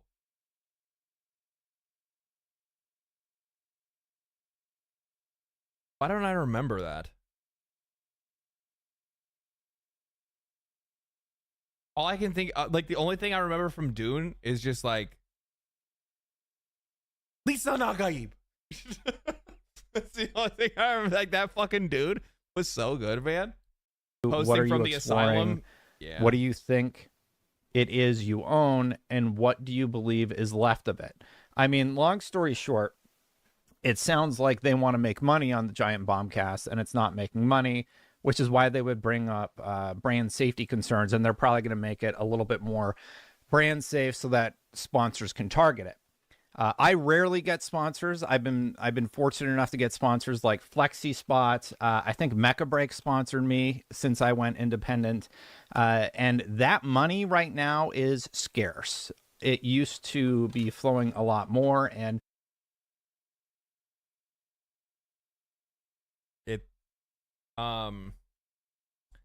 sponsorship money is not scarce at all. If you're relevant. If you're relevant and you're popular and you're doing well, I'm going to tell you right now, no. Sponsors are not scarce, not even in the slightest.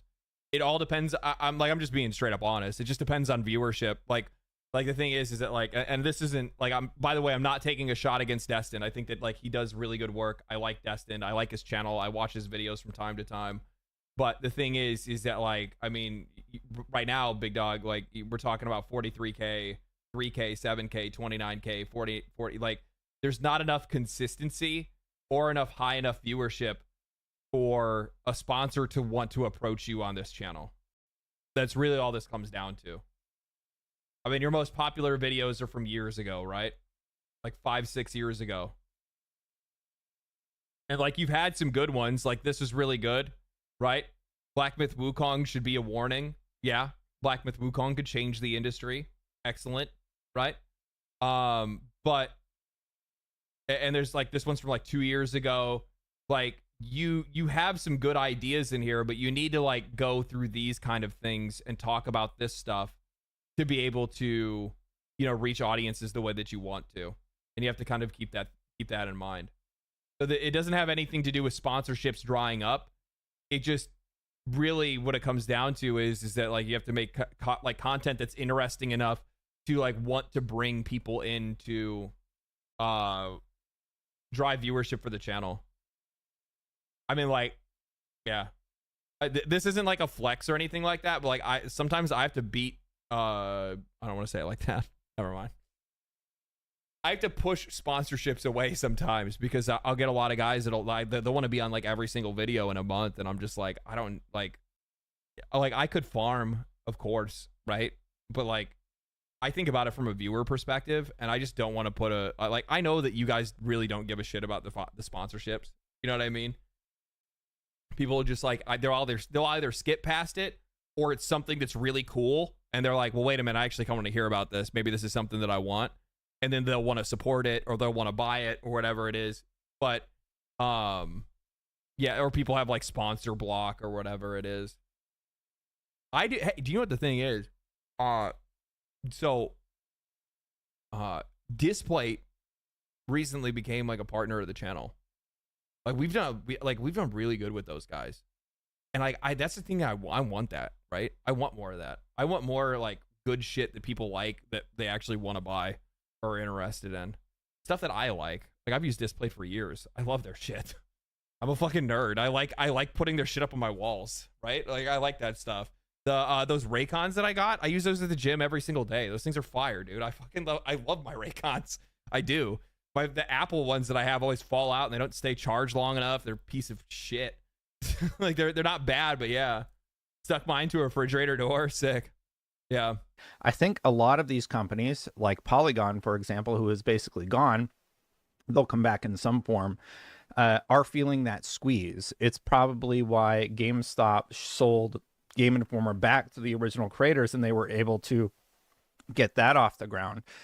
Even going back to my friends at Death Battle, you know, that Rooster Teeth, the whole company was shut down, and then Death Battle spun off on its own and started up its own thing. And I believe Bernie and Ashley ended up. But see, the thing is like the same thing goes for Rooster Teeth. Like you have to understand, like I'm hoping that he actually touches on this. The reason why these sites are failing and the reason why these channels are gone is because their content wasn't good. Like it's not an outside factor. It's just like the shit they make is bad. Bad. Purchasing Rooster Teeth back recently, community. But I've I still don't never know played old school what's RuneScape. going to come of that. So my thoughts on the whole situation. I sort of tweeted about this a little bit, and I asked this genuinely. What's left? I think we're seeing a massive reset in the industry for media and game creation. And with Christopher Dring, who also went independent recently, saying there's a 13% decrease in articles, you bet YouTubers and streamers are going to be a new go-to. What do I mean by that? So PR still needs to get the PR messaging out there. They still need to be reaching out to people to communicate their vision. Okay. And who are the biggest voices right now? Independent media, like me, like Gameranx or SkillUp or any of the platforms that are out there just being independent. And a lot of people are like, well, what website are they going to read articles from? if you've been paying attention to the industry, a lot of these places just brought it in-house anyway. They have Ubisoft blog, PlayStation blog. I don't think people read those. Do you guys read PlayStation blog or Xbox blog? I'm curious to hear that.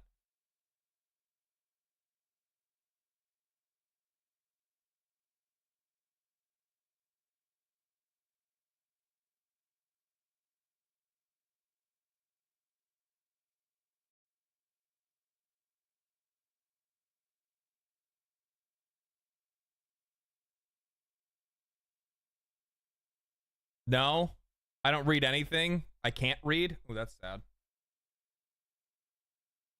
Yeah, I didn't think so. I don't think so. Yeah, I figured as much. I figured you guys probably wouldn't at all.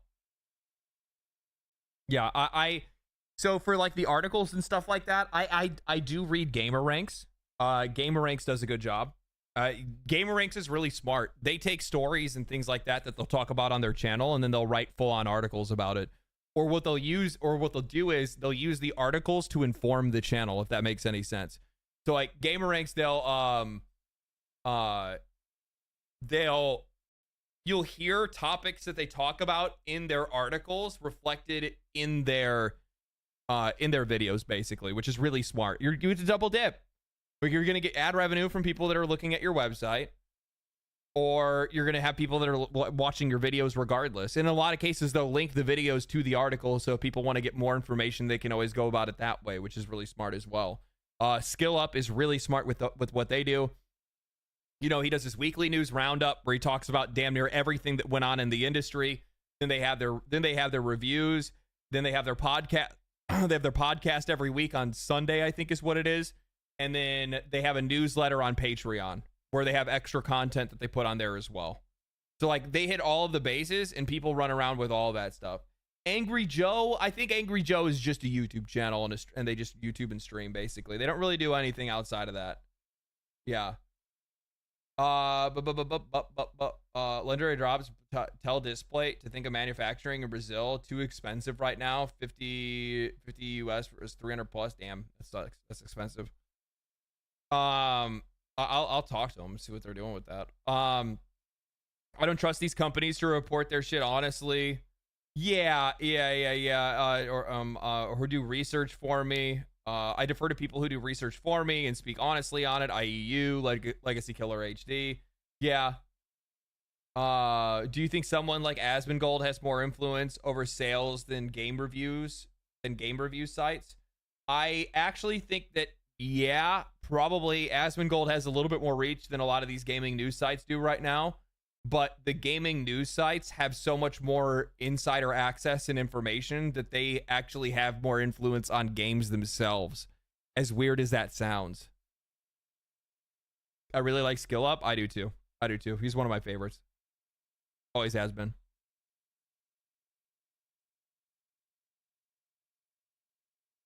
I don't trust corporate messaging. Yeah, I wouldn't trust, and I, as consumers, wouldn't want to trust, information directly from the source either, right? Like, we almost need it to be filtered through somebody that can layer at least some opinion on it to see if it's like, to test the validity of it. Sure, EA has a blog. We have the Nintendo website, and there's all these marketing avenues where they're just doing their own PR, and they're probably garnering a larger interest than most of the websites were. I think IGN's going to be fine. They have a lot of companies under their belt, and I do think that I'm biased on IGN. I worked there for 13 years. I have a lot of pride in my work there, and I do think that they're going to be fine, and I'm proud of the work I did there. I don't think anything's going to happen to them. IGN specifically, they have the largest market share out of any of these companies, and I see them as the last ones that could go anywhere, right? Like, they just, like, for one, if we just go and we take a look at, like, I judge their healthiness off of their YouTube channel. 19 million subscribers on YouTube. They are the biggest gaming outlet in the world, period. Right? Now, mind you, they don't necessarily do that well. Like, they do, like, okay on YouTube, right? But it's always highly dependent on, like, they don't make good content themselves. This is where their problem is. Like, they don't make good content themselves. All of their all of their best content is specifically game trailers. If it's a popular game or a cool game trailer, then people will line up and they'll actually watch it. But outside of that, and this is all licensing or marketing licensing deal that they have with these companies where they'll give them their trailer and say that they can post it on their website. The game companies want to give it to them so then they can increase their reach. But as a result, it creates a schism or a separation in their audience. And what ends up happening is most of the people that subscribe to IGN are subscribing to IGN so that they get trailers.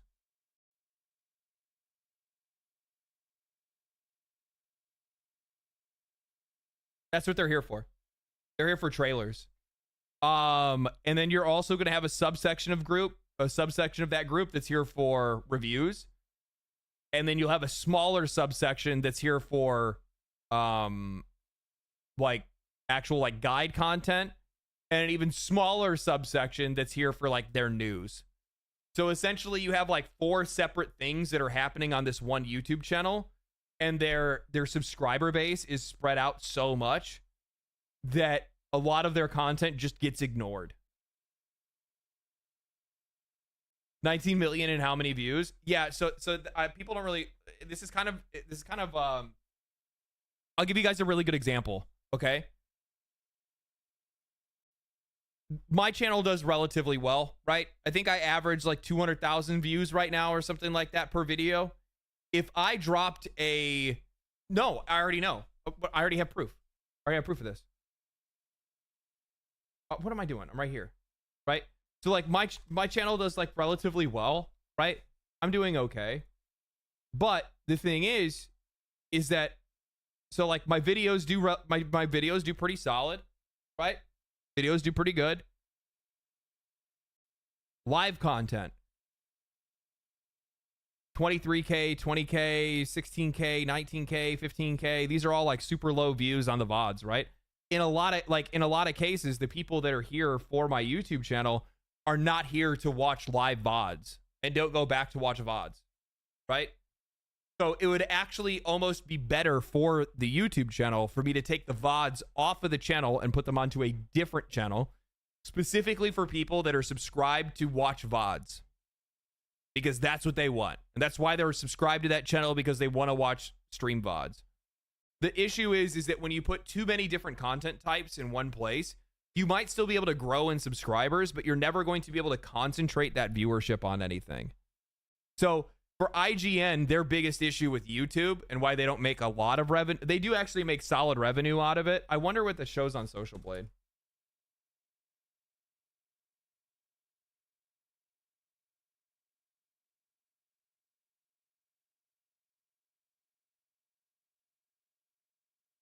Yeah, they make a lot of money. They make a lot of money. Their YouTube channel makes a lot. But the reason why their YouTube channel makes a lot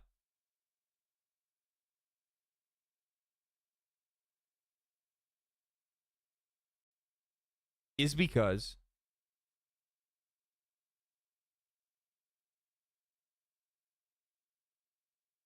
they post 1, 2, 3, 4, 5, 6, 7, 8, 9, 10, 11 to 12 videos a day, depending on the day. This is 1 day ago. Where's 2 days ago? So like some days they post like crazy, right? Like holy shit. So this is 2 days ago. So yesterday they posted 1, 2, 3, 4, 5, 6, 7, 8, 9, 10, 11, 12, 13, 14, 15, 16, 17, 18, 19, 20, 21, 22, 23, 24, 25. They posted 25 videos in 1 day.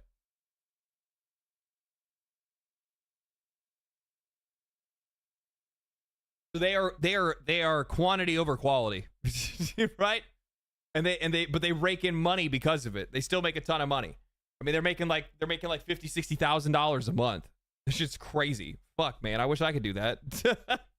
I'd be chilling. I'd quit. I'd do that for like a year and then quit. I would sub to LD Live YouTube channel for VODs. Yeah, I think we're still gonna make like an LD Live or something like that, but it's just gonna be clips from this channel and then like interviews and stuff like that. But that'll get fired up pretty soon here, actually. But yeah, I did a good job of representing the gamer's voice in a way that worked on IGN, and I'm proud of what I was able to accomplish. I don't know about everybody else, though. I don't know that they are garnering that interest or representing that voice in a way that is editorially sound. And I worry that there's an imbalance of representing game creators and game developers and game publishers versus representing the voice of people who play video games. And that voice is often crass. It's often not really well liked. It ruffles feathers. Oh wait, hold on. Wait. He's getting spicy. Hold on. Let me order my fucking dinner. I keep trying to do it while I'm listening, and I can't do it. My brain doesn't work like that.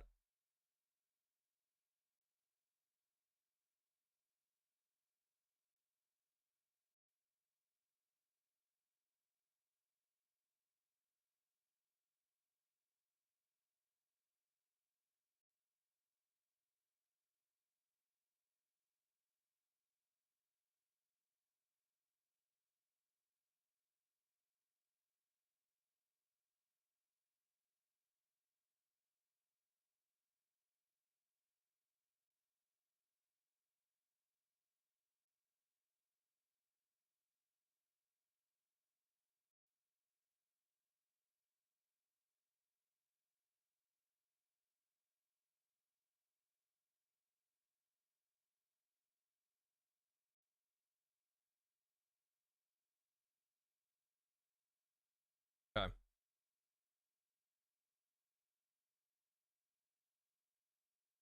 All right, we're good now.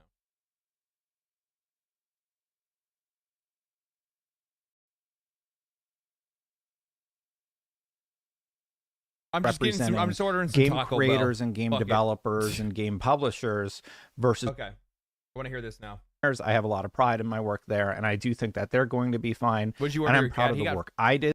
He ate already. He doesn't need anything. Taco Bell is always good. Yeah, I know. I need a little bit of a cleanse. You know what I mean? There, I think I did a good job of representing the gamer's voice in a way that worked on IGN. Yeah, I would actually say that in a lot of cases, Destin was probably the only one that I ever thought represented the gamer's voice on IGN. At least in a more like authentic way, in the most authentic way he could under the conditions of work he was in. And I'm proud of what I was able to accomplish.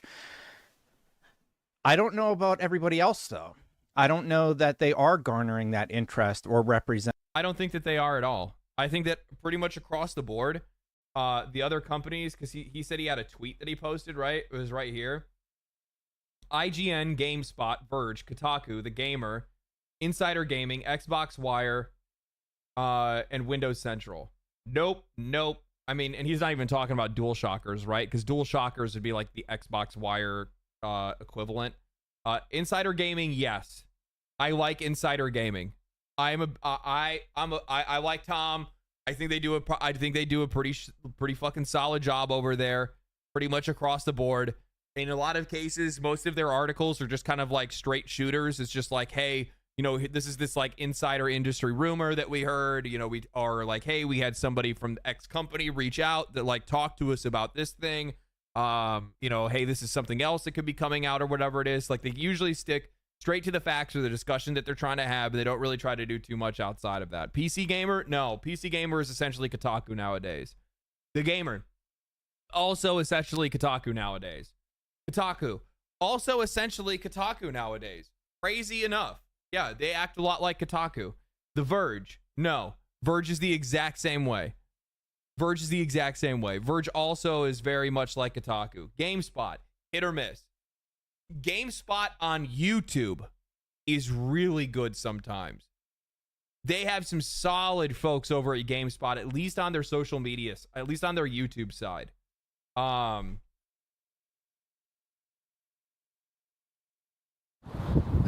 Like they actually get some pretty decent interviews and stuff like that.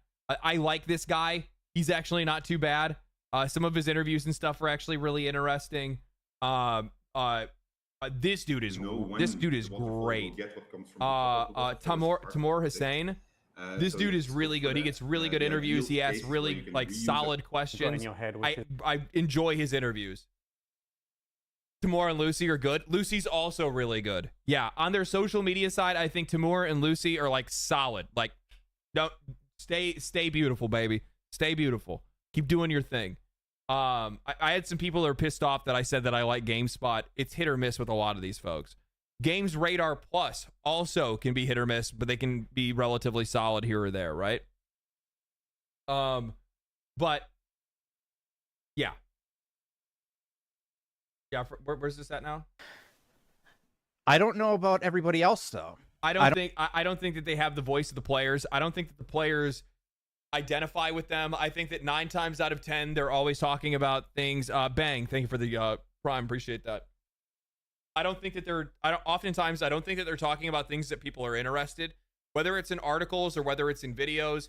I don't think that their interview stylings are necessarily very interesting. I don't think they understand how to package things properly in like today's media today's media ecosystem. Like there's a failure to adapt pretty much across the board. There's a lot of these folks go and they like retreat to like blue sky. I'm sorry, that's just not where everybody is. You have to bend and break and figure that kind of shit out. I think it's really socially disconnected if you are a writer for any of these platforms and you're not on every single social media platform. That's just my opinion. Don't shoot the messenger, but I think you should be just about everywhere. You should have a pulse. You should try to have a pulse in every sector of, in an information chain to be able to figure out exactly, what audiences are interested in and like what they're talking about.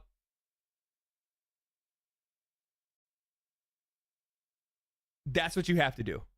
That's what you have to do to be able to reach people. And I don't think in a lot of cases they want to, right? I don't know that they are garnering that interest or representing that voice. And on top of that, I will add to this, they are almost all, in a lot of cases, you have folks that are out there that are oppositional to the gaming audience. They don't like them. They don't want to represent them. They don't want to represent their concerns. It's not even that they don't even want to represent them.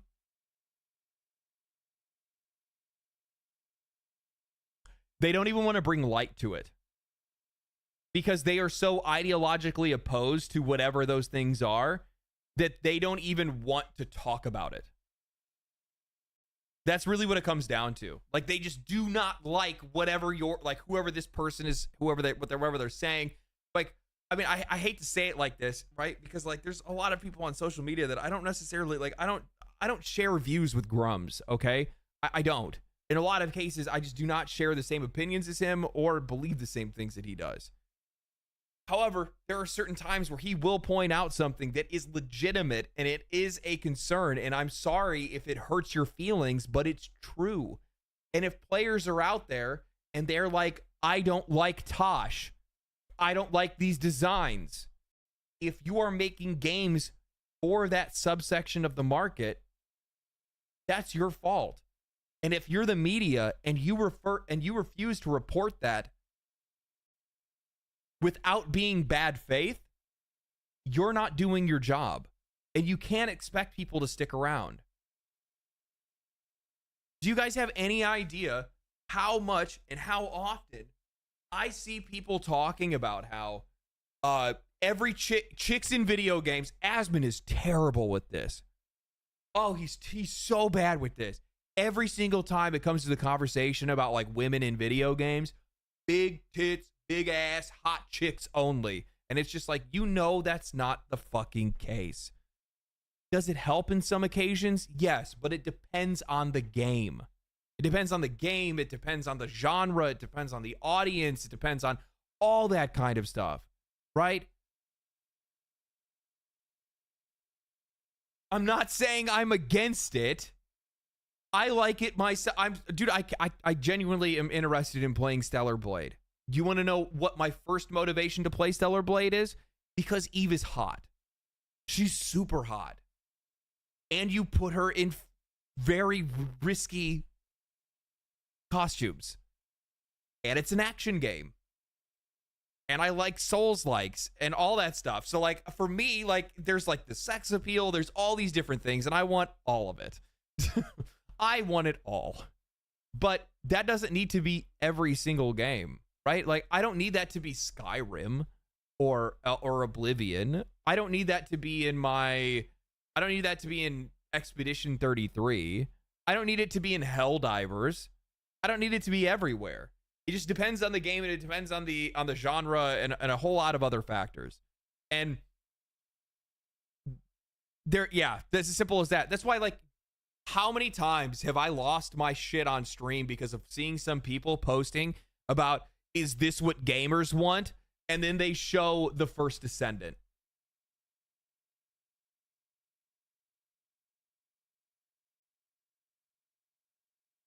This shitter.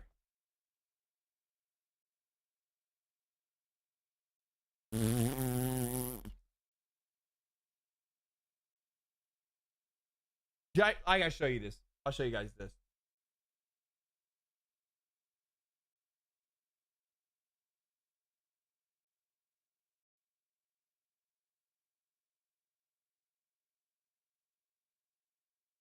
Where's my boy Mox? Oh.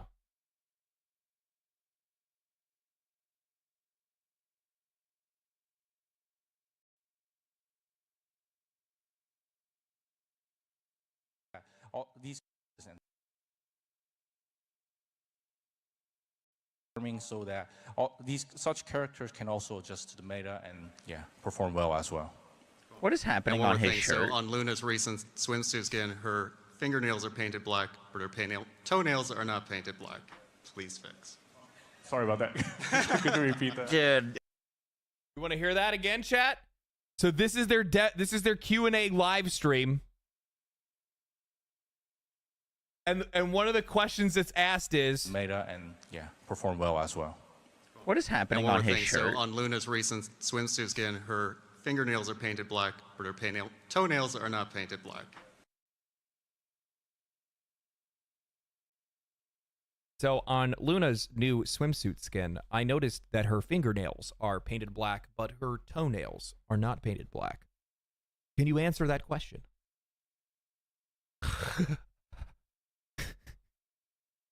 Based question. Feet freaks, bro. Feet people are a fucking other breed, man. They are another breed. They can sculpt a woman, yeah, but they can't build a video game. John, thank you for the Prime, man. Appreciate that. Sculpt a woman, but they can't build a video game. I hope you enjoy making a video game that people will like it on social media, but they won't actually go to play it. What's the fucking point there?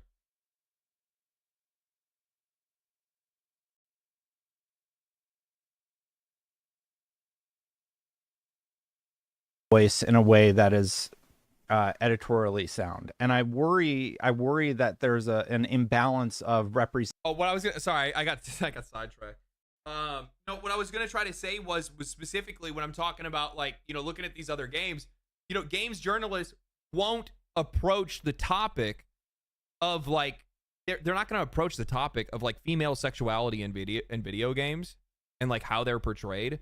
They're not gonna approach it from a good faith perspective 9 times out of 10, right?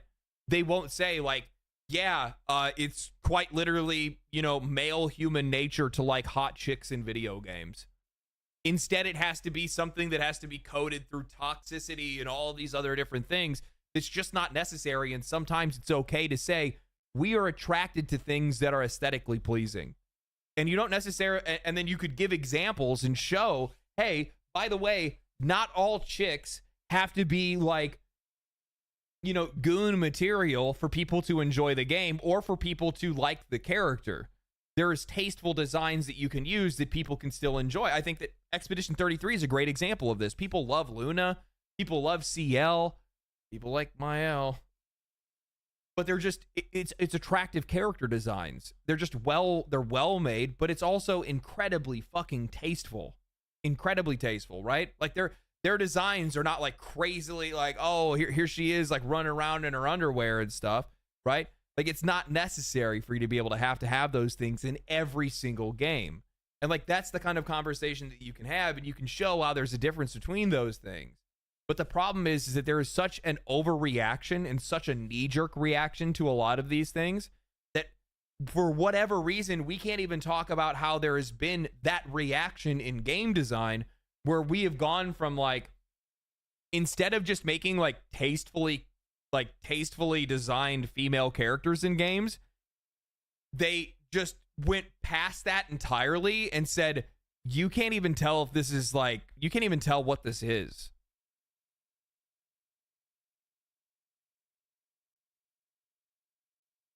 You get what is like we go into like this zone of like androgyny, and it's just like, well, this isn't even attractive. This is boring and unidentifiable. People don't want that.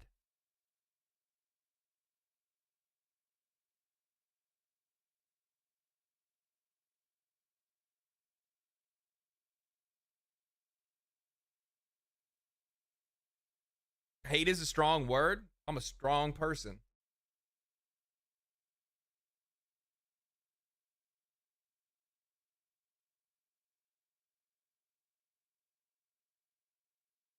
Jeff the Land Shark? That's not an androgynous design. What are you talking about? Can be attractive without the tits out? Yeah, I mean, yeah, basically, essentially.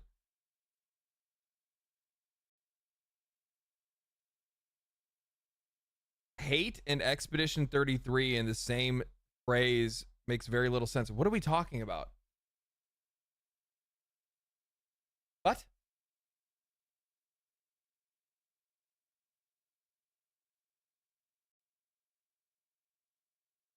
What?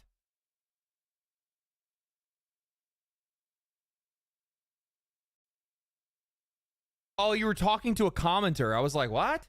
I wouldn't say anything about hating. Anyway, all right. Back to the video.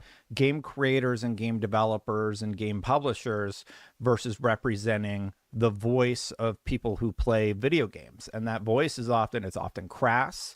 It's often not really well liked. It ruffles feathers in the industry when they talk about things like, because they're honest, because they're customers. But the problem is that like that has instead become coded as instead that has become coded as them basically saying that like, oh no, they're just bad, they're trolls, they're assholes, they're this, they're that, they're these gamers, I hate the gamers, right? Like that's the kind of language that they used, and that's the kind of character or caricature that they created out of the audience themselves. Why would I want to listen to you if you're not going to talk to me in good faith? Why would I want to read your articles if you're not going to approach things in good faith? Why would I want to listen to you when you don't even talk about the things that I'm interested in, or when you pretend like the things that I'm upset about don't even exist? And like, I understand the language that he's using here. He's like, well, you know, gamers are crass, you know, they'll ruffle feathers. No, like it's this weird thing. Like, yes, but it's also because like I am coming to you for a service. I am buying something from you either with my money or my attention. We are not friends. I'm not here to coddle you. I'm not here to make you think that the world is such a great place and it's going to be a fucking utopia.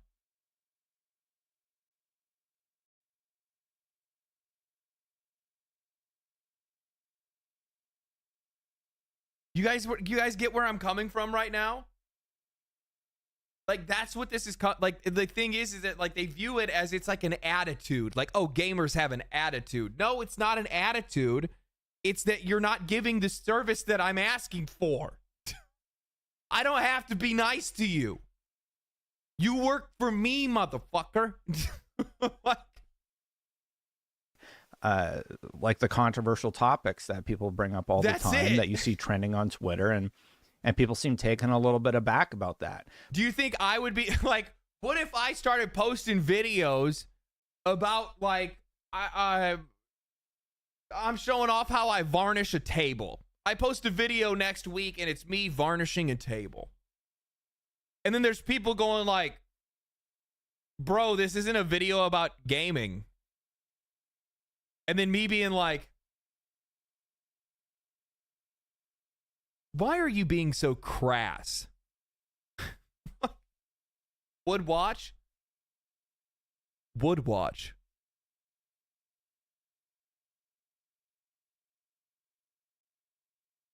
I'm sorry.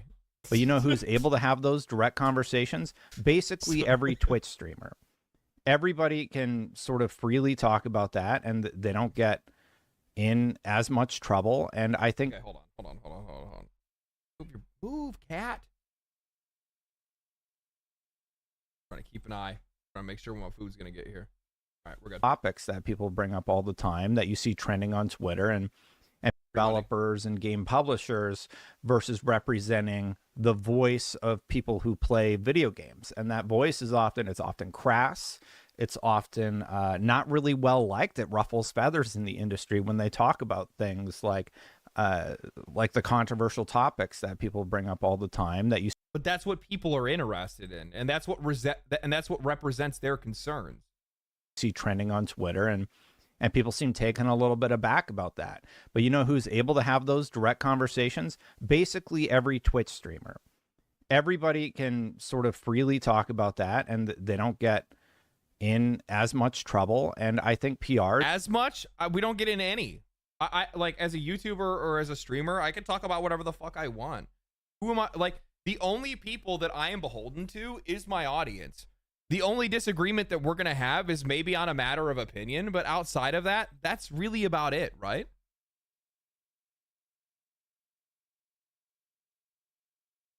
He's talking about Asmon? Probably. Probably, yeah.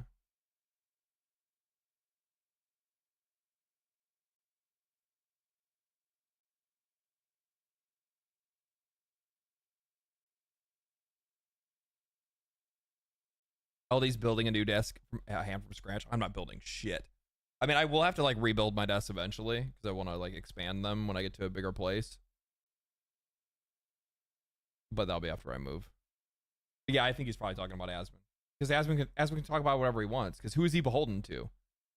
Nobody. Other than like the TOS. That's it, right? Basically every Twitch streamer. Everybody can sort of freely... Like, I'm free to talk about whatever I want. Within the confines of it being something interesting that you guys want to hear about, because like that's my job, is to entertain an audience or inform the audience that's looking for information directly from me. But outside of that, I mean, that's pretty much it, right? That's pretty much it. Talk about that, and they don't get in as much trouble. And I think PR is going to start going to them more and more. They already do. Who do they go to when they release a new shooty game? They go to Shroud. They go to, well, they went to Dr. Lupo and some of those other names. that was a little underhanded there, Destin. That was a little underhanded there, Destin. They did go to Dr. Lupo. Dr. Lupo sort of caught cheater, pumpkin eater. Caught up in a controversy with chess today. I don't know how that's going to impact things, but maybe I don't know who this Ninja. Did they go to the Ninja? Did they go to Tim the Tap Man? Like they go. Oh, they 100% go to Timmy. They 100% go to Timmy. If you're releasing a sports game or if you're releasing a shooter, you go to Timmy, right? I mean, like, Tim's still doing good. He's on YouTube, isn't he?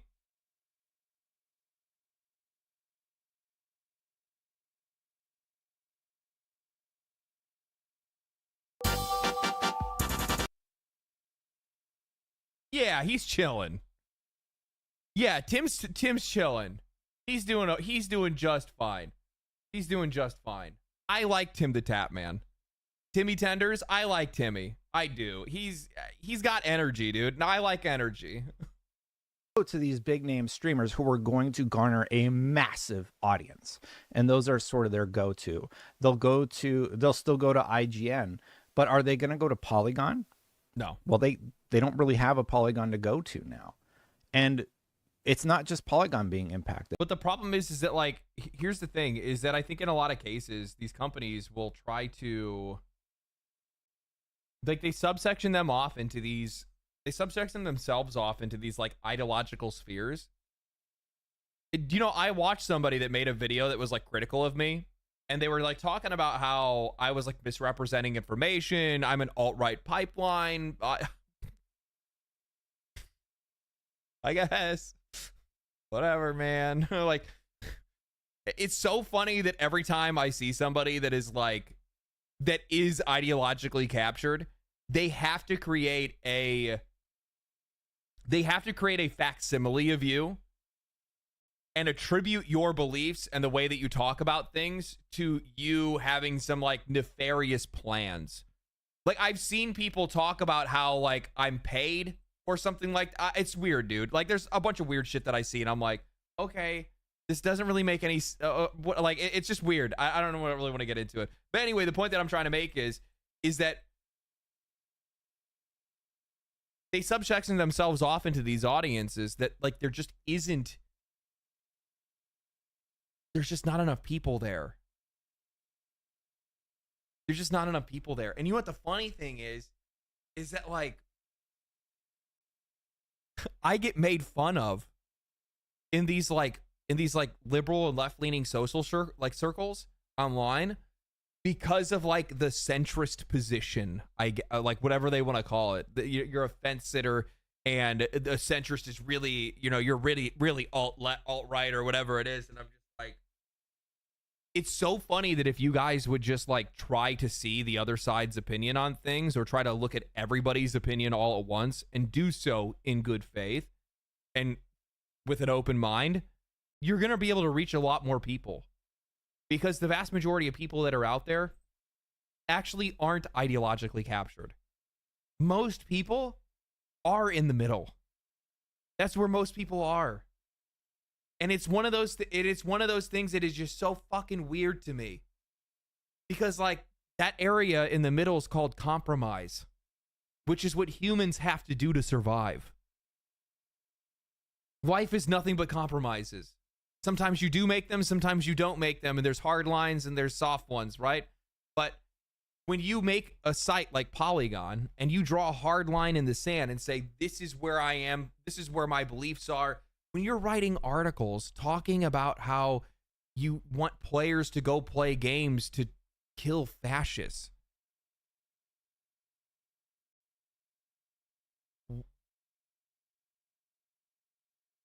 you don't see how that scares people away.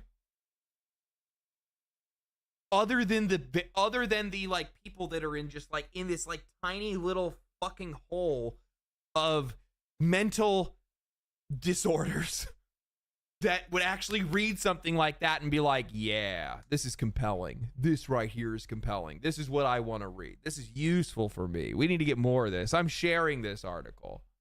Like, no, dude. No. Just the same as like you don't want to see anything like that from the other side as well. I saw they were like talking about, oh, you just, you know, like, oh, they're just pushing for like their own. I'm like, do you think I want like hardcore conservatives making video games? No. Not really. They don't know what fascist means. I mean, and to be honest with you, like, you know what's really funny? They don't know what fascist means, and I don't even think the right knows what woke means anymore either. Like, I think that like both sides have just like gone off the fucking cliff so hard that like they fucking spray and pray. They just spray and pray, baby. All of it. I don't know what it is. I don't like it. It's all sorts of people in the media space. There's been so many layoffs in the last several years in the media space, and it does mean that people like me are going independent. People like Chris String is backed by Keeley, I think, but he's semi-independent, and there's all How these do I outlets. get Chris? Can I get Jeff Keeley? I'm open to you financially backing me. Let me handle the Game Awards. Bro, I'd rizz up the Game Awards. I'd be up on that stage dancing. Like, come on, baby. come on down. And then I would only make sure like the best games, which are only the games that I enjoy, would actually get awards. I'd be like, and our panel of judges voted for this, but that is bullshit. And then I just throw it off the side of the stage, and then I'd be like, because I'm voting for Legend of Dragoon, Game of the Year. And they're like, that came out 30 years ago. And I'm like, shut the fuck up, Karen. That's what won last year. Sort of doing their thing, and some people are going to end up wherever they end up, and others will end up like me, sort of doing their thing to whoever will listen. And you know, for me, I love gaming. I loved at IGN when I was there, finding ways to give gamers a voice. I remember when I did Versus, it was about letting the gaming community vote on what their favorite game was. And I would ask editorial, I would say, I just want you to present your case for why the game's good. I don't want you to do any sort of comparative analysis because that's up to the audience. And that was one of the first things I did way, way back. And you could vote on YouTube sort of with the annotations back in the day. It was a fun project to work on. Or presenting a game in a fun way. I did the How Scary Is series, another big series where you would be able to see various reactions from various people. And I would sort of tell a story through how I would edit that. And for me, that's what it's always been about. And then later in my career, you know, I would do performance reviews where we would test the games and allow gamers to make a more informed decision about, you know, the performance of something, and then whether or not they got it. Yeah. And like, I think that's really valuable. And I think in a lot of cases, people want that kind of information. Like I need to, like, I would guarantee, how many of you guys here watch Gamers Nexus or what's the other one? What's the one that does like the performance checks on video games? I forgot what their name is. Digital whatever.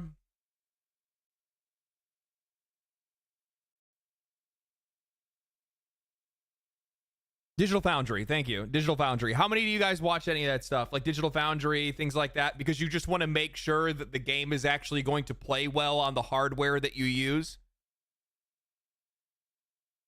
Yeah. Like that stuff is very useful. People like that. They want to know whether or not that the game is actually going to play right. They want to know if the equipment's good. They want to know if something's actually going to be worth their money. As these prices continue to increase, people are going to want more of that, right? So you have to think about ways to be able to deliver value to them. And I totally get where he's coming from, where it's like the idea of like giving voice to the gamers. And one of the things that I tried to do when I first got started, and I still try to do that. And I don't necessarily think that I do a great job of it all the time. I think that there's definitely mistakes that I make. And I definitely think that maybe I assume a little bit too much at times. But one of the things that I try to do is when I see a group of players' opinion misrepresented in media, I tend to try to like steer the conversation back into the right direction, right? So like as an example, you know, look at like Tosh from Dragon Age the Veilguard. There were a lot of people that there's a lot of people that took that entire conversation out of context and tried to drive it into this section where like there is just nothing but these like anti-gay and like or like phobic audiences that are out there that are trying to push the gays out of gaming. And I'm like sitting there and I'm like, that is fucking bullshit, and you know it. Like, okay, yeah, there's a handful of internet trolls or some people that actually get some likes on social media for saying this shit. Most of it is just for reactionary purposes more than anything else. You want to know why people don't like Tosh? You want to know why people don't like these characters? Because they're garbage characters. You can make characters of any identity or sexuality interesting if the character itself is interesting or if the game itself is good. But that conversation is ignored every single time, and it drives me insane. Like, does the world have hateful people? Of course it does. Is it as hateful as you think it is because you're on social media all the time? No. Most people just want to have fun. They want to be entertained. And when you go out and you make these self-insert characters with this terrible storytelling, like, people just don't want to deal with any of that shit. It's like it's the same thing. It's the same thing.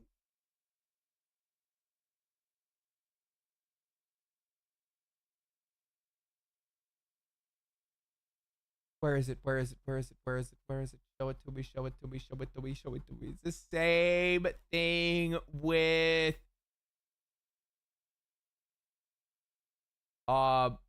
taking too long to scroll. God, I'm on Twitter way too much. It's so good for news though. It's the same thing with this.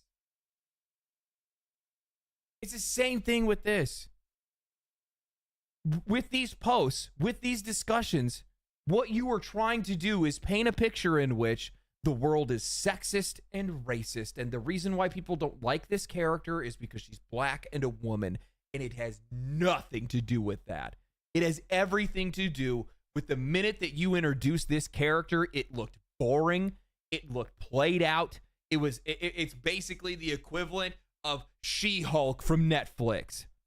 It's this played out boss girl trope that people are so sick of, that we've seen in so much media, that you have shoved down our throats for fucking 10 years now, and you guys don't have an original thought in your mind, and the minute we see it, we know exactly what it is, and we don't want to have anything to do with it. But that conversation won't happen. Because the low-hanging fruit is just so much easier to grab for. Well, it's because everybody's just so hateful. That's what it has to be. No, that's not what it is. It's because you suck at your job and you suck at writing characters and you think that you're original and you're just doing exactly what everybody else is doing, because not a single one of you guys have an original thought between your fucking eyes. And that's why people are upset. Because you keep delivering this low, fucking just garbage content to people, and you think your shit don't stink. You think you're an artist. You think you're special. Fuck off. And when players don't see that reflected, when they don't see that reflected in media, when they don't see that reflected in YouTube videos, it just frustrates the shit out of them. That's what it is. That's what it is. And they hate their concerns, and they hate that their frustrations are mischaracterized, and then they feel bad because they don't even feel like they're even allowed to talk about it, because if they do try to voice it, they feel like somebody's going to be out there that's going to be trying to cancel them in one way, shape, or form, or make them look bad on social media or whatever it is, because they're like, oh, well, you don't like them because you're sexist. It's toxic masculinity. Like, no, it's just a dumb looking fucking character. It looks boring. It's a sci-fi game, and I'm a dude. Like, if it was Sigourney Weaver, that'd be fucking cool, but Sigourney Weaver didn't fucking look like that. She didn't act like that.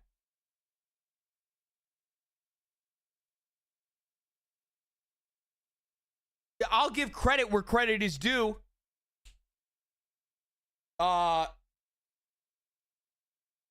Eric Kane of Forbes wrote an article specifically about disliking the smarmy girl boss and how it's a played out trope and everybody is sick of it, and that's the reason why gamers are pissed.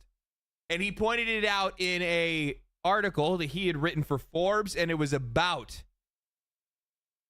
Intergalactic, the Heretic Prophet. He was the only one, the only writer that talked about it. The rest of them, you're racist. You're sexist. You're a piece of shit. That's why you don't like it. We're talking about the Druk Man. How can you not like the Druk Man? Fuck, man.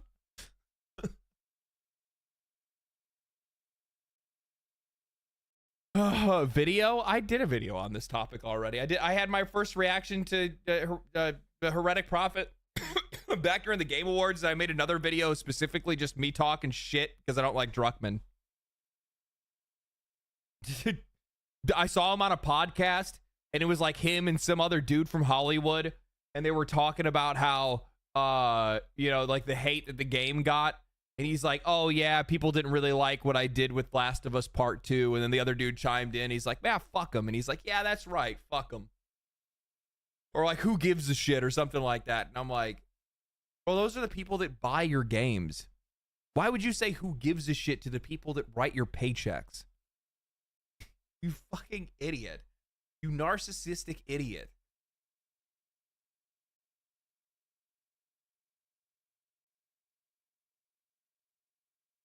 They don't like it because the story sucked. Yeah, no wonder. Who would have guessed? Oh my God. And for some odd reason, the minute that you guys killed Joel in the Last of Us fucking television show, everybody stopped watching it.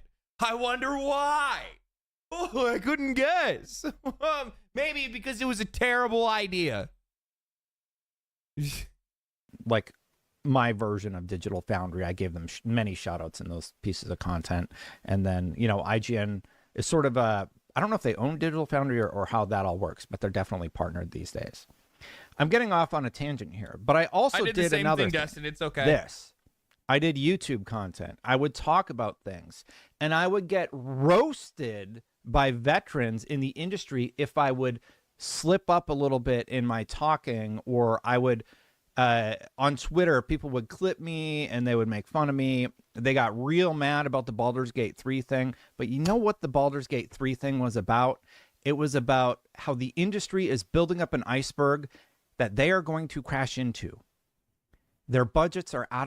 So he's not explaining it.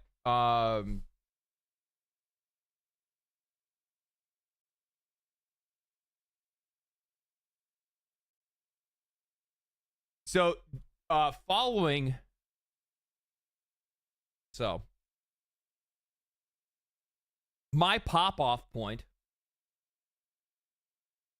was Baldur's Gate 3 is a wake-up call.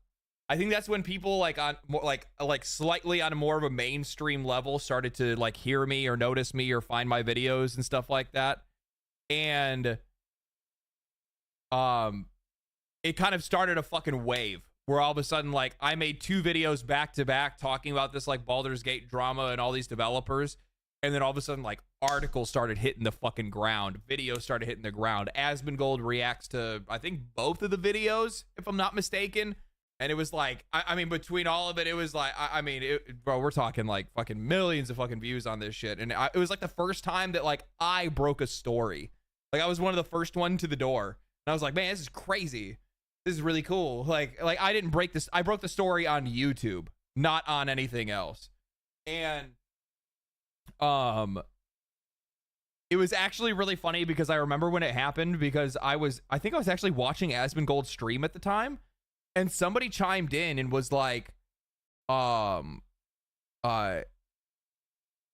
developers are saying that Baldur's Gate 3 is an anomaly and too good of a game and nobody else can make it.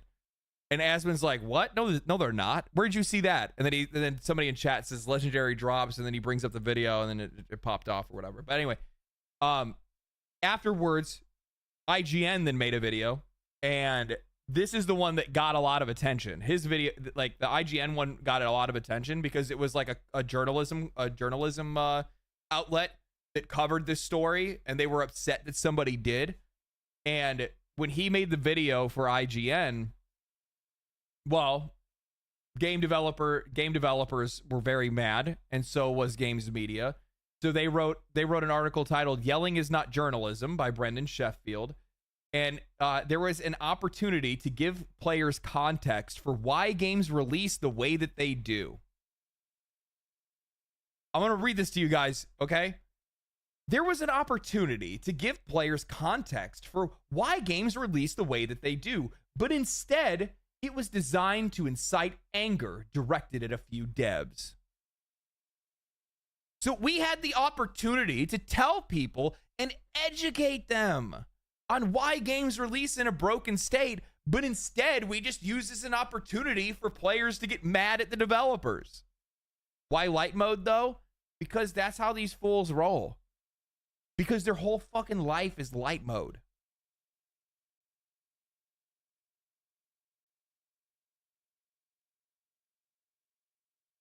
Their whole life is light mode. sad? It is sad. Anyway, I'll paraphrase. The entire article basically shames Destin Ligiri and anybody else that's like talking shit about how these like big AAA developers were saying that Baldur's Gate 3 was too big of a, or too high of a standard for them to reach or whatever. And they basically explain to the player that the reason why you need to play, you need to pay for microtransactions. The reason why we have DLC, the reason why we have all these things is because there's investor expectations. That's why you don't get games finished. It's not our fault. So stop being mad about it being broken. Stop. Stop being mad about it. We can't do anything about it. Yeah. It's not even poor investors. It's also developers that are like, have pity on us. And I'm like, I'm sorry, dude. Like, you guys sell it. But like, that was like my position. I was like, I don't give a fuck what you got. Like, it was weird. I think it was like the first time that I actually like genuinely, like, I was so dramatic in that video. But I was so mad. I was so mad because I was like reading this and I was like, oh my God, you guys are trying to skirt accountability and tell us that we need to be empathetic for the position that you're in. I buy this game. So you're telling me to give you the money anyway? And that's just the best way to support? No, the best way for me to support is to stop giving you money and let your company go out of business for being shit at the job it's doing. And he got shit for calling it out as well, because he talked about it as well. So, you know, credit where credit is due. Control. They're releasing games that aren't functional at launch. They are charging microtransactions. And you know who hated that? The industry. You know who loved that? Gamers. Because gamers understood the frustration that I was trying to convey. And I did my best to convey. Oh, here, all my food's here. Give me a second real quick, guys. I'll be right back. Okay. Guys, don't do anything stupid. Watch the house while I'm gone.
Man, what the fuck? So I go out there, right?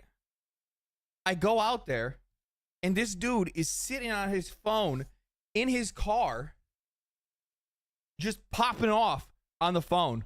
Just fucking like yelling at it. And I'm like sitting there, I'm like staring, watching this dude. And I'm like, I look down at my phone, it's been like 4 minutes. And I'm like, dude, you just sat in my fucking driveway for 4 minutes while my food's sitting in there. And I'm like, I go up to his car and I'm like, hey. He's like, oh, hey, what's up, man? And I'm like, give me my food, motherfucker. What are you doing? Lucky didn't eat your food? I thought he was.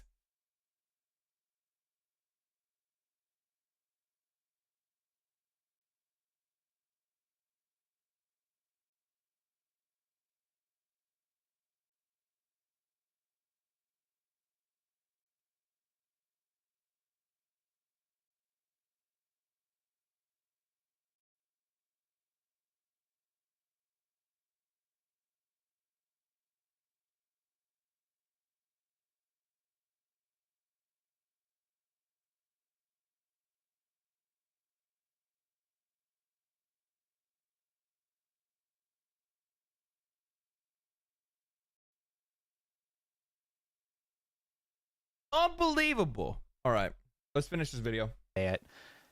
In my own way. But the industry felt like I was attacking the industry. And it was never about... But the industry thought I was attacking the industry. They didn't like that I was criticizing them, so they all came after me instead. Isn't that great how that works? Isn't it crazy how inclusive they all can be?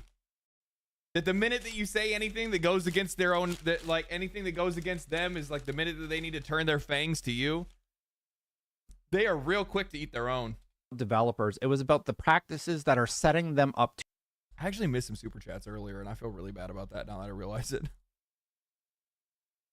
Brandon Campbell earlier said, do you think that Ubisoft will have a proper comeback? I don't think so. I don't think there's a shot, dude.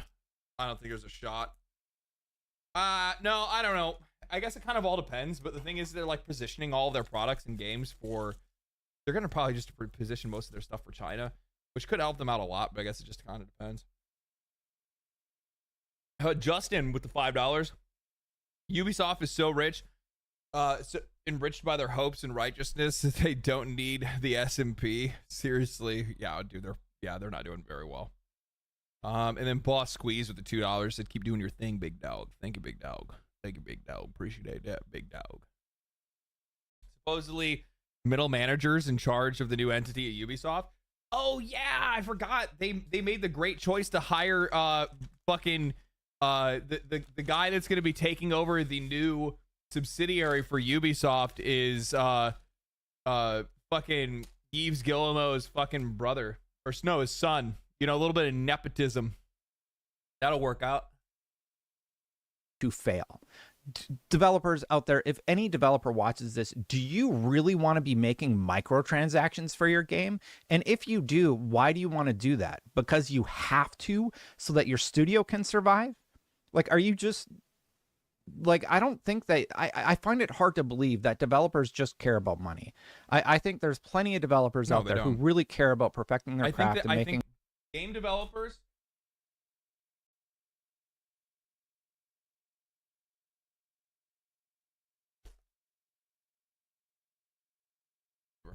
Game developers, by and large, they want to make video games and have fun making video games. But outside of that, what they really want, they want that and security. They got into the job specifically because they thought they were going to have fun, right? They thought they were going to have a good time and they were going to enjoy themselves and enjoy what they were making and be a part of this big team, but they still want to make a comfortable living, right? They want both.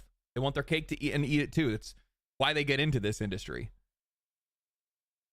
And part of that, like, I don't think any of these guys want to make microtransactions. I'm sure there's some guys that get into gaming because they want to get rich, but I mean, that's probably few and far in between. Bender the Offender with the $5 says, Bungie is definitely getting turned into a support studio if things don't turn around for them. Things won't turn around for them. a great product, and I choose to believe that. But the people who control the money are having to battle $300 million budgets, and it's just completely out of control. I'm totally going off on a tangent right now. We'll bring it back to the media side. So they're battling these $300 million budgets, and then what happens? Baldur's Gate 3 happens. Rumor budget of $100 million, certainly not $300 million.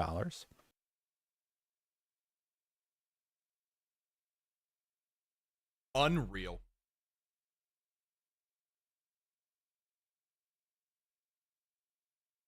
$100 million for Baldur's Gate 3. Scope-wise, crushes everything. Quality-wise, crushes everything. $100 million. Absolutely just smoke the fuck out of the industry. Roll them up. Burn them up. But they're a big company. Okay. What about Grinding Gear Games, who made Path of Exile 2 for under $100 million? Well below, I believe, is what I was told for Path of Exile 2. All right, yeah, that's two examples. Can you give me any more? Sure can. Clair Obscure Expedition 33, just a small team in France. I believe it's around 30 people. They hired people on Reddit who were making music, and they made a phenomenal turn-based RPG. It's really a touching game. Go play Clair Obscure right now. All right, that's 3. But can you think of any more? Sure, Kingdom Come Deliverance 2, an estimated budget of $50 million. Beautiful game, really well done, really stuck to its vision. This is something that he has to get under control. If you're going to talk about these kind of topics, you have to do a better job of setting them up. Otherwise, people aren't going to really understand them, and they're going to miss the context. The reason why he's talking about how much these games cost to make is because the article that he's referencing that he didn't expand on, that he should have told people what it was about, specifically was calling out how it's okay that games ship broken. It's okay that they have microtransactions. It's okay that they have DLC and all these other things, because that's just the state of the industry, and you, the player, need to just put up with it. You need to be okay with it. You need to just pay for it. And honestly, it'd probably be better if you just shut the fuck up. Look, essentially, that was kind of the energy that was given off by it. So now he's bringing this up to say that he's just like, I just can't imagine. He's like, gamers are frustrated by this like commoditization, by the microtransactions and the honestly macro transactions more than anything else. And he was talking about how I can't imagine that a lot of these developers want to be making games like these.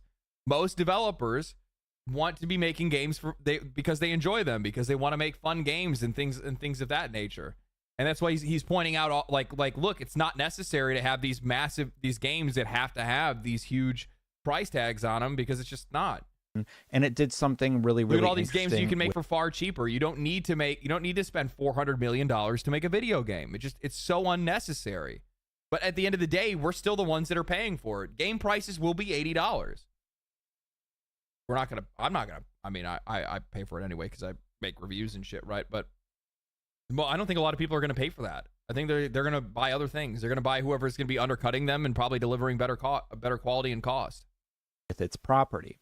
And we could go on. I'm sure Marvel Rivals didn't cost $300 million, though we don't really have a budget trajectory of what that project costs. But there are other examples out there. I'm just not thinking of them off the top of my head. Yeah, I could only think of 4 or 5. Sorry, everybody.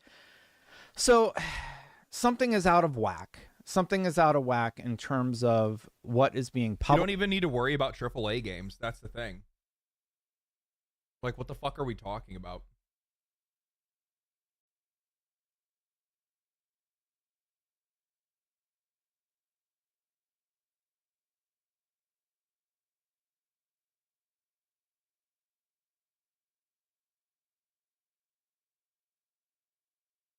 Sorry about your eyes.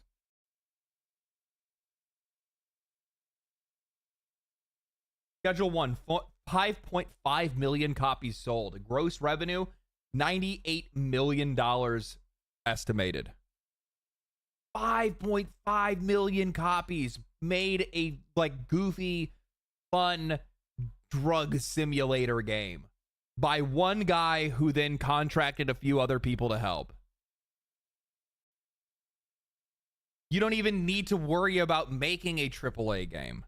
That's the problem. I think that like while there's still a space and a desire for that, and people want to have these cool and pretty looking games, most cases people just want something fun. People just want something fun, man. Like I have like 300 some odd hours in Hades.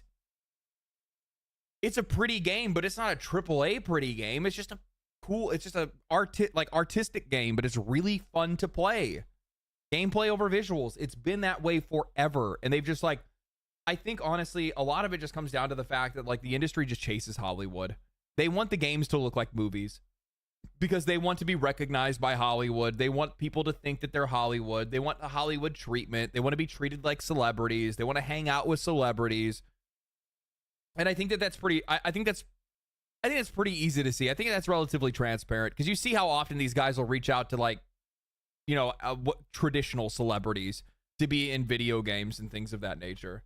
And they just want to get into that world. I think that's where a lot of this comes in. And that makes a lot of sense because then you start seeing like how that Hollywood mentality then infects the game stories and designs and things of that nature, right?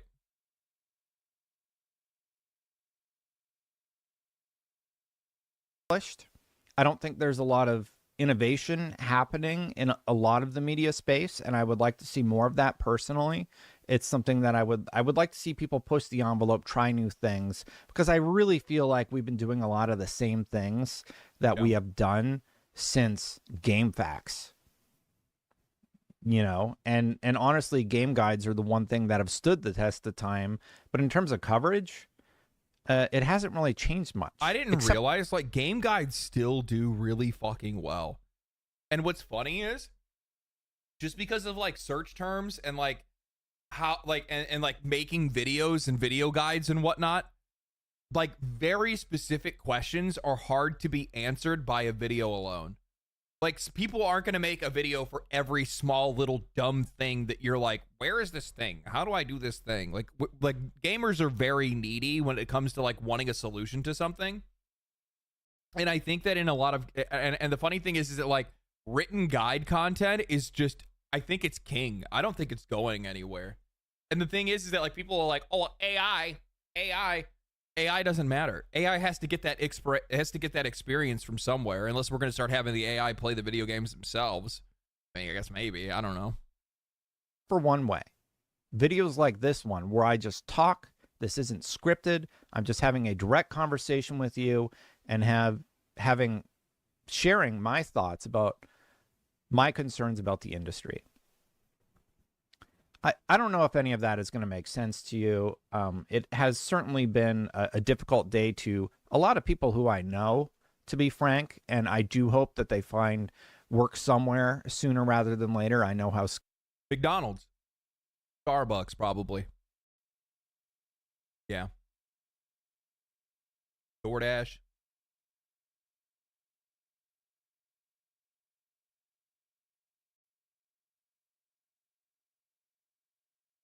Put the fries in the bag. Scary that can be looking for work out there in the industry. I think that the vast majority of these writers actually will find jobs. Like they'll find jobs for other outlets. I think that like some of them, especially like with the experience that they've gotten in the industry that they're in, you know, I think in a lot of cases you're going to see some of them probably pivot to politics.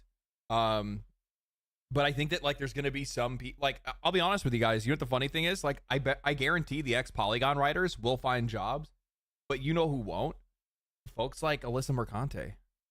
Like when you make yourself out to be a villain, right? She's ostracized herself within the industry to the point like nobody's gonna want to touch her. Like the shit that she said at the Game Awards, or she was on that like IGN show and said, "If you want to come and fight me, bitch." Like that shit. Like as a company, even if I ideologically aligned with you, I still wouldn't hire you. Untouchables. Yeah, there's going to be a couple untouchables that like they have just ruined their reputation in the industry so much that they just won't be able to find a job anywhere. But I think that I think that some of these writers and some of these folks, like they're dialed in, they have experience, they've done things, and maybe in some cases they pivot and they find a different way to go. You know, like maybe some of them give it like content creation a shot. You're seeing some of that already. I already seen a couple of the Polygon writers like spin up YouTube channels and stuff. I mean, we'll see how far that can go for them. At the end of the day, if your opinions aren't good or entertaining or interesting, like people aren't going to want to watch you. And yeah. That's basically as far as that conversation goes. But I earnestly wish them all the best. And I do. Oh, what is this? The funny thing is, no one from her previous career doesn't want to touch her. Yeah, and that's actually I went and because I was just curious because I don't really know anything about her. I've heard a lot of bad things. Literally my only experience with Alyssa Mercante is literally seeing her after that Game Awards thing, and I was like, why is this bitch so? I'm like, why are you so fucking aggressive? I'm like, who is this? Who are you mad at? Who are you talking to? It was just so weird. I was like, this is just, I don't like that. And then the next thing I knew, she ended up getting kicked out of the industry. She got laid off. So then I was like curious to find out about her, and I searched her. I searched for her like YouTube channel, and it's just, it's bad. It's bad. She's stalking Smash JT. I'm gonna be real with you, man. He does that shit right back. He does that shit right back. The amount, like a lot of those folks in that pipeline of like just like weird internet, like I don't even know what to even classify it as, but like they'll just pick some like random motherfucker on Twitter and start making videos about him. It's crazy. There are a couple at this point. They really are though. Like I think it's a little romantic, honestly. It's a little romantic. She decided to bat for Sweet Baby Incorporated and that whole Cabrutus thing. I know. Don't get me wrong. But then all of a sudden the thing is like we just need to keep making articles about like how many times have you guys see me how many times do you guys see me watch make a video about one person? I think topics are better to talk about than people. That's just me. But the problem is that like the minute that you start getting involved in that kind of content and you start like constantly making like, here's this person again, don't you hate this person? Person is the more that you're gonna like fucking, you're just gonna trigger that back and forth, man. I have no interest in that shit. I have no interest in that at all whatsoever. I don't think it's very entertaining content. I think it makes people feel uncomfortable after a while. I think it makes like, you know, audiences that like are just kind of interested in interesting topics aren't gonna be interested in that shit, right? A Frost replacement, like Frost is the exact same thing, right? LD all the time, you keep making videos about a guy called an Ian.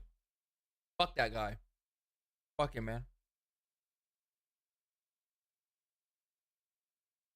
This LD, when do we get unhinged activist gamer romantic tension arc?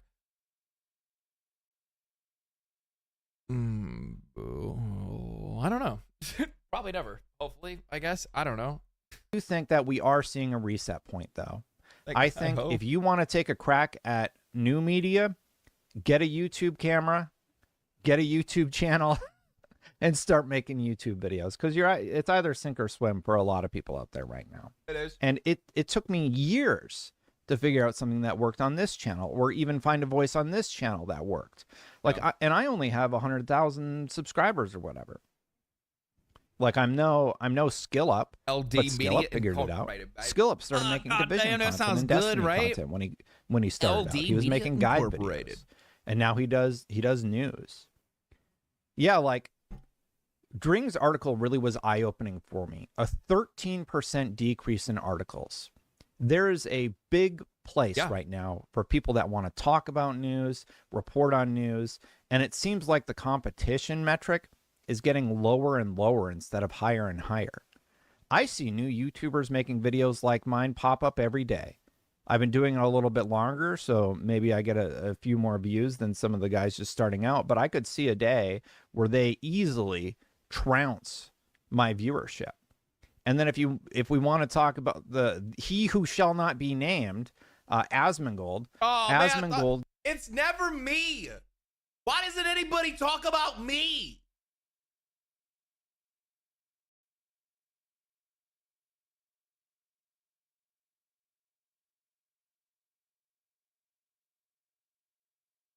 gets 60,000 concurrent. It's always Asmongold, Asmongold, Asmongold. That's all I ever hear. That's all I ever hear. Fucking bullshit. Every day. Something's happening there. And I don't think it's all of the negative things that people want to say about Asmongold. I think gets all he the is clicks. offering a perspective that literally nobody else will offer. Or maybe a few other people will offer, but most don't. And I would challenge all outlets out there to consider that. To consider, he watches this channel. He was in chat earlier. You don't even mention me. Are we offering unreal all the perspectives, or are we all kind of offering attacked. the same perspective? I feel attacked. And don't be afraid to challenge each other. So if and I was have just like conversations full on bald, people would be like, man, this guy is so fucking based. I think it's okay to talk about the games we don't like and why we don't like them. Concord would be a good example. I didn't like the character designs. I think the gameplay got long in the tooth. And I think there was a big issue with that game resonating with the general audience. And I think it's okay. I think that also something that like is a weakness for a lot of these journalists and writers is Destin's very PC. Like he's very he uses language in a way that doesn't feel relatable, right? Like when he's like, yeah, you know, I didn't like the character designs. The gameplay was long in the tooth.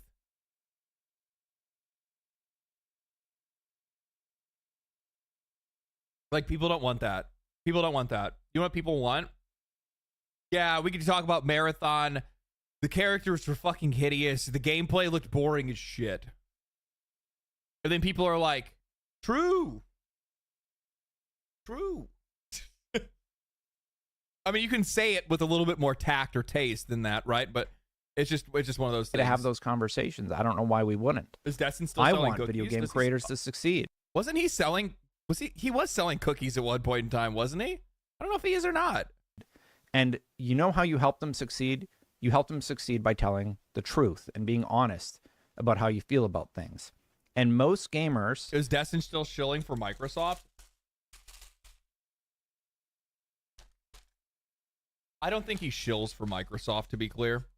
I think it's just like when you go off on your own and you're now, you know, you're not connected to IGN or anything like that. You play to the strengths that you have, and you play to the strengths that you have and the connections that you have, right? So like he has ties to like Phil Spencer and people like that, like Homeboy, like that's how he gets his insider information. That's his edge in content creation and YouTube and all that kind of stuff, right?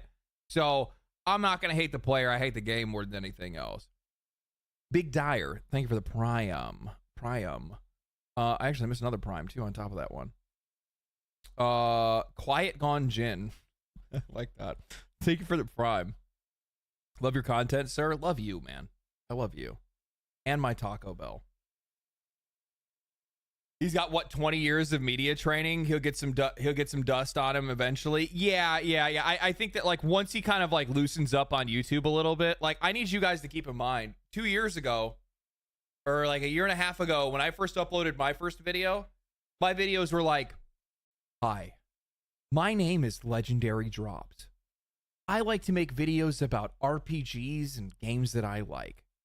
Today, I want to talk about Final Fantasy 16. Because I think it's going to be the greatest game ever. I love Final Fantasy.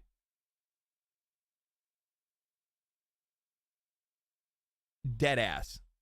like not unnatural. Like I was not comfortable. I didn't know how to talk in front of a microphone or in front of a camera. Like I was so dude. Look, I have no problem with it. Look, baby, gotta know where you came from to know where you're going, okay? Got to know where you came from to know where you're going. I'm just telling you that right now.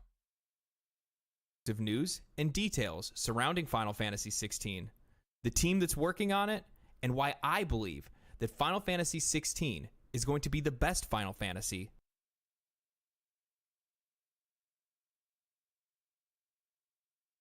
Ain't even bro, who is that? I don't fucking know, but he's in my house.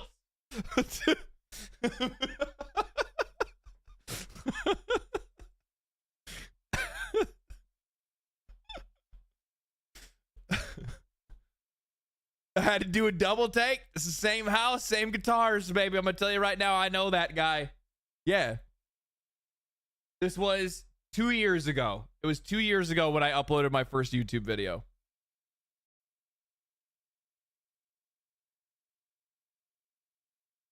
He paying rent at least? I fucking hope. I hope. Low-key fire cut. Smooth face. Hey, actually, that wasn't a bad hairstyle. I like having my hair a little bit longer, though. I could go back to short hair, no fucking problem, but I've kind of gotten used to the way that I look with long hair. You look like Filthy Frank. That's fucked up, dude. LD when he was still using light mode. True. True. Were you old enough for Twitch? No, I wasn't. Wait, 2 years ago? Yeah, it was 2 years ago when I uploaded my first YouTube video. It's actually, I think, a little less than 2 years ago, to be honest with you. It wasn't last fall. No, I guess it would be 2 years ago, yeah. Some of them are younger. My first year, I didn't upload very many videos. It was the year after that I, like, kept myself to, like, 2 videos a week. Or 2 videos or something like that. I forgot what it was. Like, 1 a week or whatever it was. Some of them are older. A lot of them are crass. We've all had that party chat on with the people swearing and saying terrible things. That is most of the gaming audience. True. Like it or not, that's the truth. So, I don't know. If you're not offering a perspective that... I'm not here to be fucking patted on the back. I'm not here to be your friend. I'm here to have fun, baby. I'm here to have fun. That's what it is. Why are gamers being fucking crass in chat and saying mean things? Because we're having a good time. That's all it is. We're just having, like, people are just enjoying themselves. They're either being a troll or whatever it is. They think it's funny. That's really what it comes down to. Do you think these people are actually fucking mad in your chat? Not all the time. I'm sure there's probably some, for sure. You look old now? Who invited you?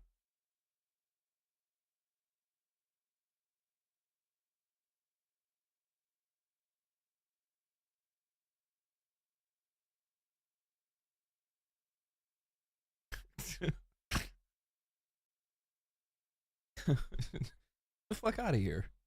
Get the fuck out of here. I didn't tell you to come over here. Speaks to them, and I'm not saying you have to be crass or rude or awful or anything like that, but it is important to be able to say something like, hey, South of Midnight wasn't particularly for me. In my case, I got roasted for that, but I was being honest. I played through the whole game.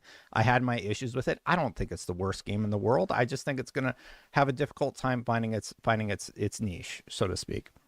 Or Concord. Concord, another lightning rod topic. And before that, like Suicide Squad, right? Suicide Squad was another game where people wouldn't come out and just say, this isn't a good game. I did. And a few others did, but they did it in like a way where I feel like people didn't feel the oomph. I don't know. Maybe that one's just me being... I'm still a little miffed about that one, but yeah. I feel like He talks like a grandma. He talks like a grandma. This motherfucker needs to loosen up. He's got to loosen up. I'm going to talk to him. I'll let him know and be like, hey, man, I watched your video on stream the other night. I just want to let you know, you talk like a grandma. It's okay to be wrong. No, like Marge Simpson. That really miffed me. I'm miffed about that. It's so funny. Totally lost track of what I was saying. Just don't be afraid to offer other perspectives. Put him on the mic. I think the idea that not being able to talk about how Black Myth Wukong was a phenomenal game, I think that's strange. You know, not being able to talk about how I think that's a mischaracterization. I think that we were allowed to talk about it, but we weren't allowed to talk about it without also framing them as sexist and, you know, and potentially creepy in their office. That was the problem that I had because I think it was GameSpot.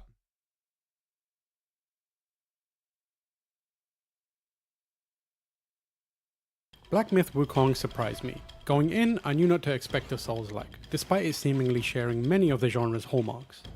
The game's Chinese developer, Game Science, has been adamant that it's not a Souls-like, preferring to define it more generically as an action RPG. This is at least partially accurate, as Black Myth Wukong is definitely not a Souls-like. What I wasn't expecting was for it to be essentially a lengthy boss rush. It's not uncommon to go from one boss fight into another and then another, and it's in these elaborate battles where Black Myth Wukong shines. The moments in between, however, aren't quite as strong, sometimes devolving into aimless tedium, but its satisfying combat and unique variety of boss fights mostly manages to overcome these flaws. I think it's this video. We'll find out here in a couple seconds. Black Myth Wukong's story is based on the classic Chinese novel Journey to the West. Originally published in the 16th century during the Ming Dynasty, the epic saga has proven to be incredibly long since its release. To the West, to a curing tale is names like Zhu Ba will be instantly recognized, sometimes with the titular Sun Wukong king. Sun Wukong is one of the answer is the freedom to deviate chapters revolves references. It's a shame because the headless monk who's fan. Fortunately, I can't remember where it is. I can't remember whose review it was. One of these video reviewers went through and they had said they brought up the brought up the allegations against them like in their review, but it happened in written reviews. It happened in a lot of different places all at the same time. Like they couldn't help but frame it through that point of view, and that's really unfair. And I think that opinion also then influences how forgiving they are for a game as well, right? Like Black Myth Wukong, it reviewed decently well, but I think it kind of reviewed under what it should have. And part of that was specifically because of, was it Rebecca Valentine? Well, Rebecca Valentine was the one that did the original article. Yo, LD, just wanted to say, man, it's insane growth that you've had on your channel, and amazing to see how far you've come. Your quality is unbeaten. The gaming community loves you, man. Keep it up. Thank you, man. Appreciate it. Concord was a colossal issue, even leading into the player number decline and lack of viewership. Like, just have honest conversations, right? I don't think there's anything wrong with that. Anyway, no, that's what people I want. should go. I feel like that's all I really need to say. My heart goes out to everybody who lost their job today. Hopefully you can find some work and continue on doing what you do. I highly recommend. That was the thing that I tried to bring up, is that, like, I know that there's hardworking people that are at these outlets that have nothing to do with some of the bullshit that their coworkers are doing. And it sucks that those people get swept up in this shit, right? It does. It sucks that they lose their job as a result of poor management and other writers, you know, running off and making crazy articles and stuff. Recommend giving YouTube a shot, because let's be honest, a whole lot of people at Polygon, you're a lot better writers than I am. A lot of you are probably in better shape than I am, probably better on camera than I am. Turn on a YouTube camera, start making YouTube videos, and go do your thing on LinkedIn or whatever, but build something for yourself. I would recommend that to anyone, and I wish you the best in that endeavor, because if you are looking at, I don't know about better writers, but what are they writing about? That's the question. What are they writing about? my video and critiquing everything that I do, okay, bet. Do it yourself. Show me how it's done. Stop worrying about what I'm doing and put me in my place and just trounce my channel. I dare you. Do it. Base. We'll That's see how based. that goes. That was actually based. Hey, all right. All right. I wasn't expecting that. He's like, basically what he's saying is he's like, hey, some of you writers from Polygon, like maybe you guys listen to what I say in this video and you disagree with me or whatever. Okay, that's fine. Go make a YouTube channel, trounce my YouTube channel, show me that you're better. I dare you. Double dog dare you. And he's right. He's right. If you think that your opinion is the right opinion, then go prove that it's the right opinion, rather than talking about how I'm wrong and how bad I am and how much you disagree with me. And these goofy fucks that make these like 3 hour long videos dissecting why they don't like me and the videos that I make. How about you go make your own fucking video? How about you go create something instead of sitting online and bitching about what other people are doing? Fucking stupid. So childish.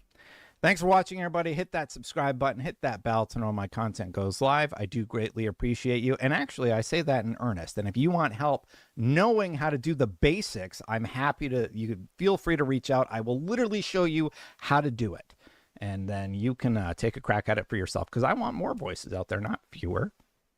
Anyway, thank you so much to the members who do support me doing what I do. Chris Ferretti, Inner Machine, Philaroni, Spingetter, and Aries EMS. I greatly appreciate you very, very much. I'm going to get out of here, though. If you want to check out you can take a crack at it for yourself. And Aries EMS.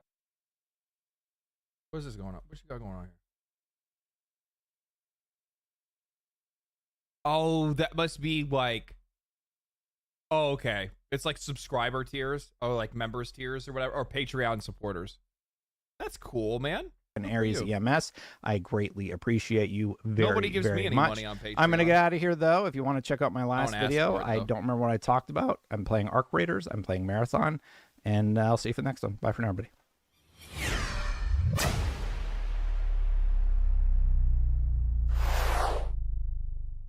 I like Dustin.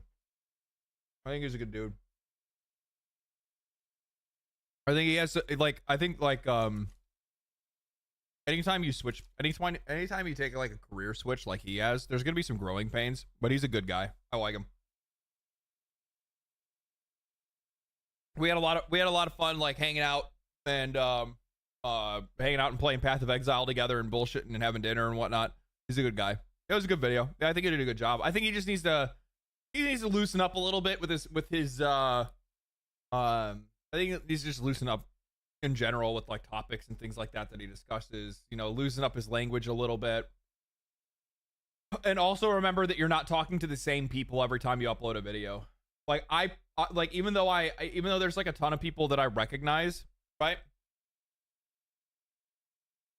There's a ton of people that I recognize in my comment section. Like I can't keep making my videos for like thinking that I'm talking about the same people over and over. What are you eating? Taco Bell. I can't like I've heard people say before, like, oh, you repeated yourself, oh, you said that before, whatever it is, right? You're up late, son. Yeah, it is midnight. That's okay. We'll play a couple rounds of Helldivers and I'll go to bed. I totally got fucking sidetracked by that. I got totally sidetracked by that. I don't remember what the fuck I was talking about.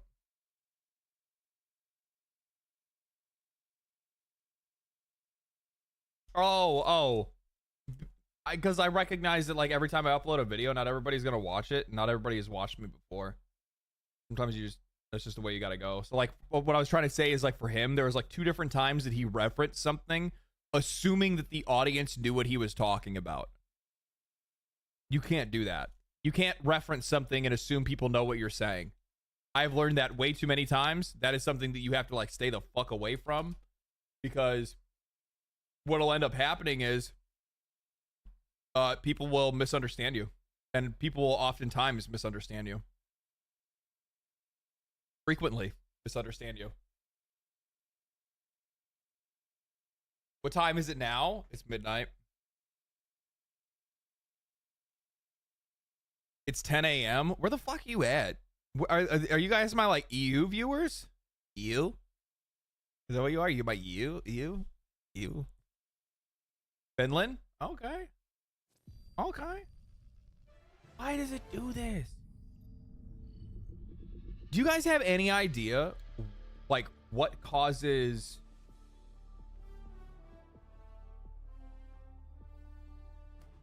a game to like switch its perspectives, or like it's like for some odd reason some of my games just like their settings change and it forces the game into 380 by 3840 by 2160.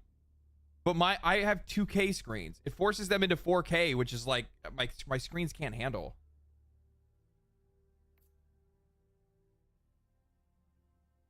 I'm probably gonna lag a little bit here. I had to fix that.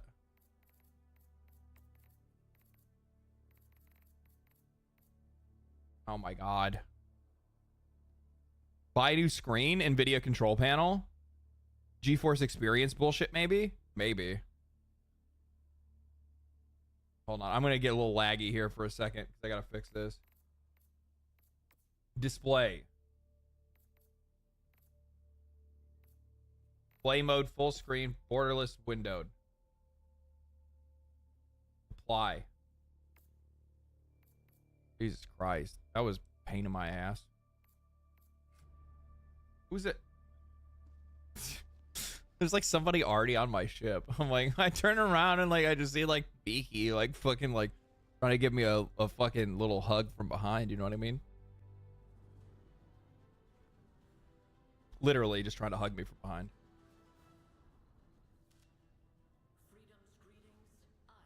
Are you booting in or just on one screen? No, I just turned the game on, and the minute that I turned the game on, all of a sudden it just like lagged like super hard.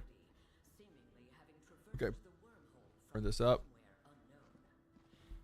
Sometimes when you optimize it, sets it wrong. Oh, I did do an update because I played Doom the Dark Ages, maybe? I don't really know. Okay, for anybody who wants to play, Helldivers, I will make my friend code viewable. I think you can see it, can't you? It's above my head. See that? There's my friend code. It's above my head. I'm gonna continue to eat my taco. Shadows on the ship. Yeah, I know. Never accept hugs from strangers. I mean, sometimes, right? Sometimes that's not too bad. Oh, I have a friend's request. Edelmont.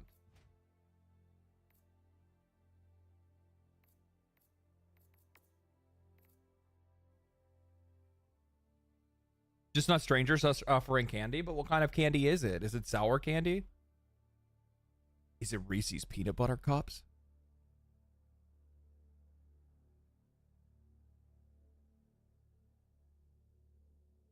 Is it?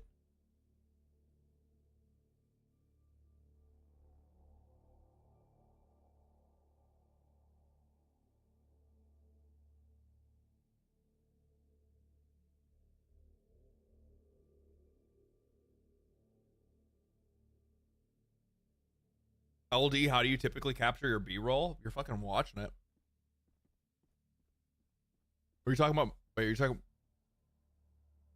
Usually like right after the shower while I'm looking in the mirror.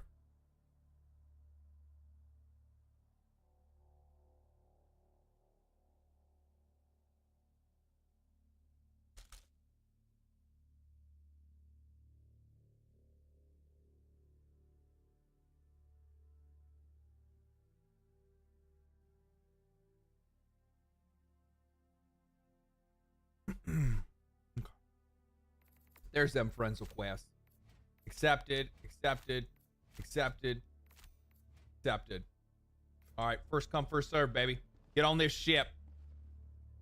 Come to the SS Pride of Patriotism. The Sapop. The Sapop.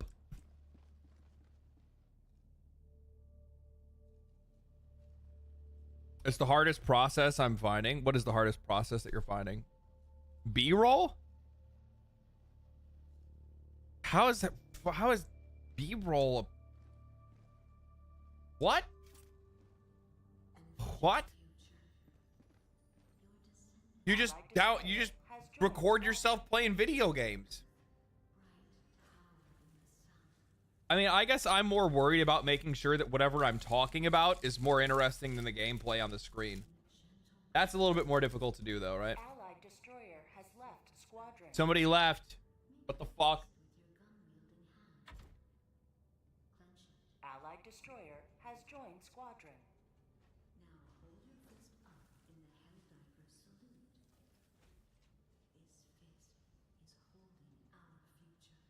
That chip looks sexist. I'm doing journalism. You are. Oh my, dude, will you just like Oh, I got a friend request. Dead Pixel accept. Garmoth accept. I need fucking acquisition slips. I need medals. I need a lot of things, honestly. What do we have to do? Is the audio good for you guys? Do I need to turn it up at all? Don't get into your hell pods. You guys just chill. You know, well, I guess it doesn't activate until I get into it. So check this out. This is the changes that they made. I don't know if you guys have seen this shit, if you guys have been playing it. So they added in full weapon customization where you can level up your weapons. And as you level them up, you can add in like angled foregrips, vertical grips. You can add in like flash hiders and different muzzle types. You can get short magazines, drum magazines, extended magazines. You can get different sights that you can put on it when you go into like the first person mode. All of these affect the stats of the game. But I think what's like the coolest thing about this update is that not only do they make it where you can make all of these edits to your weapons, but they actually show a demo, a visual demo of your weapon spread. Isn't that sick? Can I put 11 scopes on the pistol, the Resonance of Fate? I don't think you can. So you have this for all the primaries, most of the primaries. There's a couple of them that don't have anything yet. I think the Constitution, yeah, Constitution does. They literally said in the like the demo thing where they're talking about it, and they're like, yeah, the Constitution doesn't have any because it's perfect. It's like, damn, dude, based. But also at the same time, not only do you have attachments that you can earn by leveling up, but also weapon skins, just like Call of Duty. You can actually just fucking level up your weapon, specialize in it, and get like the fucking, you know, the best looking skin possible or whatever you want. They already said that this system's going to be expanded on. They're going to continue to add stuff to it. It'd be nice if they expanded this update to include more modifications or even barrels and stocks. Hey, you know what? When I say that they gave me a cow, I'm not going to ask for the whole fucking farm yet, okay? I'm just happy to have the cow right now. This is the step in the right direction, and it's a great step in the right direction, and now they can build off of it, right? They can continue to add more different, attachments or whatever it might be, different ways to customize. I think as time goes on, and that's what they said specifically in their conversation, is that they said, or in their video, because they did like a video update on it, and they had said that like their entire, but what the fuck are you guys doing, man? You fucking weirdos. But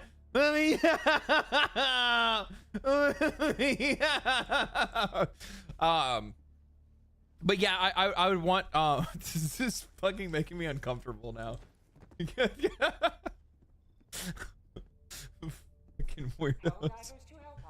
So, it's a great basis for them to start and then work from there. It was the first like, it was the biggest criticism that I had of the game when it first came out, and it was just the fact that like there's just not a lot of like content for players to like really want to get into and do. Did you pick a mission? Yeah, I can't just get in the tube and do nothing. Guess we have to get the laptop. Enemy presence. I guess let's drop in the fucking city. We're gonna drop into hostile territory. What do I want to take with me? That's the question. Oh, I want to use that stinger again. That thing was cool. I don't really like it because you can't use.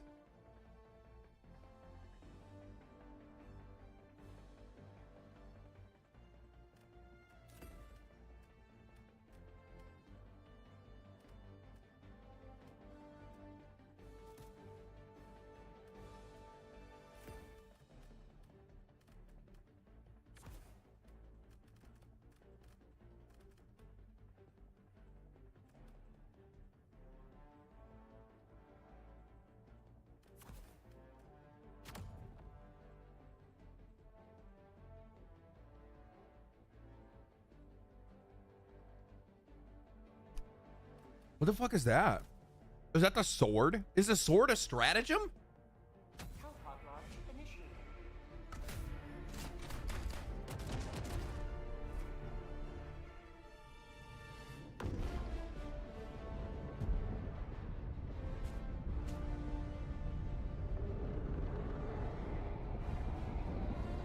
That theme never doesn't go hard.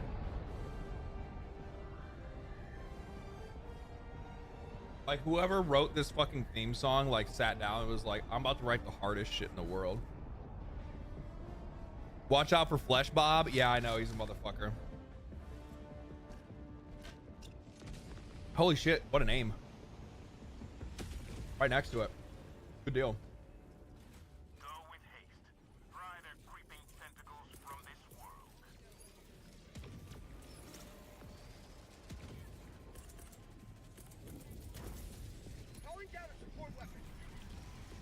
Good move.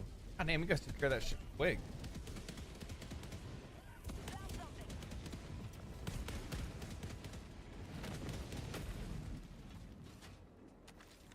Oh yeah, baby. Oh, that motherfucker right here. I'm about to emancipate the shit out of this place.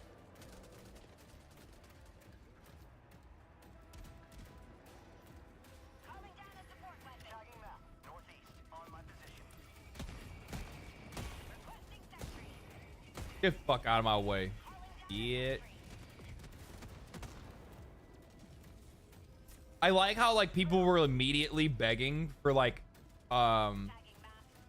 these guys have actually, I'm gonna be real with you, man. Like these guys have actually done a really good job at like delivering on things that their audience asked for. Like one of the first things that people were asking for was they were asking for urban environments. Would it be sick if we had urban environments, like towns and shit we could be in? Like they basically have delivered on damn near anything everybody has asked for them. I mean, do they make some fucking mistakes? Yeah, they do. And I've had some people, they're like, oh, well, they did this. And I'm like, yeah, I know. Well, no, not everybody's fucking perfect. And these guys are going to step on some toes. I know you from somewhere. You do YouTube. I saw you somewhere. I mean, how'd you find me now? Did you see the new Kung Fury video? No, there's a new Kung Fury.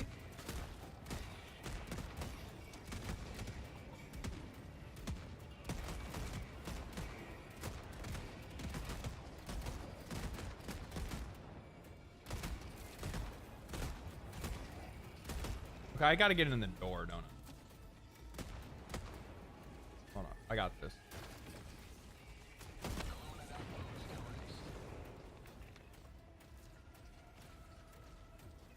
On Twitch, looking for Helldivers 2 streamers? Yes, you do know me. I do YouTube, yes. You either watch me talk shit, or you watch me maybe talk about Helldivers. I don't know. I used to do that a lot.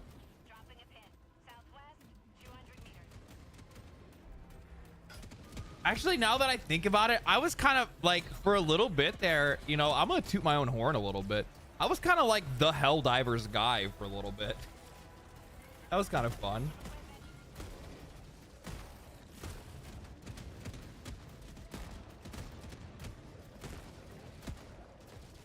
But I do what I always do,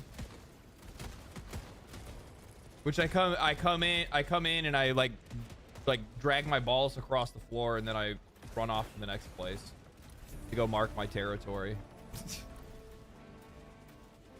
I'm subscribed to you on YouTube. There you go. The new Kung Fury is a must watch. Is it good? Is there dinosaurs? Is Hacker Man involved?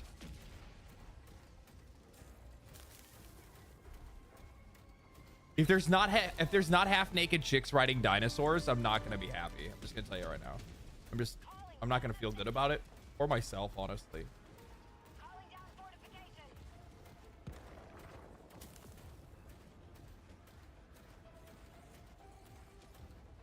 I actually love the urban environment. Reminds me of XCOM. Yeah, it kind of does, yeah.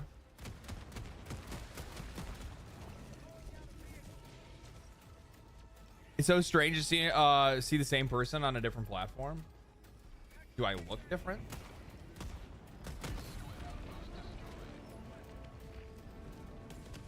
That's like when I get noticed out in public, which never happens except for like a couple times.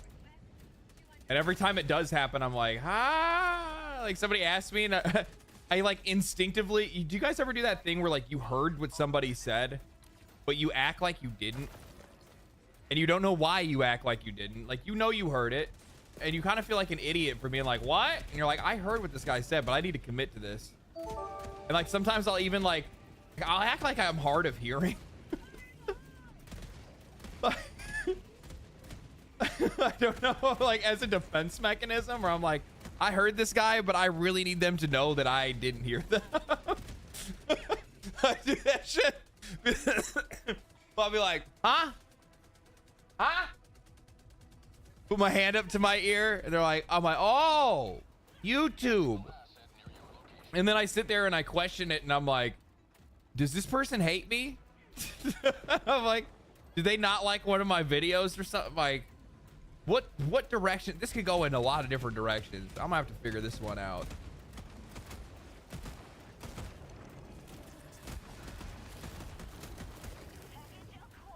What do you want? It's called motherfucking democracy. Shove your ear in their face. Yeah. My mom always, do you know what the thing is? I totally, like, I learned it from my mom without a fucking doubt, because she'll pull that shit on me sometimes, and I'll be like, Mom, you heard what I said. And then she'll like look at me for like 2 seconds and be like, yeah, no, I'll be back. This and this happened or whatever it is. And I'm like, motherfucker, like you proved me right. Like, there was a little doubt that I had that I was like, well, maybe she didn't hear me. No, this she that nice lady that I love. Her.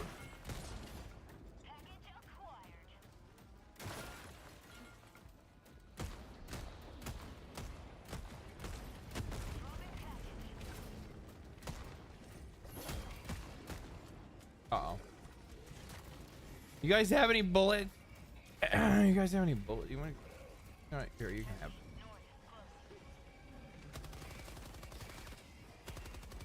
Holy shit! Good lord! God, why are you guys so fast? What happened?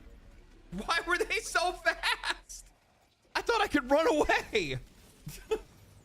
Fine, chase my ass down.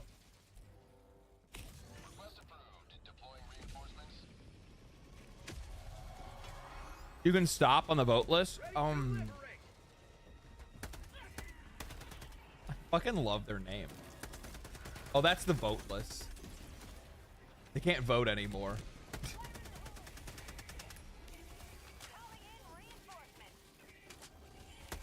Are they dead? No, they just can't vote.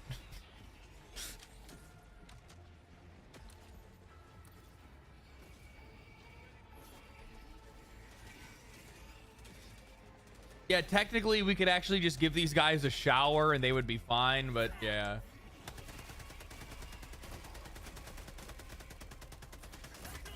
Fucking God, no, my legs! I can heal. Oh no, my leg. They bit my leg off.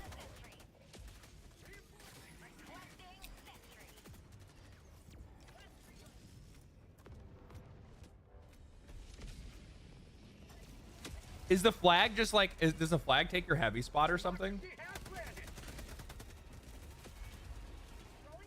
There's so many like new things in the game now. Drop down turrets, we like that. Actually, that's old school. That was in the game before. So when I logged into the game, I hadn't realized I haven't played this for like a year. It's been a long time since I fired up Helldivers. Long time.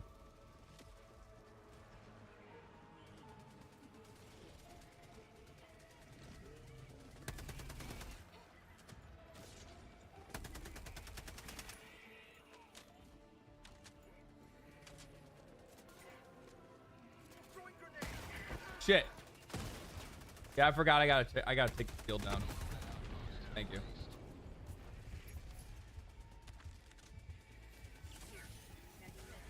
I found you from Asmongold. Big fan of your content. Thank you, man. Appreciate it. I'm a big fan of Asmongold too.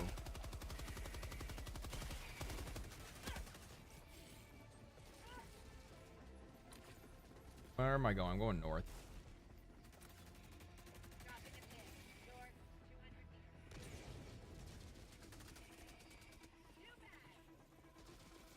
Useless besides anything other than spreading democracy. Honestly, there's honestly no better choice than that. I thought I saw somebody that was talking about how cool it would be if you planted the flag, it could give you like a buff. That would be kind of sick. If like by dropping the flag down, it would give you like a temporary buff for a little while. That would actually be really cool. Get the fuck away from me.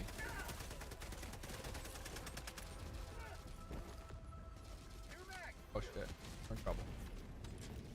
I tried to look hard there and I failed.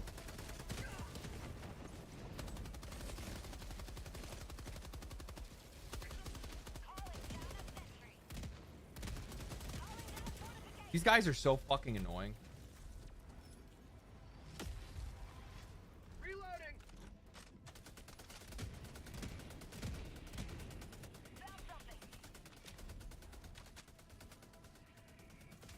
Thank you, sir. Wait, is that a gun? What? You can actually get an ammo station that has a gun on it? Man, you know, and then they say that we're not getting technologically more advanced. I mean, this is what the future looks like. When your ammo has guns on it. That's what I'm talking about right here. That's some space age technology that I'm signing up.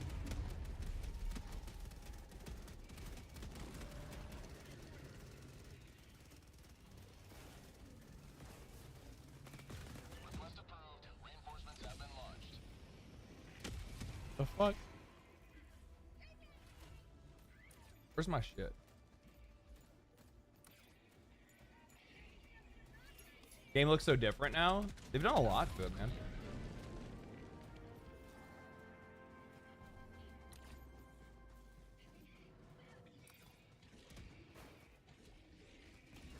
This is probably my favorite part of being a YouTuber, by the way, which is being like mediocre at video games, but the people that watch you are really good at video games, and then you just get to rake in the benefits. It's fucking great. I get to run around clueless, vaguely walking in the direction of the objective.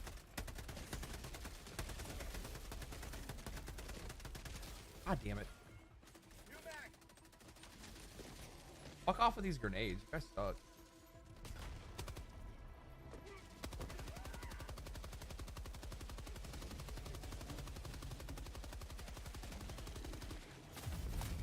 What the fuck? Miki! Stop!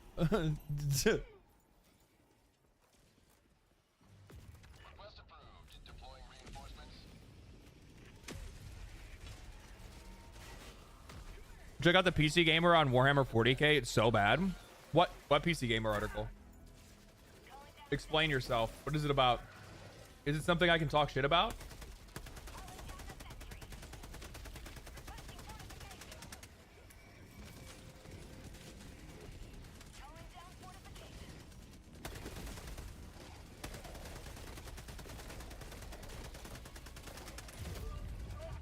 Oh no. God, dude, I'm surrounded. I didn't reload. I thought I reloaded. Oh no, I'm gonna die. Get the juice. Okay, this is gonna work. They're gonna chase after me, and I'll just kite them through this. Except for the turret shooting me. God damn it, dude.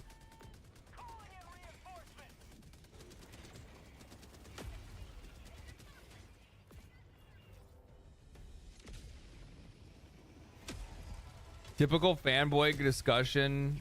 Game flaws won't get fixed because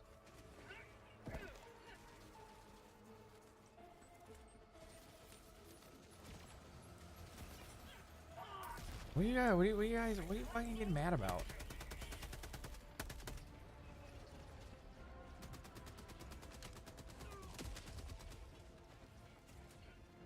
The ethical implications of the Empyreans' war with chaos and inverted meaning of order. Shut the fuck up. What?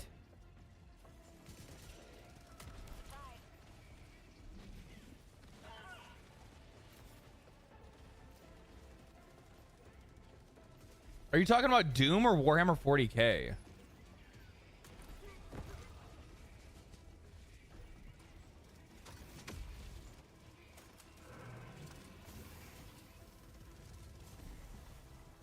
Somebody up here?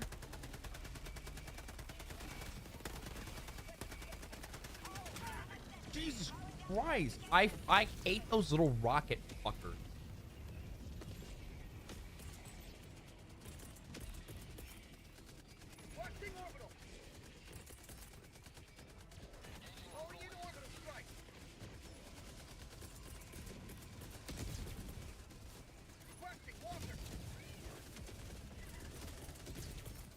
It'd be nice if I still have my oh,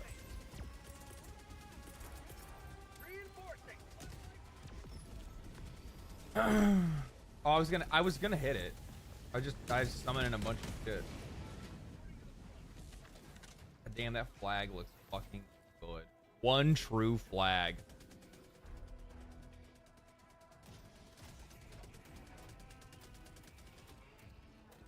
Oh, there goes the turret. That was good timing.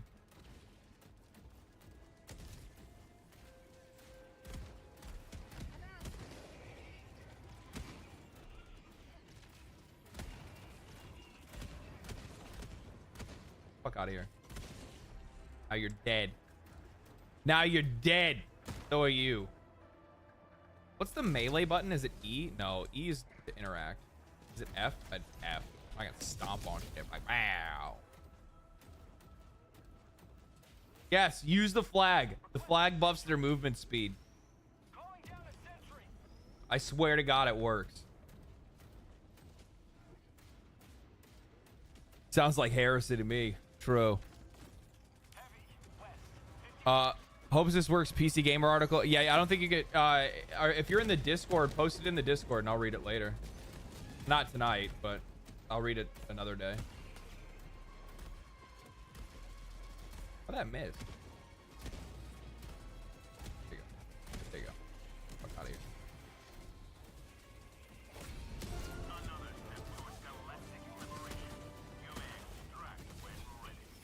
Use you.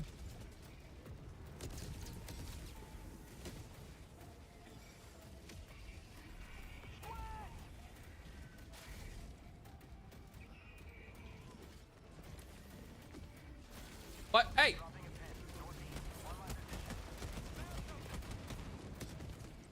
Uh-oh.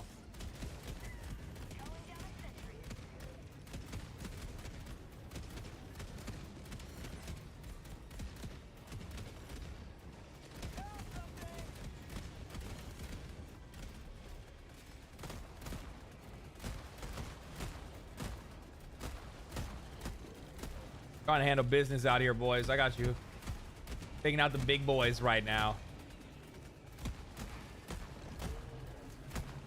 Man, I fucking love the walkers, dude. These things are so fun and they are so useful. I feel like they're a little less useful against bugs because bugs are a lot more mobile. No, they're probably less useful against bots, right? They're really good against these guys, though.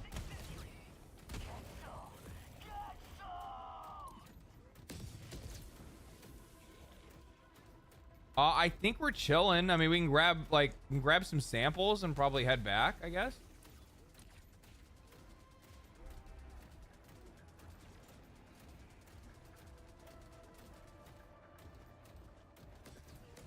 PC Gamer's been very hit or miss. Recently, a lot of their posts are very political, nothing to do with gaming. Why do you do this, man? You know what the funny thing is? I think it's Asmongold derangement syndrome. I really do. I think that because these media outlets, these gaming media outlets, are like watching this dude pop the fuck off right now. Both popping off like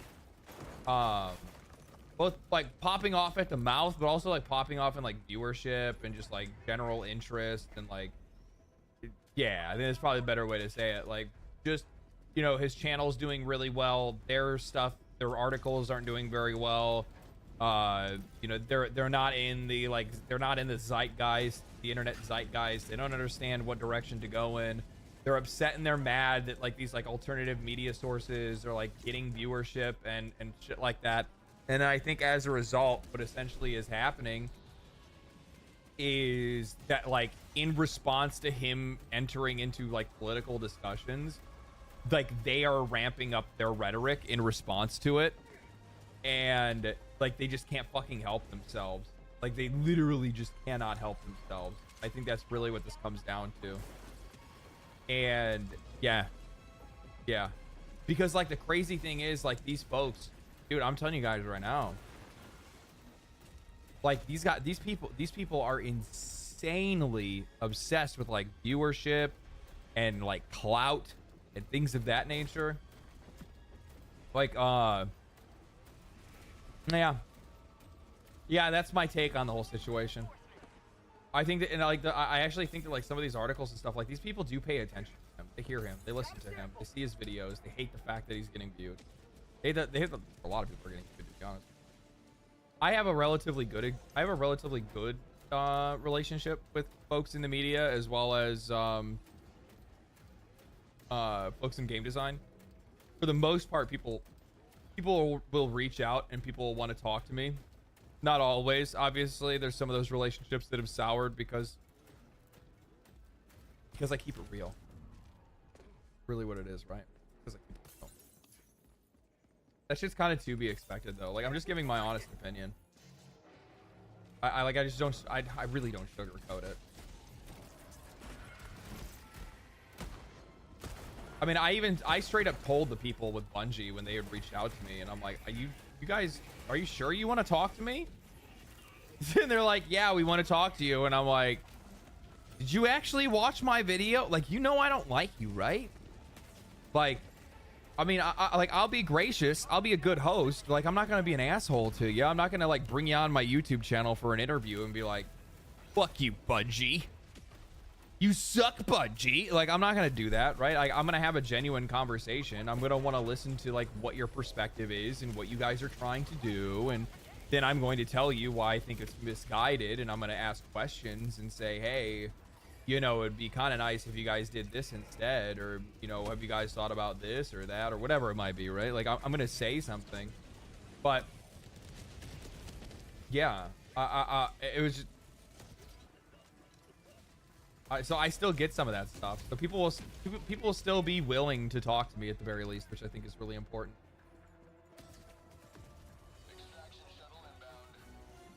We got quite a few boys here. I'm gonna lay it down. There we go.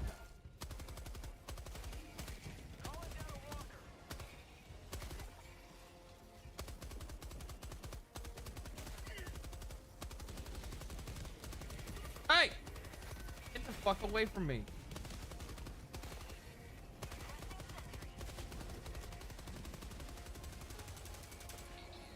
Uh-oh, that's a problem. No, fuck off. Fuck off! Oh my god, it's because I got that gun out. I gotta run with something that has good ergonomics. Stupid realism of a space fucking aliens game.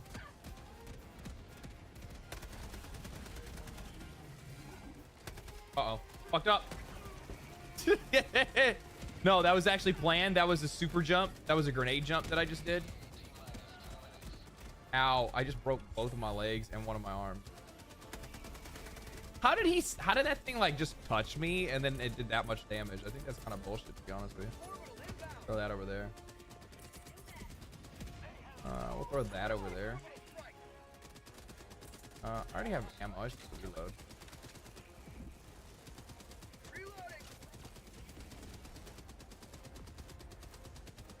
I used to play Destiny 2 all day, and then Bungie messed up, and I haven't touched the game in 4 years. Like, I've had friends that have tried to bring me back to it. Like, I get people that talk shit because they're like, oh, like they want to hate Bungie as much. Like, and believe me, I don't like the company. I do not like the actions the company takes. I will not say that the Destiny is not a fun game to play. I would never say that. Like the actual feeling of playing playing Destiny and like the raids and playing with friends and people and shit like that shit is fun, dude. It's fun. And it's really sad that the game is in the state that it's in. It really is. Because the game could be so much better and so much bigger than it actually is. I think that's really what it kind of comes down to for a lot of people, is they're almost kind of disappointed to see just the they're disappointed to see the loss in potential, right? Like it's to see that potential squandered and ruined and walked away from. I should actually have brought a turret. I love turrets, man.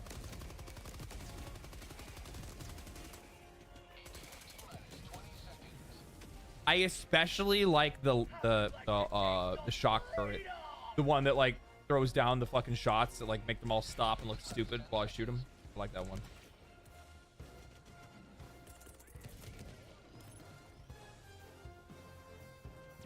Good arm.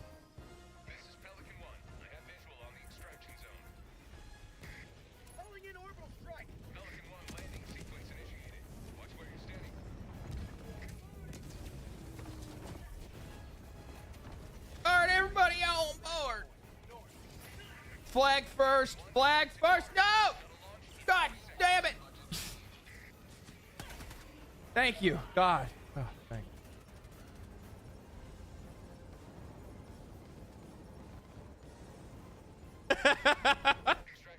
I like you can do like a little bit.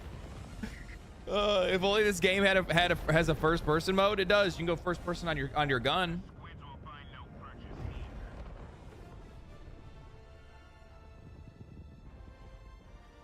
Both can be true. Scumbags can make a great game. They've kind of ruined the game over time with like the way that they've monetized it and how they've like spread out the content. I think that's probably the biggest problem for the game.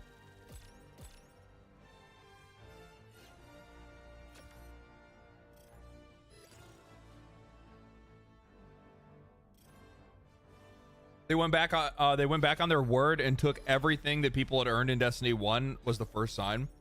They've gone back on their word with almost everything they have ever said. Everything that they said they wouldn't monetize, they did. All the things that they never said they would do, they did. Is there a new enemy type in Helldivers? Yeah, the Illuminate. Or Illuminati? Illuminatus. I don't know. Make up a new word. The lettuce people. The Cabbage Patch Kids.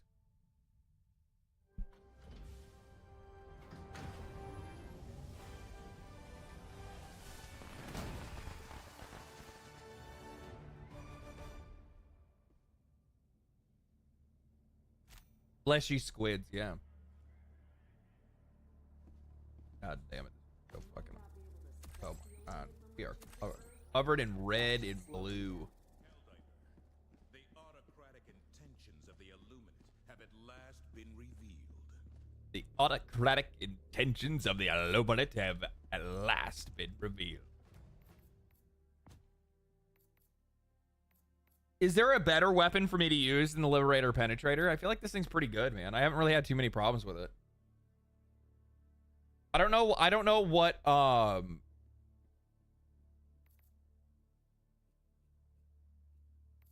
they're weak against. A submachine gun wouldn't be any good. Shotguns are definitely not good for fighting these guys. You want something automatic. I know you want high fire rate because you need to get rid of those shields and shit on the ones that actually have like shields. Reflex sight increases my ergonomics. Wow. Don't mind if I do.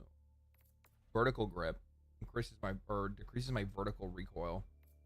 I don't get a lot of side recoil. I think that's good. Actually. Take that.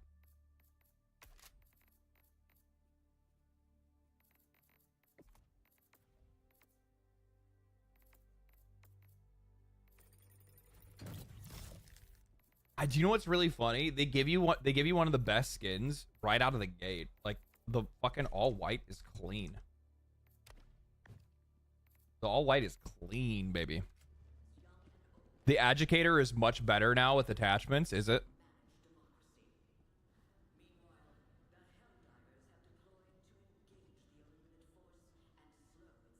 Horizontal recoil, thank you.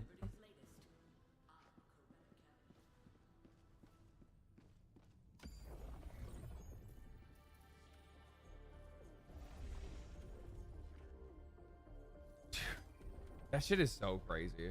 Like the fact that we just like blew up a fucking planet, turned it into a black hole, and then just summoned fucking Satan out of it.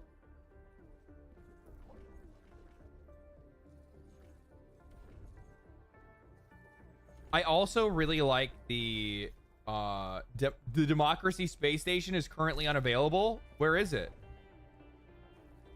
What happened to it?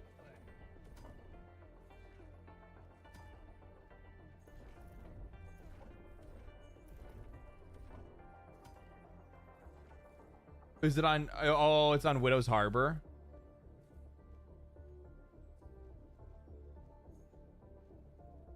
Do people still get to vote kicked at the end of a mission? No, I don't think that happens. It's on Corral for repair. Okay.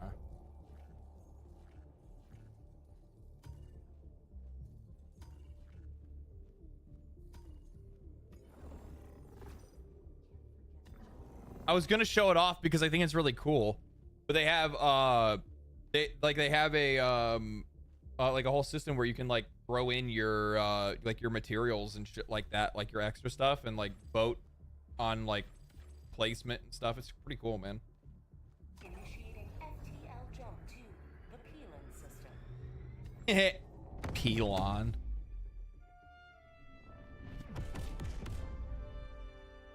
You can't get kicked out of missions anymore. If you do, it just puts you into a solo mission, so you're not like you're DC'd or something. Oh, that's cool. So you don't just like lose everything. You just go on your own and finish it.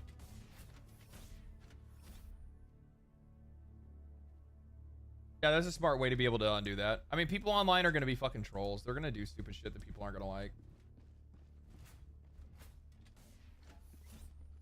What are you doing in there?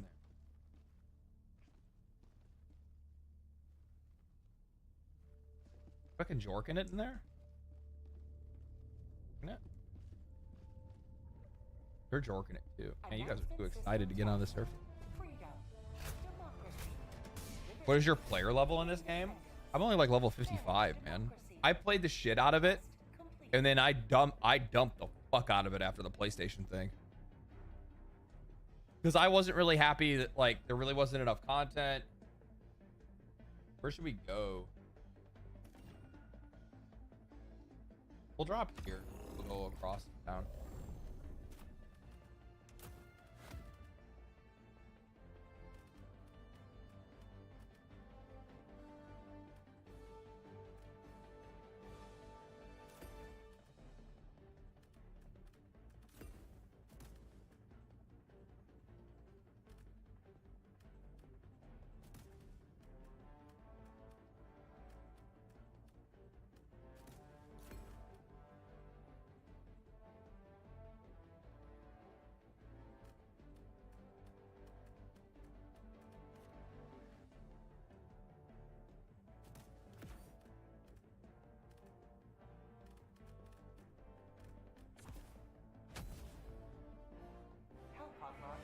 I also dumped after the PlayStation fiasco. Yeah. I couldn't support it for a while. I was kind of upset with what they did, and then and I also didn't really like the direction they were going in with the content. And then there was like the shit that was going on with their community managers and all the stuff on their Discord. I was just like, bro, this is so messy. I'm just gonna walk away. I'm just gonna walk away. Okay. Did you see the Station 81 ARG ending? No, I need to see that.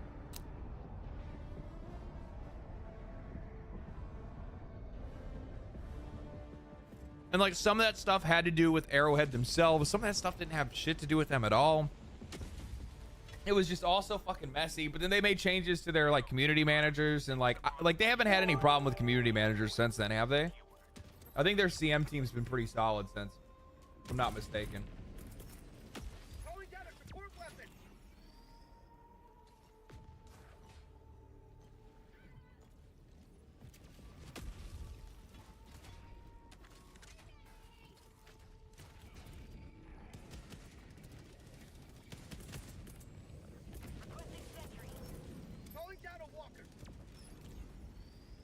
Ring. Thank you for the Prime, brother. Appreciate that. That's exactly how I ended up thinking. The blocking the game in regions, PSN affected some of my friends, and I really didn't like the Discord drama.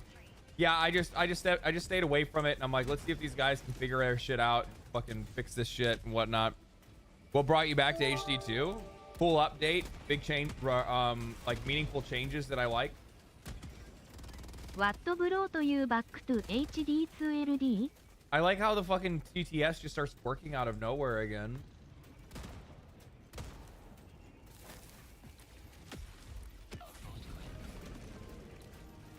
Easy, baby.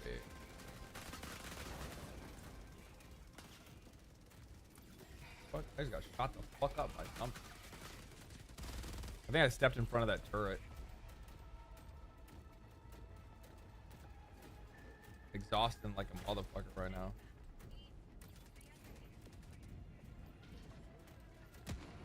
Okay, I guess we're going.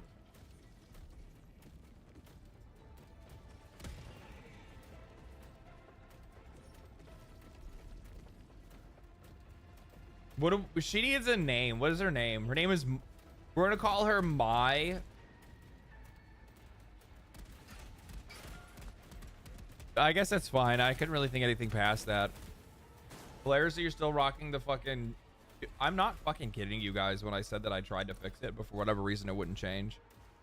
I think it's just permanent now at this point. Even if I could fix it or figure out how to fix it, I think it's just gonna stay that way. Like, I'm just, at this point, I'm like, you know what? Just fucking commit. You know what I mean? Tactical asset near your location. Package acquired. You're literally on fire. I know. I'm so good.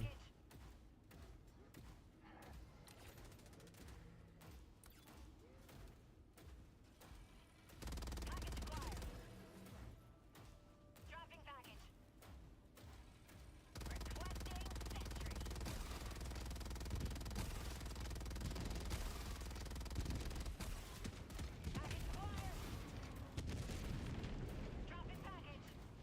Package acquired. Dropping package. Yeah, it's 1 a.m. for me too. This will be my last one, probably, most likely, maybe. Depends on how I feel. Nice meme. Yeah, I kind of like it, to be honest with you. There's something soothing about her voice. It's so friendly. And then it like randomly, like certain words, it'll actually like it'll pronounce certain words in Japanese, which is really funny. So like numbers specifically, it'll be like it'll actually like say to. That was really good timing on my part. I'm just gonna go over here now and not try to die. Hold on.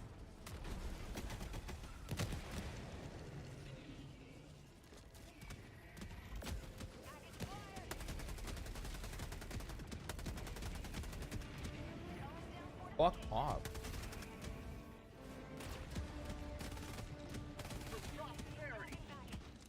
For prosperity. You Washington? No, I'm in California. I'm not a Californian though. So don't worry about that.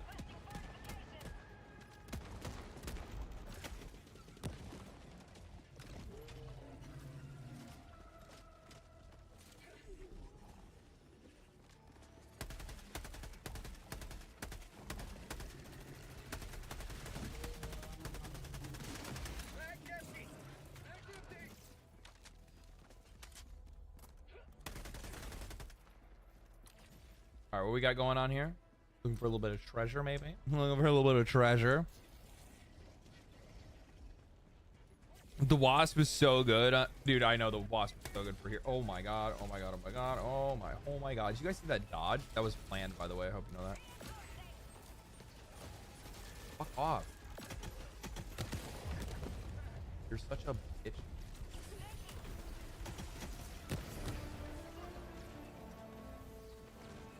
What is the range on? Oh, I'm out of rounds.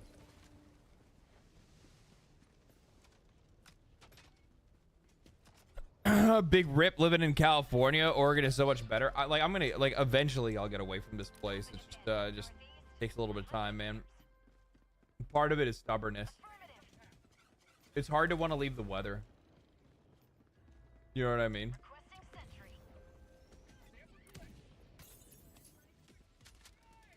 But then it's also like the difference in weather that you start to miss as well, where it's like, I kind of miss winter. I kind of miss having an excuse to stay in my house, where it's at least there's like, you know, at least there's like a big chunk of the year that I can be like, yeah, I just don't go anywhere. Yeah, no, I get it, man. It's cold as shit outside. And I'm like, yeah, that's right. So at least there's like 6 months out of the year that I have an excuse. You know what I mean? Where like here, I don't have that excuse, and I don't like that.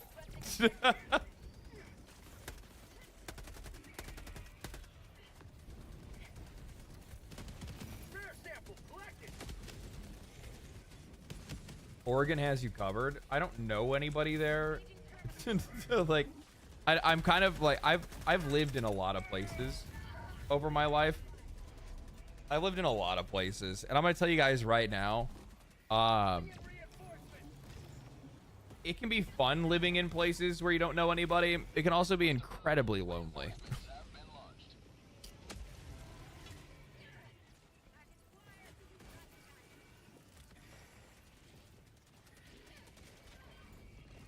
Let me grab my shit.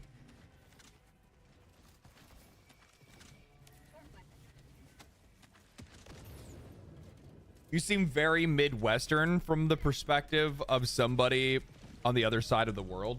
Yeah. You're right in that assumption. I am very much a Midwesterner. I like to put ranch on just about everything. I really enjoy drinking, like, you know, my family parties are, you know, mostly Miller Lite.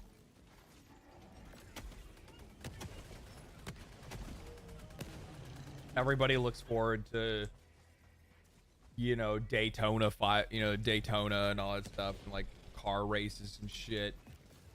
Everybody's kid plays fucking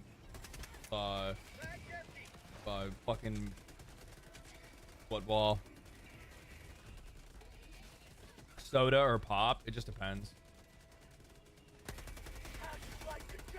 I use both interchangeably, but I have family that's from Tennessee, and a bunch of my family on one side is from Tennessee. And I most of my summers I spent in Tennessee. Down in Nashville.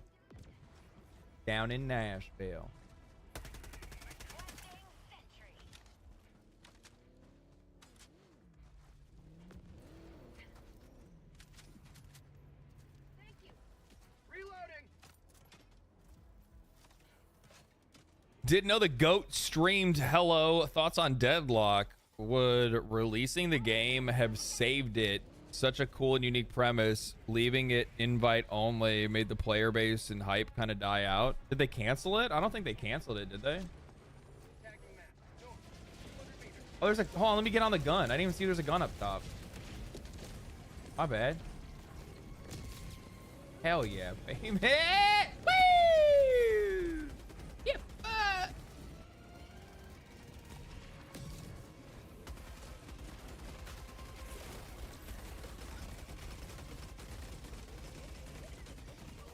Oh shit. Oh shit. Okay, we need it. Okay. I'll get him. I got him.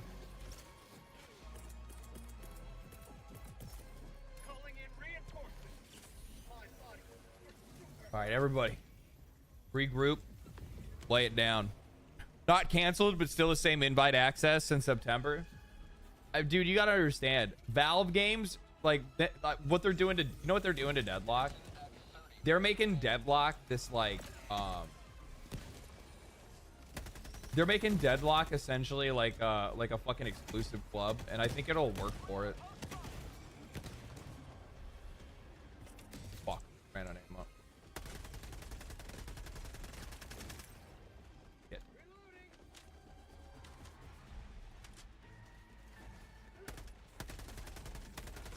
Shit. I got an idea. Okay. That idea is not to die, by the way. That was not the idea.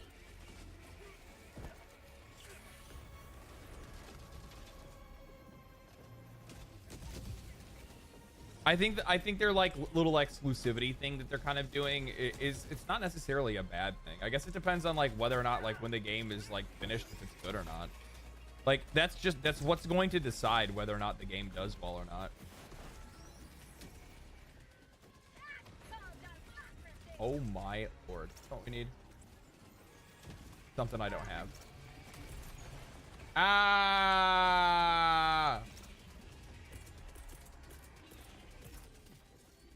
Calling down a sentry. Why are you so fast? Get distracted or something. Thank you. Jesus Christ. Oh!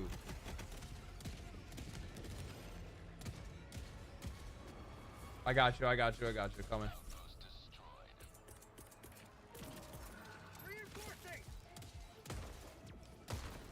Thank you. Was that my turret? It was my turret. What a fucking boss. No! Turret! Oh, God!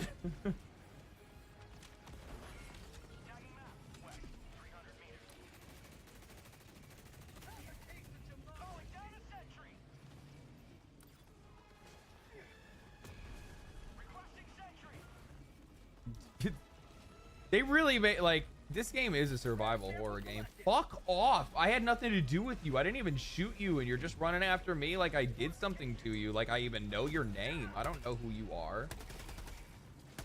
Your name could be fucking Timothy for all I know. Why are you all here? Go away. There's only one choice. Bring out the flat.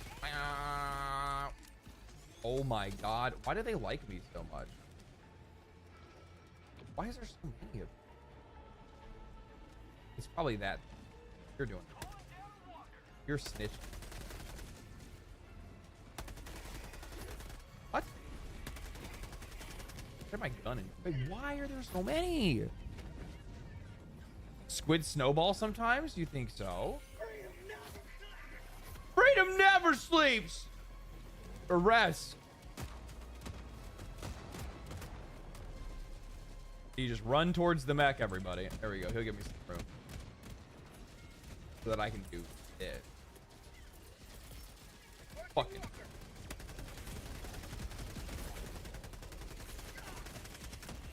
Do you know what'd be really cool? And it's totally off topic, but it's on topic at the same time.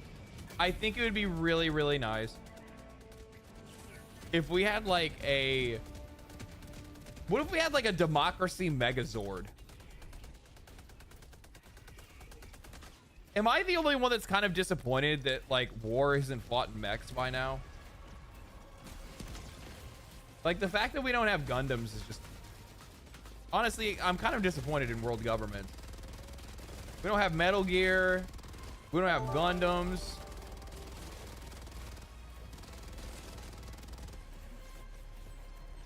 Future's been kind of mid so far. You know what I mean? John Furno, thank you for the prime, brother. Appreciate that.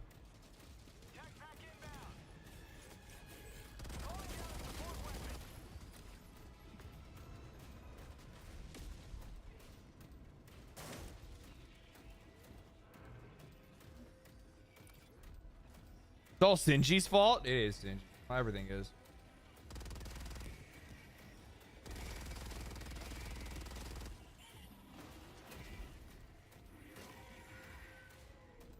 Just.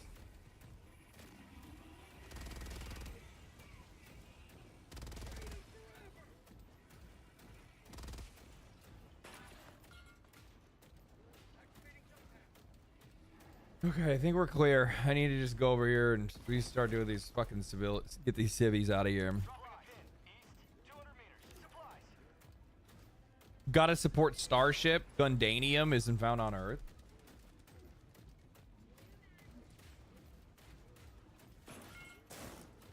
There was no such metal called Gundanium, was there? I went back like a few years ago. I should totally do it again. It was so fucking worthwhile. I went back and I watched Gundam. like start to finish, like OG Gundam up to like all the like, oh dude, it was so good. I also didn't realize like how good OG Gundam was. Like for like the first anime series was like really fucking, I mean, like I knew it was good, but I just didn't remember like how good it was. And then you just like, then you just kept fucking going, right? And you just like keep going through it, like, and it crashed. Stupid ass bitch.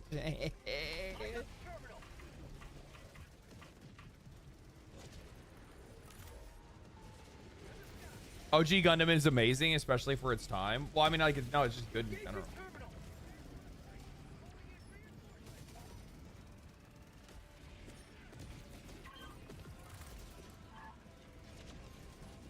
Doors are operational.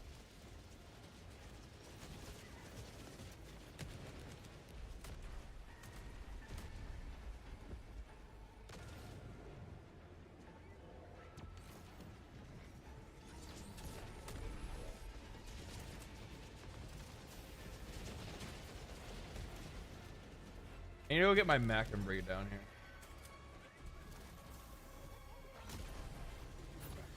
Oh, damn, motherfucker knocked me through a bar. Fuck off. I need stim. I don't have any stim. I hope I can get to my mech. And not kill myself by walking in poison.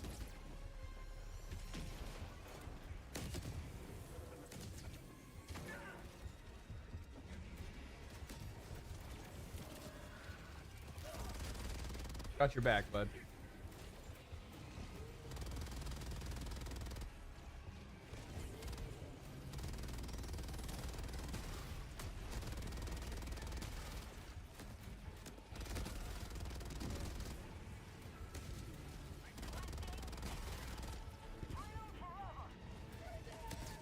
Yeah, we're looking good. What are you doing here?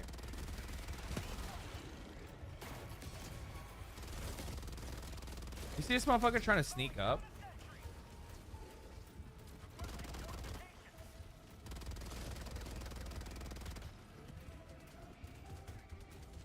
Requesting fortification.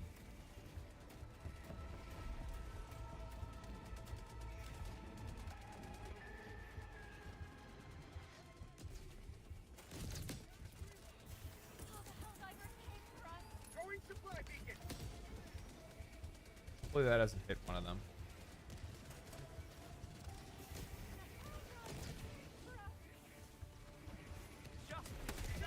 Oh god.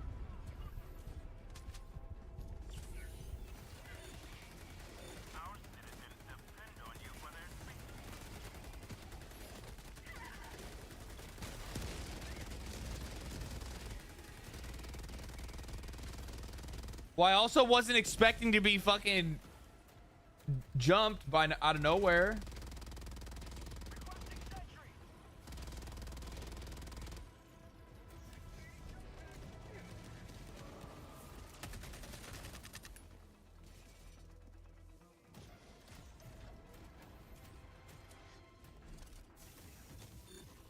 What is that? Oh no.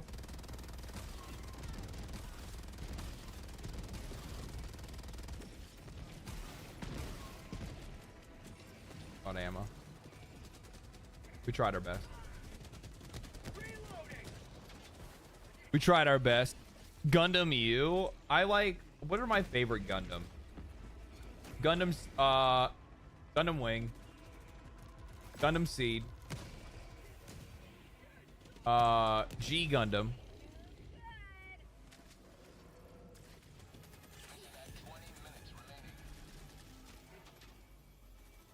Yeah, what else? I really liked Witch from I watched Witch from Mercury, and I really enjoyed it. What the motherfucker? What are you looking at?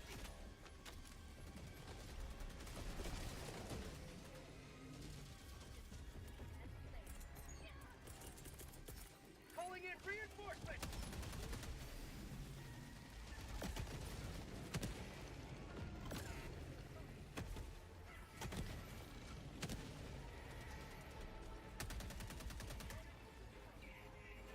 Thank you for having me back there.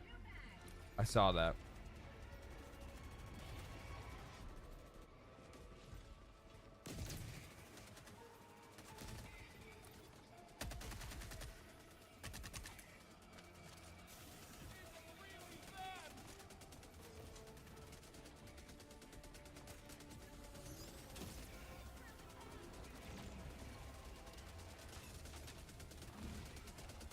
Watch any sci-fi, like TV, like TV shows? Battlestar Galactica. Is there anything else that's worth watching other than just watching Battlestar Galactica another time? Double Zero and Thunderbolt were really good. I don't remember those. I watched those. I think I did. Oh my fucking god. Holy shit.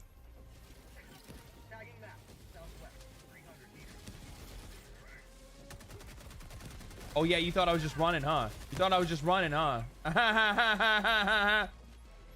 Bitch. I didn't mean it.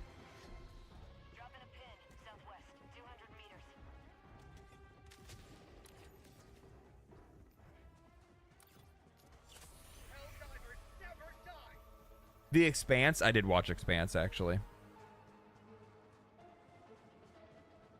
Thinking about sci-fi reminds me of the Nth Time. I also, actually, you know what? Man, that's kind of hard to pick. It's Battlestar. I was gonna say, like, what's my favorite? Oh my god, what's my favorite sci-fi show? It's definitely Battlestar Galactica. Close second, though. Very close second is Fringe. I really liked Fringe. It was such a fun show. I like shows that don't take themselves that seriously sometimes, and maybe it was just like maybe it was just the time that I watched it, but like Fringe was so fucking good, man. So good. I saw Fringe for the first time during COVID. So fucking good. And Fringe is like really, really good to binge. It's so good to binge because they got so many of those like cliffhanger episodes.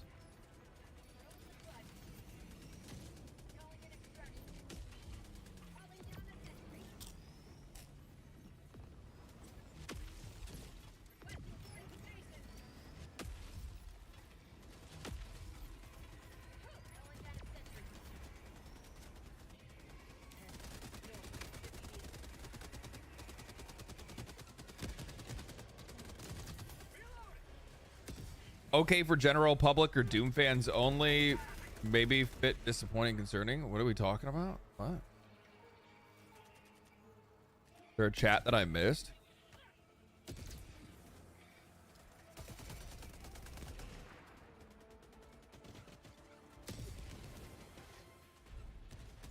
Oh, if you're just talking about like Doom or Doom Dark Ages, it's not that it's a bad game. It's just okay. It's just an okay game, and for $70, an okay game is not a good purchase. It's not a bad, like, I don't know how to say it any different than that when it comes to like Doom Dark Ages. Like, I think like people that like Doom will like it, but I think like most people are gonna be like, I'm playing fucking Oblivion right now, or I'm playing Expedition 33. Seems like a decent amount of people waited for it, and then the hype kind of died out. I think there was like initial hype with the trailer, but I'm gonna be real with you. Xbox sucks at marketing video games. Those guys are so ass at marketing video games. It is insane. Like, they cut the nuts off of every game they put out. The only one that the only one that was effective was a shadow drop for Oblivion, because it was all these like rumors and things that just kept leaking, and it was like, oh, I don't know, and then all of a sudden it just came out and people were like, fuck yeah, dude, let's go. But Doom the Dark Ages, it was like, I saw that they put up like window vinyls on trains, and I'm like, who the fuck gives it? Why sponsor people to play it? have interviews with YouTubers or content creators or Twitch streamers or something like that. Like, do something.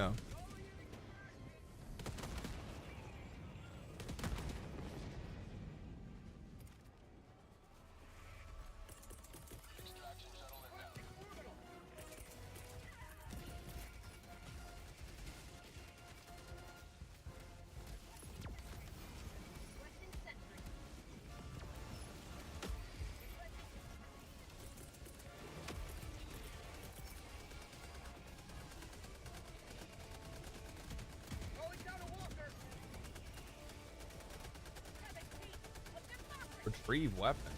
Oh, weapon.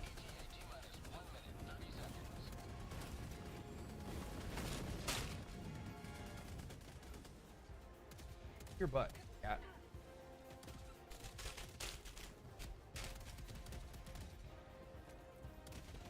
He's over here being like, Dad, it's time to go to bed. Why are we not in bed, Dad? I know, bud. Fuck. Fucking turrets are kind of doing their job, huh?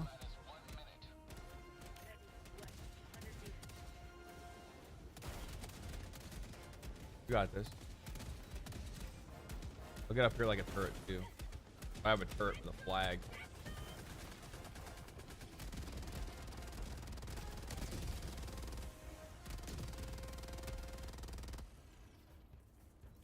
God damn it. You ever seen something that looked more free than this? Vinyls on trains? Who the fuck do they think they are? A gacha game company? That's actually funny to say that. Yeah, basically.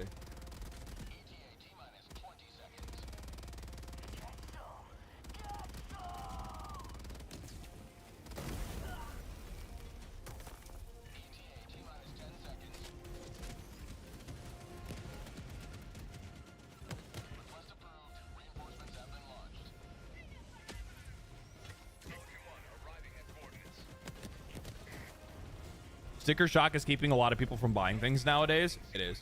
It does. Like pretty much across the board. Oh god damn it, there was one of those fucking... I got hit by a meteor.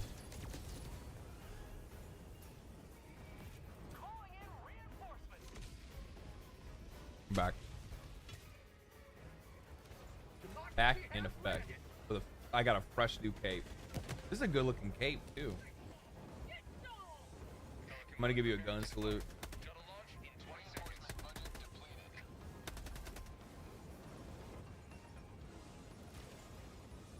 Finally found you on Twitch, boy, and boy, am I late to the party. I've been streaming on Twitch for a year now.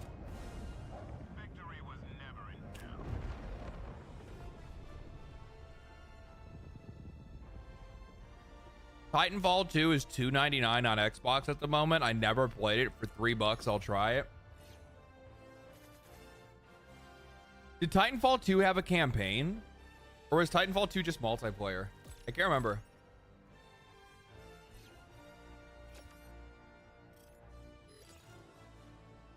It did have a campaign?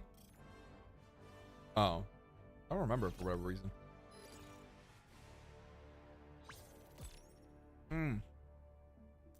You're right, it was one.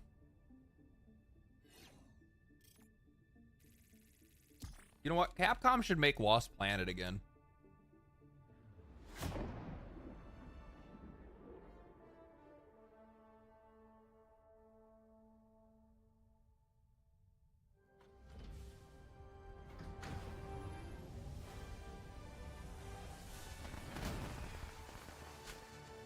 That shit was so good. Lost Planet was fire. It was so fun. Allied destroyer has left squadron. Gentlemen, thank you. Thank you. Thank you for your service. Thank you for your service. How did I do? Did I get I got some medals. I got a couple medals.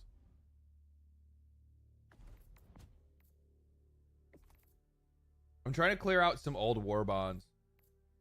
What's the next war bond that I should do? Cutting edge, democratic, Polar Patriots, Viper Command, Freedom's Flame, Chemical Agents, Truth and Force. Good lord, there are so many of these. That actually looks kind of sick. Bye.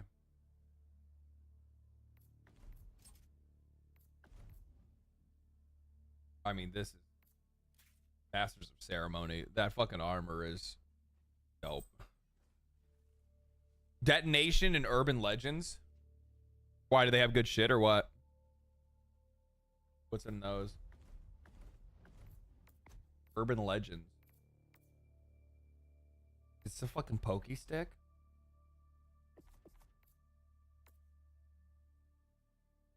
Oh, you get a pattern on your odds and stuff. That's cool.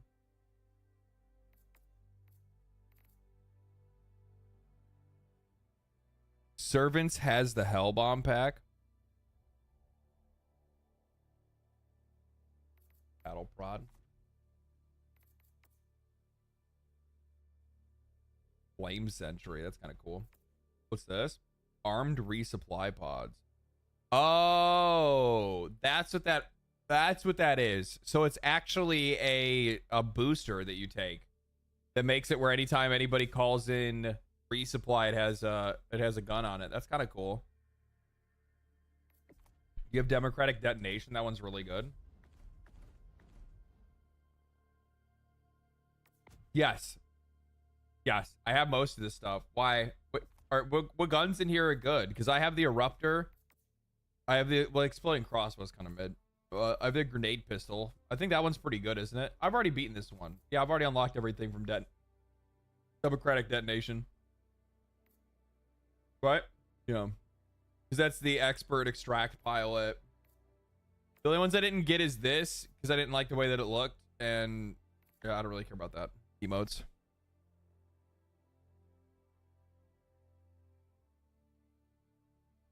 Detonation has the best weapons. Urban Legend has armor with passives for increasing ammo and not for your non-backpack weapons. Ooh, that's actually really nice. Eruptor once modded to increase ergonomics is great. Is it really? Is it like faster target recognition or acquisition or what? My problem with the Eruptor is that I keep using it. The heavy armor is great for bots. Oh, is it really this one? The Devastator.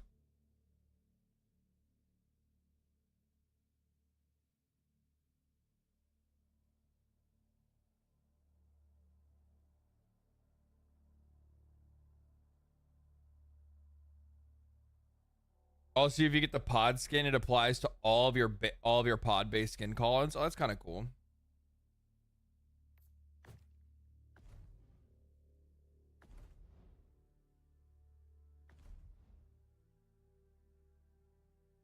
I didn't even hear about this one.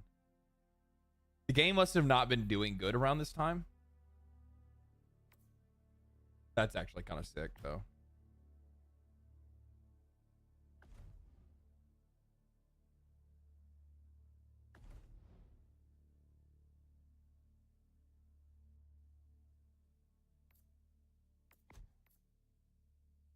Okay, these are actually really cool.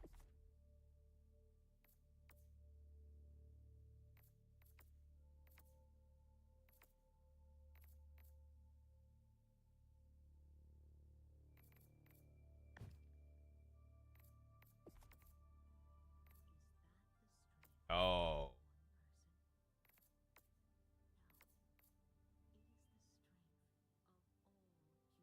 Oh, that looks fucking good. Yo. Holy shit, these are super nice.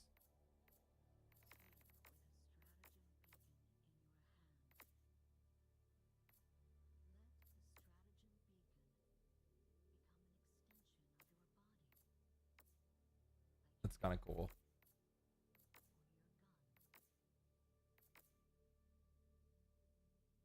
This is my jam, though. This armor is really good. I like the Legionnaire armor. I like the ones that let me throw farther. Is all this premium? You can earn it in game by just playing the game.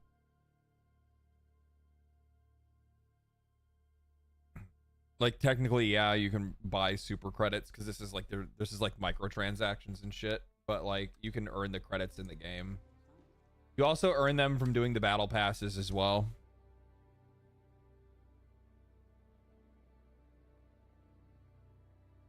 Cutting Edge Premium Warbond has electrical conduit passive, which is good for squids. What is that?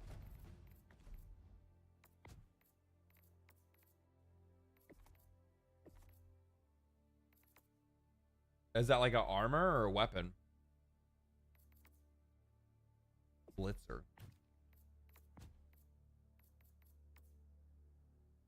Localized confusion. Armor.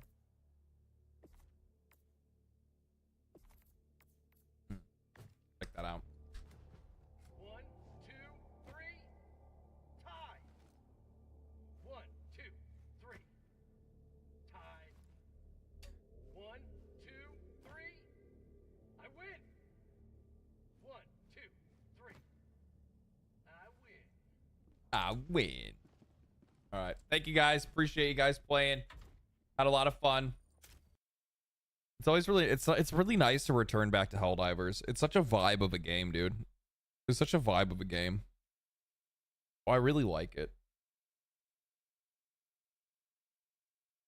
There was part of me that really wanted it to like super take off and like continue to take off and just continue to be sick forever because I just really love the game. I really do. But anyway, ladies and gentlemen, boys and girls, it has been a fantastic stream. I've had a lot of fun. We talked for a long time today. We talked about a lot of things today. I look rough. I look tired. I am ready for bed. It is time to go to bed. It's way too late. And starting next week, I'm going to keep to my promise, and I'm going to start streaming sooner. I'm going to start streaming earlier, so I'm not up so late. At least try to, at the very least. I don't know. We'll find out. Probably not. I'm terrible at keeping promises. At least to myself. I'm good at keeping promises to other people, just not good at keeping promises to myself. So anyway, thank you guys for hanging out. Stay cool, stay righteous. Thank you guys for the subs. Thank you guys for the donos. Thank you guys for the super chats. Thank you guys for the memberships on YouTube. Thank you guys for watching the videos. Thank you guys for just being so fucking cool. Stay cool, stay righteous, stay safe. Enjoy the rest of your weekend, and